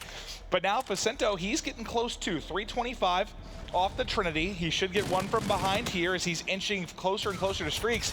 And we've seen streaks used really well on this particular map. You know, you saw Envy close out this map, I believe, against FaZe with that bombardment you saw from Apathy. So you can come up with some pretty clutch plays, but they continue to pull away. Yeah, now one thing you're gonna want to keep a note on with FaZe is just, it seemed like in their last push when we were talking about, you know, they're coming on a pinch, it just seems like their timing's a little bit off, because Clay is coming from one side and he just goes in a little bit too early, and Attach is not in position to trade those kills out right away. He's able to get one, but taken out, and Rise Nation gets control of the hard point. So we'll see if FaZe can get on the same page here in the second half. Yeah, they need to get something going, get the fans behind them a little bit. There hasn't been a whole lot to cheer for at this point, as it's just been a bit of a blowout. 100-point advantage right now for the side of Rise. Let's take a look at the spawns now. Attach is going to be spawning out by Turbine. They're trying to get back to Bridge, but you can see, even on a smaller, more hectic map like this, you still have a bit of a 5-second or so run just off a spawn to get back to mid-map here. Yeah, and really, it's if Rise wins like 2 full, you know, team wipes of gunfights, I mean, they're going to get all of this time still, which they do. The Hill's going to rotate here, and you see the kills on rotation. It's going to be 2 big ones from Attach. Aqua's able to take him out. But how often are you going to rely on Attach to just keep picking up these 2 pieces on rotation? Eventually he's going to lose them, and they've already gotten broken. And this is where a lot of the damage got done before when they broke with Felony's bombardment. Now it's going to be FaZe trying to break in. They do find 2 easy ones, maybe a 3rd in the back, trying to look for more kills. It's now Attach that can clean it up. You talked about how many 2 pieces he can get. That might have shut him back a little bit further than he meant to go, but he's still able to, no, he's not able to fly out and actually win that. And let's talk a bit about Enable. Let's stick with him on Respawn, because he struggled in S&D a little bit early in the weekend. He's bounced back in that, but now a really, really rough start. Not that there's anyone on his team really shining right now, but 7 and 17, Enable's got to turn it around, man. Yeah, but you've seen FaZe feeding a little bit. I mean, they've given Rise Nation some streaks. I believe it was Facento with streaks and Felony as well. So we see, as you know, the game slows down, streaks become a little bit more prominent. They become a little bit easier to get, I think, just by being able to just lock inside of the hard points and pick up some consistent kills. So I think, you know, that's something that FaZe and a lot of other teams, quite frankly, will have to kind of put in the back of their minds. Like, in Black Ops 2 where you didn't want to contest because you didn't want to give up streaks. It's just another thing they have to keep tabs on. Well, and I think the reason maybe it comes a little bit easier at the end too is because you're getting those, I guess, desperation kills as the team tries to play a little bit faster. Maybe they want to. They're flying in one by one instead of as a unit. You're able to find some easy kills, but God, they're just getting punished right now. This is all Rise. Yeah, and Rise can actually win off of this hard point, and this is really bad situation for FaZe because you're going to have to at least contest here, get in, and you're going to have to get control of the new hill on the rotation. A beautiful use of the rewind there from Facento, and you can see on your minimap, it's just Rise Nation slaying out time and time again. And now what do you decide to do? You don't want to give up this scrap time because then the game's basically ice. You have to fight for it, but then what happens? Look over at Looney. They're already getting set up here at Drill. They've got observation deck locked down. You have Aqua inside who might be able to find a couple of kills, finds one before falling, but you have to fight for that scrap time because you're in desperation mode, and now you have a tough break again as they're set up nicely here at Drill. Yeah, and Rise has set themselves up to win this game with relative ease, right? I mean, Aqua's going to pick up 2. You see Facento just watching this cliffside. He's going to be able to pick up 1 easy one. He has Looney on the outside watching his back, and only 5 seconds left for Rise to put this one away. They are going to 100-point club FaZe Clan here in our first map, 250 to 97. Unexpected? I did not see that coming. Now, that's not me trying to downplay Rise's gameplay at all. That was incredible, but after seeing how well FaZe played in Hardpoint, especially, that we'll keep going back to it, but that throttling they gave Splice in the game 1, whatever it was, 250 to 27 or whatever it was. Basically nothing. Do you think that, is it kind of to this map, you know, it doesn't play like your Breakout or Retaliation? Maybe? I actually thought this would favor FaZe, to be honest. I mean, you look at, like, you have Attach and Zuma, 2 guys who can get flying in towards the hills, really close quarters engagements. You figured this is one where they would excel against a team like Rise Nation. So what was it for you then? I mean, I'm interested to hear a couple maps from now when we go to the analysis to get their thoughts on it, but for you, was it slow play from FaZe, or was it just Rise outclassing it? I think it was just Rise just coming in a little bit more, you know, amped up, prepared. Like, you can see the guys on stage, like, behind us. It's late. It's like 11:30 at night, 2:30 on the East Coast, and I know these guys have been playing all day, so, man, that could be part of it. Yeah, I mean, you don't know. I mean, you know, they get a map like the one that they just had against Luminosity, you know, the Game 5, to be able to clutch up and win it, like, that could give you, like, a ton of energy going forward, right? I mean, it's a rival of yours. You get really amped up. The adrenaline gets flowing, right? Some adrenaline that carries over into this game, so maybe we see if FaZe bounces back in Game 2. But I also think a part of, you know, a little bit of feeding by the side of FaZe, you know, you're just keep challenging these hills over and over again. You give the streaks to Felony, you give them to Facento, and they're able to use those streaks to just break into those hard points and take them back. And now, what gets scary, FaZe is a good search team, but I think Rise, no slouches there, especially at PSX. We saw them. Felony can play very aggressive. They play very well as a unit in Search and Destroy, and I think this is not going to be an easy win for FaZe by any stretch of the imagination. If they go down 2-0, I mean, do you view this, I guess, my overall question, is this kind of a must-win for FaZe here in the S&D? No. Not really. I kind of view this how I view the Rise Optic series yesterday. So when Rise wins Game 1, you kind of figure, okay, they're a very good Search and Destroy team. They win Game 2. Like, the saving grace for them is they guarantee themselves the Game 5. The uplink and the hard point right there, you're kind of playing with free money at that point. You put away the series, amazing. If not, you know you have your bread and butter there waiting for you at the end. You just need to secure that Game 5. Yeah, this is, I mean, it's a big Game 1 win, though, for Rise, because, you know, a lot of times yes, you can break things down more, but for me, sometimes it's simple. There's one team coming into a matchup that I favor in the respawns and one team that I favor in the Search and Destroy. A lot of times it's that simple in my head. I'm like, they're probably going to win the searches. They're probably going to win the respawns.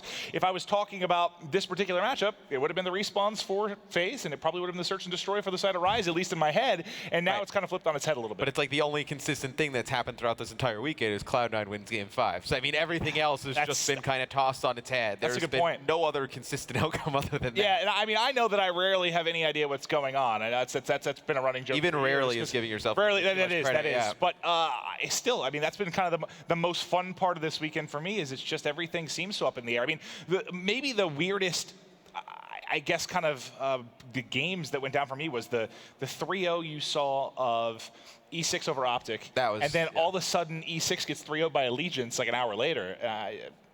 I mean, Yeah, well, there's now no- seeing how far Allegiance went and how tough they play Cloud9, I guess it makes sense. But at the time, I was just like, what the But Cloud9 has gotten to Game 5 with everybody, so it's like, well, how strong were they against Cloud9? That seems to be Cloud9's thing, just taking teams to Game 5. You and Jack nailed it when we did the little round table. I can't remember if I said top 6 or top 8 for Cloud9, but you guys thought top 3, top 4. And I'll be honest, I hadn't seen Cloud9 play a whole lot. I was just more going off what I'd seen from other teams and how stacked this open bracket was, how stacked pool play was.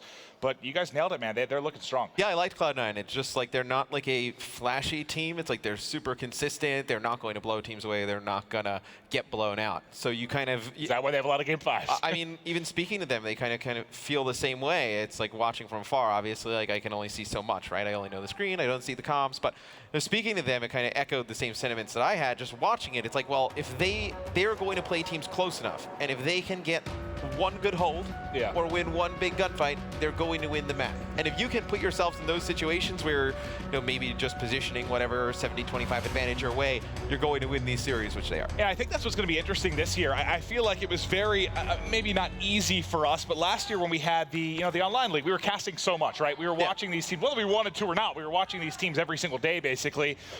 I felt like I always knew going in who was going to be taking it, but with the way that's going to be this year, kind of lands into the league. God, it's sometimes 100 Thieves was tough to watch. Yeah, Pat. I saw some tweets going back and forth between Aches and Royalty. I was like, oh, the old 100 Thieves squad. Yep. But here we are on with FaZe, as they're going to be looking for kills early. They are at a 3-on-3, but the pistol not going to be enough there to find one at close range, and now it's Enable by himself. 1 versus 3, make it 1 versus 2. If he wins that gunfight, might give himself a chance, so that's tough there with the cover of the bomb. Yeah, really fast round in favor of Rise Nation. They get extremely aggressive over by the A site, and they're just able to swarm on top of FaZe. I think that definitely caught FaZe off guard a little bit, not expecting the aggression coming out from the defensive side of things. So FaZe, they really need to wake up here. It seems like you just kind of get the vibe in the venue and stuff. Like, it's just like, usually the FaZe fans are really loud and whatnot, supporting the guys. Like, it just seems like really kind of quiet on their side. Yeah. And to be fair, there wasn't a whole lot in Game 1 to root for, right? There wasn't a lot going right for their side, so you can see that being a big part of it. But now let's check on with Rise. Felony playing below with Bomb. You'll play a little bit of cat and mouse / hide and seek. You see kind of here down in the bike path. It can be very, very tricky. You saw Royalty playing down there, how annoying that would be to deal with. Just continuously going vertical across that bus, but it will be Felony finding first blood. And keep an eye on the minimap. That's 6 at the top. It's going to be Facento. I'm going to keep an eye there because he might get some brilliant timing here. Yep, there it is. He's going to find one kill around the back. They did this exact strat the other day, so they kind of show over towards A. They give Facento all this open area to get in the back by Lime, and he's able to get one kill, and it just slows the push coming from the other side of the map, and that was a big kill there. Looney saves a teammate's life as Zuma in the mid-rails trying to pick up one. It's going to be all on Enable here in a 1v3. Highly unlikely. Similar to round 1. Yep. Finds himself in a position again. He has one around the corner. Should know that he's dipped out to the left at this point, or maybe he didn't get any actual vision there. He only has 20 seconds to work with, so at this point you just have to make a play. Try and play fast. There's one in blue, one playing inside a silo. He would have needed basically perfect shots there and have to whip and find the second. He didn't really have a chance in this. No, I mean, and the positioning from the guys on Rise is phenomenal. I mean, they're not going to be able to get collateraled like we saw the other day on this map. So they're able to just bait that out, and Able tries to make a play for the bomb. He drops. It'll be Rise taking our first 2 rounds here on Throwback S&D. The one thing I will tell you is if it is, not like to make an excuse, but if it is an energy thing right now, if it is FaZe just needing to wake up, kind of come alive in this series, there's no one better in the business than Clayster. Yep. To turn them around, to get them fired up, to get some energy going. It could be just he's 0-2. He didn't have a great game 1. There's nothing really to build energy off of. One crazy round for him or clutch play, and all of a sudden you can see things kind of turn around. Yeah, I mean, they need somebody, specifically Clay, I think I kind of hit it right on the head, to make a huge play. And I feel like had Attach, he was trying to pick up some 2 pieces in the hard point, which he was, but they just were not able to just kind of spiral and build momentum off of it. They do get bombed down in first blood, though, so this round looking much better for FaZe. And this is what I was saying, Enable started out really slow in search and destroy this week, but he has come alive. 5 and 3. He has 5 of the 7 total kills for FaZe, but now it's all on Aqua. He's in a similar situation to what we saw Enable in the first couple of rounds. He's in a 1v2 and almost same time of the clock when we were talking about 20 seconds to work with. Doesn't really have too much of an opportunity. As he finds one, he now has to hunt the second. Does he realize he's out to his right? He's going to check below. should be tagged in the back momentarily, but now even if he finds a kill, it's not going to matter. FaZe is going to get around on the board.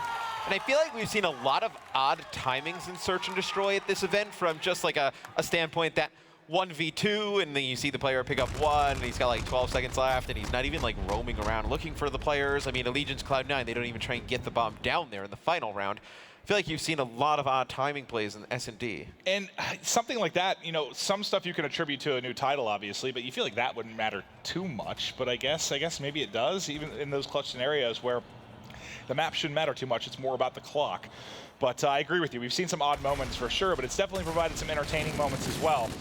Facento on offense, last time you saw him play out towards that A side. Now he's actually going to be first blooded, but it does get answered back almost immediately as Clayster does fall. So 3v3 here, and it looks like we may have a bit of a wrap. Yeah, so you see an adjustment here from FaZe Clan. So it's the same exact strat from Rise Nation on the offense. They show towards A, they wrap towards B. This time, though, instead of wrapping all the way back towards their base, they go on the overextension here. They catch Aqua off guard, and now they have the advantage.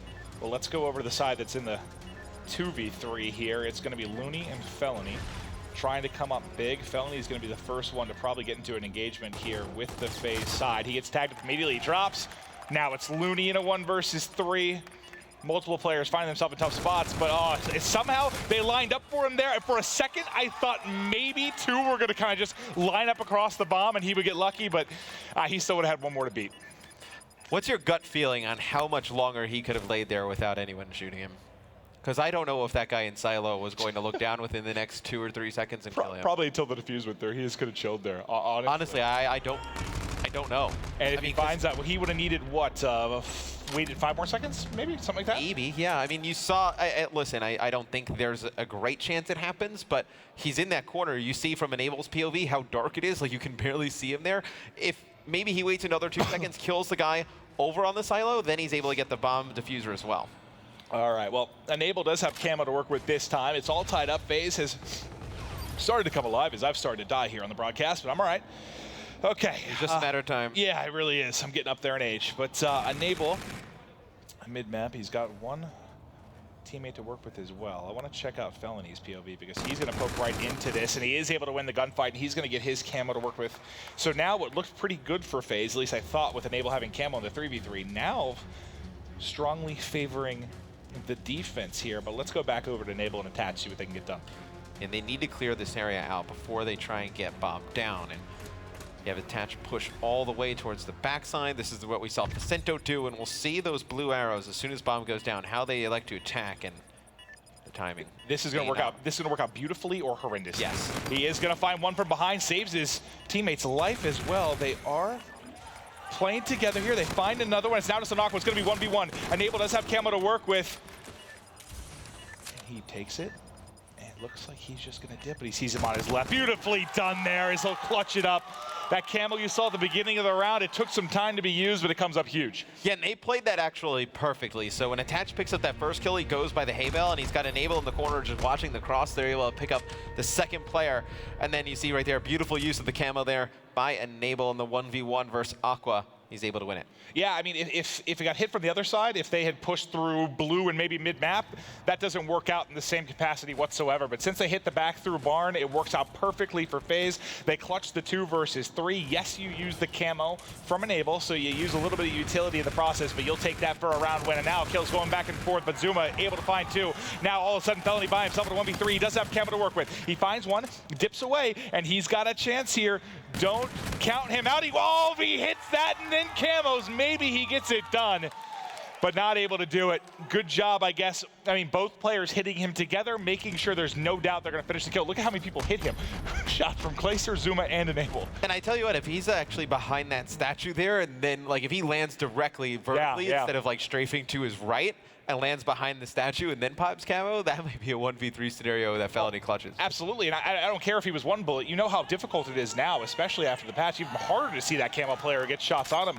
He might be able to pull that off, but now back to offense will be FaZe Clan. It's Attach opening up with another first blood. Is FaZe looking to rebound after the game 1. I do want to hop over to the flank because coming around the back was Felony, but he gets caught. Now it's Facento in a 1 versus 4. Good luck. And these rounds have been odd because Rise Nation looked so good in the first two, and then FaZe has just become the aggressor and just ran right through them. These rounds have not been that close. And you can hear the crowd starting to get hyped. And what's interesting is I think you have the Optic match going on the side station as well. So the crowd's kind of split. You have a lot of FaZe fans and Optic fans watching that. As soon as one of these finishes, I imagine they're going to start grouping up here, and it's going to get even louder. And you got to think the more that happens, the more it maybe starts to help FaZe a little bit as they come alive. I mean, FaZe is definitely a team that kind of goes off of the crowd and the momentum, just the energy in the room. So would not be a good case for Rise Nation as they're making their way towards the middle of the map. Will be Facento with bomb in hand. They do like this push, so they're going to try and be the aggressor right back. They do get first blood onto Zuma, and now because they get first blood in the middle of the map, everything is opened up, but look at this flank coming in from Attach. They've got a nice pinch here. You've got the number one on the minimap, which is Enable. I thought Attach was going to get a freebie for sure and then open things up for Enable. That's not the case at all. It's now Clay by himself. He has overdrive, but I don't think any amount of speed is going to help you take out 4 players. He falls. You get another round for Rise, but still, FaZe just 1 round away here from tying up the series. Now we'll see Looney in the final kill cam. Relatively easy kill here on Clay. Clay doesn't even get a shot off, so nice play there from Looney. We'll see if Rise Nation will continue to be aggressive. They've done a nice job winning these rounds when they are aggressive. When they play a little bit more passive, further back, they let FaZe get up the map, and they're able to take those rounds.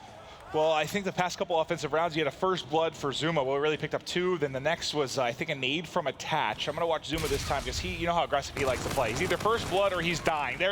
He finds it. Oh, my God, they almost line up for him to find a couple kills, but he drops with the overdrives hit. And Clay, where is he headed? This is kind of what we saw from Facento, right? Yeah, it's a power position here, because if you're able to get to this back area, it prevents the opposing team to rotate through this back line. And then, I mean, where are your options there? You have to go through mid-rails, that is a death trap, or all the way towards that offensive spawn. Well, let's go over to the Rise side as they have to try and clutch the 2v3 to keep their S&D hopes alive. But the Thorn in the side may likely end up being Attached. Depending on where he hits this from, he could end up coming directly behind him. I think that's what we just saw. Yeah, and he definitely has spotted the player in the back here. But Felony gets 2 before he drops. It's going to be a 1v1. Attach versus Looney. Attach lands some nice shots. He's going to have to back down, though.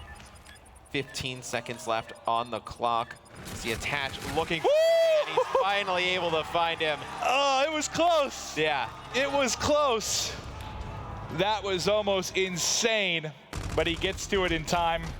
He checks it. You already saw on the minimap. That's why I didn't really mind showing it, because you already saw him start to rotate over. You know he was going to check it. I just thought it was going to come down to the wire. I wanted to see how close it was. That was, what, a second? Maybe 1 more second he had that? Yeah, probably. I think maybe another second away. And I think it even comes down to if Attach just doesn't jump up and see over the top of that bomb site. If he just takes another few steps to his right and then checks it, I don't think he kills him in time. Whew, that was close. And you saw just kind of hit from his POV. He survived kind of a couple shots. I'm like, oh my God, he's going to get this. Yeah. Attach able to come up clutch. Now, let's talk a little bit about kind of how that game went, because it was, what, 0-2 for FaZe? They were down a couple rounds early on. Then they started to get into it. What sparked that for you for FaZe to kind of come back? I think it was just the aggression from FaZe. I think you saw Rise Nation the first 2 rounds. They were being aggressive. You saw Facento on the flank. They were doing some nice things. And then you saw FaZe just push up the middle of the map, push straight through the A bomb site. Now we see here towards the end. So. Yeah, second and a half. I mean, he was pretty darn close. Yeah, I mean, let's put it this way. I mean, if he doesn't jump over the top, he doesn't land those first few shots, that bar just is... Yeah, probably gets finished. Yeah. So that one, almost a clutch from Felony. It's funny because I went to... The reason I switched to Attach in the first place there is because you saw him flanking on the minimap on Felony. I shouldn't have switched because I didn't think there was any chance Felony was going to get 2 kills before he came up. Or sorry, who got the 2 kills? Yeah, Felony got 2 kills in the back. Yes, I didn't think he was going to get those 2 kills before he actually got in behind him. So it almost kind of fell apart that Attach wasn't maybe with his teammates, but ultimately he gets the kill, the final 2 kills, and clutches up. And there's Felony. He's probably frustrated. He knows his team probably could have taken that game too if they played off the early momentum a little. And that is a big win for FaZe Clan, because now, I mean, you can win the uplink and win a hardpoint and go back to your hotel room and go to sleep. I mean, that kind of throws away. Now it's going to force Rise Nation to win another respawn game mode if they want to force that game 5. So Rise, game 1, FaZe, game 2. Now we're going to Frost uplink. Now, what's interesting is as powerful as the OSA was, we haven't seen it as much since there was a little bit of a patch, right? It's a little bit hard to handle, a little bit more recoil. But where we do see it, okay, so I'm trying to think of a range to explain maybe for a new viewer. So let's think throwback there. Top window to top window, you could kind of map somebody pretty easily with an OSA there. It's become a little bit more difficult at that range. Yes. One map we've seen a lot of OSAs, though, is Frost. I mean, that's probably the one where we've seen it come out the most, where we see people dropping. Because, I mean, you're not really going over towards that ridge side to fight. Yes, it's all short to medium range gunfights. You don't have to worry as much about the recoil. So knowing that this is going to play more to the OSA, more to sub-like gameplay, even though, you know, it's an AR. Does this favor any of these teams for you in particular? You look at FaZe. You would think, right? If you want to attach. At PSX, they were pretty good with the OSA, so I mean, they ended up winning the event. So you would figure, you know, Attach and Zoomer, two players you look at that should go off if you see those two weapons being prominently displayed here. Yeah, that's kind of how I feel. That's why I wanted to ask you the question, because the more OSAs we're going to see on the map where you can dominate with them, I think that helps FaZe just with their play style. Yeah, you would think, and especially well, if this was like a closer range hardpoint, I think you probably still want the K-bar, but because of uplink and just like how fast and aggressive the nature of play is, where I mean, granted, great, you can definitely get like 4 wiped and the other team can push on you, but most of the time you're just going to be, you know, lead blocker with the drone guy, maybe one guy mid-map, and you're just trying to make a push, where the OSA is good to use as an aggressor. Yeah, I mean, you're definitely going to still see some K-bars here, but you'll see more than one OSA on the map from either side. I certainly kind of expect Attach and Zoomer to have those in hand, but we'll take a look at the rig draft. Anything separating the two? Nope. Looks like going to be a mirror matchup here, and you'll see that pretty commonly right now. It's pretty much been a mirror matchup every unless someone goes to Centurion and someone wants to use Overdrive. There's been a couple different. In which case we question why you use the Centurion over the Overdrive, because we haven't really seen it pay off. Yeah. That's really the only difference we've kind of seen. But we'll see, you know, as the meta evolves, the game changes, there's future updates, maybe weapons will be back in it. You saw the Claw used a lot at PSX for some crazy plays. Not going to see it here this weekend unless some massive change happens over the course of the next day. But here we go. Game 3, we're going to start off with Rise Nation. Off the break, see if they can get some points going early. No. See, Facento just kind of hit this mid-wall run, but it's going to be 2 dead. Make it 3 dead. It's going to be just Facento alive here for Rise Nation, and he's picking up big kills in the middle of the map. That's going to stall the push from FaZe just long enough that it's going to be able to get the reinforcements up for Rise Nation and get on the defensive end. So let's see, you have K-bar. Oh, so even Clay's running an OSA. I thought he'd be having a K-bar in hand, but it looks like Enable will be the lone K-bar. The rest is going to be coming in with OSAs. Now, I think that was Facento getting it off the map just to make sure that Attach and crew couldn't pull anything cheeky there, try to get points to the board. Getting shut down immediately, the drone carrier by Enable, but you'll have 2 down for FaZe. Drone going into Aqua's hands, and he's doing a little dipping and diving of his own, trying to find an opening here as they're pushing through by Subnet. He's gonna drop drone down, watch his back. Nice play there from Aqua. Does not have any lanes where he can push the drone up the map, so gonna just try and slay out. It's gonna be Facento now with the drone, and there's 2 players there for Rise Nation, but they both fall. He's gonna try and get a 1-point throw off, and it's gonna be intercepted. Fantastic play there by Attach, coming out with a big interception. And what was sick, not only the interception, but the risk of him dying there, maybe then a dunk coming in. He immediately catches it and tosses it off, kind of in one swift movement before he gets taken out. And actually, maybe it didn't. It got stuck in the corner, actually, I think, in the back. I thought he got it off the map, but still, nice play from Attach on defense. Now let's see what Looney can do, as we don't see much of this side of the map. Not a whole lot here in Frost uplink, but trying to take that right side path into research. Yeah, I mean, we have seen teams avoid that path with the drone over towards the ridge side. It's really been up the middle and in towards that four down indoor area of the map. And you see the drone's going to reset. It's going to be Facento just waiting on drone spawn, has player at the top side of the mini map. Cut over back towards Silo here. We'll see what he tries to do. He's got 2 players directly in front of him. This should be points for Rise. Let's take a look at it, see if Enable can play defense and maybe get the interception here. He's playing so far back, there was nothing he could do. He finds the 2 kills, but wait, they don't get through? I thought for sure it got through. It doesn't get through? I wanted to watch from Enable's POVs. He tried to play defense. I thought the drone carrier survived. How do you not get a score? No, it's Enable. He was actually able to pick up 2 kills, takes out the drone carrier. Nice kill there from Well, maybe it was good of me to go to the defender then. Yeah, and then Looney picks up 2 kills, but 1 player comes from the center stairs. He's not able to go back towards the goal in time. And those should have been points for Rise Nation. Over the top and not through. I think that was a miss, but regardless, Facento is going to nab it out of the sky. And we'll see as they get back towards Dozer, but now it's going to be only Facento. The rest of his teammates drop, and now that's 4 down for the side of Rise Nation, and Zuma has the drone. tension building here over this first half as no one's managed to get points on the board. Could this be our first attack? Some kills in front. The 1-point toss, but it's picked, maybe even unintentionally, but he flies through and almost gets the kill. Nice defensive stands here from either side. Surely we'll see a score eventually, Matt. And I feel like Uplink, at least in Infinite Warfare this far, outside of a few outlier games, I think I saw Orbit like beat a team like 55-0 or something like that. Yeah, that didn't make a whole lot of sense. Yeah, it's a little bit harder to score, I feel like, than last year, from the standpoint that like you need to get a 4 down to at least get a 1-point play. You do, but I'm also wondering if it's just also because it's early in the game, they haven't figured out as many 1-point tosses, maybe some routes.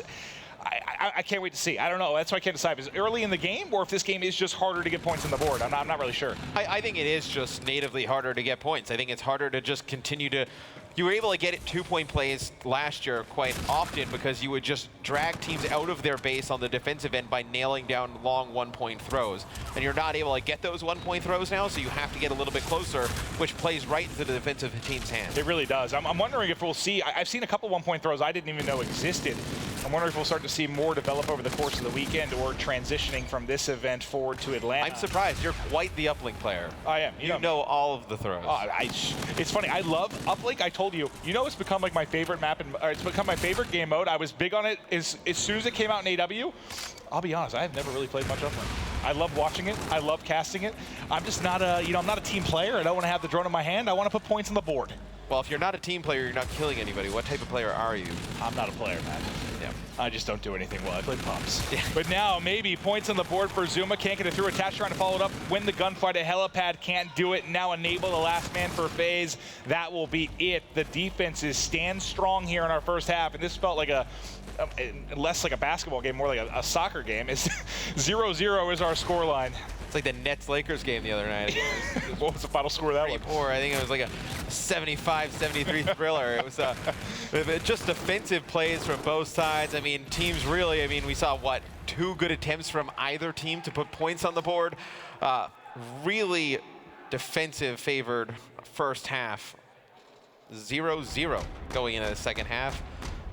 Well, is there a side that you maybe prefer a little bit here? I think for me, at least this weekend, it seemed to play pretty 50-50. But now with the switch coming in, do you think this favors anyone, or it's just going to be who gets that first point on the board? This map, I feel like, plays a little bit more 50-50, and I feel like it's just these narrow chokes that you have to go through. And with the OSA and the ability to be able to pick up 2 pieces, like with relative ease, when these players are coming through the chokes, it makes it so difficult to score. All right, well, let's see if we can get done. That's 3 down almost immediately, and that's going to allow them at least to layer the map. Enable finds 1 before dropping, and now it's Aqua and crew coming forward. There should be at least a 1-point opportunity, but he gets taken down from behind. Is there anyone there to follow it up? No, it's just Felony now coming across the map, and yet again, a big defensive hold comes in. This time it is FaZe picking up 3. It's like I almost feel like both teams are just not able to keep track of like the spawners. Like they get the first wave of kills, and then there's 0 follow-up on the second wave of kills, and I don't know what Attach is trying to do. He got lost. That had 0 chance of working. No, yeah, it didn't play out very well. But I'm going to take the drone down here. Looney going around ridge side, trying to maybe get him behind and flank players. He should be able to come up behind 1 at least. There he does find it. That's going to be 3 down yet again. And now you're able to spawn him out, at least get the map. He can get set up here at Helipad. He's a little bit tagged up, but they're all still going to spawn right directly on it. Can you get 1? Surely. No. And right there, no one's ever going to score. FaZe, they pick up Looney in the back, and everybody spawns at Helipad. There it is! You jinxed it. It's going to be Aqua able to pick up Attached, and they get a 1-point play on the board, and that's it. Yeah, I missed the. It's over.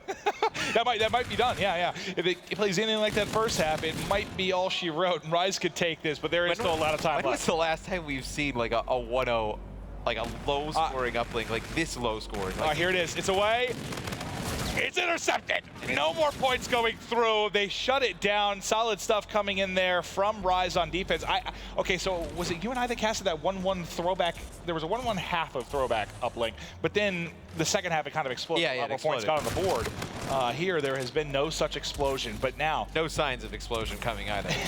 Rise, another opportunity maybe to get some points, but 2 will get cut down. Is it now FaZe's chance? What do they have to work with? So they do have Rewind here. They have drone in hand, but as soon as they try to push forward, was at least 1 gunfight won there by Rise Nation. And things slowed down. how much is this the most time we've ever seen? It's like I almost feel like I would rather the drone reset here and FaZe just kind of rerun their opening breakout strategy and try and pick up the kills that way, because I just feel like right now, just the game is just in a chaotic state where you're just seeing like Attaches pushing through, then he's got a teammate behind him, there's nobody at the drone spawn, now they're going to pick up the drone, but they're relying so heavily on Attach to play against 3 players in that back area, he's going to get taken out. And the person that was going to come in behind, the timing's a little bit slow. I thought surely Zuma was going to maybe pick up 2 or 3, but they didn't really pinch at the same time. I don't know if that was a miscommunication on the FaZe side, but that was developing on the mini-map like that was going to be at least 1 point. No, right there, I feel like if FaZe just waited an extra second, before trying to wrap that drone through and maybe pull Attach back out of the base for a second, they're able to pick up 1 or 2 kills and then get a 1-point throw off, but it's going to be Pento tossing the drone down and trying to move up. If him and Zuma hit the same time, they get points there, but just a little bit off. Now let's see what Aqua can do. This has been a slow one, ladies and gentlemen, but it is going to be tight down to the wire when it's this close. 1-0, Rise Nation. They are 2 dead though. FaZe, if they can win a few more, that's 4 down. They've got to get drone here and go. Attaches got it. Now they're getting forward spawners coming in. There's 2 up so far. They just need to win a gunfight or 2. The first one lost. The second one lost. The third lost as well. And the interception comes in. What the hell am I casting? It is the teams are able to get 1 wipe, and then they do not slay out the team from the base. They let them spawn up in the base, and you look. I mean, just look at the chokes that the side of Rise has to fight through here. It's just these small corridors where if you're FaZe, you get like a 2-piece there, and it just shuts everything down. All right, well, there may be another chance. Attach, how many times have we seen him with the drone when you think he maybe, I don't want this. Get it out of my hand. I'm coming to win some gunfights. He's now pushing through. Overdrive was used, but he gets cut down pretty much immediately. The 1-point toss does not get off, and now Felony has the drone, and they're just going to say, see you later. They're going to wrap it out. There's 1 player inside of Research, which I believe is Zuma, but they're gone. Yeah, and you're going to see Felony hit this lower wall run. Stay here. Yep, he can take this all the way down, or he can stay here, kind of shades of evac from last year. Yeah, exactly, with 30 seconds left. I know we don't like the whole turtle or keep away mentality, but with this little time, absolutely, why not? Look at FaZe, they're running in circles right now, trying to figure out how to solve this. And Felony is going to spend his sweet time. Now let's look at the hunt. It's just enabled. This is over. Yeah, I mean, FaZe is not picking up many kills in the middle of the map. I mean, just look at the side of Rise Nation. You have Looney on a 4 streak, everybody else on a 1 streak. But still, the kills just not coming in for FaZe Clan here towards the end of this game. And that is going to be Rise Nation taking a very, very close game 3. It was interesting. That might be one of the most defensive uplinks we've ever seen, or I don't know if it's like an incredible defense or an incredible lack of offense. For a second there, I thought you said offensive. I was like, have you been drinking? Yeah. At the casino? Because that is not what we saw. But wow, 1-0. That was phenomenal in the fact that it was just different than anything I've really casted in uplink. Yeah, a lot of big holds on the defensive end, but I feel like it was just both teams just not being able to get that second wave of kills to open up the other team's base. All right, so a 2-1 advantage, and now we're going to be going over to another hard point. We saw how the Scorch went. Not pretty for FaZe, but we're going to Throwback. So Throwback, would you say it's more similar to the Scorch type gameplay or more like your Retaliation Breakout? I would say it's more like Scorch. Yeah, I would tend to put it more towards Scorch. It's a bit smaller, right? It's just some part of its size. You know, when you're spawning out, size of the map, a lot more to do with the rotation, a lot more you can punish people. So if it plays anything like it did in game 1, you would think Rise Nation may be closing it out, but we'll have to wait and see. Before we hop into the game 4, we're going to toss it down to the boys. Jack, take it away. This series has been basically the exact opposite of how I thought it would play out, with FaZe Clan losing the respawns and Rise Nation. Wait. Yes, Rise Nation losing the S&D. Sorry. You did that right. It has been a long day. And we still have more Call of Duty to be played. Obviously, Rise Nation currently up 2-1 in this series. Let's look back at this one, though, as the players get prepared for game number 4. Brief little break for them. Starting off with that first hard point, what made it possible for Rise Nation to absolutely slaughter FaZe in that one? I mean, they were just slaying really well, and you know, I've watched them play Scorch before, and they're just so disciplined as a team. We talked about it. Yeah, sort of the question is always that slaying power, but they picked up Looney, and this is what we talked about before the event, is Looney was sort of this roaming slayer before he was on that Rise Nation team last year. Last year, he had to sort of take a step back. let Octane, Slack sort of pick up the kills, do the dirty work, but now he's free to do whatever he wants. And we saw the G Fuel key player matchup as that started on Up the Respawn. KD's very solid for Felony. He does it the same thing there. 100-point clubbing FaZe. FaZe, who just earlier today beat Splyce 250-22 in that same game mode. That was 250-97, but then we switch over to Throwback Search and Destroy. And Teep, FaZe take that one. What were you seeing from that just wasn't working for Rise Nation? I don't know what exactly wasn't working for Rise Nation, but Enable on the side of FaZe was able to pick up so many rounds. The patient play with that MV4 was working out very well for Enable.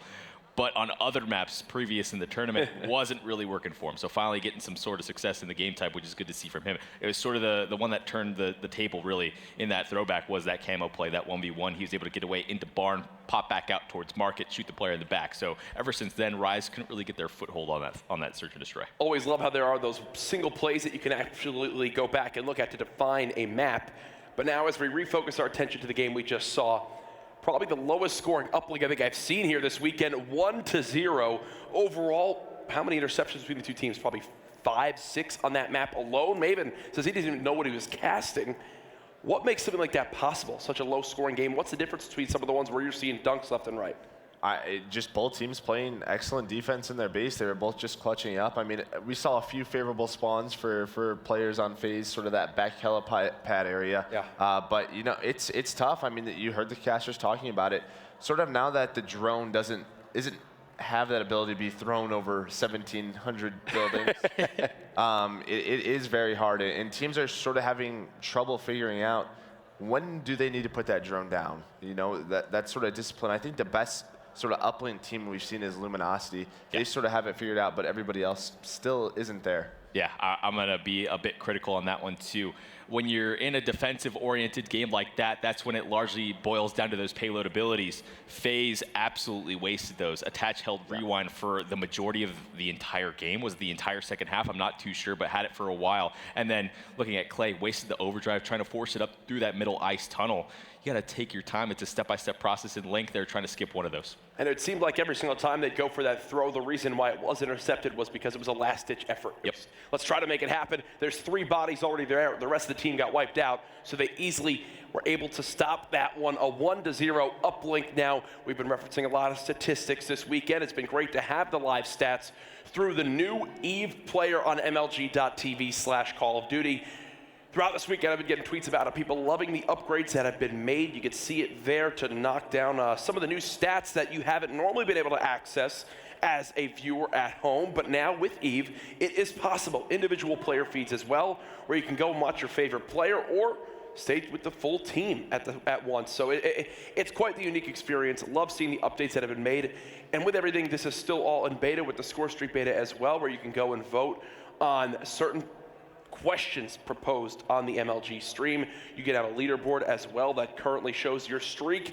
Fun stuff on MLG.TV/COD. Love the updates being made. As we go back to this series, though, for game number 4, Hardpoint coming out. I think the number one thing is, for me, which FaZe are we going to see in Hardpoint? The one that beat Splyce by 228 points, or the one that lost by 153 to Rise Nation earlier this series? I mean, for me, I think this map, Throwback Hardpoint, plays a little bit faster than the other ones. You know, we even saw it in the last series where, you know, people were getting close to 40 kills, and that's a pretty big deal. So I think that's going to help FaZe out a lot. Let's Zuma and Attach sort of roam and constantly be aggressive, especially, you know, with the removal of that Lime Hill in the back. And I think that's what I'm looking most forward to, are those superstar slayers going big time in the head-to-head battles. We saw it earlier in the Allegiance versus Cloud9 match between Royalty and Assault, who both did hit that 40-kill mark, so rare this weekend. Some of the updates, though, I'm hearing on in the venue. Optic Gaming do 3-0 Complexity. I know Envy versus TK, I believe, is still going on. Last I saw, Envy was up 1-0 there. The Gosu crew actually still alive. They 3-1 their opponents and will continue to play. So still matches going on throughout the venue. Optic Gaming, though, done for tonight. They live to see Championship Sunday, which earlier today you got a question. Yeah. Did they even deserve to be there? Well, they clutch up in their match, and they will live on. Envious still in it as well, and then obviously Cloud9 awaiting the winner of this match tomorrow in that championship winners matchup. The game is beginning to get started on up here, so Final predictions from you guys. Do we see a Game 5 one more time on MLG Primetime, or is this one done here? Do Rise Nation somehow take both hardpoints versus FaZe? I think we do see a Game 5 here. I just got that feeling that... And it's already midnight. Yeah, it's just going to happen, Jack. Good morning to our European fans. Good morning. You guys are now waking up, and it's still Saturday here at the venue. Your eyes do not deceive you. Teep, though, I cut you off there. Are you in the same boat as Merc? I think so. I think this throwback's going to play into that sort of speed that Zoom and Attach like to play at. One more little thing, though, I wanted to add in just before this next map starts is Facento. Absolutely amazing play. Gave us a lot of flack in Black Ops 3 for not being up to par in many games, but I feel like throughout this tournament, lights out play with that Osa. Great stuff from him. He's been very reliable. It goes back to the first series they played this weekend against Optic Gaming. He was the guy that showed up in map number 1 in the hardpoint, was even the only player positive in the uplink, if my mind doesn't deceive me. It has been a fun day of Call of Duty. So many wacky, insane results. Teams in the losers bracket that you never would expect to be there. Obviously, teams like Cloud9 who just look to win S&Ds more than any other. Is Patrick Price ever going to go away? Is Aches ever going to go away? Nope. Nah, he's too annoying. I'm just kidding. Coming from his duo there, someone please grab that odd shot. No, but we are in the rig draft for game number 4. Woodley throwback hardpoint. As we mentioned, Clayster going back with that Centurion yet again as Aqua, Overdrive, Facento, Rewind, Reactive Armor for Looney. And then Felony with the active camo. I want to see some changes be made. I want some claws to be brought out. I'm ready for the Eraser to come into play. Not going to happen this weekend, though, at the CWL Vegas Open presented by the PS4. This could be our final map of the night. Rise Nation, FaZe Clan. Who's going to take it? Let's find out. Casters, please take it away. Jack's very excited. Yeah. I mean, Jack's always excited. He really is. Yeah, I live with him now. Jack has one tone. It's just he's just loud. Excited? Just loud. Try living in the same apartment with you streaming, buddy. Yeah, no. I mean, that's how I worked with him. You're gonna get him a muzzle. Yeah. All right, here we go. Let's see if Rise Nation can close it out or will FaZe battle back. You know what's kind of funny? It's not really too funny. It would just be quite ironic. Somewhat funny. Yeah. It's like, coming into the series, I thought FaZe would win it, and you kind of look after the first hard point, you're like, oh man, Rise is in a good spot. They take the second search and destroy, like, you know, they have a chance. They don't have to win any of the respawns. How funny would it be if Rise were to win this without winning the search and destroy and winning 3 respawn game modes against FaZe? Well, that's kind of what I was saying at the beginning. Sometimes I just classify teams like that, right? Going into them, like, oh, this team I think I favor in the respawns. This team I favor in the search. This has not been what I expected. So it's been one of those weekends. Yeah, it really, really has. Now, remember what happened in the first hard point. Felony exploded at the beginning. Remember, he got a bombardment. I think he started 8-1, something like that at the very beginning. 4-0 here. And that really hot start from him is what really hurt FaZe at the beginning. Thankfully, they're going to be able to cut him down as he was the one spending time at his central hard point. Yeah, but still a lot of free time here for Rise Nation early. They're going to get 24 seconds. FaZe going to take the remaining few. I don't think they have an idea. Aqua's in the back there, just lurking around. So it's going to be the side of Rise Nation going to be able to create a little bit of a pinch here. As Aqua's going to get control of this back barn area, they're going to be able to flood in from 2 sides. Well, there's kind of one behind him as well, but there's going to be one in front. At least able to find one before he drops. That's a couple down for FaZe, but they're still collecting time, right?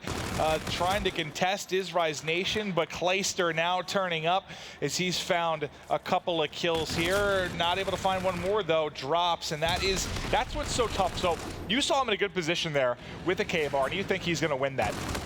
It is so hard to win that against an OSA. So hard. Yeah, I mean, that's where you kind of have to play either a little bit further back and watch that choke and play at the medium range. But, you know, on the rotation here, I mean, it'll be Rise Nation taking the lead. But on that rotation, Aqua, you know, he just kind of plays his life in the corner. It's like, I feel like he just needs to get involved in the mix inside of Barn on that pinch. Because even if he lives there towards the end, which he did, he got 1 kill, then he drops right away. Yeah. Never able to get the hill back.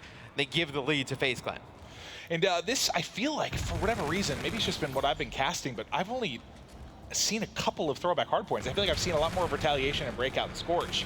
Not as much maybe this weekend. That just could be the luck of my particular casting, but so far, I've seen so many games this weekend. Blending together, yeah.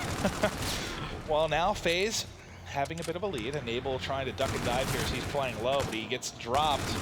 by the K-Bar, soaring in, and now Zuma by himself, all 4 get dropped. That's just an easy, quick break for the side of Rise Nation. Now they've got control. And Felony yet again, I mean, obviously really early into this hard point, but in the first one, he shows up in a big way, getting off to a very nice start. This second hard point is going to be FaZe picking up 3 kills. Felony can only stay alive for very little time. He drops. It'll be Rise able to take the last 10 seconds or so here, so they're going to get a free 10 seconds, and let's see if they can get out on the rotation and win a few of these fights. Yeah, this is the big one, though. This is where I feel like we teams. Now that Lime is gone, which was kind of your money hill, this is, I guess, where it stands out to me, where you can really rack up some time. We've seen teams really, really punish. And now you've got FaZe set up nicely here at Baseball Field. Let's go over to Attach, because he's going to be the one that deals with some pressure in and around blue. But FaZe is actually being spawned out here, though. So you saw Vicento actually in the bottom of your minimap over in the back by Bowling, and he was able to pick up 1. And you saw the spawners coming in on the top of the minimap already from Rise Nation, and that forced the spawn for FaZe to come all the way at the end of Bike Path, and that is a big pinch and hold now for Rise Nation. Yeah, this has been pretty back and forth. Now it's Clayster inside, but he gets gunned. That's Looney with the KFR at close range. Enable still trying to be annoying in the back, but all the time still going the way of Rise Nation. They're swarming from both sides. There's still 15 seconds here to dance for. And the first one to give it up, though, looks to be Looney. He'll be the number 3 on the minimap. He's going to be wrapping out all the way back around through Grandma's, and he might get some good positioning here. Timing works out a little bit, unfortunately, so Clayster's going to win that rotation battle. Yeah, Clayster just beats him by a second there. Felony challenges for the last few seconds, but it's going to be Aqua with a kill with a pistol on rotation. That's the second or third time we've seen him with a pistol in the kill feed. Now you see Attach going to get stuck on the bottom there. That's actually Enable getting stuck on the bottom there. He gets taken out. It'll be Rise Nation with control of this center hard point, trying to make a little bit of a comeback, but it's going to be Zuma and Clayster in the kill feed that just take it right back. Zuma did a nice job kind of flanking around the back, but that's what happens. That's a problem when everyone pushes forward. Look where Felony just spawned. Felony's going to spawn in and fly from behind. You should think they're going to be maybe prepared for this, but the spawns ends up flipping, and then when we're going to start to rotate out towards the barn side of the map, this final bit of time might start to benefit Rise Nation as far as the spawns go. Well, Rise needs to be careful because you see FaZe just trying to build, they're building a little bit of a lead here, and we keep seeing Rise. They pick up the last few kills on a hill, and then they don't rotate late. They have one player go and challenge it. This time, you're going to see Rise Nation rotate over here towards Barn. And if they can pick up a few kills, they jump right back into this game. They didn't even really have to rotate is the issue. You know, when Zuma picked up those 2 kills from behind when he kind of flanked there was no one really anchoring the back of those spawns, so you saw Felony pop up behind. They started to get that split. They didn't really have to fight for it. They were kind of gifted it, and now let's see if they can do anything with it inside a barn. Soaring in is Aqua and Felony as they find a few. Clayster trying to at least answer back here. Shots a little bit all over the place, but he is able to find the one inside. And despite the fact that for some reason, I guess internally, I feel like Rise Nation's been controlling this recently, it's still a 20-point advantage for FaZe. Yeah, no, it's a fantastic break from FaZe in this one. I mean, you saw action coming through the back door and the side, and the guys on Rise inside of the hill, I mean, they just could not stay live long enough. I mean, you saw Felony slide through the back door, and then Aqua had to come in and save him, but Enable going to miss some shots there. It's going to allow players from Rise Nation to get inside of the hard point, and with 15 seconds left, Felony picks up a big 2-piece, and now it looks like FaZe is going to give up on this one. So you're going to see this be like about a 10-point game going into the next hard point. The camo, though, too much there for Attach. He's in a really nice position. Well, him and Clayster were the first 2 to rotate over, but the camo ends up breaking everything. So the fact you got over to Bike Path early for FaZe, it doesn't matter. That payload ends up being enough, really, to get the break there and to make a play. But now let's see if FaZe can fight through to get control. Gonna lose 1, 2, 3, I think they actually had down there. So some time getting racked up, and we may have a lead change here momentarily. You see how Looney just playing in these corners inside of the hard point. He's going to have his players, flying on top of the bridge and in towards mid rails to try and pick up kills. And it'll be Rise Nation taking the lead. But now I feel like Rise, they know the pinch is on. You see Looney just cannot pick which way to watch. He's going to get taken out by Zuma. Zuma and Attach flying in, picking up some kills, getting the hill back for FaZe Clan. This one's back and forth. We're going to have, I think, double-digit lead changes by the time this one is done, as now FaZe is back in control. We'll see the last couple of seconds here, but now's the big one. Let's get to Vicento. He's going to be kind of anchoring the back here by Statue. He's watching Bowling, and that's where we saw the break come in from Rise Nation the last time against FaZe, right? So he's going to have a lot of pressure to deal with. Teammates dropping around him. He has 1 in front, not able to do it. That's Enable going big as he finds 2. Clay finds 2, a third there, and the break is in for FaZe, and now they're looking to rack up some time here at Statue. And that is a a huge play from Enable, because with the setup that Rise Nation had, if he doesn't pick up all 3 of those, Rise is going to be able to hold on to this hill for an extended period of time and blow this game open. And with those 3 kills, Enable just swings it in FaZe's favor. And Zoom, a nice play there with the reactive armor, Matt. He's going to end up finding 3, and this is going to be just about a perfect hardpoint. I know they weren't the first ones there, so it took them 15 or so seconds to get it.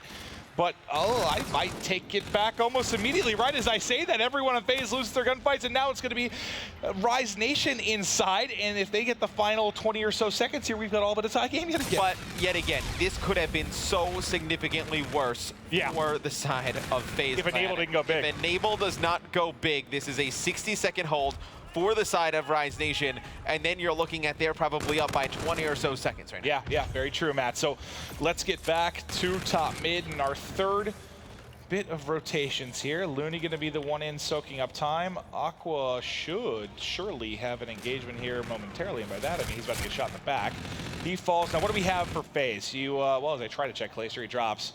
You have a couple payloads ready. I want to check and see what we have going. So we have Centurion, which could be huge depending on where he's going to drop it, and you also have Camo, which we saw how big Camo was from Rise Nation earlier. Enable definitely poised to make a big play, but FaZe still holding on to a 10 or so point lead now, just kind of going back and forth between these two. But I need to get over to Facento because he's manning up here at the end of the game as he's on a 5 streak, getting just back close to even. And we more than likely are going to have another lead change. Yeah, and he's only 75 off of streak, so he can get these if he gets the points for this next hardpoint capture. So at 10 seconds left, he's going to get set up inside of the barn. They're going to give up the last few seconds towards FaZe. And this is what Rise has done consistently. They just have not been able to hold this down. It's going to be a big kill there from Facento. Dives through the corner, not able to pick up another one. Enable does pop the camo here, and you probably didn't need to use that to break. Yeah, I thought he was going to use it to break, but I think he used it once they kind of already had broke. And now by him pushing up to try and find kills, look where the rest of his team's not going to be spawning. They're spawning all the way over at Statue. And I feel like I kind of hold camo and reactive armor like a little bit higher in regard in the abilities, just because those are two that, I mean, I almost lump them in as powerful as like score streaks, for instance, because you are just able to get a free break if you're able to use those wisely.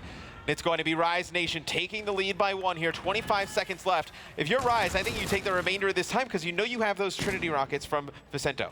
Seriously, can someone tally up how many lead changes we've actually had? Because this is, I think it's been pretty absurd. This has been as back and forth as any hardpoint you'll see, and it's going to be coming down to the stretch now. Facento picking up the last of the time. Remember, you do still have the Centurion on Clayster, which could end up coming into effect. He's trying to get trophies out here as we're going to rotate over to Bike Path.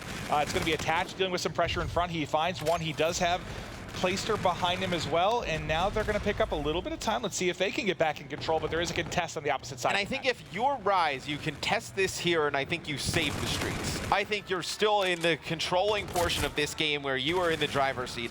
I think you save these streaks. Well, they're holding on to it for, so what did we have? It was just the 1 streak for Facento, right? Yes. Yeah, he just has the Trinity rocket to work with. And all right, well, he's actually going to call it in now. He's looking for kills in the back, tries to pick Clayster off the back. He found, what, just 1? Well, his teammates cleaned up everything else, but I think he found 1 kill there. What was he going for, the kill, maybe the killing blow? I guess. But it worked. That's not how it worked out at all. No, and I mean, there's still 18 seconds left on this hard point, so FaZe is going to take the lead here. And, I mean, if you just hold on to that, right?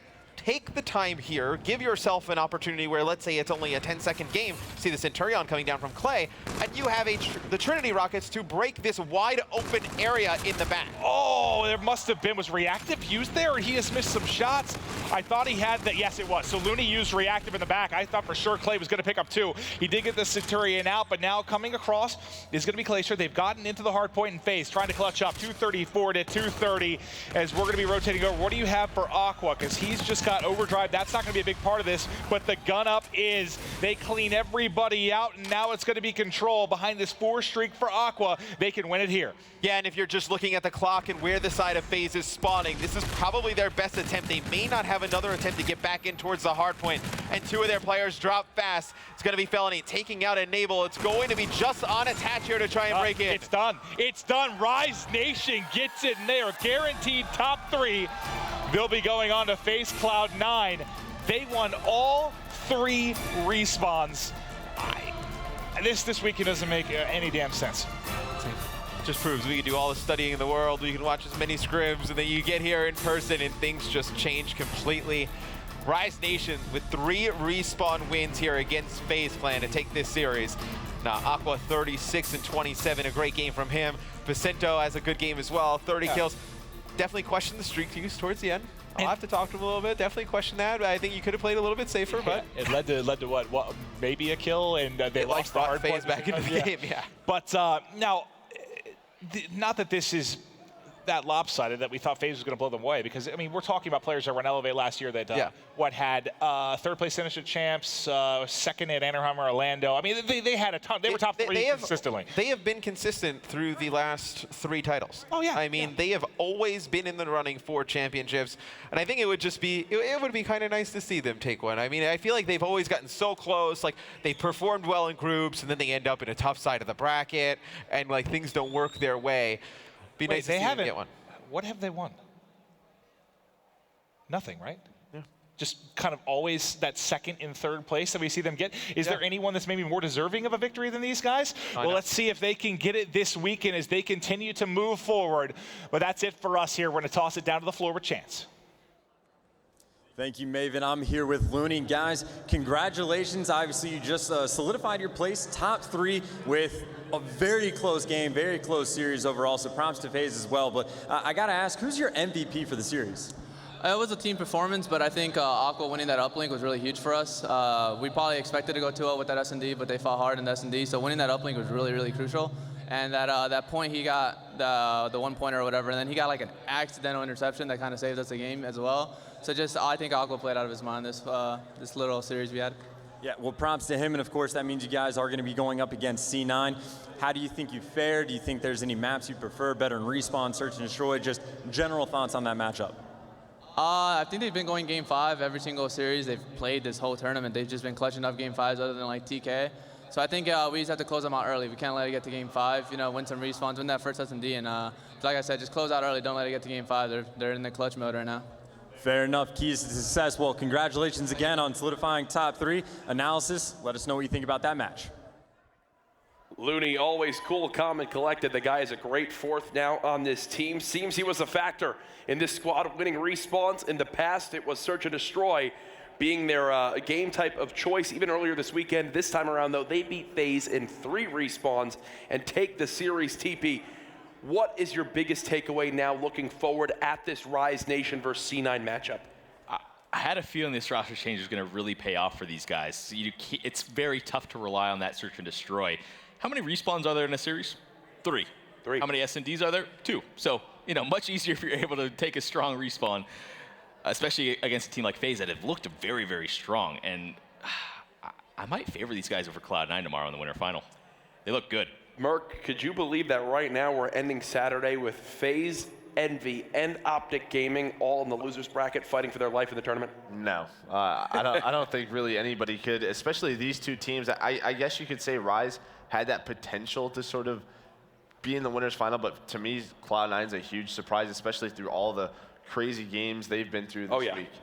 Well, you look at that, the reflection on the series, didn't know the word that I wanted to use right there. Rise Nation dominate the first game, FaZe dominate the second. 1 point in uplink and 13 seconds in hardpoint is the difference between FaZe winning and losing this series. Love the composure I saw from Rise Nation. Really, really, really loving what I'm seeing from Vicento. You guys have touched on it all throughout this weekend on the analyst desk. He's the first one at the end of that map getting hyped up. The guy seems locked in, Merc. They all just seem so comfortable with this Looney pickup. Like they all just seem like they're playing great Call of Duty. I mean, this is such a huge, addition to this roster, and you're seeing it pay off. But again, as the casters were talking about, these guys had so many top 3 finishes last year, and this is what we expect from them. It's cool to see, too. You didn't know how Looney was going to end up after his entire team left him, kind of left him in the dust, right? Well, look at him now. Right? I love it, man. That's the rivalries we bring up. As it continues to develop, you'll see how these roster changes pay off. We're just through 2 days of competition now at MLG Vegas. Now that you guys have seen things unravel, now that you guys know where we currently stand, I want you to predict right now who wins tomorrow from the team's remaining team. Go first. Oh, no. I don't like this. Cloud9, they keep clutching. It's weird. I'm going to go with that. Merc? I'm going to pick Rise. They've really impressed me this weekend. That was a huge win over FaZe. They won over Optic. They're looking really good. Well, I'm not going to make a prediction. I'll throw you two under the bus. That has been a fun Saturday, though. Tomorrow the matches start nice and early Pacific time, 11:15 a.m. We've got a couple special things planned throughout the day as well.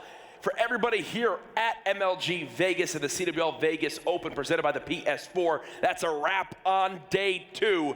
Tomorrow we crown ourselves a champion. Have a good night.